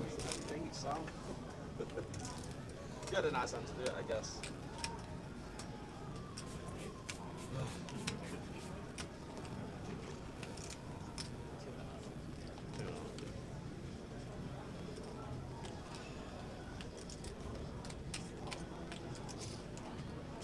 Queen Jack Suited there, there is all you call. That's that. It's one of those ones I'm saying, like, it's bundling money, obviously. It's bundling 2600 quid. If you don't mind bundling 2600, add a call.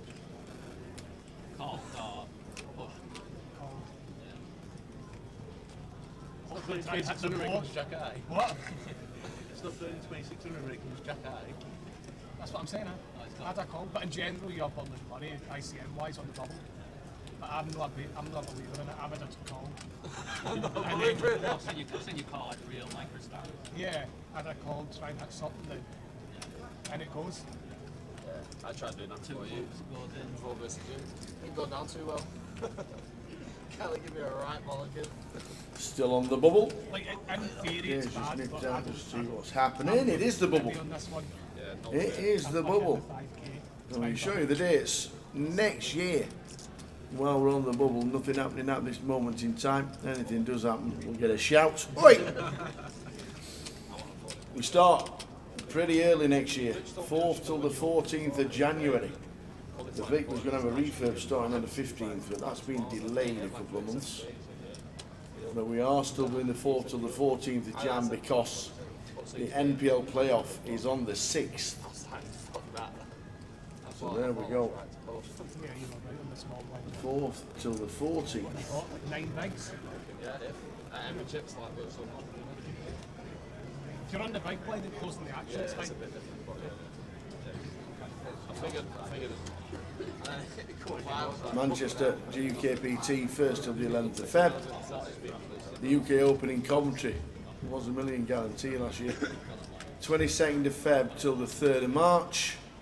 Then it's the GUKPT Blackpool, the 14th till the 24th of March. The Easter Beast is on. We won't be covering that, but multi-flight, multi-casino Easter Beast. Yeah, but you're closing the action. If you want to go to the Irish Open, the Easter Beast is on at the same time. 24th of March, the Irish Open till the 1st of April. Looks like we're back for the next hand. Deal the next hand, please.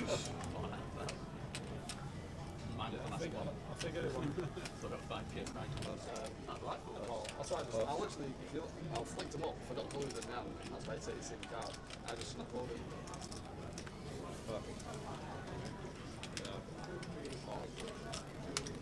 This 10,000. And you're going after it on the bubble still. 6-7 off. That's the big blind of Cully. That's flicking the defend.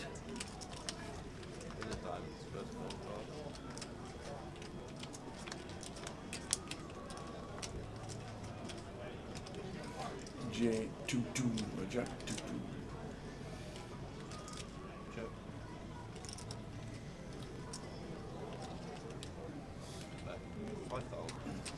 How many chips has Darren got?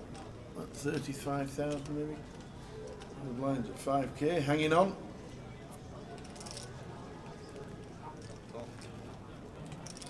There's a hand occurring on and out of table as I was just walking back as well, Tao. I'll tell you about it in a second, but Queen of Spades on the turn. King 8 still good for Cully, after calling with just King high on the flop correctly.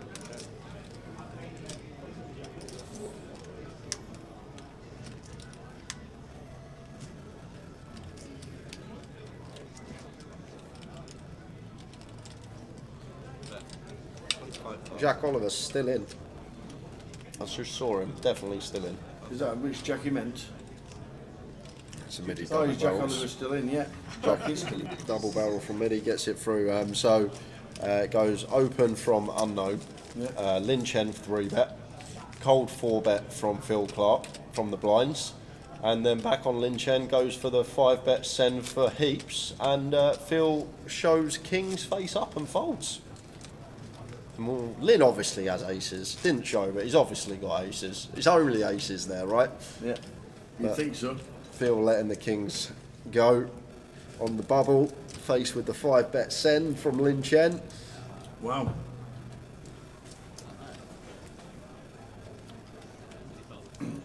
Skullman is still in. He is. He's on fumes as well. I saw him on a very short stack. Yeah, I was just having a little butchers at the table. Yeah. While we have these sort of 2-minute breaks in between hands. It's bubble time.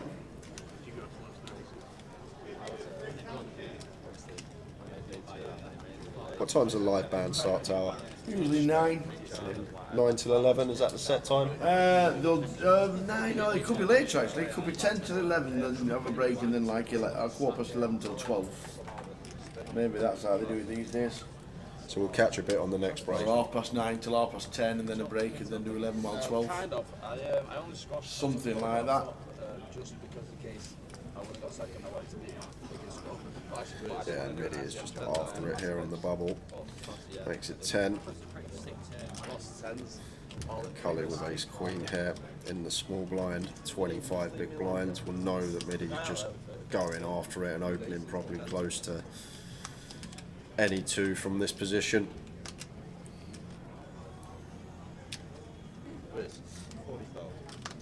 So it does go for the free bet to 40k. And Midi shows a jack and folds. That's good. He loves that jack. I had it crushed. Some real heroes on this table, Tower. Cully, Midi and Ludo been playing for years. European circuit, world circuit.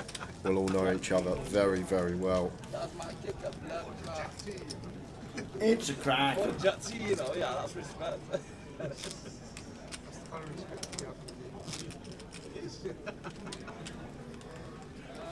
Ah, I didn't say they were still on the... Oh, I might have done. What's that? Klopp on top's recognised a spoiler. Oh. It might have been on my break. Half hour ago when I saw that hand. Not 10 minutes ago.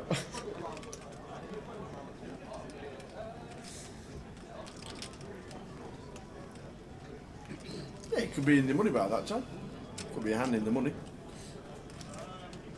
Did the treble come in? Yes, it did. Yes. Boom. You notice how my answer isn't don't ask silly questions anymore. That always used to be my answer of did the treble come in. We had to go for value. We had to go for we had to go for a -1 today to get the value.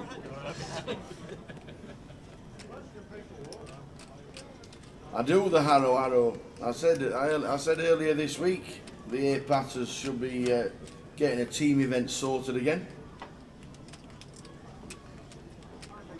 Great weekend. Everybody turns up Friday. They all play Saturday. See at the bar Saturday night. Final day is on Sunday. Fantastic. 2% of their time the travel comes in every time. I have to get that 2% amended. What is it, about 6% now I reckon we're up to? Gonna need some new tops at the grand final. 2 out of 3 in the last 3 weeks.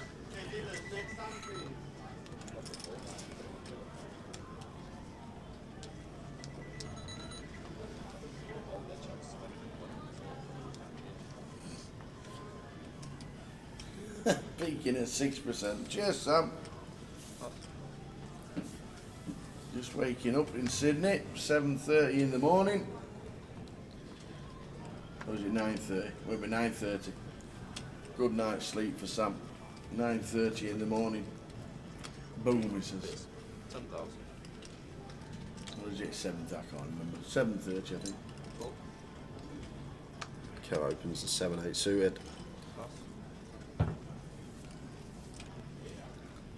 The Coventry event in May will be the UK Open, won't it? Nope.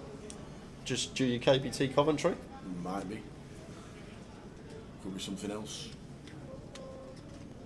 Is it a surprise? Is it a Tower exclusive that I'm not allowed to know about?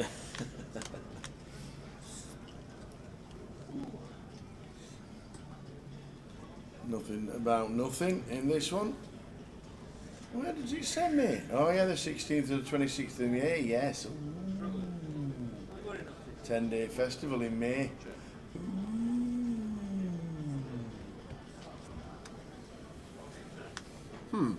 I'm very intrigued now, Tower. What could it be? What could it be?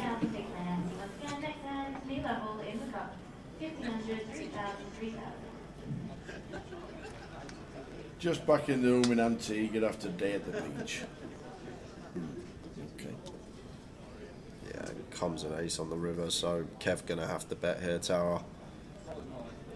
Gonna have to fire. We're a stone cold bottom of our range. It's not gonna work, we can see, but always trying to look at our hands from a long-term perspective rather than a perspective of, oh, we can see the whole cards. Like this bet here from Kev. Only way we can win, and we are the opener and would play a lot of our ace highs in the same manner. And over to midi here with the ace queen, and gonna go for thin value raise to 28k. Now Kev just folds.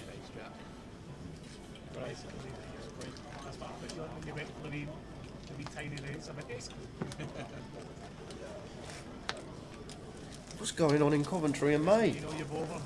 How comes you know and I don't? Who knows these things?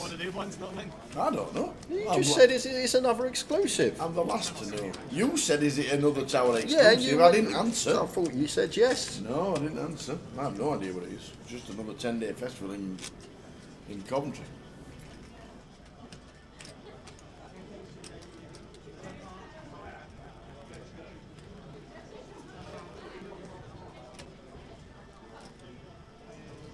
Mr. Jack Oliver. Having a little look at stacks. Oliver, never before there's a Baltimore. Oliver. Jack wandering around. Dr. Vegas on Tuesday with Mr. Ewan McNicholas.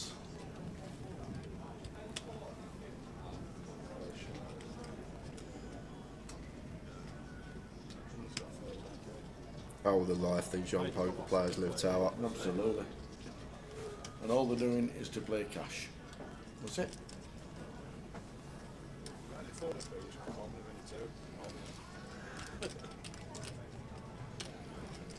They're off to play cash in Vegas.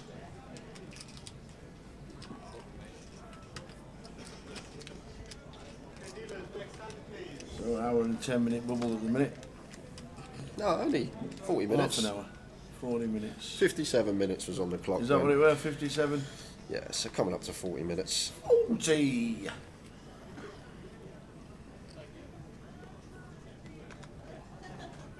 Pocket 10s for Kev.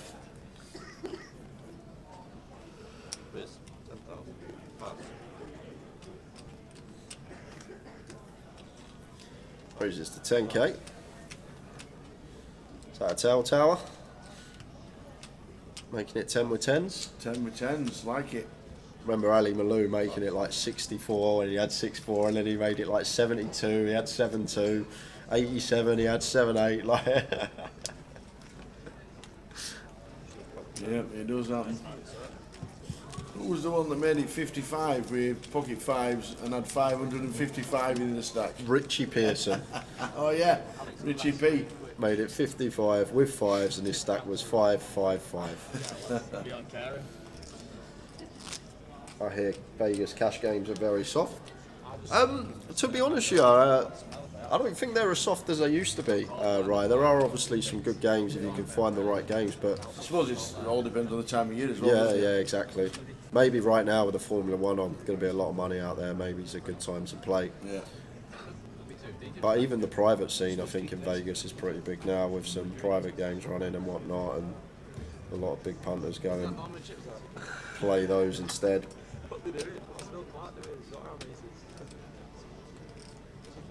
I think Texas is the place. Oh, there we go, Jim Marlowe. Texas cash game soft, Vegas reggae unless there's a conference or event on. There we go. I was just about to say that, Jim. Texas, I think, is meant to be one of the softest places to play in the States from what I've heard.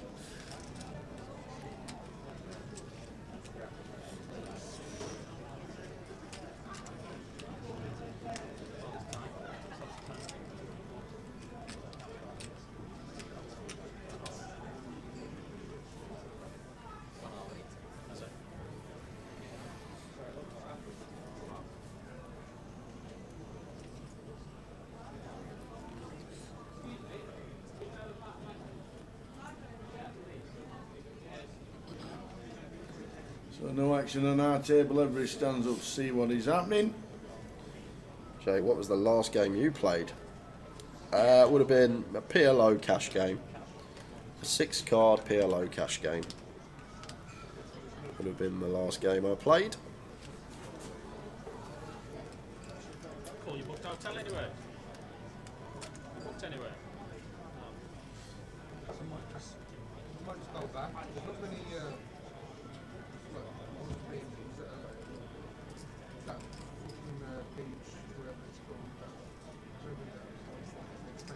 Boulevard, the Albany or something. The room's there.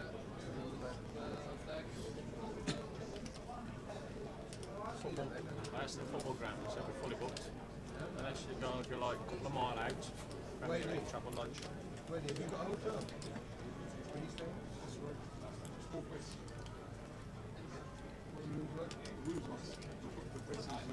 So no action on our table at this moment in time. Waiting for the outer tables to catch up. What was the last game you played, Tao? What was the last time you... Oh, you played the double satellite this I week, played the didn't you? double satellite last Wednesday. 4 tables out, 19 seats, finished about 40th. I'm still down. Actually, yeah, don't worry about it. Just keep it. Yeah, that's good luck now, isn't it? As always, never had chips. How's that after that? Open 10, 3 bet 4. Still on 35, still waiting for action to unfold on the outer tables. Any shorties going around, we'll let you know if there's any action. PK's there with the camera along with Irish Dave. Because he's called Dave and he's from Ireland. Exactly. I couldn't believe it when they told me. Couldn't believe it. How comes Irish Dave is Irish Dave, but Dave is just Dave and not Scottish Dave? Because Dave was the only Dave in the clan before Okay. Irish Dave turned up. Would be funny if we started calling Irish Dave Dave and Dave Scottish Dave now. Ace King for Darren finds a hand. on the bubble, moves all in for his 6.5 BBs. Who's that in front of camera? Get out way! Who is it? Sit down! He's all in, ain't he? Is that? Oh no, Darren's on the right. Yeah.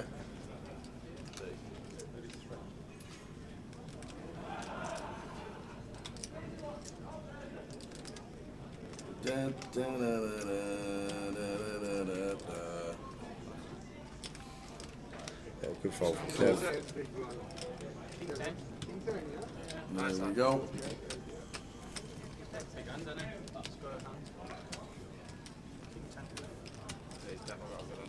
That was the bottom of my range.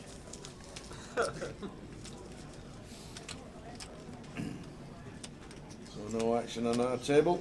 Let you know what happens when the opposite.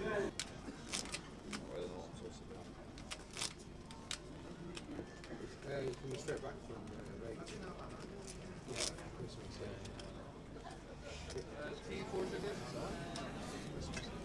So we have, it was Cully's noggin, that's what we saw. Well, we're both going to be wrong today, Tower. I said level 16, you said level 17. We haven't seen a bubble go in level 18 in some time, I tell you that. No. We actually had it go in level 15 in Leeds. 18's unheard of. There's King Jack of Diamonds for Darren here. Hasn't looked at his hand yet, but not going to like what he sees. Going to be a decision for him, but I think on the money bubble here, Tower, we can just let this one go. Got to get the whole table to get through, and still got a couple of orbits left to pick our spot. And Alex here, ace 10 with just sub 5 once again. A hand that we'd always be shoving 100% of the time post bubble, or even a 10 spots away from it. Yeah. But on the direct bubble, with not too much fold equity, with just sub 5 BBs. It's a tough spot for Alex.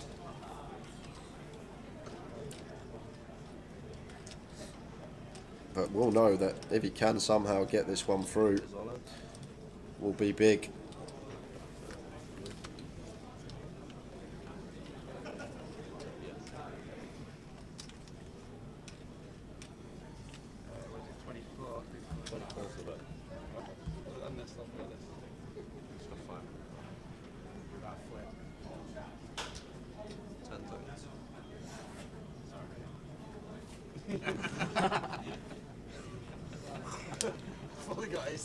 Let's get it through. Shows the ace 10. And gets it through. Yes. Saying as a chance. Back down to 4 bigs. How are we doing, Valerie? 300k? Which question was that one? It's got to be the Starbucks, ain't it? 300,000 Starbucks? Yeah. No, 300,000's a lot. Why, I suppose in. People were guessing millions in the Starbucks question. They were, you're right. And I doubt it's going to be the year that the Eliminations were first on. 300,000. Oh.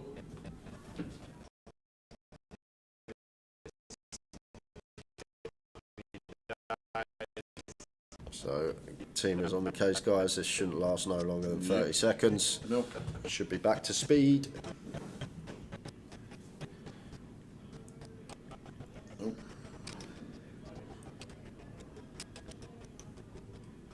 It does. We're catching up very soon.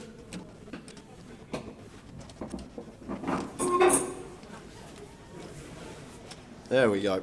Right on cue. Really?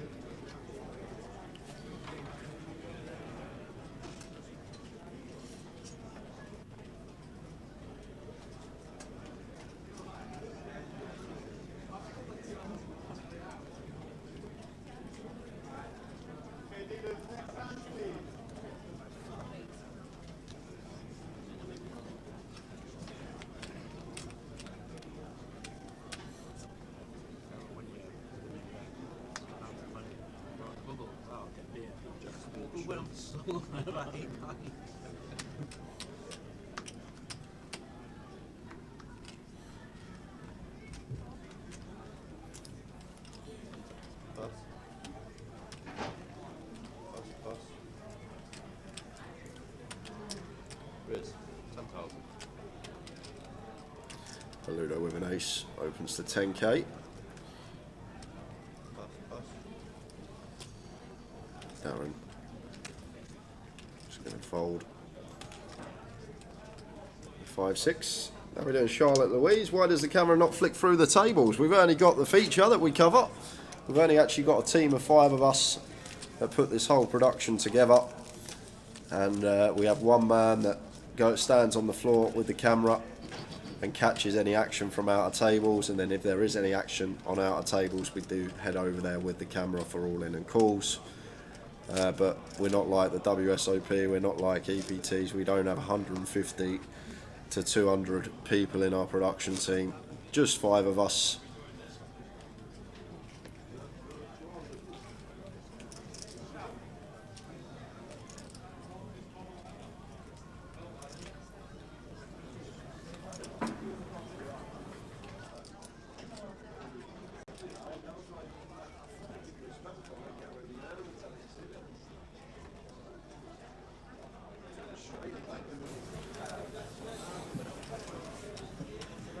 Nothing happening on our table.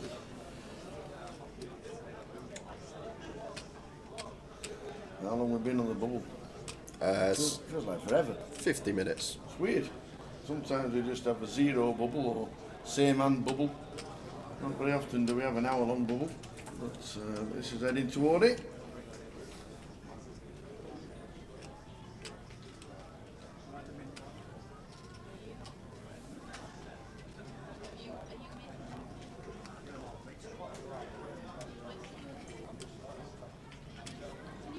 We're on 35.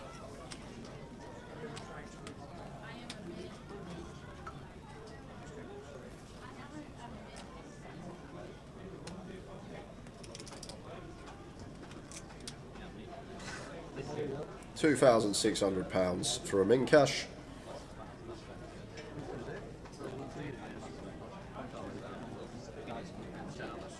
That's way too long for a bubble. What's the min payout? It's not even too long, really. No.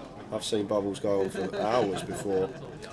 Actually, going back, I mentioned it earlier, Kellet Lee was in the chat. There was a 3-hour bubble in Walsall about 7-8 years ago, and I was the eventual bubble boy in that. And I remember driving, when I used to live in Hertfordshire, driving back from Walsall at like 3 in the morning, bubbling the event, sitting there for 3 hours trying to get on the right side of the money, and then ended up being the bubble boy. But I know sometimes we're lucky on this stream and bubble goes fairly quickly. Sometimes we don't even have a bubble because we get a bust out, 2 bust outs at the same time. But it's not out of the ordinary to have an hour-long bubble. But what this does do, when the bubble does occur for this length of time, when we hit the money, there usually is an influx of bust outs and lots of people busting.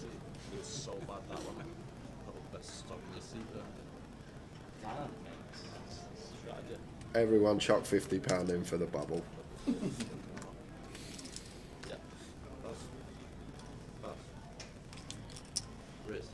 Does not happen.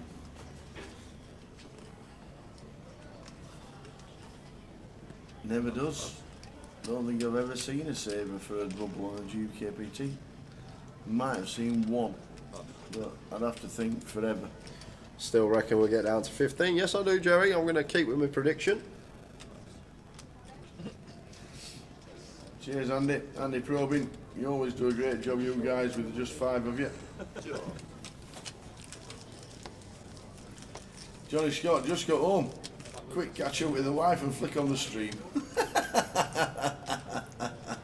Yeah, we're on the bubble. It has been a slow one this afternoon. We only lost 13 in the last session. So in the 2 sessions, 4 hours at the moment, we've lost 15 players. 15. That's it. In 4 hours of poker.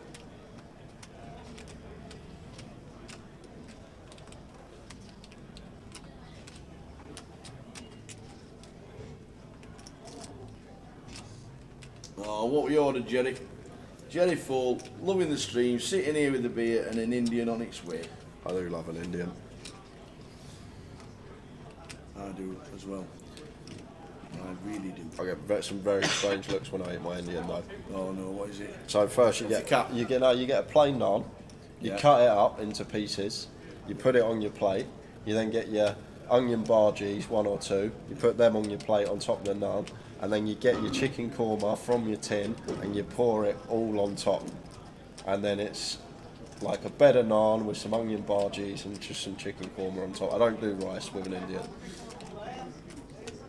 Don't knock it until you've tried it. So you split the naan in pieces? Yeah, you split the naan in so you can eat it easy. So you can like, you use a spoon? No, I eat menu with a knife and fork. Okay. What about you, Tower? What's your go-to Indian dish? My go-to Indian dish, if I was going to a restaurant, I would usually have a house special. I would never have a chicken korma in the history of life, ever. I don't think I'd do much of chicken tikka masala either. Yeah, a bit spicy, aren't they? Yeah, very spicy. No mayo on an Indian, Johnny Scott. I don't have mayonnaise Stop on an the Indian. press. Do not have mayonnaise on an Indian. Korma is for kids. Korma, ha ha. Yeah. I would. Biryani's a bit dry. Like a good lamb biryani's nice, but a little bit dry. I do like a bit of sauce so I can stick in a garlic naan bread or something like that. But I would always try something new if I went to an Indian restaurant. Went to one in Edinburgh. There's about a 20-minute walk from the casino on the right-hand side, walking up the hill, and I'm still devastated. I never got the curried lamb shank, so I need to go back. Okay. I don't know why I changed my mind. I'm having that, and I ended up not having the curried lamb shank, which apparently is delicious from there. They did try a few different things which were nice. 5, 4, 3, 2, 1. Is the keema naan the one with the mince in the middle? Yes, I think so. I am not trying to fall. Thank you very much. Oh, and I forgot also Poppadom's mango chutney. That's got to be done as well. A couple of Poppadom's mango chutney. Well, you wouldn't have the lime pickle, would you? Oh no, no. You would not have the lime pickle. It's stuff just. What about the mint yogurt? The mint yogurt, it's okay, but I prefer the chutney. But that lime pickle, just looking at it, makes my mouth burn. just looking at it. I look here and go, oh, it's a bit hot that. Bit spicy that.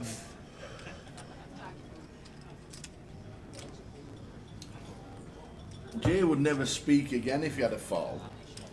I said the story about Red Dog Saloon in Shoreditch on the stream the other day. Red Dog Saloon, they do a ghost hot wing challenge.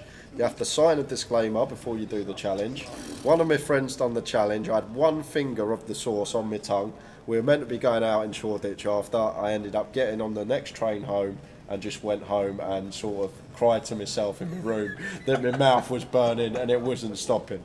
So that's kind of the inkling you get with me. I just can't do spicy food. I don't know why. It's how my taste buds are, but spicy food does not go well with my palate.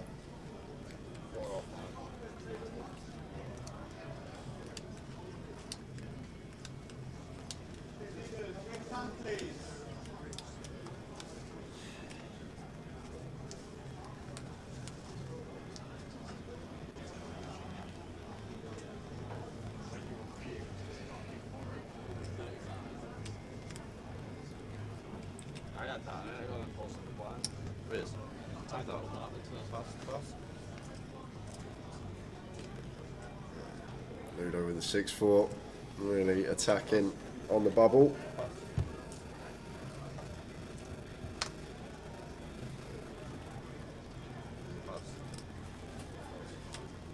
Gonna get that one through with 6-4 off. I've been warned about the chili jam. The Preston Pixie says watch out for the chili jam, it's very hot. Well, I'll take it in small doses.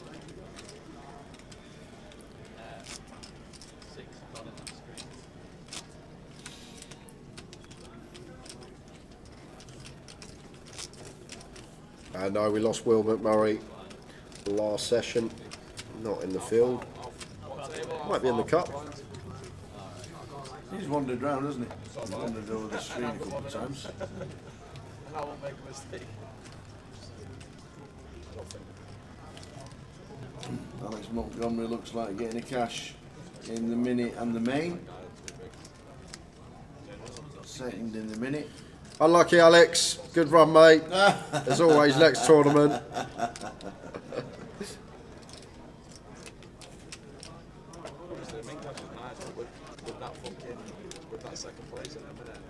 That's Alex bubbling tower after you said that. Actually, the way you'll probably win. Actually, the form you've been on the last week.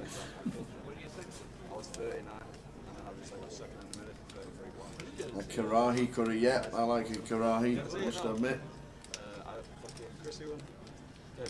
Get AJ to do a challenge and eat some of that chili jam. No chance, wouldn't happen. Would never happen. There was a time, this was pre-lockdown, it's 2019, 2018 maybe, but I remember they all knew I didn't like spicy stuff, and PK had a bag, and Chris was like, oh, these are lovely, try one of these. I didn't look what they were, I just trusted him.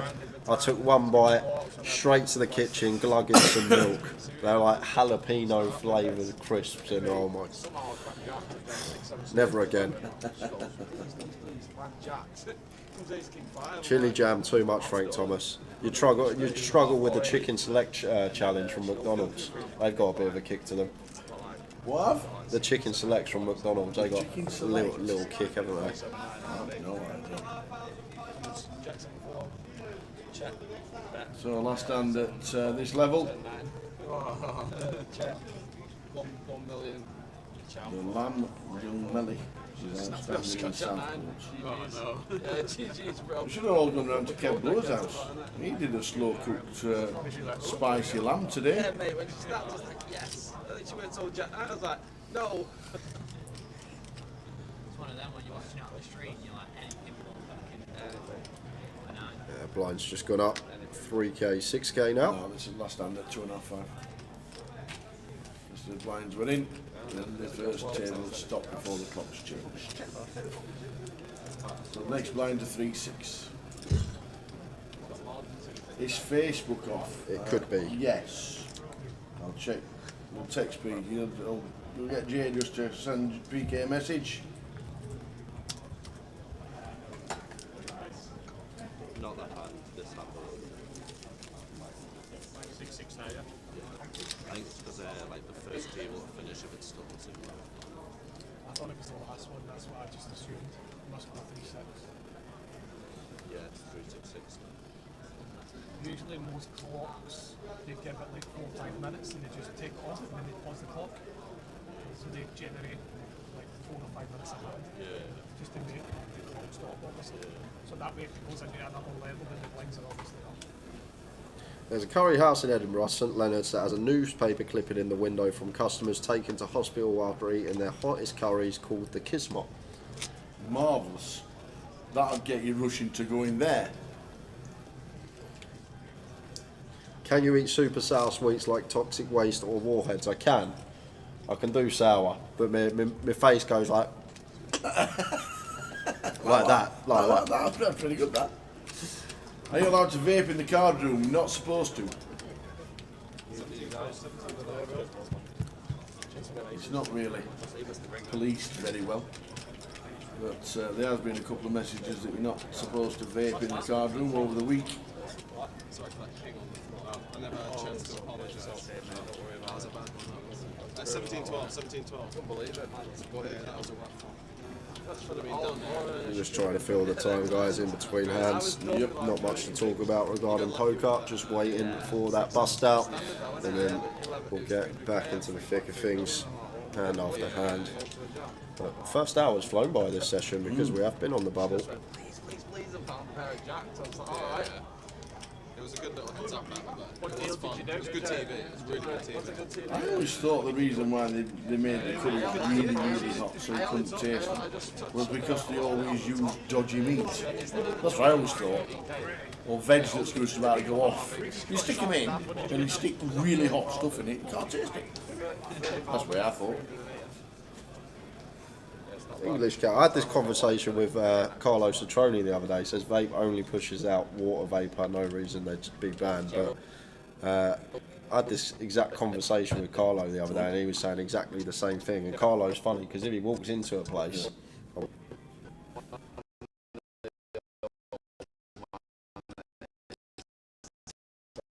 so Carlo goes, if I walk into a restaurant and I walk in and they say to me I can't vape in the restaurant as I walk in, he won't vape in there, but he says if he walks in, he finishes his meal and he's vaping at the table and they say that you can't vape in here, then he said he'll just walk out and not pay the bill because he hasn't been told before that he can't vape in the restaurant because it's just water vapour and it's not harmful. We had a long conversation about this at the cash table the other night. Raised to 13,000.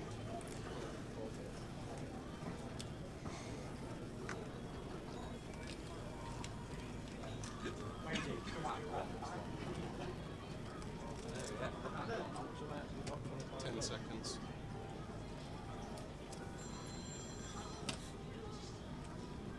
Folding the ace queen, wanting to get in the money. And Ludo's got the jacks here in the small blind.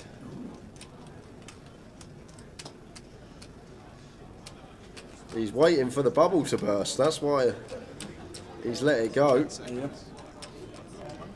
All in. Ludo just going to jam. Ooh, Kev. Easy fold. And even Cully can't call off with nines. Yeah, we can be getting bluffed. Ludo can be applying pressure on the bubble, but we're getting bluffed. It's so important, especially with Cully stack size, that we do get that 2.6k min cash, or look at it as a ladder, as I always say. Don't look at it as a min cash, look at it as a ladder. And you don't get a 2.6k ladder until you're at the final table, so that's how important it is that we do make the right side of the money.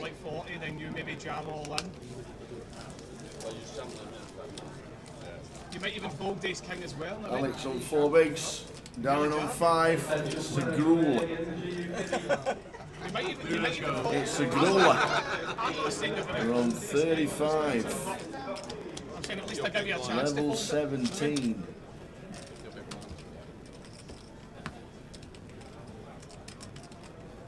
We saved obviously jumps. To jam him obviously.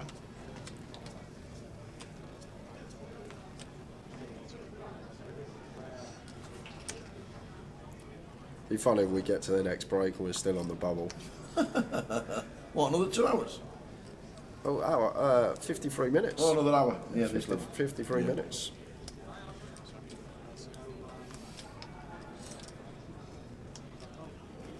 Raised to 15,000. Dealers and buyers in the cup. Your new levels, small blind 1,500, big blind 3,000, 3,000, big blind empty. Once again, next hand, new level in the cup. No action at the moment on any out of the table. No action on our table. Well, a couple of shoves, but all got it through.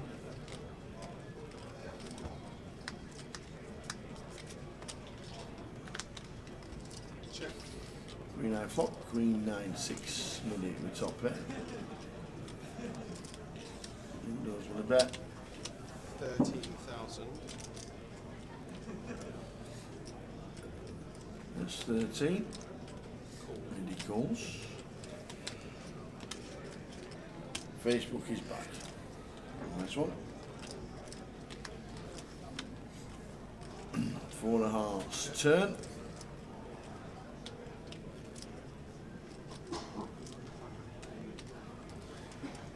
Ludo lining up the barrels here. 38,000.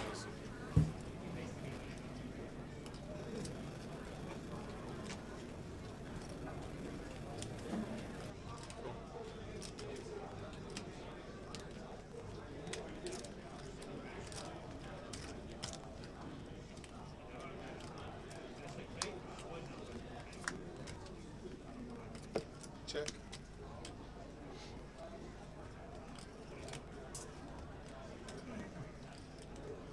So, big pot here between Ludo and Midi. Midi check calling, flop check calling, turn 140k in the middle. We saw a hand where Ludo shut down earlier after double barreling versus Midi. Is he going to unload the clip this time? Can't see his holding tower, but Ace of Spades is what we perceive to be the dead card. And Midi takes a nice pot from Ludo there. Going to put him over 300k. Nice comfort zone now for Midi. Still on the bubble. Still on that bubble. Have I tried Chinese chicken wings? I don't get wings from Chinese. I don't mind barbecue chicken wings. Korma is for babies, apparently. So I may be a baby, but I'm a baby that eats food that I like. I just can't do spice.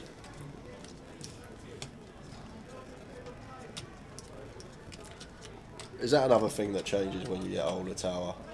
Your tolerance for spice, if you like. It certainly does. My first pizza was a ham and pineapple.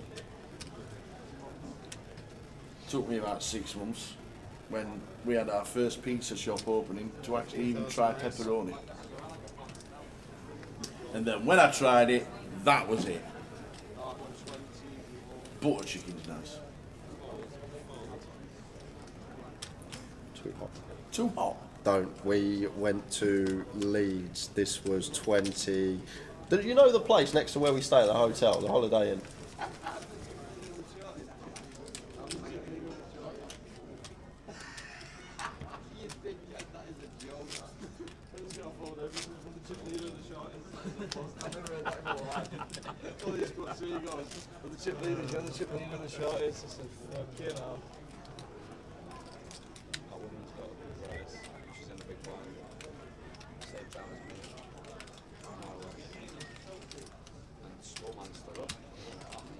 So you know my Lahore next to the Holiday Inn where we stay in Leeds? Yes. Me and Alice went there. This was a couple of years ago. I think it was the first Leeds stop after lockdown, and I ordered the butter chicken. Yeah. And I had one bite of it, and it blew me head off. It was like the spiciest. Really? It weren't butter chicken. It couldn't have been butter chicken, because I asked them. They said it's not spicy. And I had a bite, and it was like just really, really hot.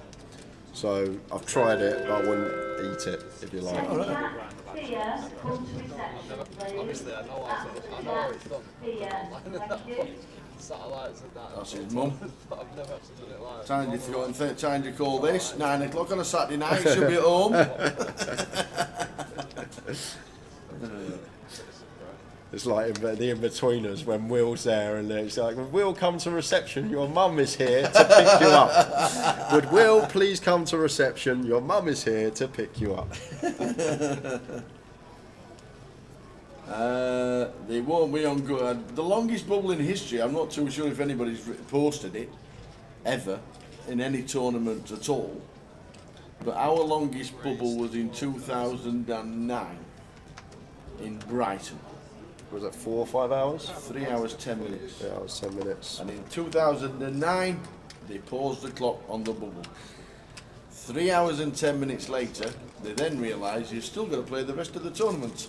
So at 4:15 in the morning, we finished. And they never did it again. That's our longest bubble ever. In Brighton, 2009.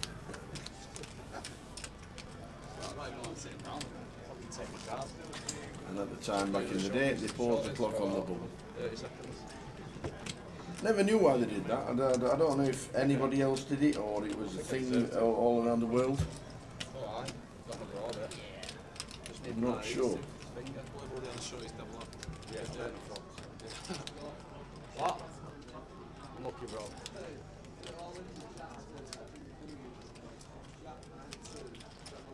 Oh, brutal, man. Unlucky, Jay.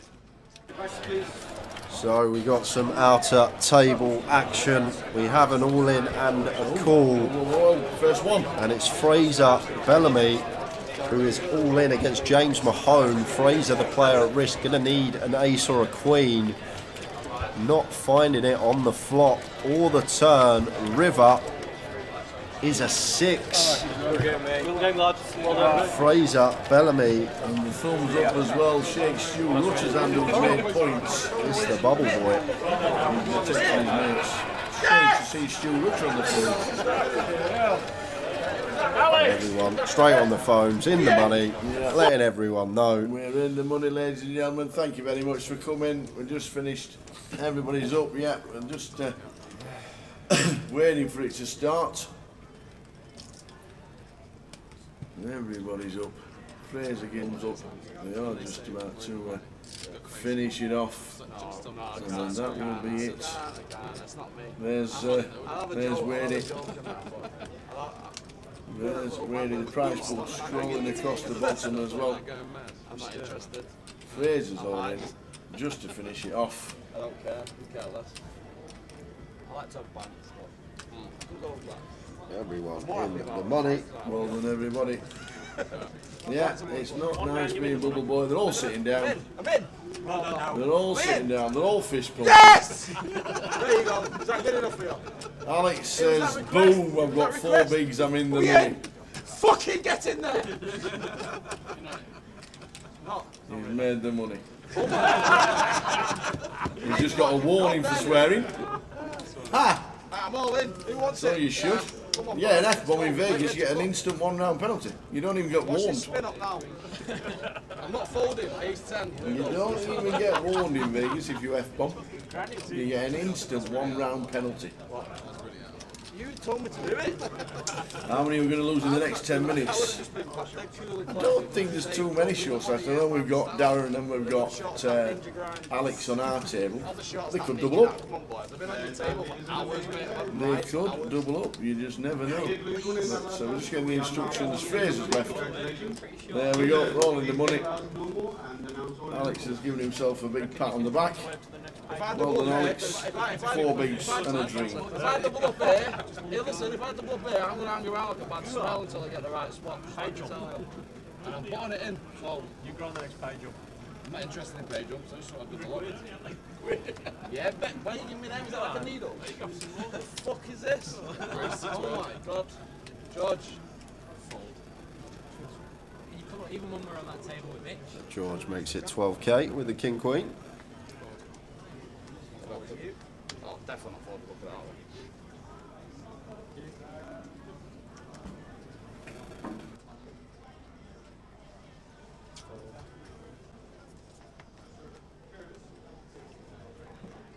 Good luck to me. Yeah. All need it. Cool. I've only seen 1 card. Yeah. That's not good. So here we go. Alex is all in and he's all in the money. Is this it for Alex Montgomery? King 8 against King Queen. George has called it off. Come a long way to go if you put the 8 diamonds out of there. But you're in the money.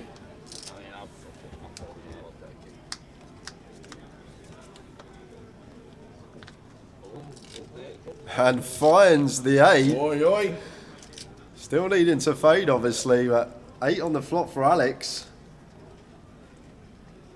And a king on the turn. So now needing to fade a jack as well as a queen. And does. So the spin has started for Alex Montgomery. He's in trouble. Yeah, baby. Alex, yeah, that. King 8 as well. No, 99% sure King 8 diamonds. I mean, to be honest, I was putting it in, like, I literally thought it's the only way I can fold it, and it's not. I've got 1 big and 2 bigs, and I looked at King. Go on, Alex. I love the passion at the table. I would never be like that at my table, says Chef Brad. The man that was running round the feature table, doing circles Every time around it it. hand with 9, 10 or 6 deuce. With a piece of paper saying Chef Brad on it. See, believe, achieve. Well, I don't mind the passion. I just don't think there's any need to swear. So we're just catching up from the last time it did it. There we go Here again. we go. 6s against Darren Naylor's King Deuce. No, I don't think it's Darren that's in here. Is it not No, Darren? I think it's Oh, it's Alex. Alex. I think it's Alex again. Yeah. I don't like it. I don't know what's happened to the. You're right, it is. It's Alex who's all in. It's not Darren Naylor. I don't know what's happened to the action tracker.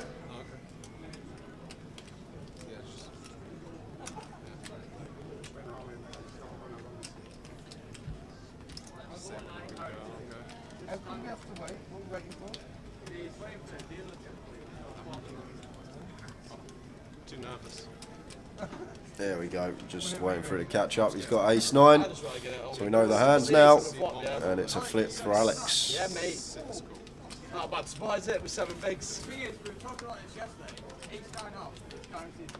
So there's Alex with ace 9, and it's the ace. He's going to double up again. Still fading To 6s. 100,000 if there's no 6. 10 on the turn. Running 5-7. That's good, right, okay. There Better we go. board. Better board. Better board. Better board. Beautiful. There we go. Go, chap. Yes, so just like that, we've now got wiggle room. Up to 17 big blinds for Alex Montgomery. We can start opening hands now. Don't need to shove.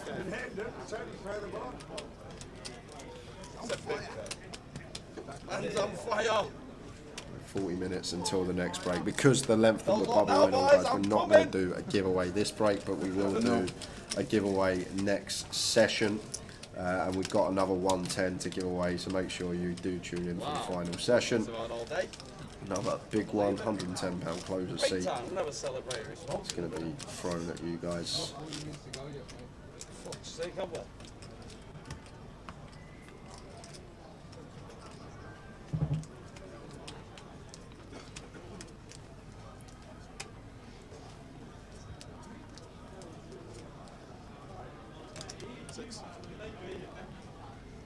This is the final call for all remaining players in the cup. You have less than 1 minute remaining on your break.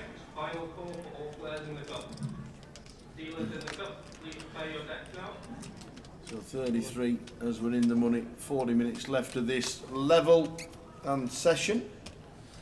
It's now Darren's turn. He's just seen Alex do it. He's like, let's see if I can do that. Yep.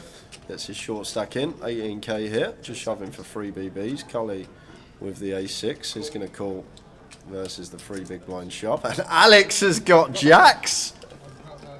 Oh, what you got, Cully, he says. Just going to be all in again. Yep. They're in again. And George can't call with King Queen, but one of Darren's outs. Going into the muck here. 10 seconds.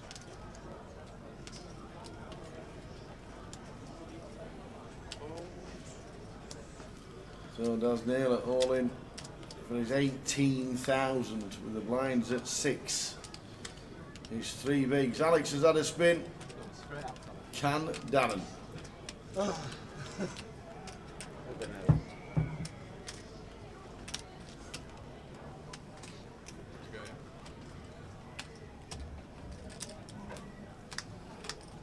Off we go. Oh, there's a king.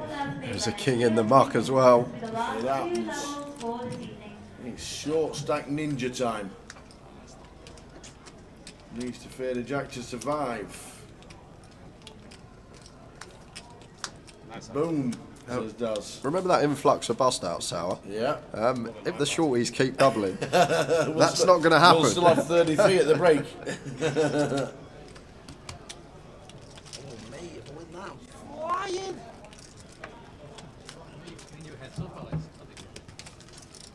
Oh, 33. So we have lost one. And that is Michael Kane on and out of table. Well done, Mike. Got himself a min cash. Never had to do it. Always just like. Never done Nesbit running around the room anyway. It's more exciting live. Is it more exciting live? Yeah. More fucking Right now, everyone, lots of money. 36 minutes until the final break of the day. Yeah, once I was all in on bubble and bare people fell on the table, I was like, fuck off, you little vultures.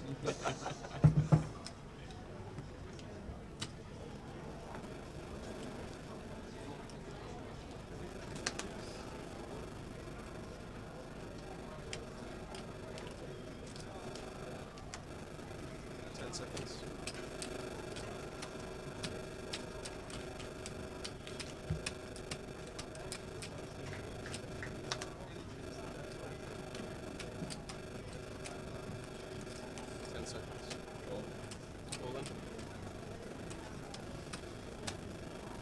Alex again.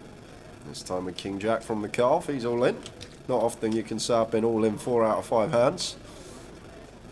He's going to get this one through too.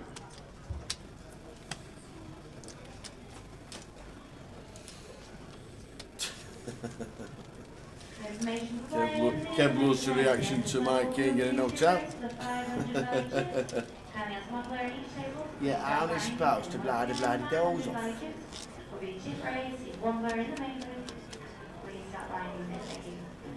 So Stu Rutter's got some points at the minute, trying to get into the top 80 to play the live NPL playoff in January. This is going to help. It's Paul Rigg having a butcher's. Looking for some drinking partners perhaps.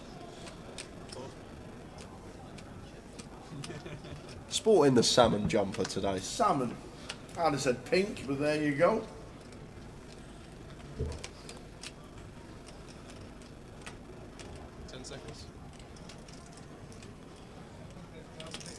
Alex and the hijack getting involved again. Getting all the hands. Don't know what he's got here. Ludo King 9 suited on the button. Alex starting the hand with 18 BBs here. Like one that could find its way into a 3-bet bluff for Ludo, but very awkward stack sizing of Alex here. We'd have to make this like 30k if we did want to go for the 3-bet, but might even be thinking about flatting as well with position.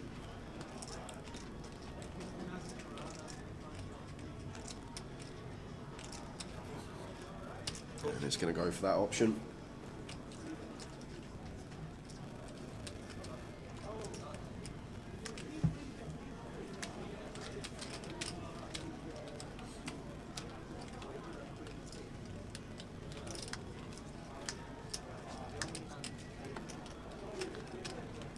Jack high flop, Jack 7, 8. Yeah, and can't see Alex's cards, but in theory should be doing a lot of checking in the spot tower. Hijack versus button, especially on this board. Usually that's ace of spades. It could be. Could be ace of spades. But we're going to be on break in 30 minutes time, so we will get a new deck on at the break. Yeah. Ludo has flopped gut shot here, can start firing, trying to target some ace highs. The thing is, the stack size in question is a bit annoying for us. So he's just going to check and take his equity. I think if Alex is deeper here, we're more inclined to barrel as Ludo. But does check and snags top pair here on the turn.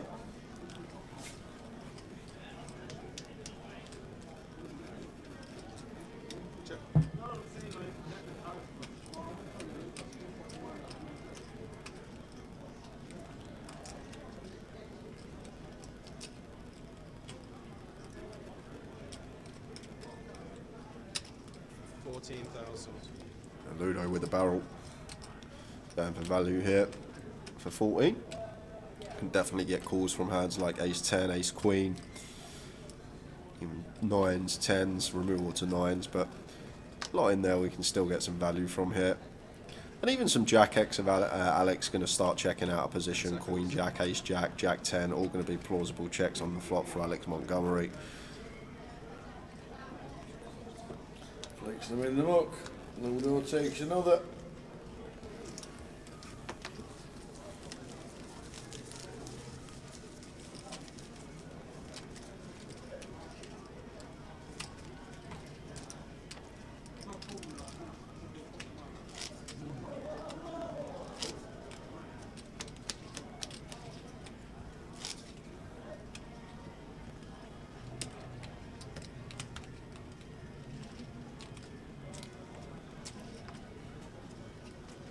Down to 31.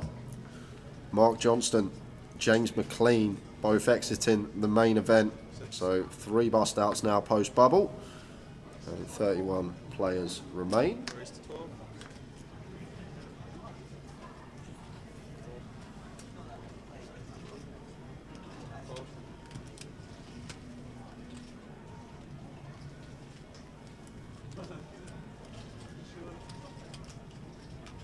Raise 30,000.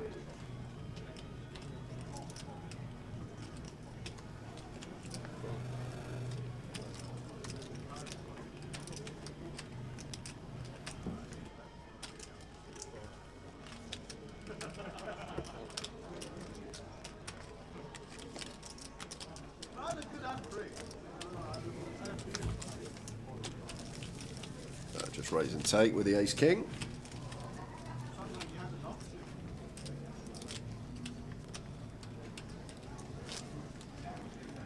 Players in the main event, once you finish your hand, you will be on a 20-minute break. Once again, main event players finish their progress in a 20-minute break. Please ensure you have sold all of your 500 value chips to one player at the table. Dealers, please now chip raise for the 500 value chips.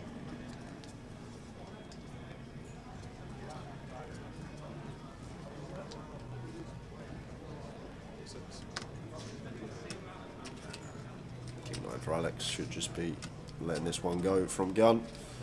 George out the way as well. Ludo can't do much with trash.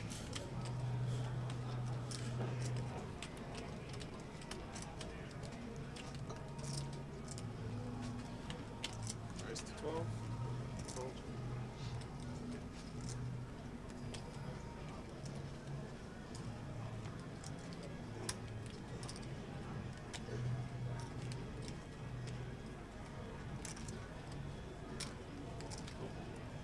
So raise to 12 from Kev, unknown holding. We'll get the deck changed at the break, guys. Only got 30 minutes until we get there. All it's got to be, get a new deck on. Yep. Culling flopping best in form of top pair. So should see check call. Faced with this C-bet from Kevin.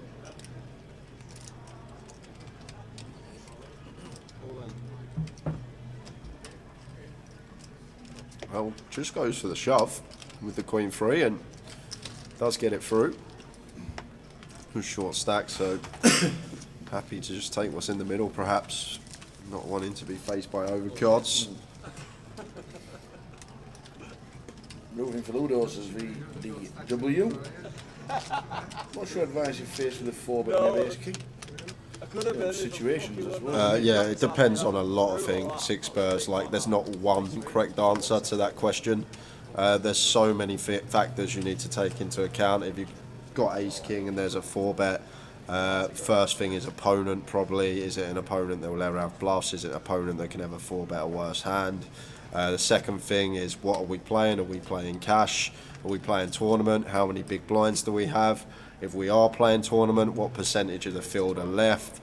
What's the ICM implications? It's a question that you just can't answer with one answer. You've got to give someone a specific scenario, variant of poker, stack size, information on opponent, percentage of field left, future game. There's just so many things.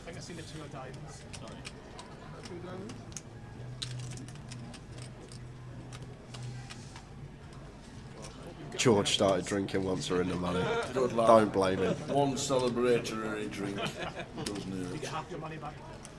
Big achievement, cashing in a GUKPT. You beat 90% of the field. Hey, did you get the maths then? Yeah, very good. Very good. We're on fire today. So Ludo flopping 2 pair here with the A6 on 776. Just comes out firing. Opening from +1. 16 into 39, and Midi is going to float with the ace-10.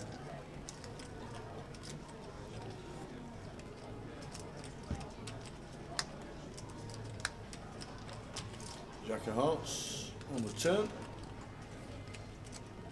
Ludo's still the best of it.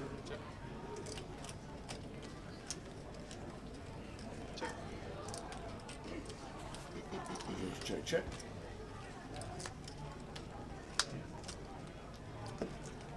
Back doors. Yeah, and probably going to be the same here. Tower, check, check. Both players happy to show down.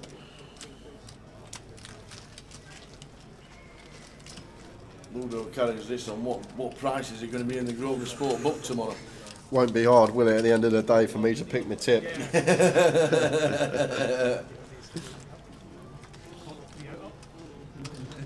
So graphic hasn't updated, guys, but I have just had a bust out through on the iPad. Zachary Liversedge out in 31st. So losing Zach from the field. That should update to 30 shortly. Obviously a 10, obviously as well, but a 10 is a bad card for you as well. Oh, we're just catching up.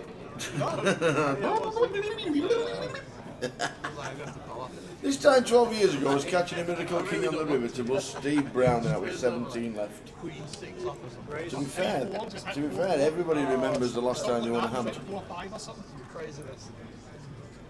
Oh yeah, it was at 12,000. King Queen for Ludo under the gun. Forced to be reckoned with when he has chips. Darren is all in. Nines. George King 10 will get out of the way. And then it's on to Ludo whether he wants to gamble with a King Queen. Yeah, 9 bigs. Got 2 invested. Got a huge stack. Just going to ask for a count to clarify it. 9 BBs here. I'd be surprised if 54. This didn't get called out with 2 invested. And only 42k to call 2 to 1. We only need 33% versus range and versus a 9 big blind shove here. Be surprised if Ludo folded this one. How do you work out your percentage you need to call and the percentage you've actually got so quick? Just the percentage you need to call is just simple math. So the price that you're getting on the pot. So 2 to 1. If you're getting 2 to 1, you need 33% to call. If you're getting 3 to 1, you need 25% to call. If you're getting 4 to 1, you need 20% to call. How does he know he's 42%? But he doesn't know he's 42% against a specific hand. What we do is we think of all the hands that Darren would shove for 9 big blinds. So he'll shove most pairs, he'll shove most aces or suited ace X, some worse kings that we dominate. And then once you collate all them hands together, Tower, versus our particular hand, which is King Queen on this occasion, if you run it through something like Equilab, which is a software that will give you their range versus your particular hand, it will spit out the equity you have versus that particular range. And like King Queen here versus 9 big blinds, I think it's going to have more than the 33% needed to make the call, and Ludo and does. It does, and now it's 100%. Eventually call it off. There we go. Now Darren Naylor needs a 9. The old train glock needs a 9. Is that train glock? Yep. Put a 9 there for train glock. It is not. Just a boat. Just a lot for Ludo. Just a lot. Well done, Daz. Got himself a nice little money payout here in Blackpool. And off we go to an outer table. 3-way all in here. Emma Wolfrey, John Gilchrist and Seb Young. Seb Young's got 10s. How do you know that? Because he has. So there's a 10 on the flop for Seb. And he has them both covered. Ace King is dead on that turn. So Seb fading a queen for double bust out here. John Gilchrist, Emma Wolfrey at risk. And it's an ace on the river. So we lose 2. Emma Wolfrey and John Gilchrist both. Well done, you two. Losing to Seb Young, and Seb Young with the 10s takes a very nice pot going his way. Sporting the Grosvenor hoodie as well. Good to see. Well done, you two, for cashing.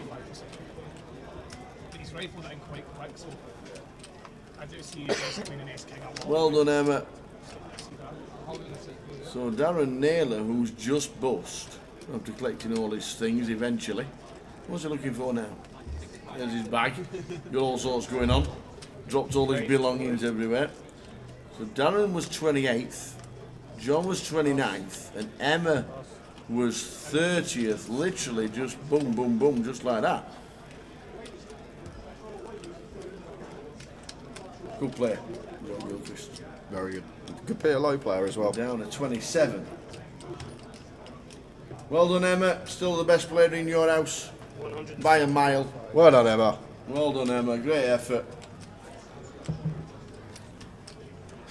We were on the bubble, and last time I went out, we were walking past, and I just needed to nip out, and I go walking down, and Neil's there on the rail, and he just stood away from the table, and Emma's there, and she's literally got 30,000 or whatever it was, just really like short, and lost a couple of hands and stuff like that.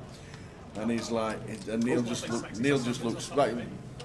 Is this going to be the exit of Kellet? Yeah, sorry guys, I missed that. All in and a call. We'll Yeah. come back to the story in a Literally second. just an all in the call. Cuts off shoves. Ludo shows King Queen of Hearts.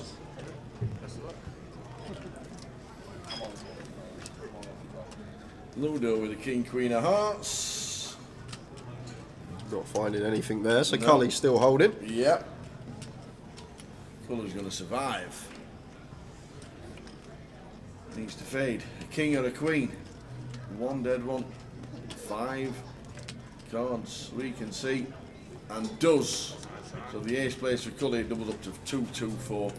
So walking down, I've just stood with Neil and I'm saying, it's alright Emma, still your best player in the house and stuff like that. She says it doesn't matter if I don't cash, I've just had an ice cream. All about the ice cream. And Neil looks and went, oh God's sake. It's alright, she's had her ice cream. She's had her ice cream. She don't need the 2.6k min cash. Don't need to worry about the 2.6 for the min cash, but I've had my ice cream, so we're alright. He went, for God's sake. Well done, Emma. I think Emma was the last lady, wasn't she? Yeah, Emma was the last lady left in the field. Well done, Emma. Emma Wolfrey. Forget the min cash, it's all about the ice cream.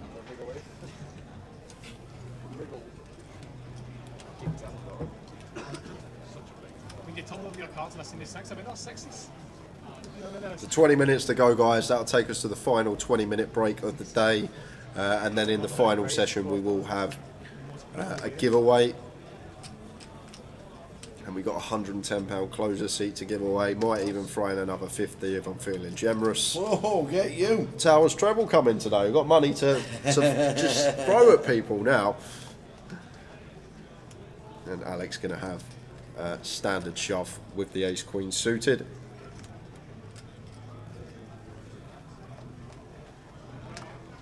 Yeah, she did bust with the ladies. The last lady busting with ladies. And there's the shove from Alex. 12 BBs. Fear come to reception, please. That's Jack. Jack Fear's been shouted again. Thank you.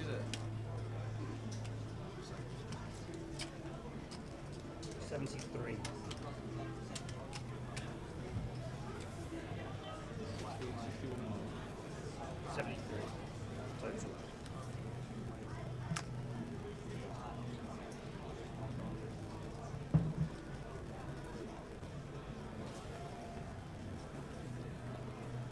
Midi looks in pain. Well, it's not the ace of spades because Alex has got it. Fold.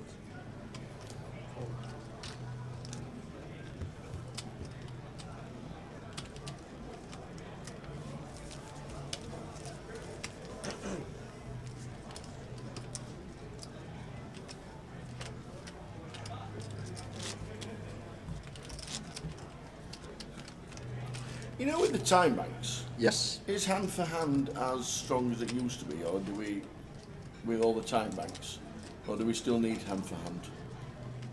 Because we use the hand, obviously it slows things down anyway.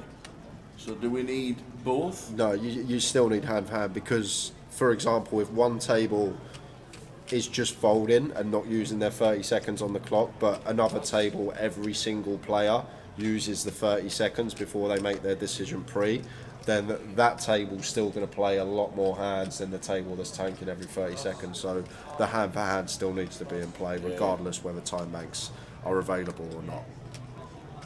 Yeah, I suppose, if everybody took 30 seconds, I suppose it'd be 4 minutes per hand, wouldn't it? Had a lot of questions today, Tower. I like it. I'm into it. I like it. You're wanting to go and play the series. I might flick it in tomorrow. What game's on tomorrow? Well, the seniors. Never get this question. Seniors, Ewan, what are you doing tomorrow afternoon? Earning a proper wage today. I never get this many questions from you. So Ludo with ace deuce opens and does flop top pair on the a6 3-2 spade board. Fizz, it's that long since you played a GUKPT and made a day 2. We play 8-handed from 5 tables out. Yep. The needle as well, since you made a day 2, has to get the needle in as well, does old Tower. And we got more action, Tower. Off we go again. It's Wadey and Phil Clark. Wadey has Phil covered. Ace king for Phil. Good start, but some chop outs. More chop outs. 3. And an ace is not going to chop it, so the king's going to play and sit back down, Phil. Here he goes. Phil Clark had a massive result last week in Nottingham at Dusseldorf. He's on form. And then we head straight over here, Tower, because action. Stu Rutter with aces all in for his last 50k. This is a double. And Jack Oliver with King Jack. And now having to fade 5 out. Stu Rutter with aces, not over the line yet. No king, no jack, and we get a much needed double up with our short stack. Yes, he does. So Stu Rutter will double. Who gets aces when you got sub 10 big blinds? Who gets them? It's just not a thing. Even I bloody might add 2 pairs. Double up for Stu through Jack Oliver. 50,000 up to 100. There you go. Never on his phone. That's Stu Rutter. Always just texting away. But nice to cover 2 hands from different tables back to back there for you guys. And 15 minutes until the 20-minute break. There's blind on blind action between Cully and Midi. And they're going to see some chips go in. There's Midi up and down and Cully with bottom pair. Oh.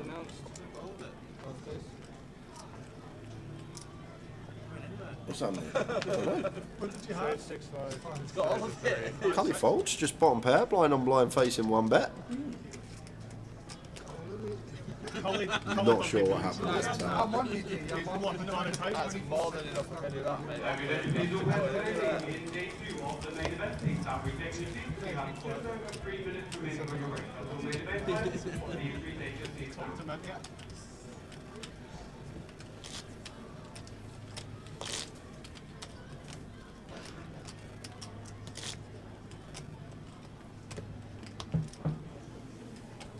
Yeah, Tower's going deep into the lab. He's secretly studying in his bedroom every night, and he's going to come out next year, WSOP, play the whole schedule.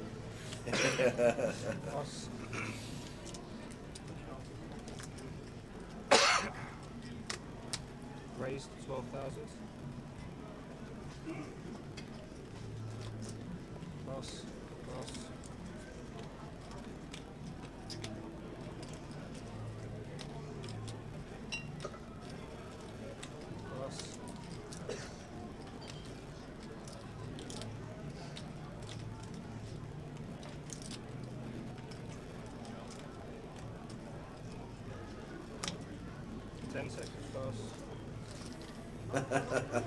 Nice to see Kendo doing some work outside the tables. To be fair, he's just stood there waiting, really. It's not really work, Paul. It is, he's got to hold the camera while he's waiting. That can take its toll on the arms, can't it? It's quite a big camera. Like move the gym. Yeah. Oh, you're alright, Ornament? And things are good? Mikey busting out. Played well before the money, but Josh is still going along strong. One of the chip leaders. He's Josh.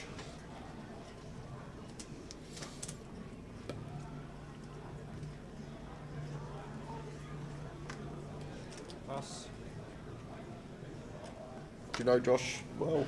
No, he's friends with most of the younger kids. They're all in the old NFL group that we're in. Oh, okay. Only I'm not doing very well, so don't talk about it much this year.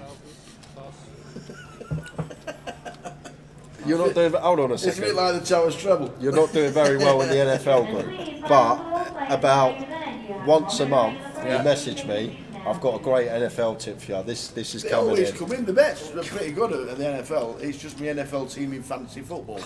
It's not, but they're not performing well. They turn up on a Sunday, and then they don't play.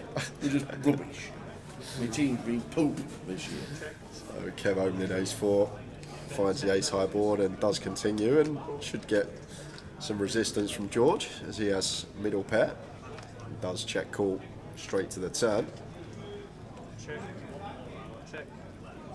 Yeah, I like the check here from Kev. Needs some top pair check backs and fairly nice candidate to do it with here. The ace 4 once we turn straight draw to go with our top pair no kicker. and does find that really good river. River's the wheel and fires for 26 and gets snap called by George with King 10.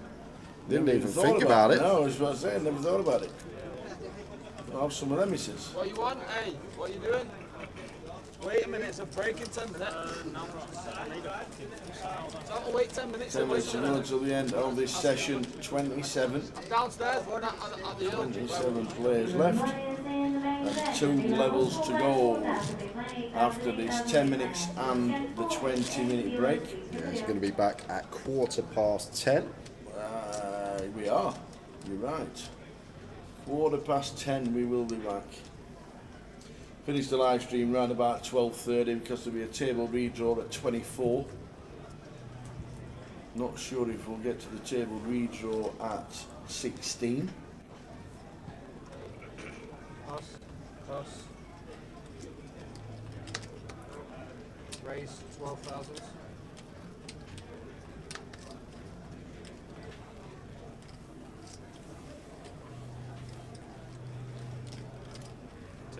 Alex with the ladies here. No questions asked about this one, Tower. Only 2 words should be coming from his mouth. He is all in. He is indeed. 80,000. Calling a decision. Yeah, and there's Cully here, Tower. Might be calling this one off. King Queen suited. Like, Alex should shove some hands that we dominate. Queen Jack suited, Queen 10 suited. Like, all the suited broadways that don't contain an ace are going to be shoves for Alex, and we do dominate a lot of them. He should be shoving any pair, which we're flipping with. Most ace-X, which we're going to have 45% against as long as we're not dominated. So once again, versus range, this hand doesn't actually do too bad. But let's see what Cully comes with, and it's basically the positions in question as well. It's cut off versus button. If this was under the gun open and Alex shove, then I think we lean more towards fold, but because it's LP versus LP, definitely going to be some hands in here that we dominate, and I'd probably be calling this off as Cully here, Tower. I know we can see Alex has queens, but as always, like to take the whole cards out of account and just work on it from a range perspective, and I just think we're going to dominate enough hands here and flip a lot of the time and then have that 45% versus ace-X that doesn't have us dominated.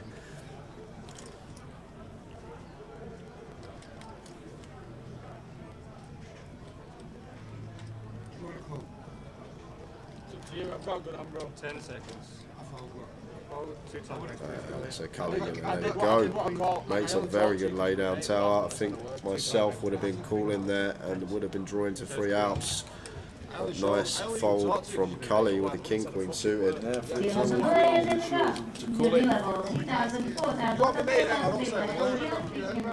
last 2 levels for this evening. I was literally about to say when you phoned, I'll tell you outside. On your mics as well, yeah? We're all friends. All friends. He's a good mate. I was like, yeah, I'm 17, called, raised 12k, and showing no phone equipment. No, mate. If there's a 3-way all-in and the third player tables his cards forcefully, so one card flies off the table, hits the floor, and is his hand dead, or is it at the discretion of the floor manager? It depends if his hand is better than mine or not. If I've got the best hand, no, it's live. If he's got aces, yeah, definitely.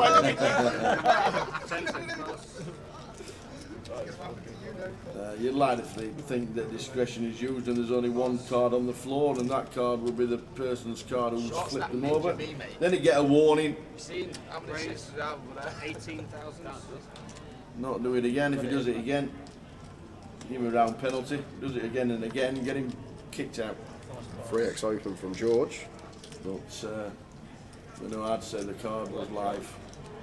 Even though it's flipped onto the floor, there should only be one card on the floor. unless there's multiple cards and everybody's doing it. Question from Jerry here. Do you find recreational players undershove or overshove from late position? I find with recreationals that they don't take reshove spots enough. So when someone opens from late position, they won't find shoves for like 15 bigs with King Jack, Queen Jack suited, Jack 10 suited, some suited ace-X. I do find that's the thing you see with recreationals. They're not taking as good as reshove spots as pros would take, for example. Like they see a hand like King Jack off and just think, oh, I'm going to wait for a better spot. Well, in reality, versus a late position open against a competent opponent, we're going to get that shove through more often than not. And then the times that we don't, we are called. We always say the best time to be caught bluffing is pre-flop because how fine equities are running. 10 seconds. Pass.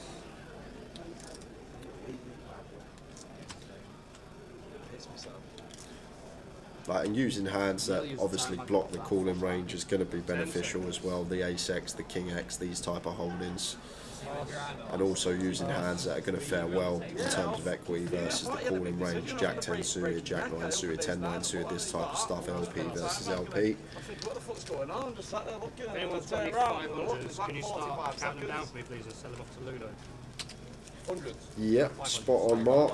Answering James's question. It's 20-second shot clock pre and 30-second post. Correct. Anyway, I was trying to just walk at him. And then I turn around, is that 45 seconds? Can you count what's the clock? What's here? And he just burst out laughing. I went, are you running the time back card? He was like, ah, yeah, like laughing if you were coming. You're all watching when he uses time back. Less than 5 minutes to go until the end of this session, then a 20-minute break. We will be keeping the same table because at 24 there's a redraw. Yeah, I think that's a great idea. So no messing with the chips, no need to move them around. When we get to 24, there will be a redraw. I'm not sure. Poker Pro, obviously, it's better to open theoretically. But Cully just went with shove with the jacks. I did catch that, I just didn't mention or comment on it. I guess he would have had his reasons, but obviously better to open, as you know. Don't want any open shoves off of 30 BBs. Raise 15,000. Pass. Pass. So can you put a word in at St Anne's links and we can have a GUKPT Blackpool Golf Day next year? What if an there's idea. one in March. What an idea from Stato. We've got to get that going. We have got to get that going. Do you think we get 16? We will definitely get 16. I think we need to do it. I think it's got to be done. Great idea from Stato. Nice We'll get some cameras as well.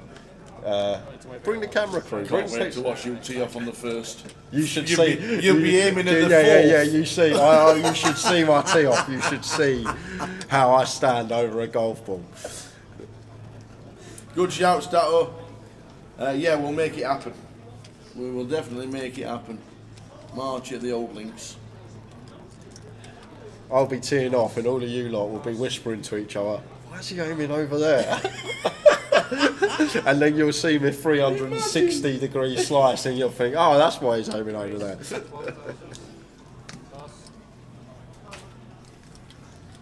Is that going to be mini golf for the Pleasure Beach?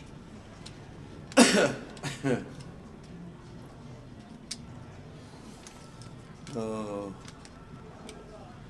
10 seconds. Katie says, "Can I bring Jack?" Yeah, I'll go. I'll partner with Jack. I don't mind. I'll go. Oh, with yeah, I'll go with the youngster. Yeah. I'll show him the ropes and not tell. The youngster needs help. He's only 16. I'll get paired with the youngster. It's fine. I don't mind. I'll take him on board. Yeah, good shout. Good shout. He's only 16. He needs help. Yeah. No one handicap him too much. Yeah, both Cully and Kev here flopping top pair. Cully has Kev outkicked. Does bring some chop outs on this free turn though. Imagine you being off 30 and Jack being off +5. There's nothing wrong with playing off 30, Tower. I enjoy it, okay? Oh, imagine. Imagine you stood on the first tee box and Jack stood there saying, Jay, right, there's the hole. What you need to do, and you turn sideways and said, Jack, don't worry, I've got this. I've got this, Jack, don't worry about this. So the hole's there, and Jay's aiming there, and he's like, yeah, don't worry, Jack, I've got, Do you know what? I've got this, don't worry. He may be very good at golf, but I bet he can't play a slice like me. The left to right, I get on my ball tower. You mean you can do things with a golf ball that Jack can't? I think that I'd like to see him outslice me, honestly, because literally it will start there and it'll come back round. Like, it nearly does a full circle. I'm not even joking, my slice nearly does a full circle, but that's why I'm a 30 handicapper. But I enjoy the game. That would be good on the fourth. On the fifth. That'd be good on the fifth. He'll get a shock when I pull driver out of my bag on a par 3. That's when he'll get the shock. He'll be like, what is this bloke doing? Brilliant. You need to give him 60 shots, Jack, not 30.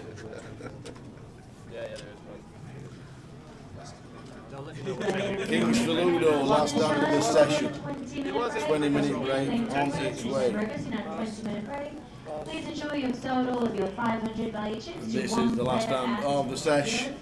So we will be back at 10:15 with the final session of the day. And that is it. The final session will be with us at 10:15. We're in the money. We're down to 27. We'll see you in 20. See you in 20, guys. Well, I don't know. I've started. I'm still passionate about poker, but maybe not as passionate as I was last year. Like, I was really going at it hammer and tongs last year. Yeah, I do a little bit of trading and things in the day now, so I definitely want to branch out into doing different things. But yeah, I'm still passionate about poker, and will still, in the meantime, continue to travel and play all these tournaments when we're allowed to play again. But yeah, I've started doing a little bit of coaching. It wasn't something that it wasn't something that I agreed with really ethically in the past, because I was sort of the opinion, why would you want to make your opponents any better? Like, that's not going to be good for you. But with all the free information out there on YouTube and all these coaching sites now, and even Poker News now, the strategy articles are very advanced. I felt that maybe it wouldn't be so bad to do a bit. So yeah, I've always sort of helped my friends. Like, there's a lot of my friends who have helped improve a lot in poker. So yeah, I'm going to be doing a bit more of that. It sort of helps put a bit of structure in my day as well, planning my sessions and then delivering them. So, but yeah, I mean, with all the study and traveling and everything else, it's a busy enough schedule anyway. And finally, would you do anything differently? I'd probably employ better bankroll management, but I mean, at the time, I always think any decision that I've ever made, I thought it was the right thing to do at the time. It may not have been on further reflection, but yeah, no, I'm pretty happy that I'm certainly happy with how I've managed to do it in the last couple of years, in the last 2 or 3 years for sure. Mr. Champion, Rich Kellet, thank you very much for spending an hour with the tower. Rich, thanks. Okay. See you later.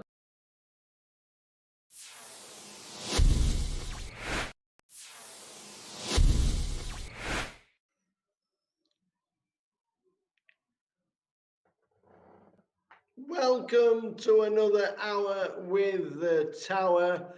We are pleased to be joined this time by one of the guys who plays a circuit, and a lot of the circuit we will be talking about. Over $1 million in lifetime earnings, 8 GUKPT main event finals, and the 2019 Grosvenor Player of the Year. It is the one and only from Castaway, Mr. Tom. No, it's Richard Kellet. Hello, Tower. Just got my lockdown beard here that everyone might not be accustomed to, but that is a growth, man. That looks good. Yeah, well, the pubs opened, didn't they, on Saturday, and I was sort of tempted to go out, but what I made sure that I did is I didn't go for a haircut. So then I didn't want to go out like this. So I managed to fade it for another week. I tell you what, if Simon Zach watches this, you could be brothers. Yeah, I was going to say, yeah, do look a bit like Zaki. You know what? Absolutely. Hey, we're going to run through what Rich Kellet has done for over the last decade. It's been pretty eventful. And one of the first things we can talk about is that we saw recently you posted on social media about you're in a chess club at school. Now, you're talking to a guy that used to play for Rotherham, by the way, at chess. Oh wow! So now that is a long time ago at school, by the way. Was chess a good base for poker? Is that with the deep thinking? Absolutely. So in my primary school, in my local village, our head teacher, she was called Mrs. Baxter. She was very, very she was really passionate about chess, and it sort of exuded through the whole of the sort of year 6 age groups down to year 3. We were playing and we had a really avid club.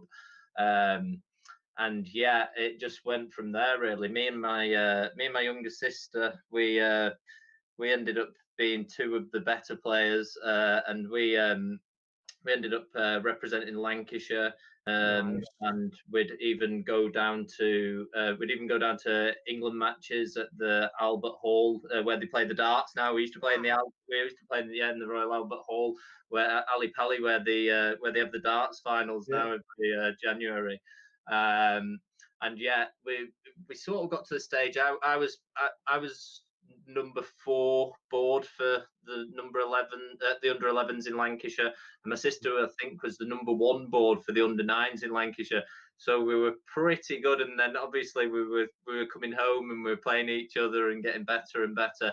And then it got to a point when we were about 9, 10, 11 where we were too good to play the other children. So in the evenings, this was sort of like we were at an age as well where we were going to bed at 9 o'clock on a usual night, but instead of that, we sort of we were only playing competitively with other children at weekends. So what we ended up doing was we ended up joining like local men's clubs at like 9 and 10 years old. So you can imagine these were really late nights. We're in these local games. We're going to places like I was from Chorley, so going to places like Leyland, Blackburn, and Burnley, and all over the place, travelling around the northwest. And we were sat in there till 10:30, 11 o'clock at night, and we were playing against fully grown men who were drinking pints and blowing smoke across the chessboard. So it was it was sort of like the ideal preparation for poker. But at 11 years old, when I went to high school from primary school, it just sort of wasn't cool to play chess anymore. Everyone, you just couldn't be that kid who was in the library every day. So yeah, I had to get back out on the football field, and I stopped playing then. So I've met some people through poker all around the world who've gone on to be really, really good chess players. But I sort of completely left it alone from 11 years old. How good could you have been, During? I don't know. I definitely felt like I definitely felt like I had some ceiling, because there's a guy in the local village to me who used to really give me a good pasting, and that always brought me back down to earth, sort of thing. So I don't know, but it's leading into the poker thing from chess. The skill set is so similar, because in chess you're thinking 3, 4, 5, 6 moves ahead. And it's exactly the same in poker with your pre-flop, your flop, your turn and river. It's the thought pattern is almost exactly the same, thinking moves ahead. So yeah, the skills are massively transferable. But I mean, I'd love to sort of play now, but you can't really win money, and the games are very, very time consuming. So it's I would love to play, but I don't know. Maybe in later life I'll get back into it. I think when I've got a bit more time and there's not so much poker going on all over the place. Absolutely.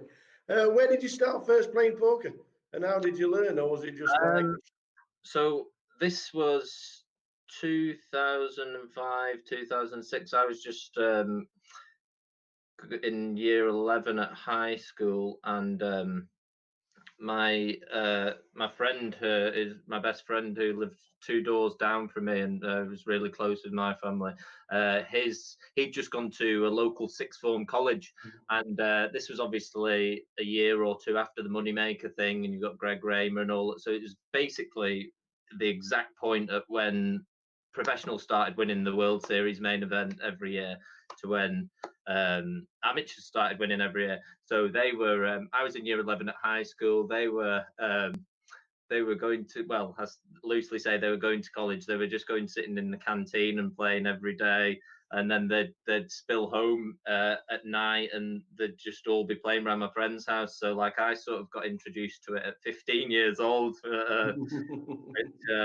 Yeah, I've just got thrust straight into it with the older lads, really. Well, we got in at 15, so you could have been the Kelster 15, but yeah. 2008, before you started playing live, you got a massive result online. You come 5th in the full tilt 750,000 guarantee for 33,000. That was July 2008. What did it feel like winning that much money at that time? Wow, yeah, because I've just turned 18, and like it was pretty crazy because I did have a little foray into online poker before I was 18, but this was this account was my own account and everything, and yeah, I hadn't really even I'd played tournaments and I knew that I had sort of like a winning style in them at this point, but this night was crazy. I'd hardly even played any $215 buying tournaments before, and I bought into this one, and it was mad. I ended up getting a big stack, and it was the first time that I'd ever actually stayed up all night, sort of playing poker. So you had a break every 5 minutes past the hour. Well, actually, it wasn't even a synchronized break. This was pre-synchronized break, so it would have been whenever the tournament started, an hour play, then a 5-minute break. So this one, I just remember going to the wash basin every hour to splash some water on my face, and I wasn't tired, but I wasn't tired because I was pumped full of adrenaline. But just my little routine. I'd been probably the longest I'd ever played a tournament up until that point, or been in a tournament, was maybe 4 or 5 hours play, and this one was. We're now 13 hours into this one, and I'm just going to the toilet, flicking some water on my face. Yeah, and it was really, really exciting. And I was thinking I was chip leader 2 tables left, and it was like $180,000 for the winner, I think. And that's just madness because I think I started the day with $400 in my poker account or something. So that was definitely what got me a massive taste for online tournaments for sure. Did that go straight to a bankroll, or and let you play bigger tournaments? Sort of, but then I was very I was very, very naive in my early days. So I just used to I just thought I was the best player ever then, and then I would often go and play like high stakes cash games and things, and like experimented in that way. I managed to withdraw a chunk of it, but like I was very I sort of loved just to jump in at the deep end, and definitely had a different career path to most when it comes to that sort of stuff. Yeah. Well, after you'd had that nice score, you started to venture into the live poker. Your first Hendon mob was back in 2008. Can you remember what it was? So when I just turned 18, I used to go in the closest to casino to where I lived in Chorley at the time, which was Bolton Casino, and that was actually back in the day. That used to have some amazing cash games. They'd have like a 2-2 game every evening at the Grosvenor. That was actually where the first ever GUKPT was, wasn't it, Bolton? Yeah, that's right. Yeah, the first ever one. Yeah, and like the games in there used to be.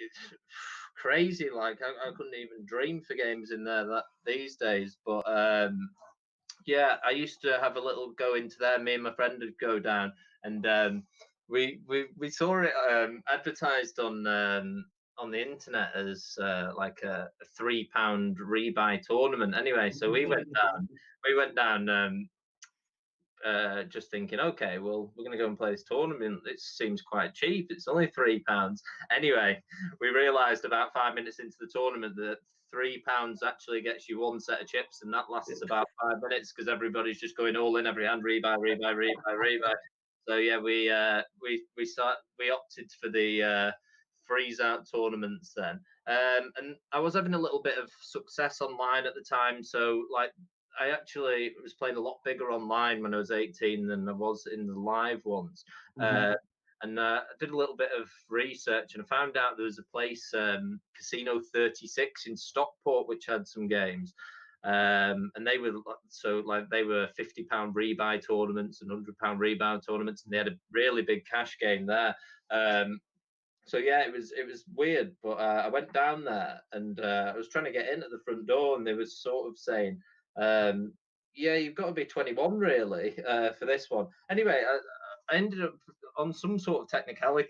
They ended up letting me sign up at 18, so I was just forever known as the kid in there. I was like just by a mile, and I was playing every night with people like Ali Malou and everyone. So yeah, I've known those guys really, really well for over 10 years now, and that's sort of what my first exposure to the poker circuit. You went to Gala at Leo's. So Gala second for 1200.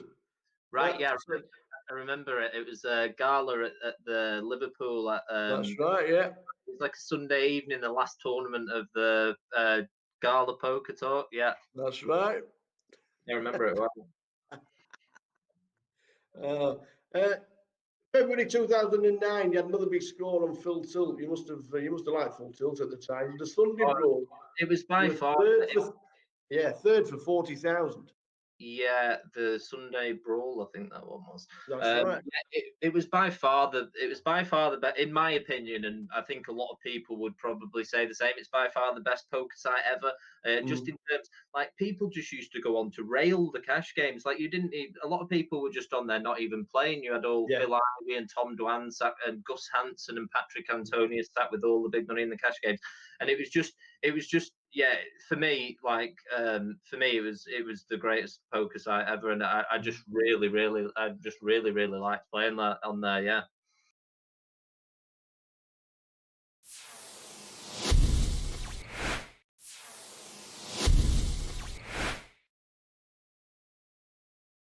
Yeah, you scored for 40,000, but the following month you played an EPT. Is that what you bankrolled yourself into the EPT with? No, the EPT was a funny one actually.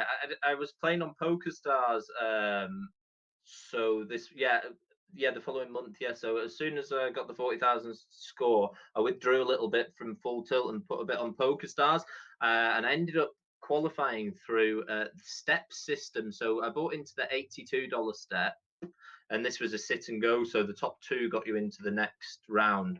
And yeah, I bought into the $82 step and got them to the 215 and the 630 and the 2,100. And anyway, I'm then in the 2,100 playing for an EPT Dortmund package, and I get heads up with the little Italian guy. Do you remember Dario Minieri? Oh, well, yes, I do. I know the name. Yeah, I was heads up with Dario Minieri, and I think I ended up trapping him, and he made a big bluff, and then I called it off, and yeah, I was super excited about that one. I managed to get the €5,300 buy-in, and I got the Hilton hotel free and some money for flights. So I told my friend we're off to Dortmund in Germany. 667 runners there were, and you were chip leader with 70 left. Yeah. Was you nervous? Was you excited? It was a crazy experience. Day one, I just sort of was playing pretty tight and didn't wait I couldn't really get many spots day one. I was finding it quite tough. And then in the last level, I got a big double up with 9s against 4s and bagged a moderate stack for day 2. And then day 2 was just an absolute whirlwind. I sort of, I think I had an interview with PokerStars actually at the start of day 2, and then I've got on this table, and I'm just running absolutely berserk, like, but I'm sort of painting a picture that I'm this really tight kid who's just like satellite in for this really big tournament. Like every time I sort of make a crazy.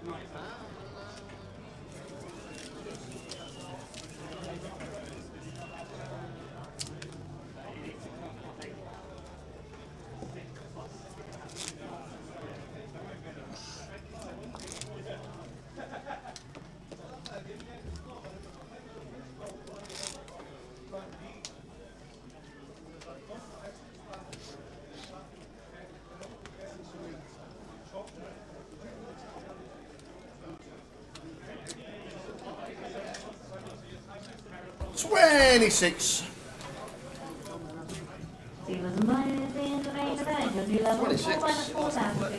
26 left. There are all the chip counts. Long man fan. One of the good friends of Zhang who won the high roller. James Mahone, Josh Radley, Josh local lad. Mates with a couple of lads in our NFL group. Nicely, Josh. Ludo, Tom Gill going along really good. Tom play golf at the North Berwick Golf Club in Edinburgh. Robbie Bull doing really well. Phil Clark still in. George Zach still in. Kevin Frame. Some good names there. Alex is on 12 bigs. Tim Chung on 11 and Wadey is on 8. They're the short stacks. 26. There'll be a redraw at 24. So which is why we kept the same table. Last session. Live stream going to finish around about 12:30. Good luck, everybody.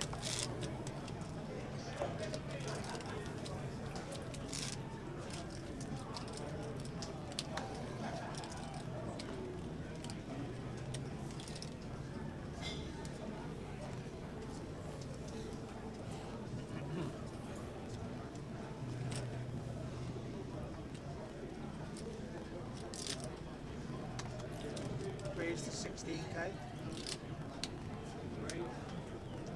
Somebody makes it 16 with the ladies.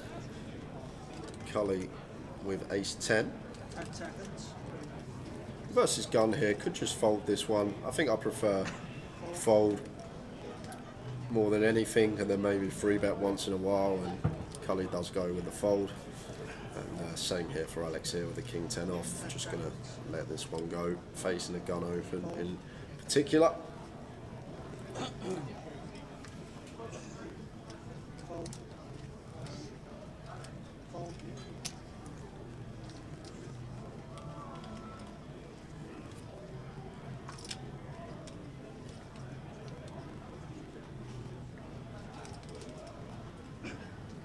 Seconds.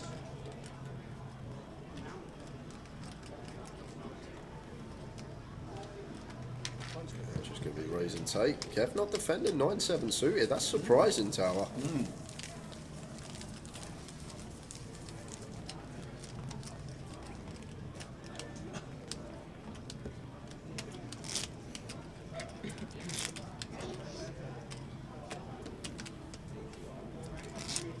Attention dealers and players in the cup, you have a new level, 2,500, 5,000 with a 5,000 big blind ante, 2,555. This is the last level of play today in the cup. So 2 levels to go. 12:30 we're going to finish with the redraw at 24. I don't even think we'll get to the redraw at 16 today.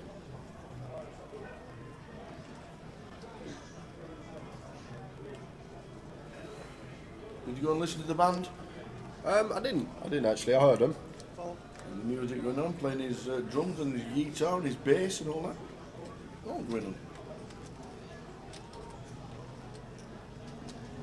Raise 8-9 off for Ludo. Happy to open. Raises to 18.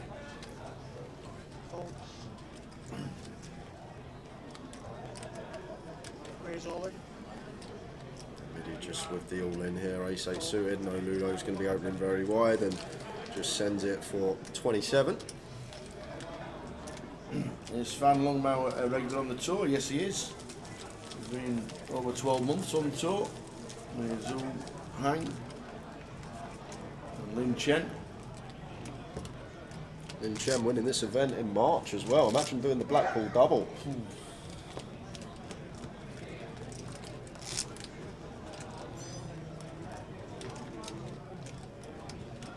Impressive stuff. 2 in 1 year.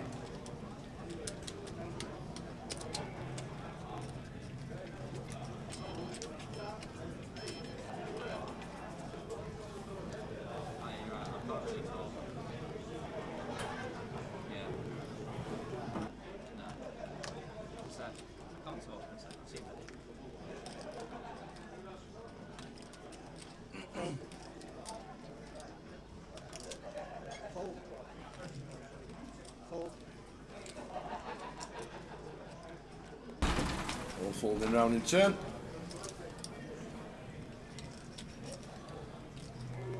Encyclopedia of knowledge you are, Tao. I agree. Anything that isn't poker related, this Correct. man knows. Absolutely. Absolutely.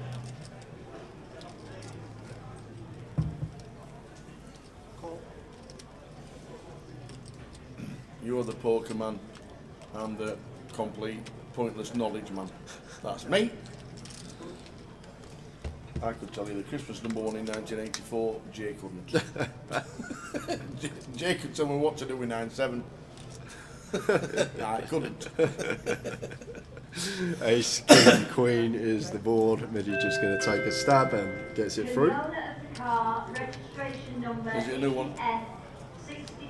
62? 10-year-old car? Nobody's going to own up to that. Yeah, no one's going to stand up. Forget that. That's not mine. That's not mine. Can you stick the dates up, says Carl. There we go. Take a screenshot. Go, go, go. March. 14th of March till the 24th of March. Looks like we... Oh, what about getting 24 and having a 3-tabled competition with the points you score at golf? Could work. It could work. We can use the G. Yeah. We can use the Grosvenor. Use St Anne's. They'll stick some food on for us. We'll use St Anne's old links to get the points. We'll come here for the poker. 3-man sit and go. All depends on how many points you get. What do you think? I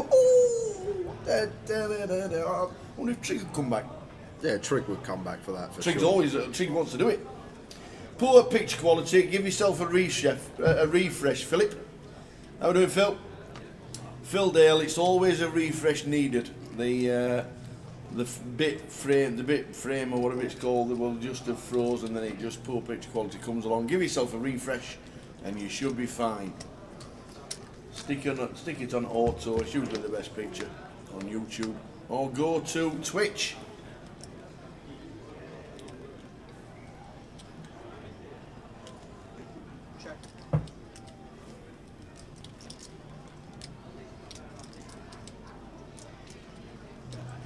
There you go, image quality, bottom right, says Man of Straw.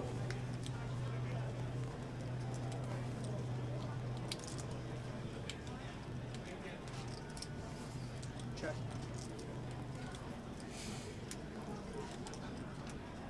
Check. Yeah, refresh normally works rather than changing your quality settings, because you've had a decent picture for most of the day. Yeah, just a bit tinternet. Check, and 4's going to be good for Alex.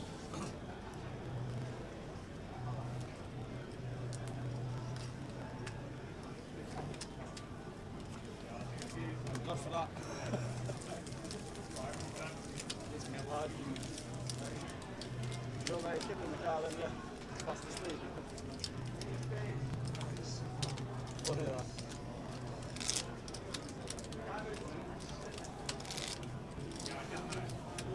26, 2 session, 2 levels to go.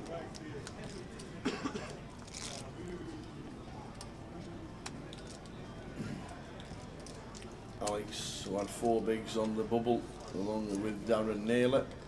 Darren's bust out but got in the money. Alex doubled and then doubled again.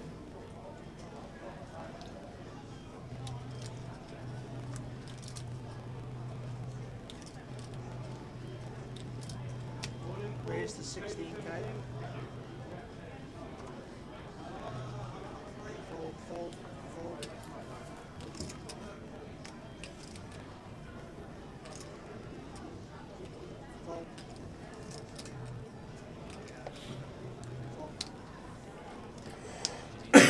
Raise and take for Ludo with the ace-8.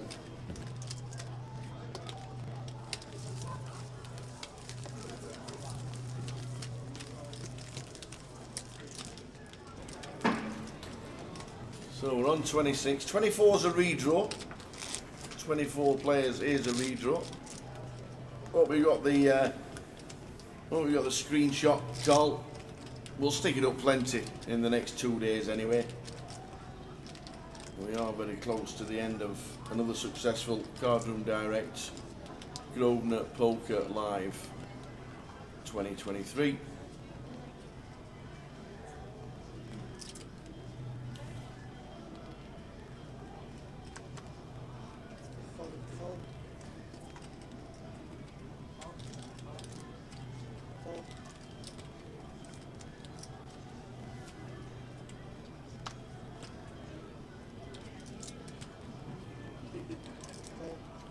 Yeah, Manchester is Berry New Road, and for the 8881 Scotland is the Maybury. 24k.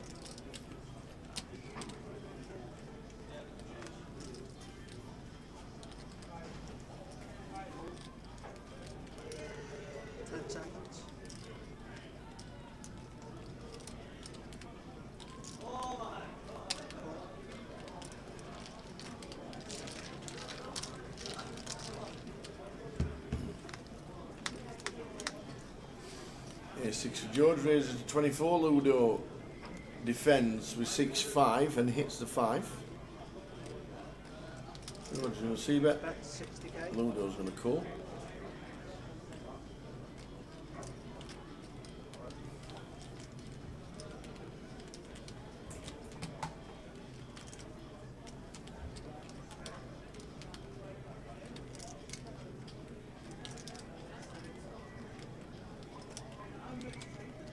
Seconds.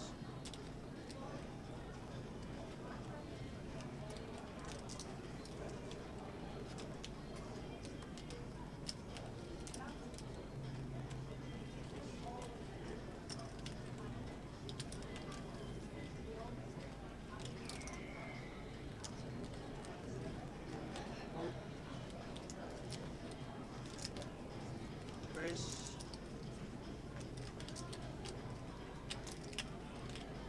Okay.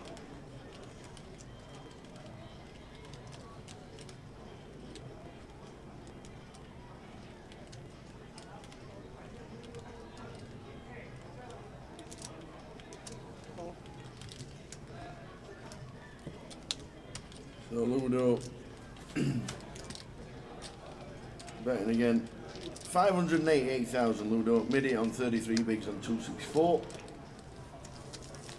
Alex on 12 bigs, George on 16.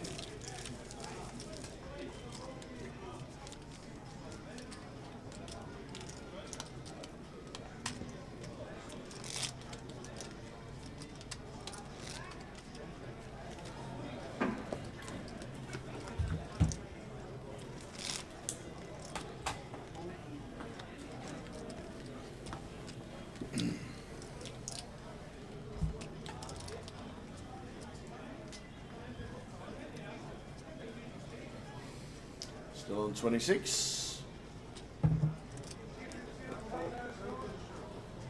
Just under 2 hours to go today. Fully on bogey 4s.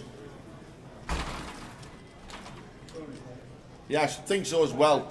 Banging that door. we need a sign saying live on air. That's what we need. We need a sign saying live on air. People just mooch in, bang the door. Get told to not bang the door and still bang the door.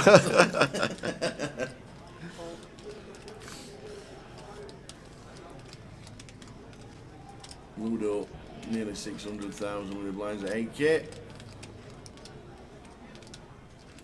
seconds.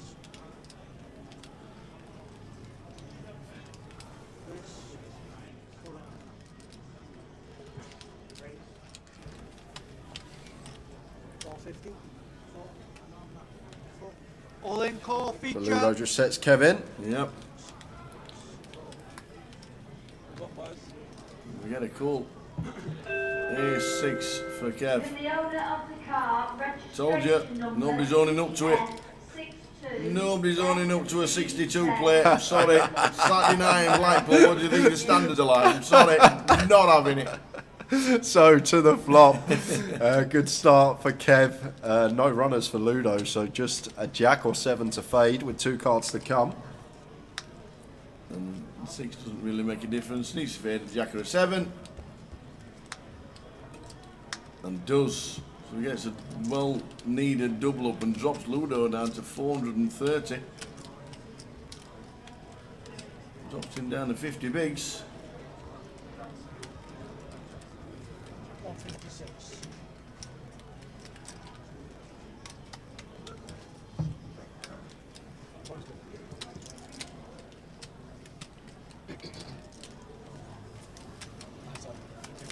That's all. What you told us to do. What's that? What you told us to go and where you go.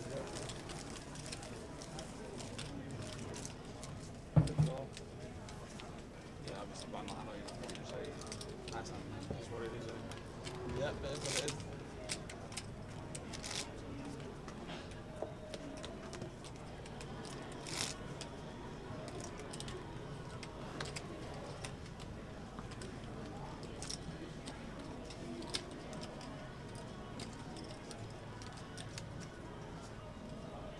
We got one more giveaway this session as well, guys. Are we? It's Tower's question. Yes. Oh, I'll get in the think tank shortly. Should we say 11 o'clock? Half hour? Perfect. So 11 o'clock for the last giveaway as Cully Sadu here finds the ladies under the gun. Yeah, that is Gary Spinks on the rail. It is indeed. That was a tall up Gary, isn't he? Who's he rooting for, Cully? I'm not sure who it could be, Tower. No. Might just be enjoying the action. Yes. Alex out of the way, all folding round in turn. George has gone. Ludo's gone. Quick the run, David.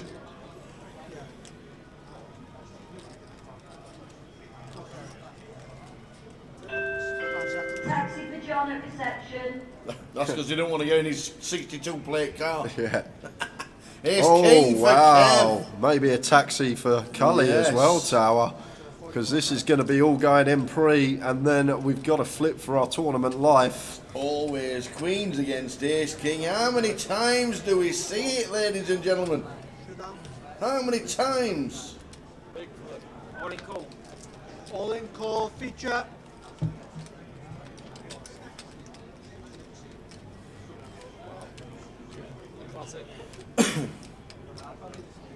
How many times do we see it?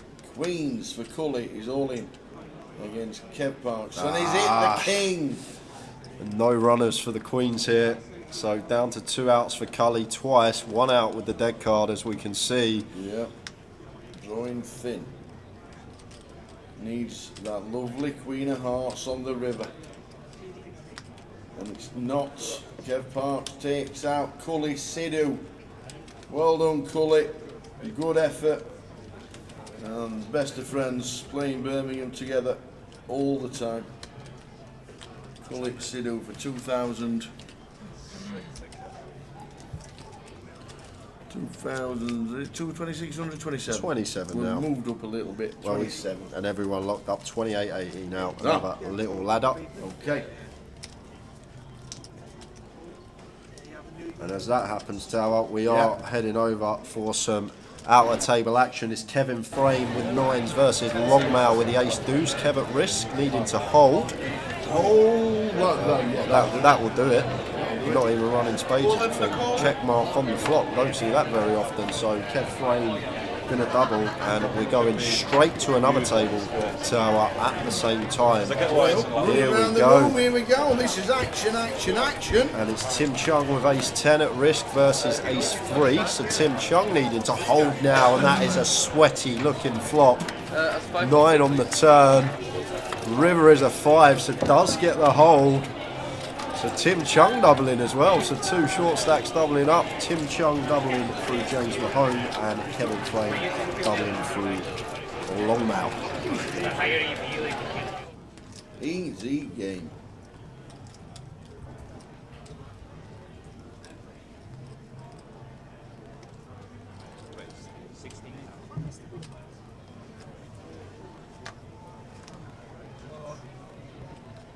Yeah, it's a joke. I'm grown better, Jack. I'm actually Ace 8 suited for Ludo, raises to 16 from cut-off. And expect this one to get through. I'm not sure Alex going to defend the 9-5 off, shows it into the muck.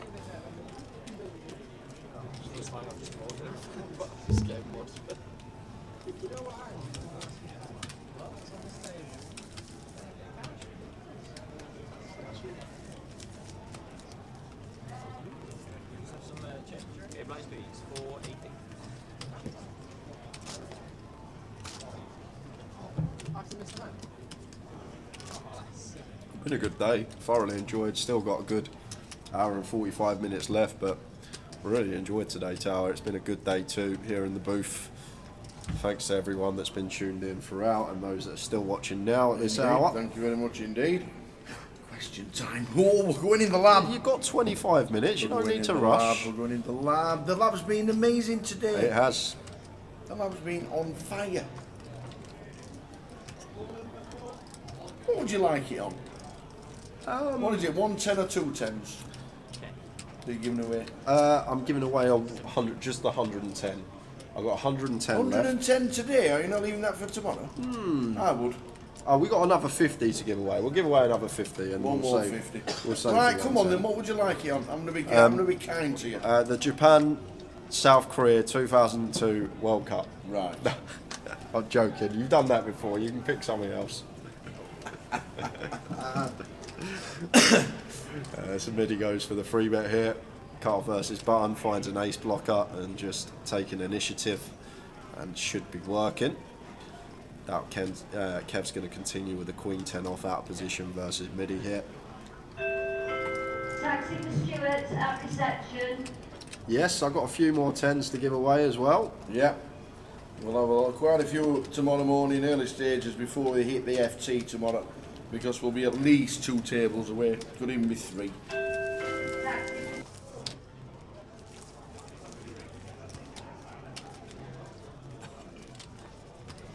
A lot of taxis. Everyone's off to Mark Ellis. Sweaty bag, mate, yeah. It's like you're rolling. You have a sweaty bag of the stacks like that. Then I'll take it.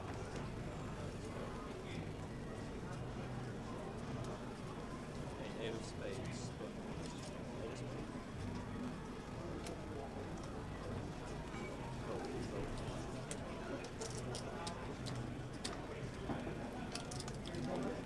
Queen 10 for Jack here. 10 BBs in the cut-off. Fairly close, this one. Dealers in the cup, It's please going to finish go hand there, progress it looks and like. pause the deal once It's again. going to Dealers leave in the one cup, chip finish back. hand progress and pause the deal.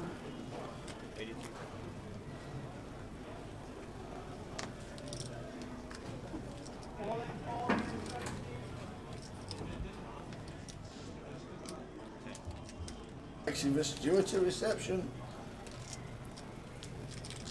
Jack Oliver picks it up. That's what, man? What are you doing? What are you doing, man? Dealers in the cup, once you finish the hand of progress, we will be dealing 6 more hands for tonight. Once again, finish the hand of progress and then deal the final 6 didn't have much, but I had hands of the enough. night. I had enough with 10 bigs. Yeah, we've done a 110 giveaway earlier, and we're going to save the other 110 for tomorrow. You not see me grind 4 bigs on that one, mate. I'm a fucking short And then stack I'll ninja. keep the other €10 tokens for a few spot holidays tomorrow. That's a bit harsh, that, Jack. We'll be streaming till around midnight, and then we're back tomorrow at 12:30 PM for the final day, playing through until we crown a champion here in Blackpool. I would never.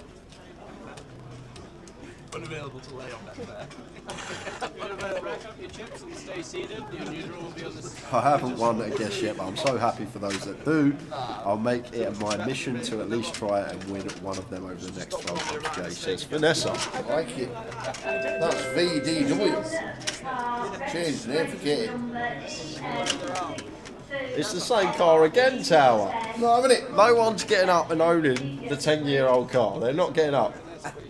I know it's theirs, but they're still sitting there, not moving. Right, I'm getting the button now. Yo, I love a challenge, me, bro. I think It's when it goes, with the owner of the 73 plate green Lamborghini, please, everyone stands up. Everyone stands up in the card room. Yeah, that's mine. And we're on the 3-table redraw. We didn't catch the action, but it was Ryan Plant that busted out in 25th, so it means we're down to 24 and 3-table redraw occurring now.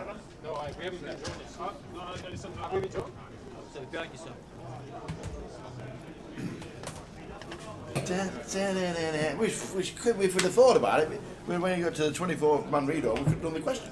Have you got the question? 1917's next one down. Have you got the question? Yes. Do you want to do it now? Shall we? Shall we do it now? Why they're on the redraw? Shall we do it now? Yeah, go on Do it then. early? Go on then. I've got my paper, I've got my pen, got everything I need. Giveaway coming up. 19-7. So guys, quick rundown of the rules. I'm going to ask, no, Tower's going to ask me a question. I'm going to write it down on this piece of paper. Closest to my answer is going to win themselves a €50 token for Grosvenor Poker. One guess per account. If anyone multiple guesses, you will be barred from all future giveaways. And do not guess until my answer is down on this piece of paper. Absolutely. So, last question for £50. Yep. All I need to know. All you need to know. All I need to know is what's in town this week. Strictly Come Dancing. How many episodes of Strictly Come Dancing have there been? 10 seconds. I just got my jacket. Yes, I'm off future. See you later. Just watch it. I've never watched I it in can my just life. see you, Alice, and the cat watching Strictly Come Dancing. Okay.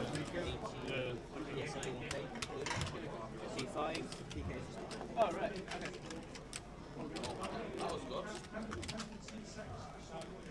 How many episodes of Strictly Come Dancing has there been? That's the question. It's in town. It's at the Blackpool Tower. It's in the ballroom. And normally, every now and again, some people will come down here and play a little bit of. I was playing blackjack with old Len, the 10 from Len. You told me that before. And Joe Zaki as well. Right, here we go. We get your guesses in because Jay's already got his in. You got about 5 minutes. How many episodes of Strictly Come Dancing does Jay think there's been? Off we go. And this is for a €50 token. Yes. And just to give you guys a clue, I have never watched Strictly in my life. Yep. I have no idea what it's about other than people dancing. Correct. That's it. That's a good summarisation of what Strictly Come Dancing is. You get better week by week, and you don't get voted off. That's the plan. So the question, the final £50 question is: how many episodes of Strictly Come Dancing have there been? And it's in Blackpool this week. Come on, find it. Spit it up on feature.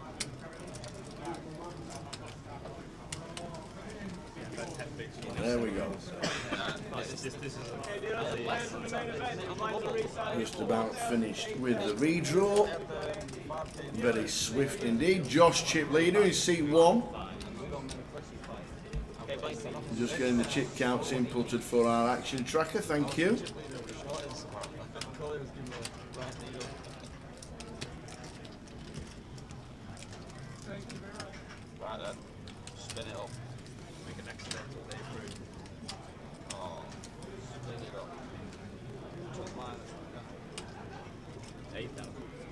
How many episodes of Strictly Come Dancing has there been? You can Google the answer, but that doesn't matter because the question has been asked to a guy who doesn't watch telly.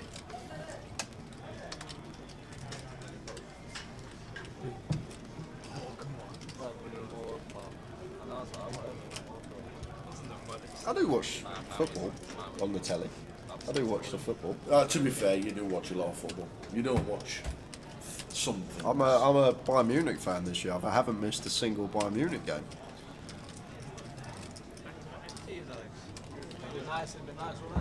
Why? Harry. Oh, of course. Harry of the King. King Queen here from Seb, shoving blind on blind, and this is a call here for Stu. Tower, Queen Jack. 6.5 BBs. This is just a call. Seb's going to shove close to any two here for 6 BBs. What's he working out? I don't know, but like it's not even close. Queen Jack, 6.5 BBs, blind on blind. What's he trying to work out? I don't know, Tower. You tell me.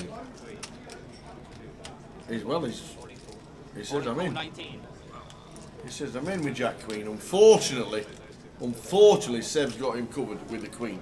So King Queen for Seb. Stu Rutter, who has points towards getting into the top 80. Well done to him for that. But does he survive? Does he get a bit lucky and hit the Jack? Because that is what he's going to need. That didn't help. That definitely doesn't help. So down to runners here for Stu Rutter. Yeah, a 10. Nope. Dead on the turn, Dead. so we are going to lose Stu Rutter. Well done, Stuart. Well done, Stu. It's a great effort. Well done, Stu Rutter. I don't know what he was counting the high. I'm saying like it's a snap. I thought he had Jack 7 off. Oh, I'm sick. Can you hear what I'm playing in the background? Yes, sir. Like Jack. I can boogie, and I need a certain song. Oh, oh, I can boogie, boogie, boogie, like a snap. all night long. I like that song. Yeah, about 52k back then. Jack Queen's a monster. James Gray, 408, obviously. I love it. I thought honestly Jack 7 because it's right. After the next round, we'll give you the correct answer, and then we will give you another couple of minutes to try and get you the final guesses in.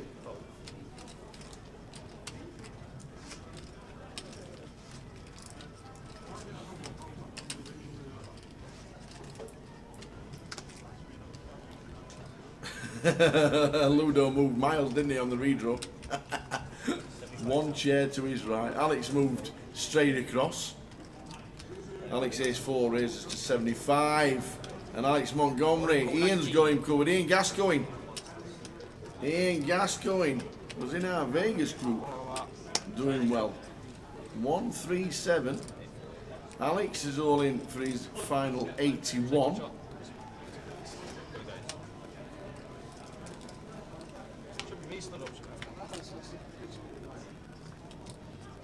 Ace on the flop. Not help though, needs a 4. It is one of the 3 4s.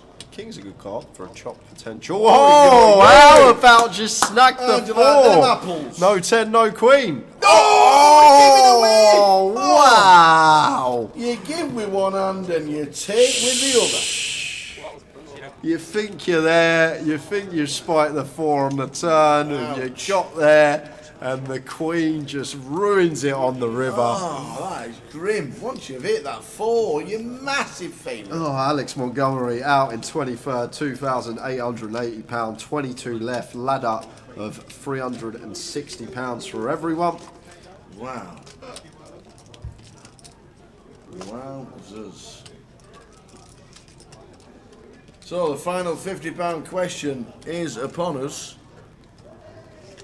How many episodes does Jay thinks there's been of Strictly Come Dancing, which is in Blackpool this week? It's been at the tower. They were setting up last Monday. They're going all the wires coming out of the tower. If you saw it, I can tell you the correct answer. Yep. The correct answer. Do you know when it started? A few years ago. Correct. The answer for the amount of episodes of Strictly Come Dancing is 366 in total. But that's not what you want to know. We can all Google that. It's what does Jay think? You've got another couple of minutes.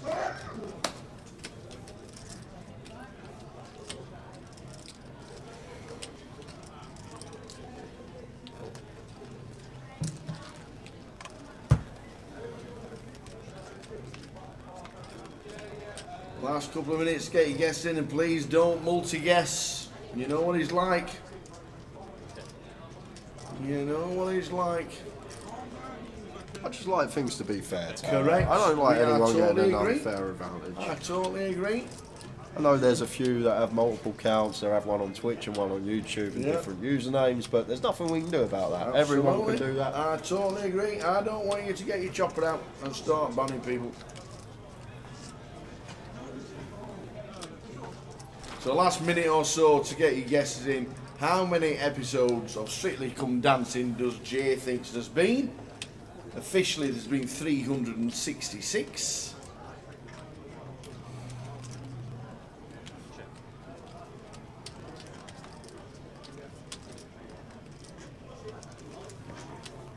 Do you know what, Paul McTaggart? I thought exactly the same thing when Tower said that, but I didn't mention it.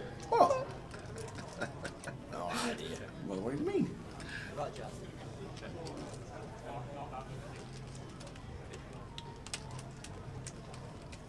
Rip Cheetah caught on as well.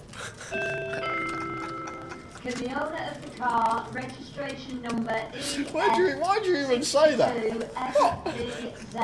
What? This 62 car. It's hammer. Get your hammer out. You don't know what I said? You did not say hammer, Oh, Tower. okay. Close. Last 30 seconds if you're going to have a guess for people who've only had one guess. Don't have any more. You know what it's like. You know what it's like.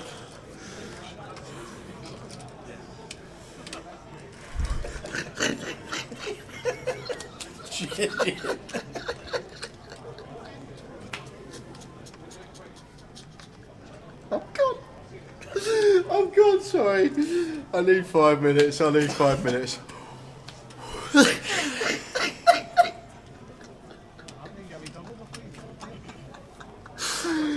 Oh, I'm literally crying. I can't believe you said that, Tower, but I've got to be professional. Got to recoup. Back to the action. No idea what it means. Last 30 seconds, see Jay's having a little bit of a laughing fit.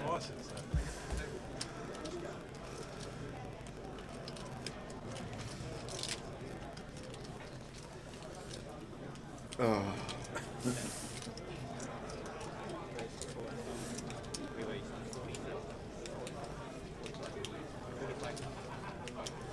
Yes, Jack for Josh. No, 3-bet, that should do it. Right then, last 10 seconds, the comp will be closed. He's stopped laughing, I don't even know what he's laughing at. He has stopped laughing. I'm okay now, Just I'm about. okay.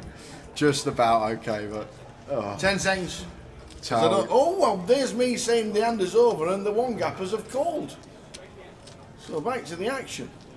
It was only a tiny 3-bet here from Josh. Like 2.5x out of position, so I actually think Ian's call's going to be fine here, Tower, with 10-8 suited.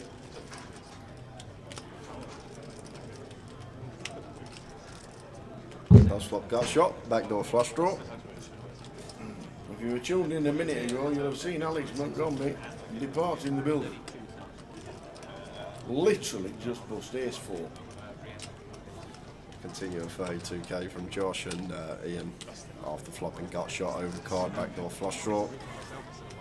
Getting this price over 4-1 on a call. Should be continuing.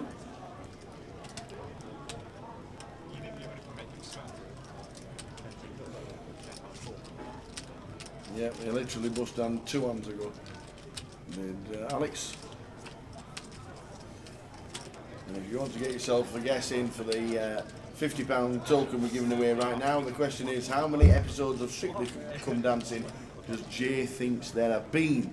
Last 10 seconds to get you guessing as we're closing the comp, and we'll be giving the answer out soon. The official answer is 366.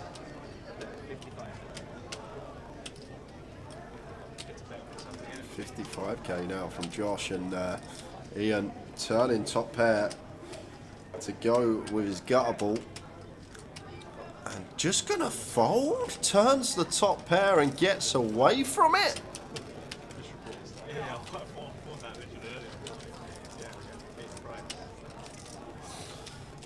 And that's it.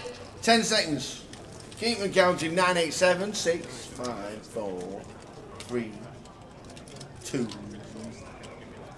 1. The comp is closed.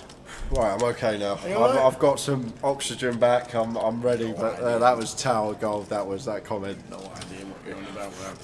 Anyway, so how many episodes? Seems as though Strictly Come Dancing is at the Blackpool Tower this week, and the episode has been on TV. The question was, how many episodes does Jay think there have been of Strictly Come Dancing since it started? How did you come up with your answer? Well, I thought there'd be quite a lot of episodes because a lot of people start, and I'm assuming people get voted out, like Big Brother or Love Island, for example. People come in and voted out. So I thought there'd be around 16 episodes. Per season. Yeah. And I was joking when Tao asked me how long it had been running. I think it's been running like 15 years, maybe. 2010. So just do the maths and didn't put 240 because I thought a lot of people would guess 240. So I just went below. 238. And went for 238, and I was right. A lot of people did guess 240. There was 4 of you that guessed 240. So we have a tie between Harry Aber, Ian Roberts, Martin Donoghue and Paul Fitzhenry. So you 4 2 out are tied. So I guess we're doing red or black tower. We're going to have to somehow. And we're already at a flop here. So if I just read your name out, write red or black in the chat, and we'll do an elimination. We'll have to do a multiple flops. We can't get the wheel on today because PK is busy out that way and we can't get to him. Shocking guess, says Paul McTaggart. I never watched it in my life. I was only less 100 out, which I don't think is too bad. To be fair, 100 out is about 6 years. Right, there we go. Martin Donoghue's gone red and Harry Aber's gone red. Therefore, that means the other 2 are black. That means the other 2 are black. Paul Fitzhenry is black and Ian Roberts is black as well. Do you need to write it down? Yep, I'm going to write it down. Red for Martin, red for Harry, and the other 2 are black. Yeah. And we'll have an elimination. So we'll this is the semi. This is the semi-final. This is a semi-final. So we'll wait for the flop. Well done, you 4. 4 guessing 2. Yeah, tell them they've got the same brain as you. That's it. I like it. I thought it was a very good guess. I'm kind of hurt by Paul McTaggart's comment.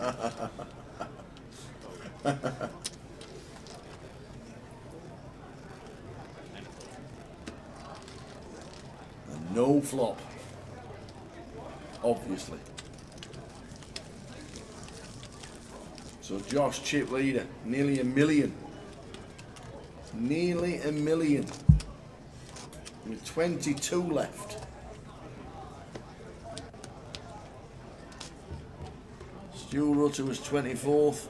Alex Montgomery was 23rd. And we're down to 22.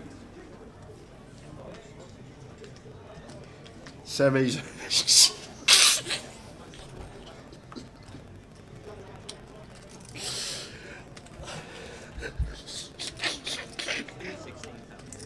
What are you doing to him, Fletch?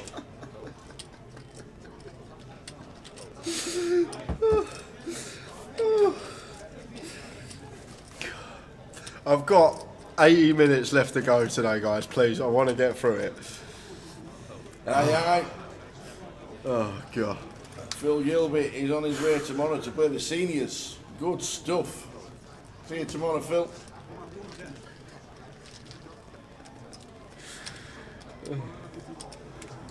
Did we not get to the flop? We didn't get to the flop, so we'll have to do it on the next See, flop. Lenny went for the same. 15 years of 12 episodes.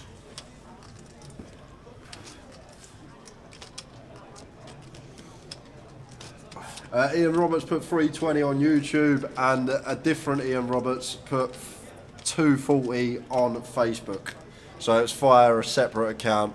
The rules are, as I always state, one guest per account.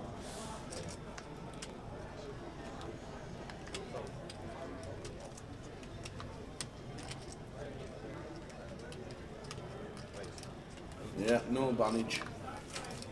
Oh god, I'm gone, Tower. I'll be honest with you. You might have to do the rest of the day by yourself. But after the last 10 minutes, No idea what you're about.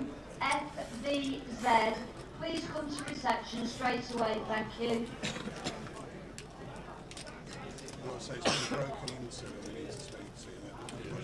so let's try again to get to the flop with red or black for Harry Aber, Ian Roberts, Martin Donoghue, and Paul Fitzhenry.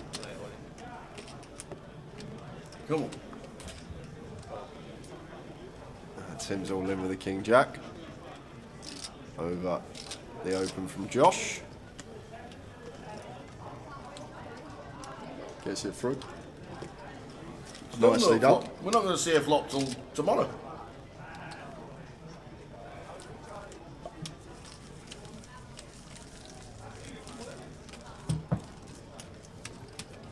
He's much more of a professional than me, Paul, as you can tell. He doesn't even know what he said still. He's still itching his head like, what did I say? That was so funny. Hope to see you in February, Paul, when we come up to Edinburgh for the 888 560 main. 14th till the 18th of February.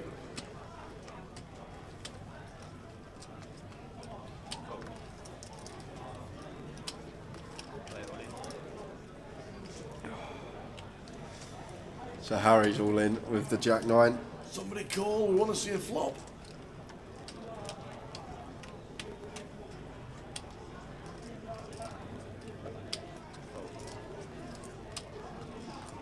And Tim with King Queen here.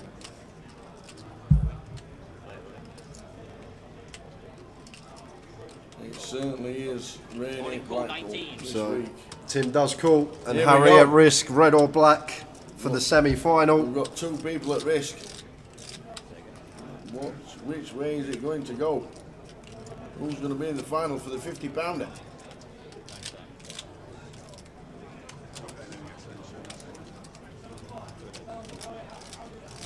Here we go. It's a queen on the flop. It's a red flop. So we're going to lose Ian Roberts and Paul Fitzhenry from the giveaway. But are we going to lose Harry Kidd from the main event? Going to need help and lots of it. And that is dead on the turn. So Harry Kidd exiting the field. And just before that, Tower, heading straight over to an outer table for some action. We've got Phil Clark against Jack Oliver. Does this flop count? This flop does not count. Okay. So Jack Oliver all in and at risk with King Queen versus the 9 Phil Clark. No help there. Jack Oliver needing to hit. Doesn't. So Phil Clark takes out Jack Oliver. Well played, Jack. Gets himself a cash. The fist pump's there. Good to play with you. Well done for the cash, young man. Jack Oliver cashes again.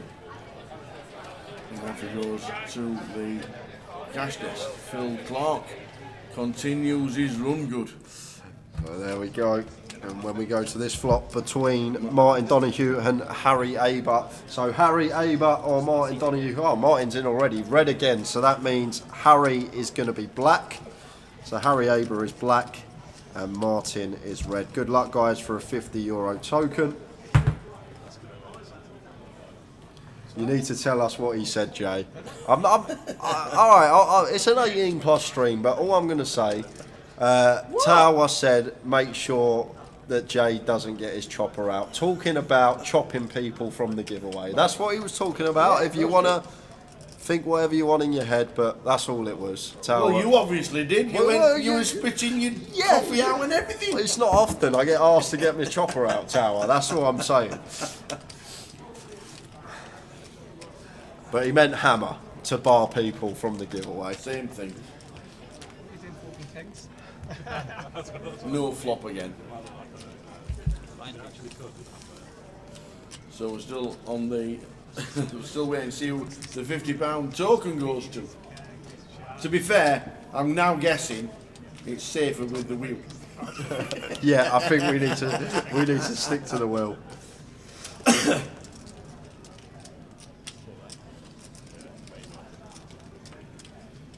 Blackpool's the most likely place to be asked at. It is Saturday night as well, to be fair, Paul. Half the casinos in Mark Kelly's as well. They all went up in mass. Oh, God. What a stream it's been today. We enjoyed it. And all in here from Ian. Just shoves button once folded to. Going to get that one through. So no flop again. The guys are left in suspense for the €50 token. Good luck to Harry. Good luck to Martin.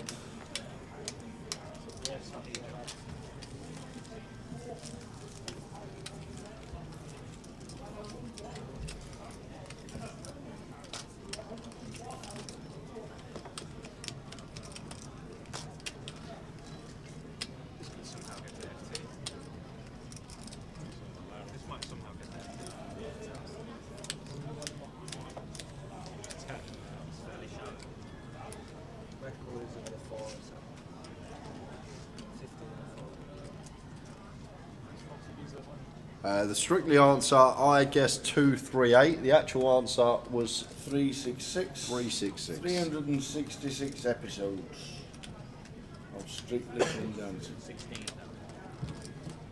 Seb comes to the table, opens to 16 from the hijack. After we just lost Jack Oliver and Harry Kidd, so down to 20 players now.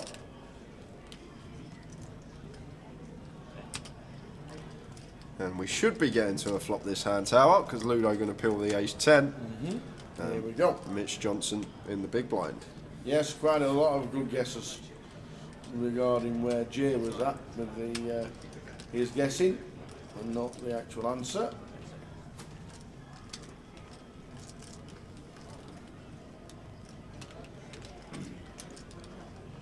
It was 72 last year that made the MPL in playoff in January. 72. It'll be round about the same this year. There's no confirmation just yet. Yeah, maybe we're not going to get a sear flop here, Tower, because this seems like a man that wants to squeeze once he's in the tank, and there is the squeeze. So once again, we're going to have to wait to see the winner of this giveaway because Seb's not calling, Ludo's not calling. Nice big size in here from Mitch. And expect that to be end of hand.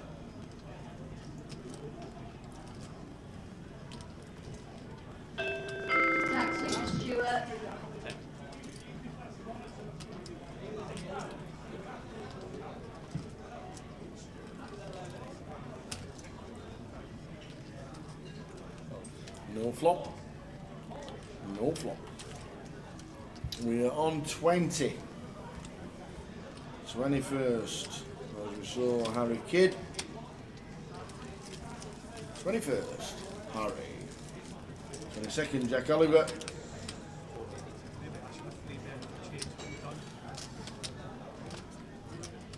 Yeah, you won a free bet. Yeah, you put me on 3 bet. That's for sure. It's fine.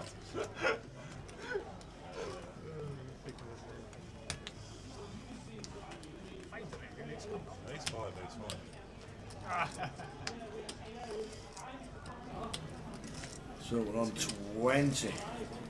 Look at you shaking your booty to a little bit of Northern.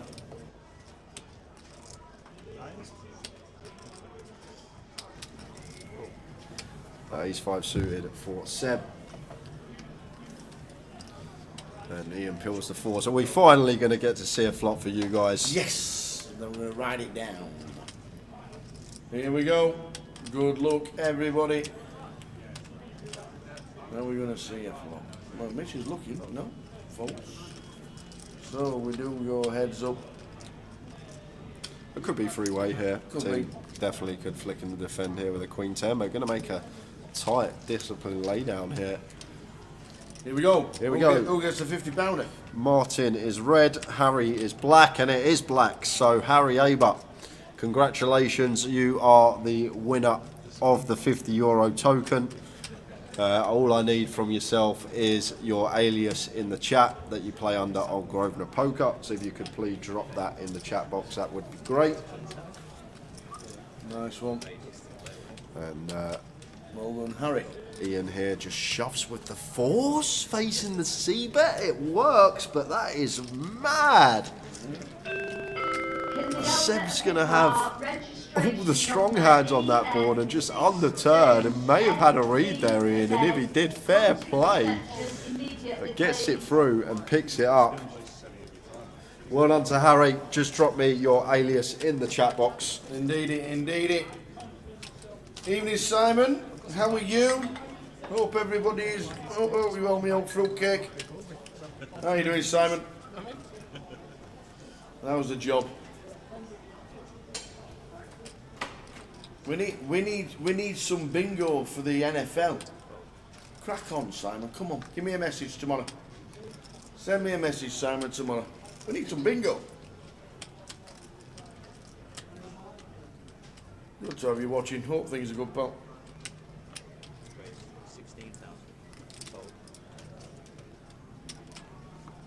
We're down to 19. What happened there? Who's pushed out in 20th? Wadey has bust out in 20th. We can't catch the action. We must have been doing other things, the boys. Wadey, finishing in 20th for 3,240.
That car isn't getting moved tonight. I think they have half an hour before it gets towed. I think that's the that's basically the casino rule. You do get 30 minutes and then it's towed away. Might even be 20, to be fair.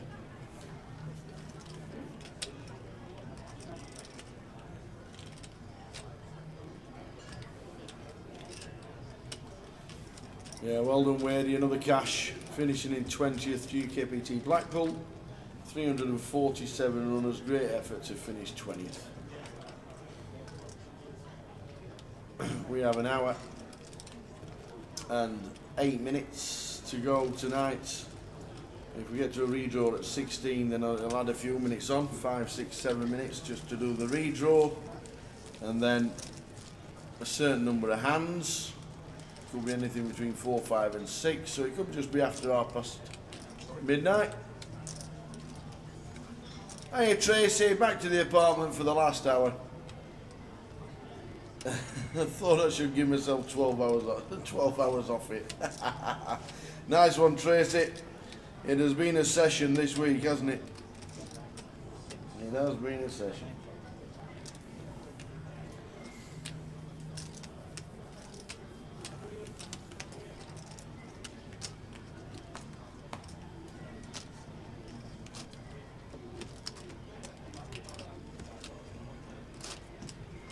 Did I dream it or read that one of the pub pros is retiring? Yeah, Rick Trigg, who's won 3 GUKPTs. He's not retiring from the game.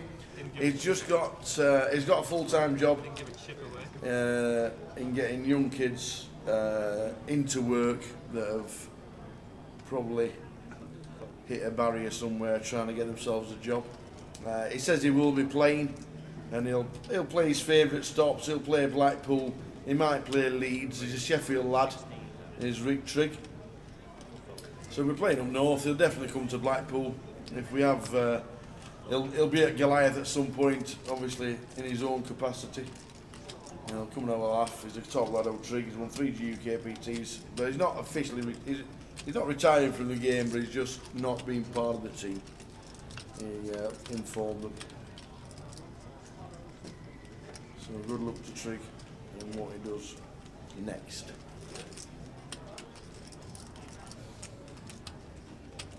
Ace 8 against Ace 8, and it comes 8-8-7. Are you kidding?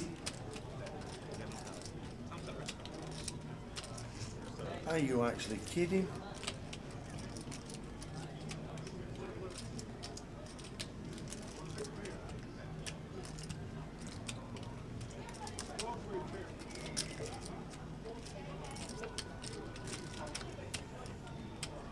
Oh, we're going to chop it up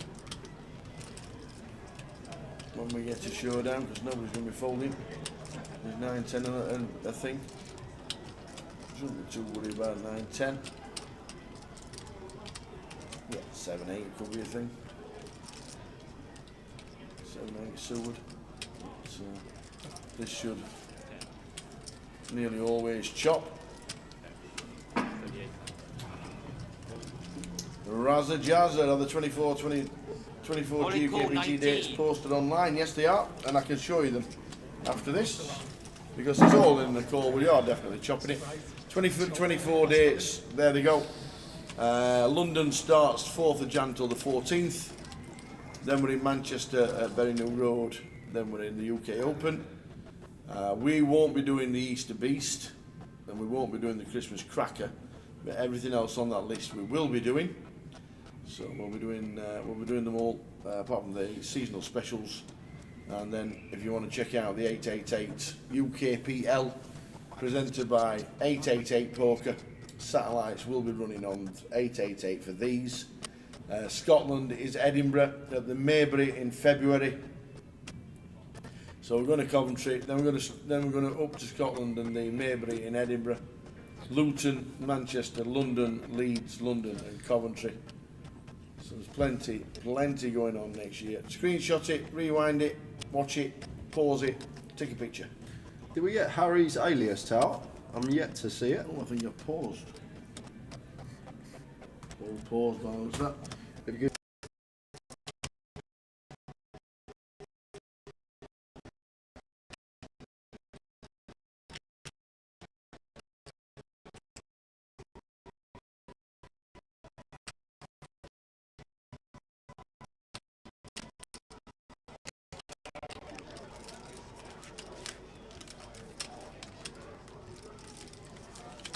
I think we've gone back to normal. We have indeed. I don't think we've got the alias, to be fair, while I was chatting to everybody online. I just needed 2 minutes to literally just get some fresh air, recoup myself, because... Harry, we need a poker alias for Grosvenor Poker, please. Harry Aber, you're watching on YouTube. We need your Grosvenor Poker alias so we can credit your token on Monday.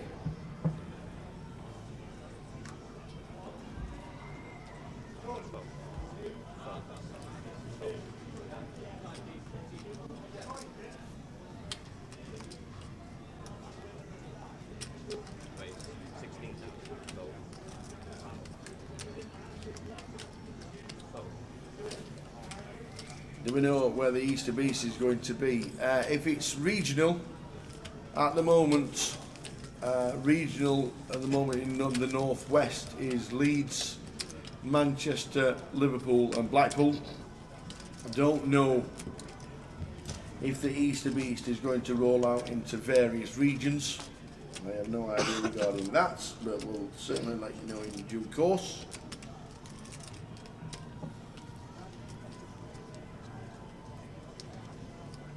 Still waiting on you, Harry. Need that alias if you want your token. €50 it is. Yeah. Don't let it go to waste. Absolutely not. We're putting it back in the bag and doing it tomorrow.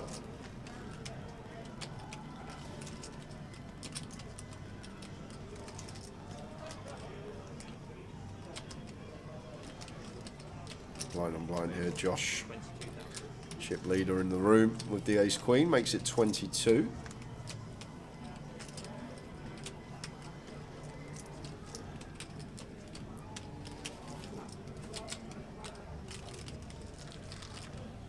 Ludo with the 7-8 off, going to call with position.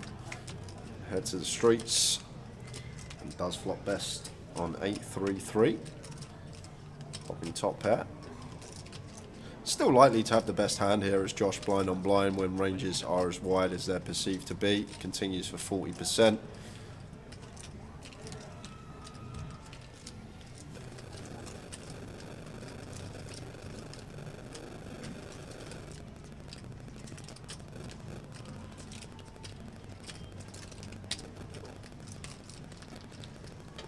Call from Ludo. As expected, off flopping 2 pair, 6 on the turn. Oh, Harry's texted us, so there's no rush. There we go. Trying to get signed in. Nice one, Harry. No rush then. We now know you're there. He's had to go move his 10-year-old car from the car park. Says Chase Twitch. It's still sitting there. I did really. I just imagine. Can we find out if there's a regional between Scotland's Stockton and them up the road, that being Newcastle? Yeah, I'll find out if Jim probably in London. I don't think I'll see Jim now until London next week. We'll ask him what the plans are for the regionals next year, who is coming aboard and who isn't. So Josh check calling with the ace queen can get behind this, especially versus Ludo, who will definitely have a lot of floats. There's a crackle. Says Rowie. Is there? Check it, Jay. Check it. Check that crackle. Let's have a look. Check the crackle, Jay. It stopped. It might be when the screen slows down, because we do have a bug in the system, but we can fix it instantly, but it does come back every now and again. If that's the crackling that you heard, but hopefully it doesn't spoil the coverage on the GUKPT.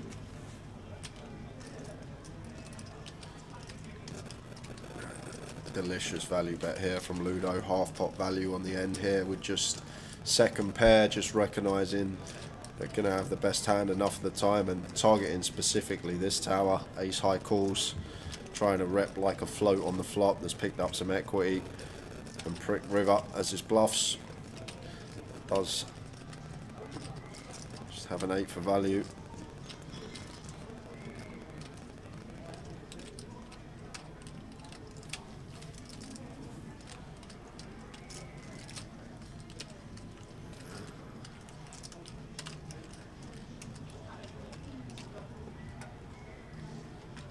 Josh does get out of the way, good fold, didn't get sticky.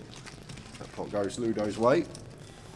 His blinds go up for the final time today into the 5k, 10k session.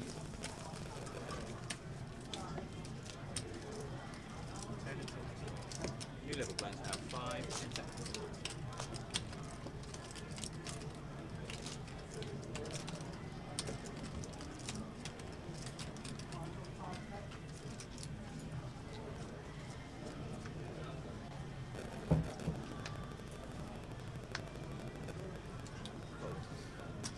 How did Midi go out? I missed it. We've had a 3-table redraw. Midi is still in. Midi's It's just still in. changed table. Yep, we have a redraw at 24, so all the players have a redraw, find the seats, and off they go. Midi is still in. When we get to 16, we'll have a 2-table redraw. If we get to 16. Because at the moment, Wadey, last one out in 20th, which means we're on 19.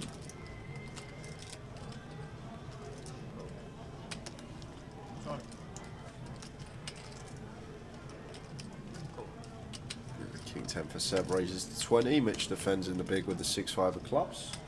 Heads up to the flop.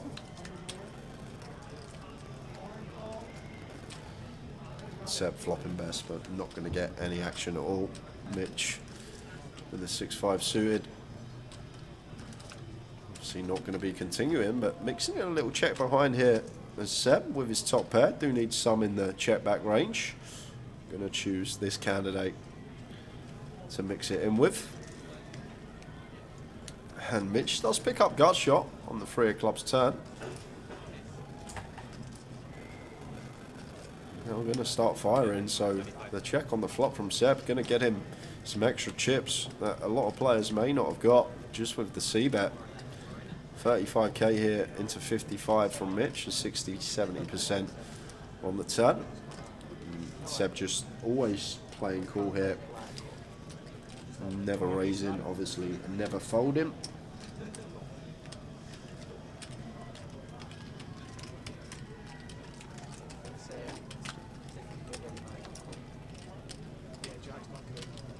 Ace of clubs on the river. And maybe a river that Mitch is less inclined to be bluffing on. May just see the give up here from him. But we do just have 6 high. We're at the bottom end of our range. The worst hand we literally get to river with is 6 high, the 6-5 and the 6-4. And sometimes can be okay to start firing when we are at the bottom of the barrel in terms of range. But this ace is just so connected with Seb. The ace-10, the ace-queen could all potentially take this line.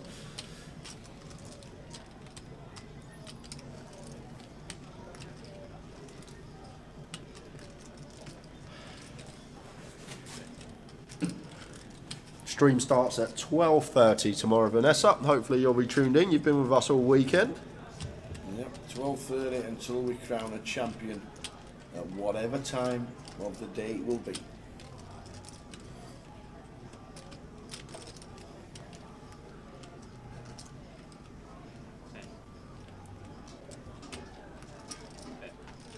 So we have the give up from Mitch, and Seb does go for some fin value here.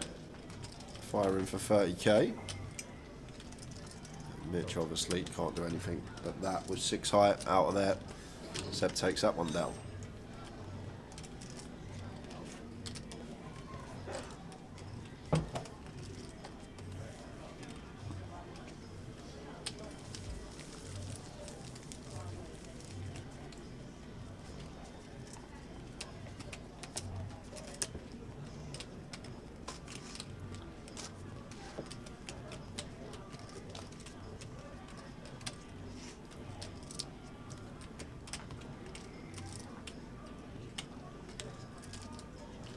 France won 14-0 tonight against Gibraltar. What's the point? What is the point? Just what's the point? I don't know. 14-0. When it gets to 3, just stop.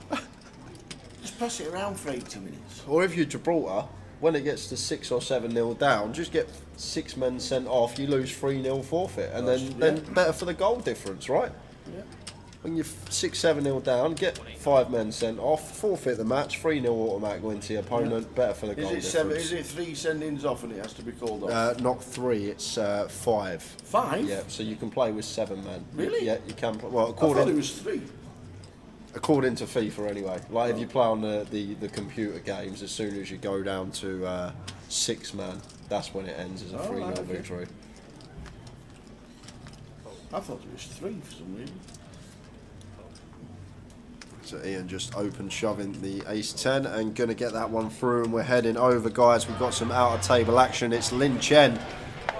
He's all in with king-7 suited, shoves from the button and runs into kings, but does flop. Oh, I thought it was suited. It's offsuit and going to be dead on the turn. Throws his last time back chip in, and the kings fulfill hold, and we're going to lose the reigning champion here in Blackpool, Lin Chen. Good effort yet again, sir. Out in 19th place for £3,600.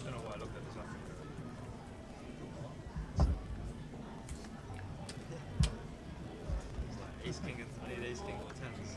Didn't I know?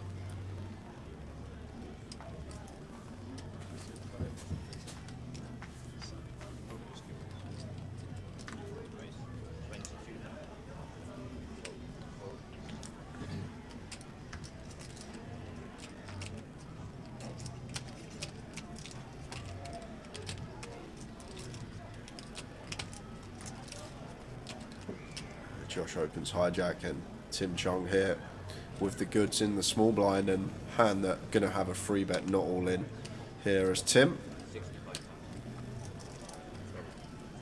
Makes it 65k, so just down to stack size here, 25 effective, so do need a smaller free bet size, even being out of position. And already a dynamic occurring. Josh's, even with the chip lead, has had a lot of people playing back at him and gonna come along here with the ace jack. We are just six-handed, so I think this is fine here from Josh.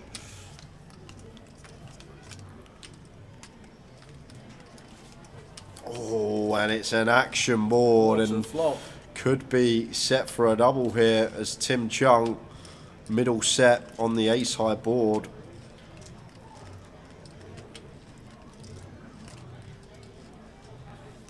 I'd expect to see continue here, Tower, as Tim just down to what size he's going to choose. Let's go fairly small, 40 into 150. 45 into 150, so 30% on the nose, and Josh just with a clear call here with position.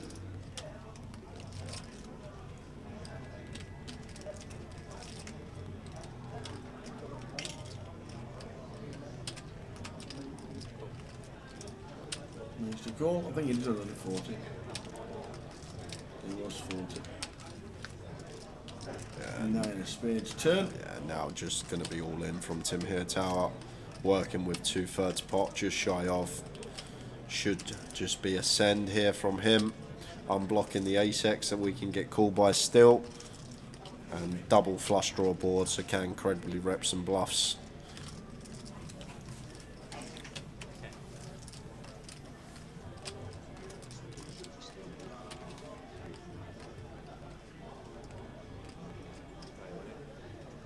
There is the all-in from Tim.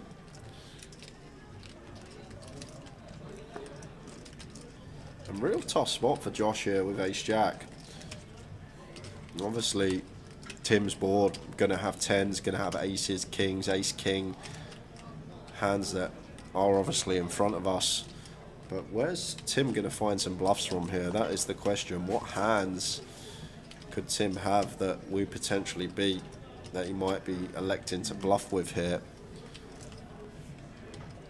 I just think all like this Jack 10, Queen 10 suited are just going to happily peel pre-flop from the small and not free bet with their playability.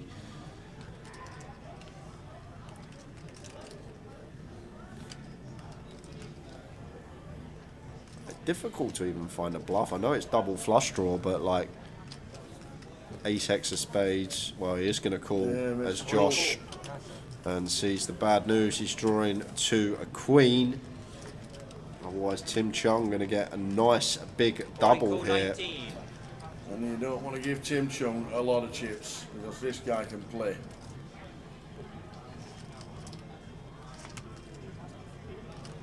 It's a deuce, as dry as you can get. Tim Chung up to $500,000, Josh back down to 600. Big pot for Tim Chung. Big pot.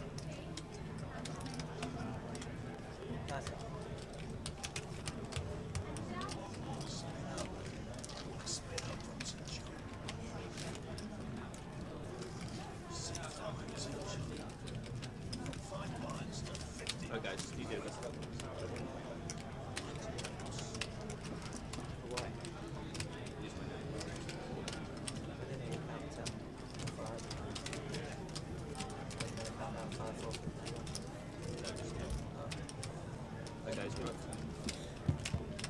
Jay, can I ask you a question about my last time in the online bounty tournament I just played, to see if I did the right thing or not? Go for it, Vanessa. Go, Vanessa.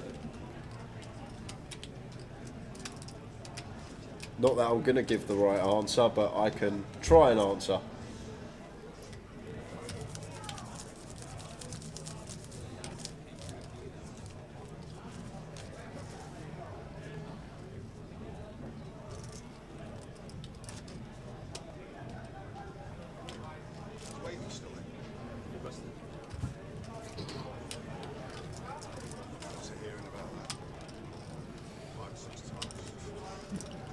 We're on 82.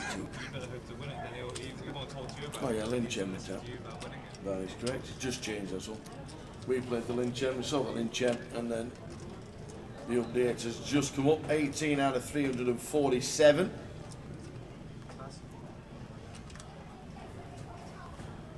Fives for Ludo. Expect to see open. He does. Raises to 20. And that's going to be raise and take for him. And straight over again, tower, outer table action. What's happening? It's George Zak, Georgie boy, who is all in and at risk, and he's been called by James Mahone. King Jack for George, James Mahone with ace-9, so George needs to find some help, and none of it there. Turn is a 6. Slow down, Muzzy, slow down, there's no River rush. is a 10. So we are going to lose George Zak. Well done, George, great effort. £3,600 going his way, That's a good and effort. down to 17, so going to be one off the 2-table redraw. What a good effort that is from George. Well played, sir.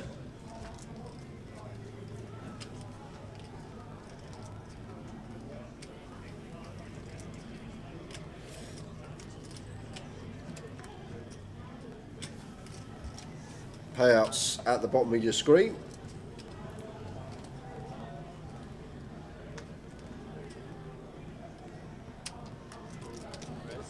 Deuces for Mitch, opens from Hijack. And Ace Jack of Diamonds for Tim, fresh off of his double. Got more chips to work with now. And this one, just going to play cool. I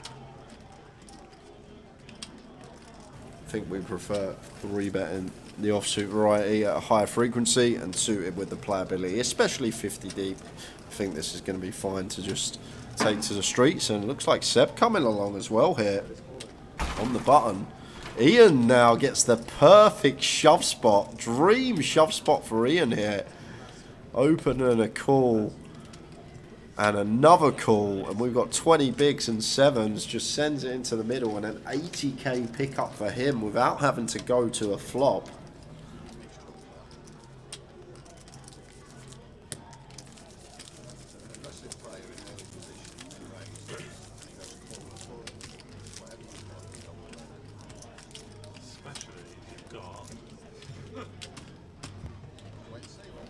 We've done plenty of giveaways today. It's the noon.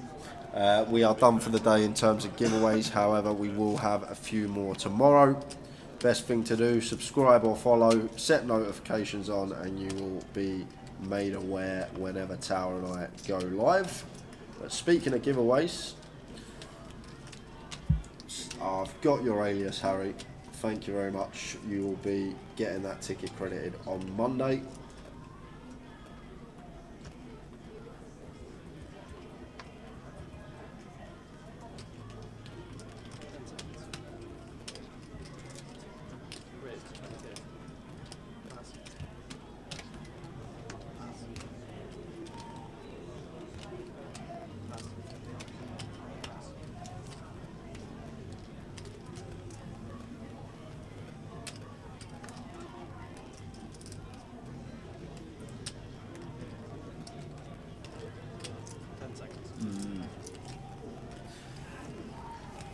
It's a difficult one, Vanessa, because from the hijack, we've still got 4 hands, maybe 5, depending if you're playing 9 or 8 max, but we've still got 4 hands to find a better spot. And the problem is when we've got 6 big blinds and early position is open to 3 big blinds, we don't have any fold equity, so we're always going to be getting called and having to run it for tournament life. Like, it's so much better to shove like a king queen, a king jack, something king 10 suited, jack 10 suited, rather than a tiny pocket pair, just simply because we're always going to be flipping and then sometimes in a dominated spot. And when we are playing these days 2023 with big blind ante, we're obviously not running ante, so then we get 4 or 5 free hands to potentially find a better spot and be the opponent that's shoving first in, and then we still actually have some fold equity with 6 big blinds. Not sure we need to take it. but understand why you would with just 6 big blinds and a small pocket pair. We've got a pair and 6 BBs, but once someone opens from early position, never getting the fold, so a lot of the time we're just going to be flipping, or then some of the time dominated. Might have let that one go. As I say, better to shove hands like King Queen, King Jack suited, Jack 10 suited, like stuff like that. It's going to be a much more viable jam. But great run nonetheless. Really great run. It's that top 4% of the field.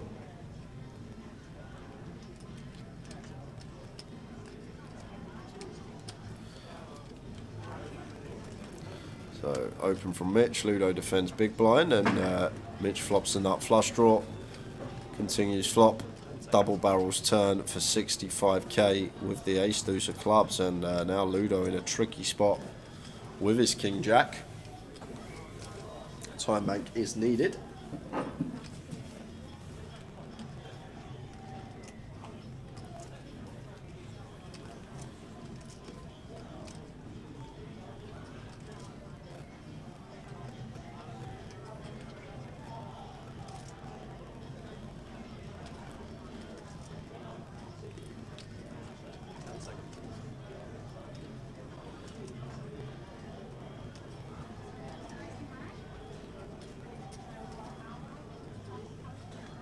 Just going to let Mitch have it. Nice play from Mitch. Gets Ludo off the best hand. Aggression prevails.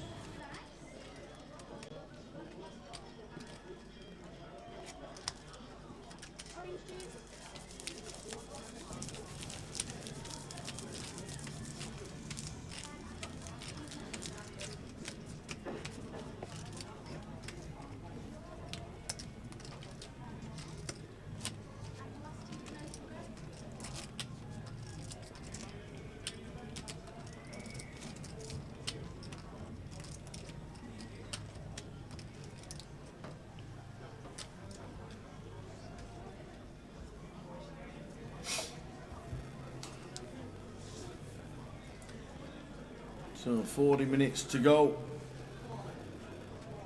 Around about half an hour and the clock will be paused as normal. And then a certain number of hands to finish off the evening. So around about 10 past the clock's going to get paused. 10 past the clock? 10 past the clock. 10 past the clock. 10 past the clock is going to get paused, is what I said.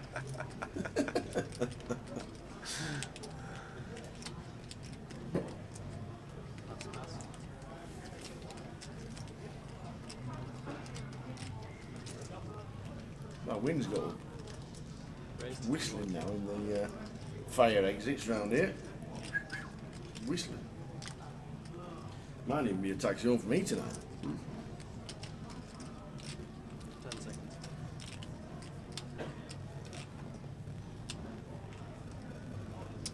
Raise to 75k.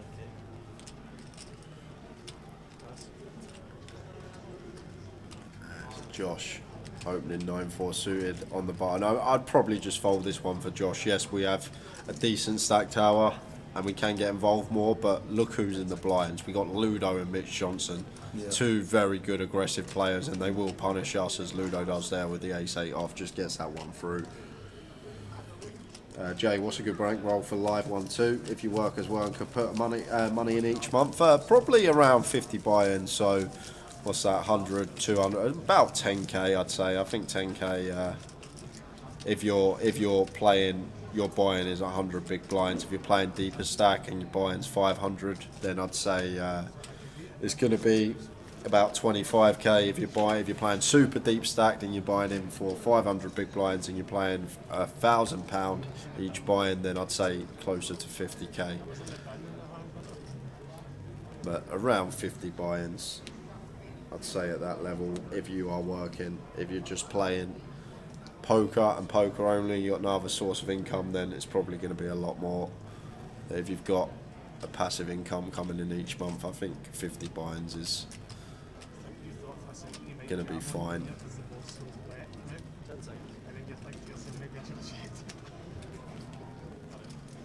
But it depends what your buy-in is.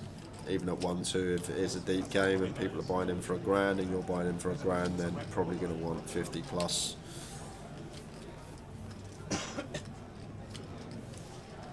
Hooks for Josh, T1. What we call it.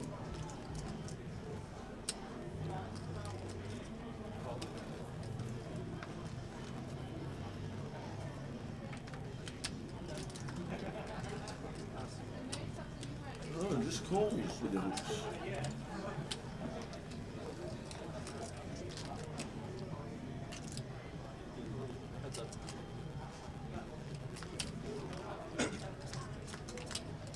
Yeah, I think six-handed here, Tao. We want to free bet this one. Josh will have his reasons, I'm sure, for flatting, but when Seb starts the hand with 27 effective, 6 max, we've just got a hand that is going to print when we free bet call off. But we do get a very tidy looking board here, 9 height, sitting with an overpair. So once check to from the original aggressor, we can happily start putting some chips in. Don't need to go too large, still toe up. Like third's going to be fine, 20, 30k. And goes for 25. Slightly north of third.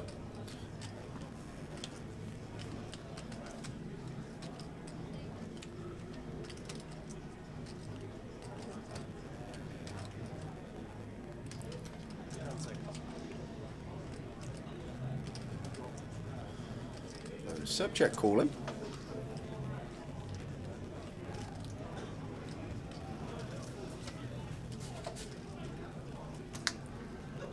King of Diamonds turn.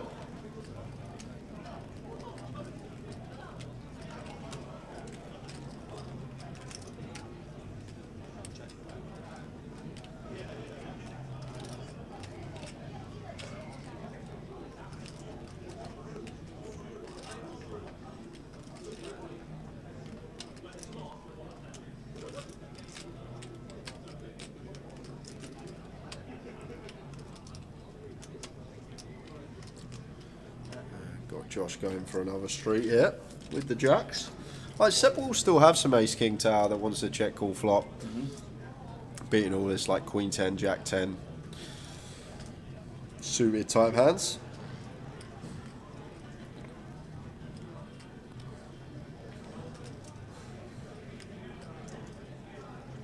What this could be is a check back river as well here from Josh. Just continue to fire and thinking Seb's going to be playing in flow, so therefore we can then just start checking back some rivers.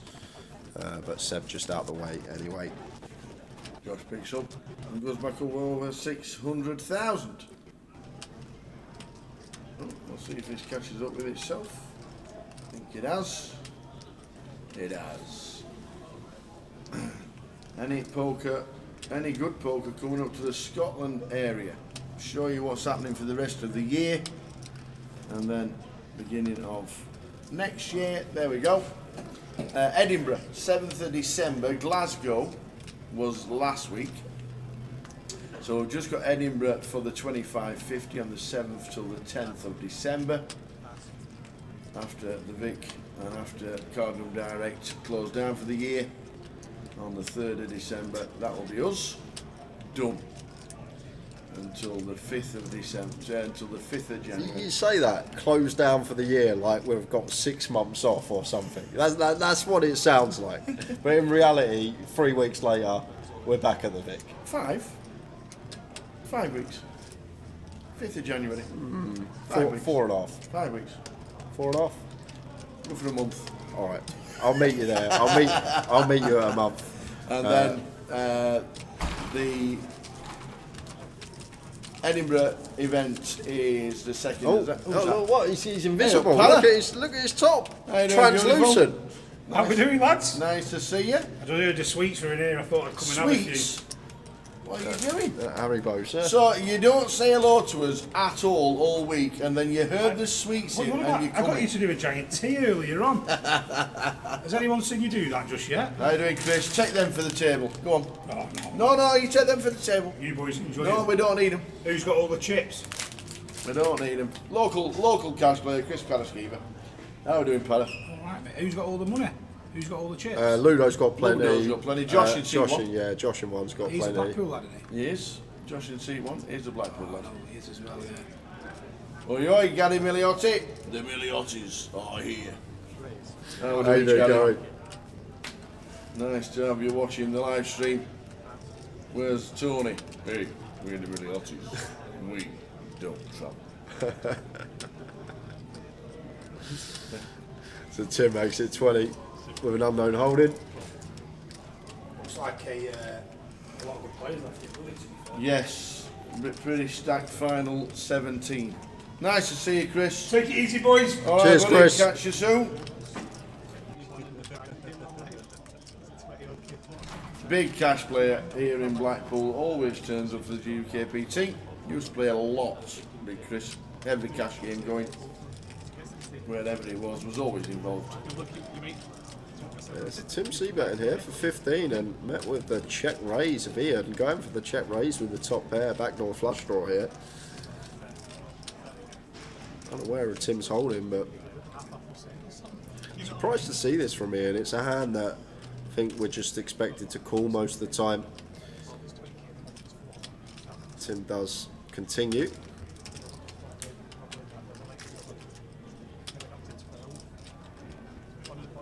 Tower, don't give your Haribo to anyone, says Vanessa. Keep them for yourself. And Ian just shoves with the King 6 suited, undeterred that Tim Chung's called the check raise. He's still going to have the better King X, just rips it into the middle and gets it through.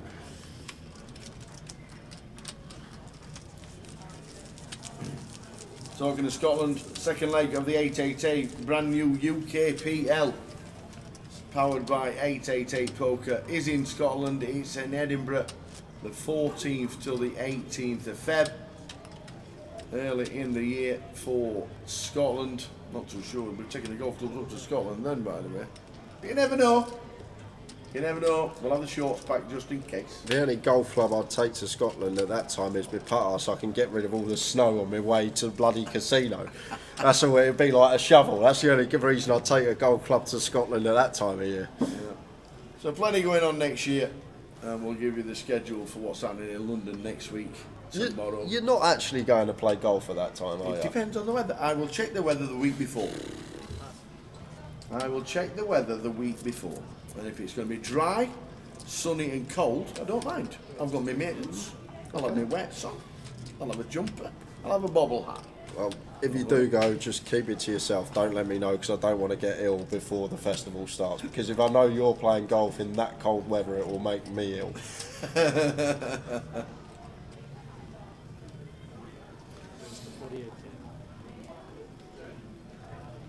Tim with ace jack, 3 bets to 48, facing Mitch's hijack open. And once again, not got any cards showing.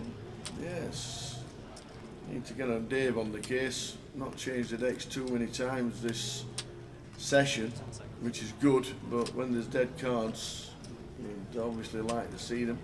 So Dave knows when they're not showing. Mitch does come along in almost identical stacks, these two. Tim just slightly out chipping Mitch. Yep. 5-5-2.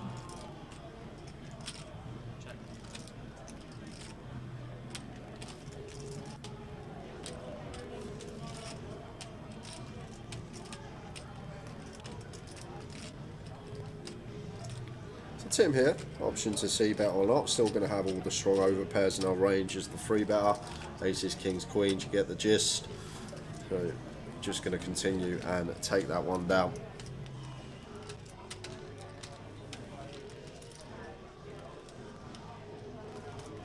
It doesn't matter what the forecast is. If Phil steps near the golf course, it just pours. You're absolutely right, Johnny. I will play Aberdour in the sunshine with my shorts on. I will.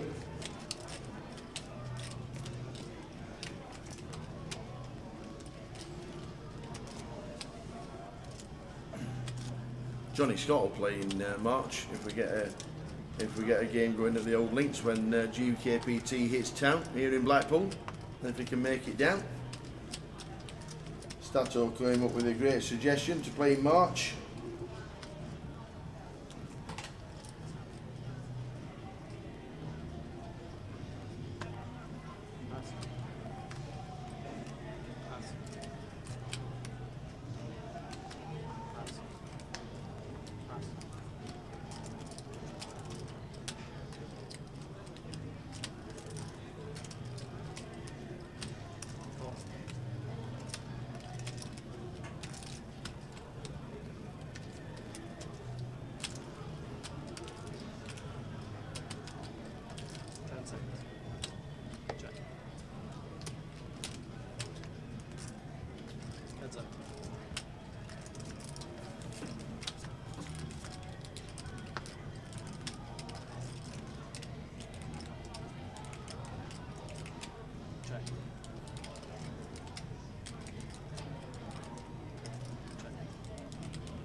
So Josh with the option with the 10-4, trying to get Ludo to fold the best of it, and probably will.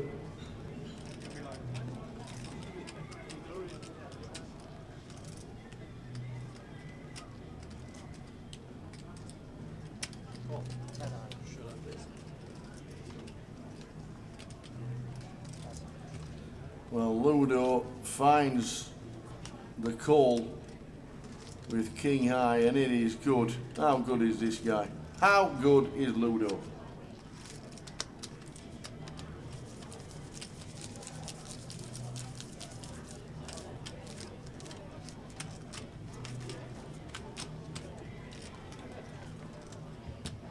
Poker was the winner there. What's that? So poker was the winner there.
That's it.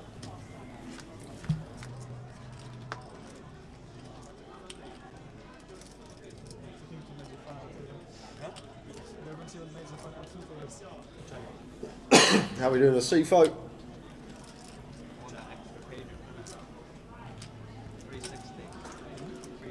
What I missed from Ludo, what happened? Just made a big call with king high. 32k bet on the river from Josh. Ludo makes the call with king high, and it's good.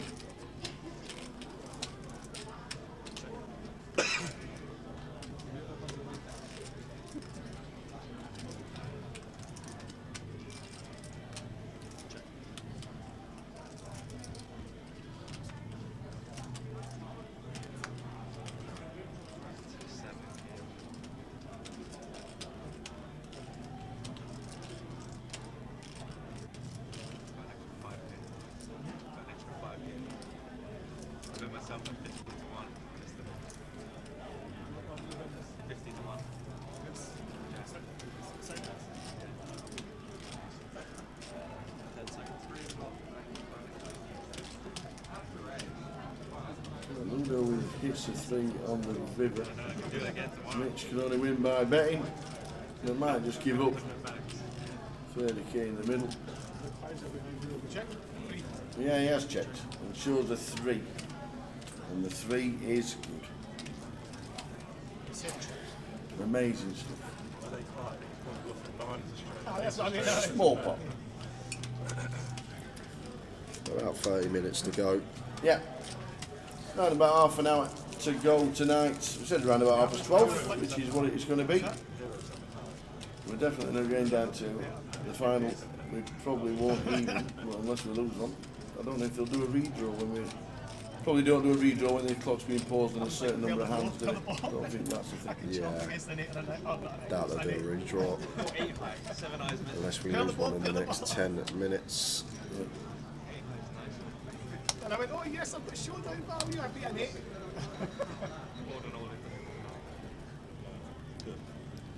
We stacked 41 bigs. Plenty of playing this.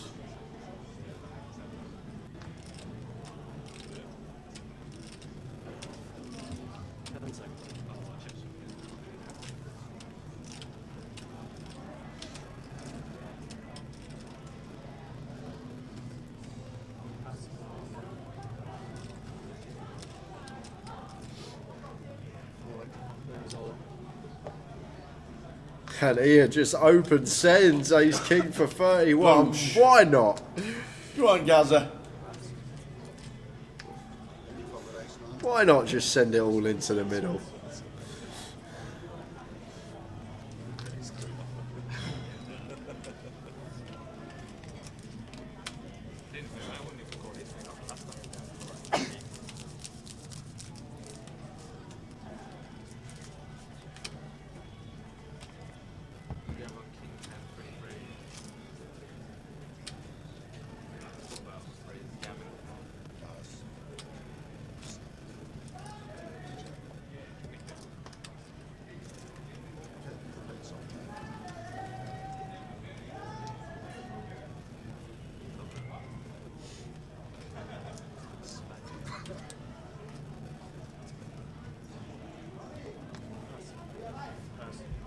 Taken that many times last few days. Slow playing flops, sets.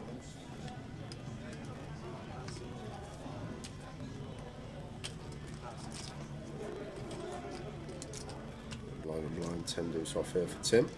One that we could raise, Tower. Yeah, no 10 deuce. Yeah, just blind and blind, you know the drill.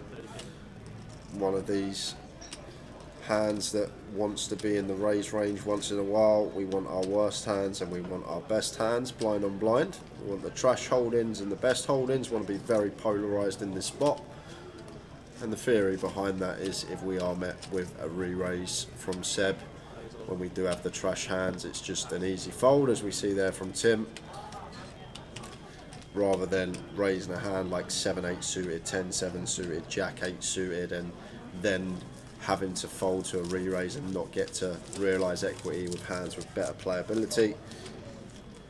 Raise there from Tim, perfectly fine once in a while, but Seb just meets him with the all-in.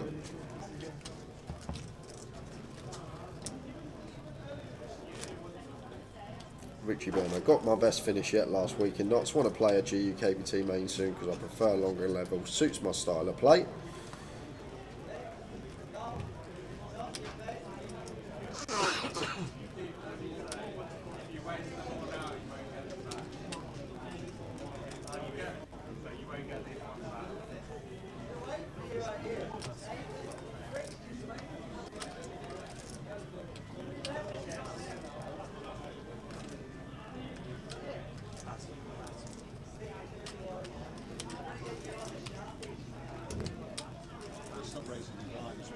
We're going to walk.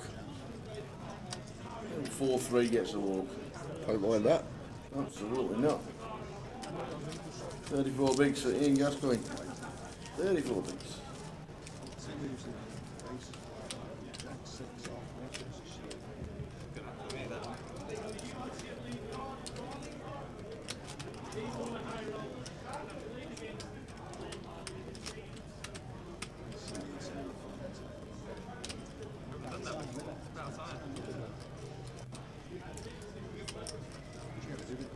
Need more people like Vanessa in the world, Tower. Very positive. Yeah. Comes across very well. Only 13th. Positivity. It's what you need sometimes.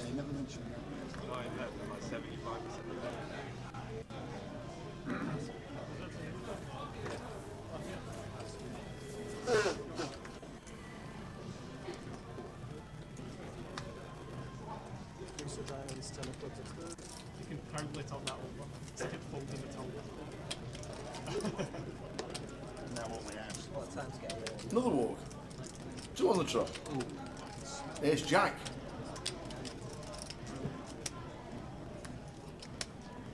I wonder when we get a certain number of hands, we'll have 5 walks. No chance.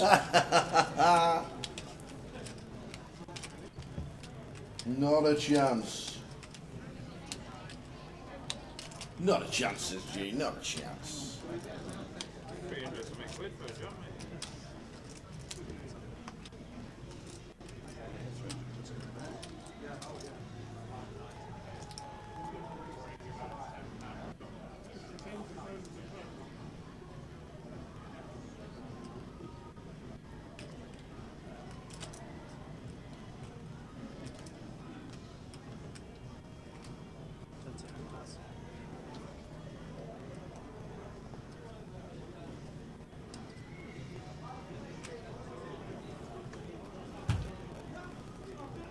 Clock we paused around about 9 or 10 or 8 or 12 minutes. Whenever it paused, you'll see it. Said Queen 6 won't be doing anything with that. Ian says not on the button with 5 deuce.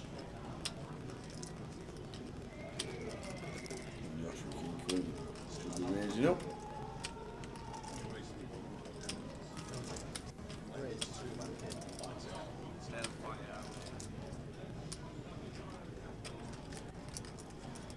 Yeah, 25k, too small versus Ludo Tower. This deep, 50 effective. We need to make it 35 at least. Like, we've got probably the best player in the field left, and he's just going to call almost any 2 versus 2.5x, and then we got to navigate post out of position versus someone that's going to have a significant edge post versus us. So just want to choose a bigger size in here, blind on blind as Josh, although we do get a delicious looking flop. Yeah. Flopping top pair, second nut flush draw.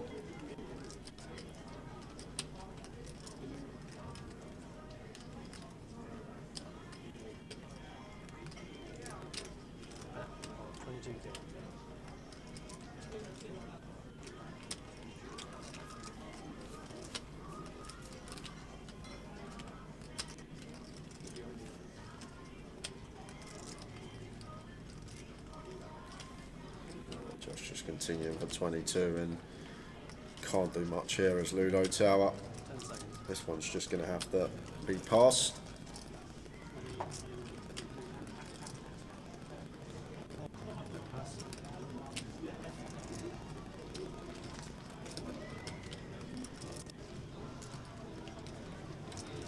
Nice one, Josh. Back up to 614 and 61 bigs. Ludo 51 bigs. Tim 49. Very deep. Surprised if we do manage to lose one or any more in the hour tables. With the clock striking down till we pause it.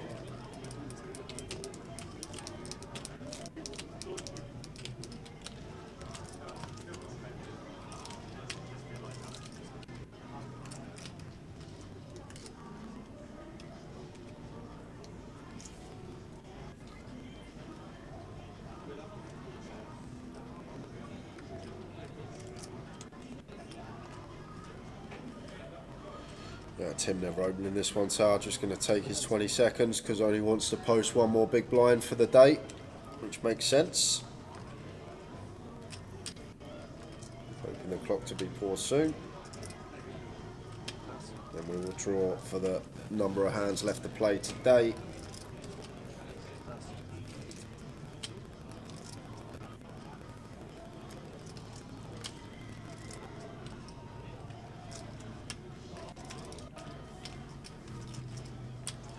Good evening, Sat. Joining us for the last knock-ins here on day 2. Good evening. Just about to pause the clock for number of hands left to play today. Payouts at the bottom of your screen.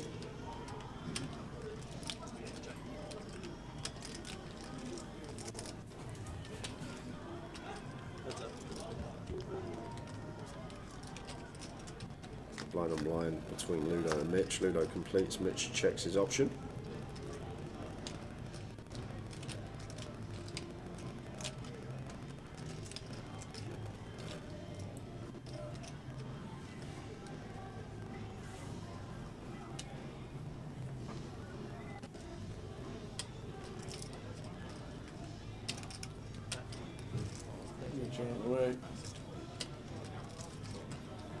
from Ludo.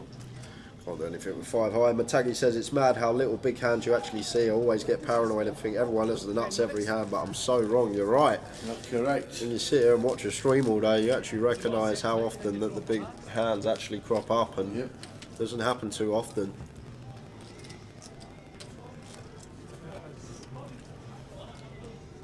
I thought it was always 10 minutes thing as well. It's longer. It's like a bit 8 or 12. So that's kind of like how's the randomized?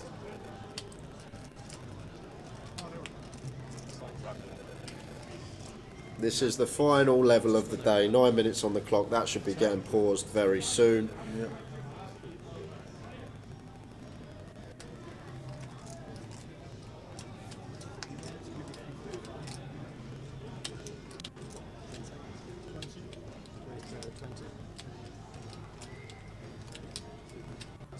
There's from Seb, makes it 20.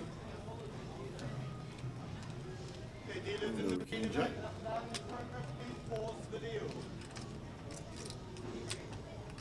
Pause the deal on 9 minutes. So it should be 3, 4 or 5 hands, can't be any more. Can't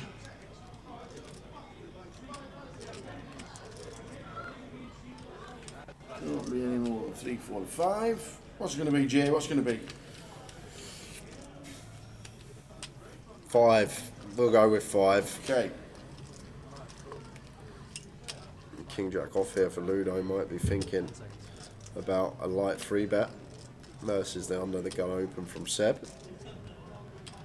Going to take the passive approach and just call with position. And that's going to bring Tim in from the big with the 10-9 of diamonds.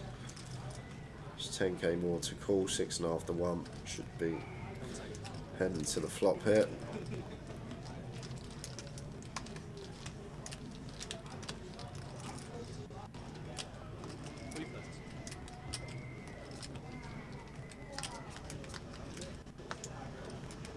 Two 9 ace. Both flop a little bit of it. Seb top, Tim second. Ludo none of it.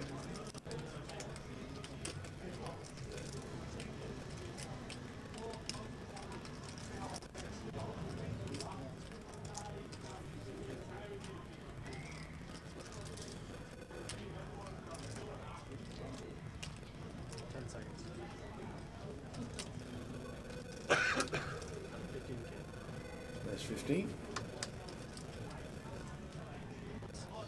Seb will be calling. Yeah, Tim makes a good lay down there. Even getting that price just with the 10-9 just out the way. Not getting sticky. Choosing to let it go. But as Tara mentioned, Seb should be continuing here as he does.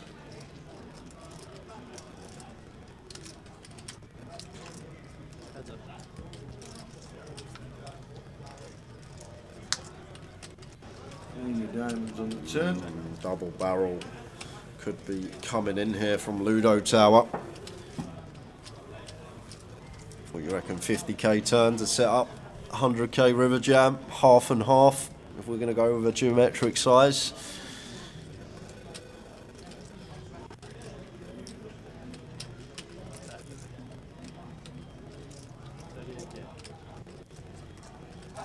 Goes for 38. So 38 would actually set up closer to pot-sized jam on the river. And Seb gonna have to throw his seatbelt on because we're gonna have to call once more. Decision gonna occur on the river once we elect to check flop with our top pair. Want to see a brick to see if Ludo is gonna unload here, Tower. And it's the King of Hearts, and maybe one that's going to ruin things for us, and just going to go check now once Ludo does catch some showdown. Unless he reads into this, as Seb's got specifically what he has, a weak ace that has checked flop and turning his second pair into a bluff perhaps, but a lot of people just knuckle this back. Most people just knuckle this back and take their showdown with the king. But once Seb calls twice, maybe Ludo recognises that Seb has a weak ace, is going to check behind and shows the king jack, and Seb's going to win with the ace 8. So last 4 hands for us today, guys.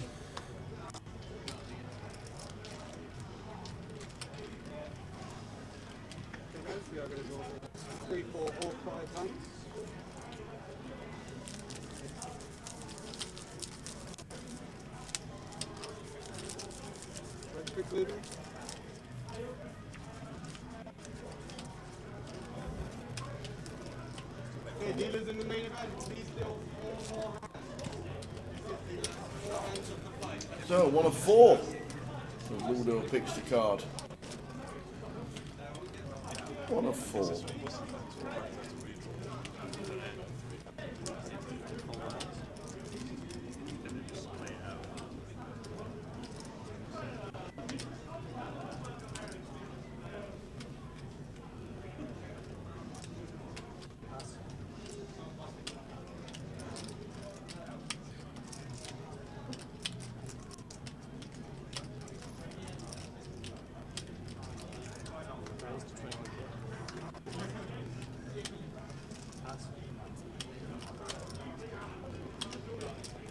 And Josh makes it 21 from hijack.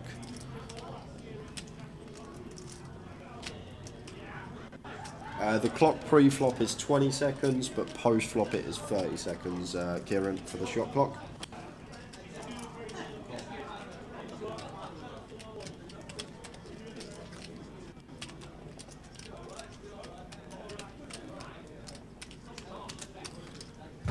So, not much we can say about this one, guys. We've got 2 unknown holdings. Yeah. Definitely need to sort this deck out for tomorrow. So it's progressively getting worse. That's right, Dave will be in at 9 AM registering decks tower. Don't you worry about that. Cool. Cool. The thing is, I know it's late in the day, but Dave knows when we can't see the cards, so we should be changing decks a little bit more often. It's not his fault. Sometimes the cards just stop working. The chips just break. That's what they do. But when you see it on a regular basis, you should be changing the cards.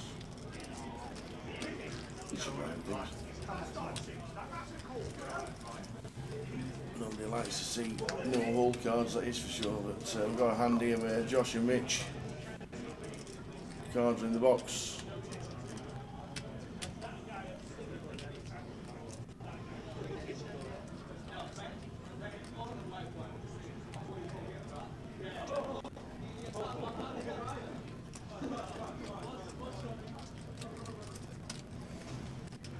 It's not the table, Mark, it's the cards. It's not the table.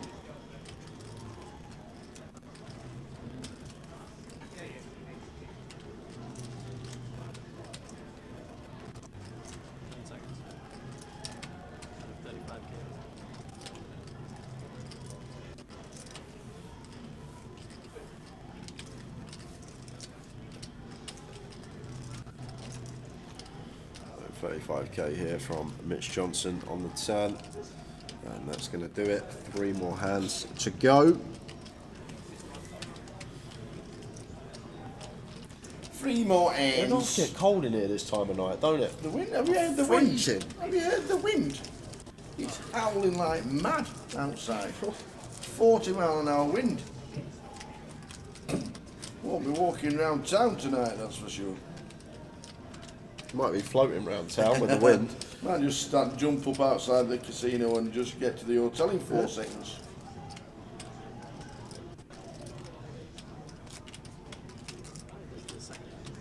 You guys plan on playing any event soon? Not really for me. I'll probably play a few cash game sessions to lead up to the end of the year, but won't be any tournaments for me until next year now. I don't think Tower's got anything planned regarding poker.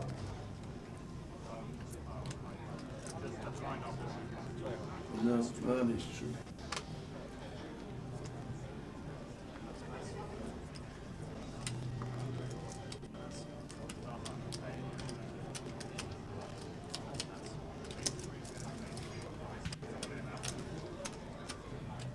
It's going to be raise and take for Josh, so 2 more hands to go.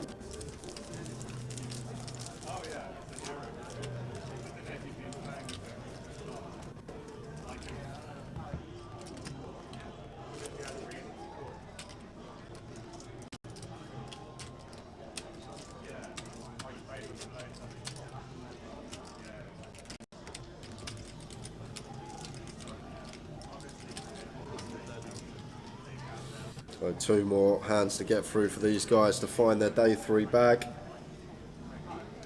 Did the stream get confirmed for London, lads? How many days? Yeah, I believe it's 12. A lot. 12 days of streaming in London. The whole lot. And we'll show you the schedule.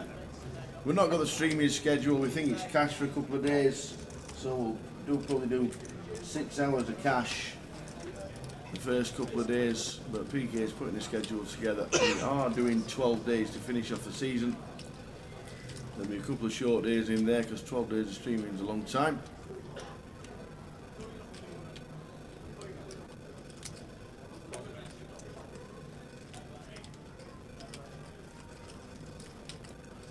Squeeze, Josh. Find the squeeze with the ace-5 off from the big blind. You can do it. It goes for the call.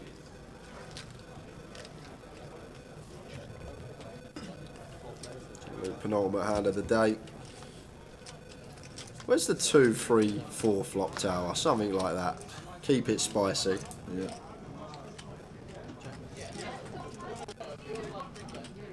It's not. It's Queen 6-6.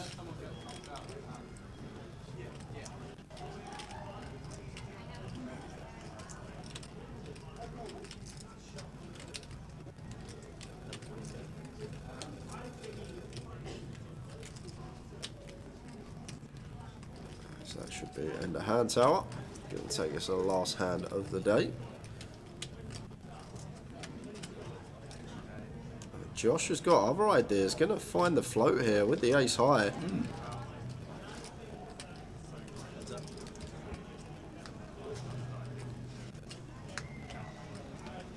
King of Diamonds turn.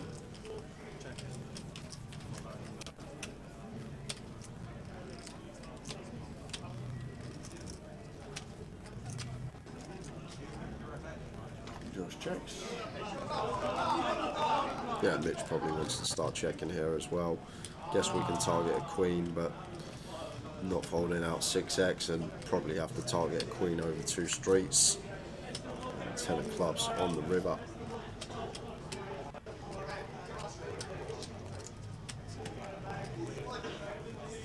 So chop with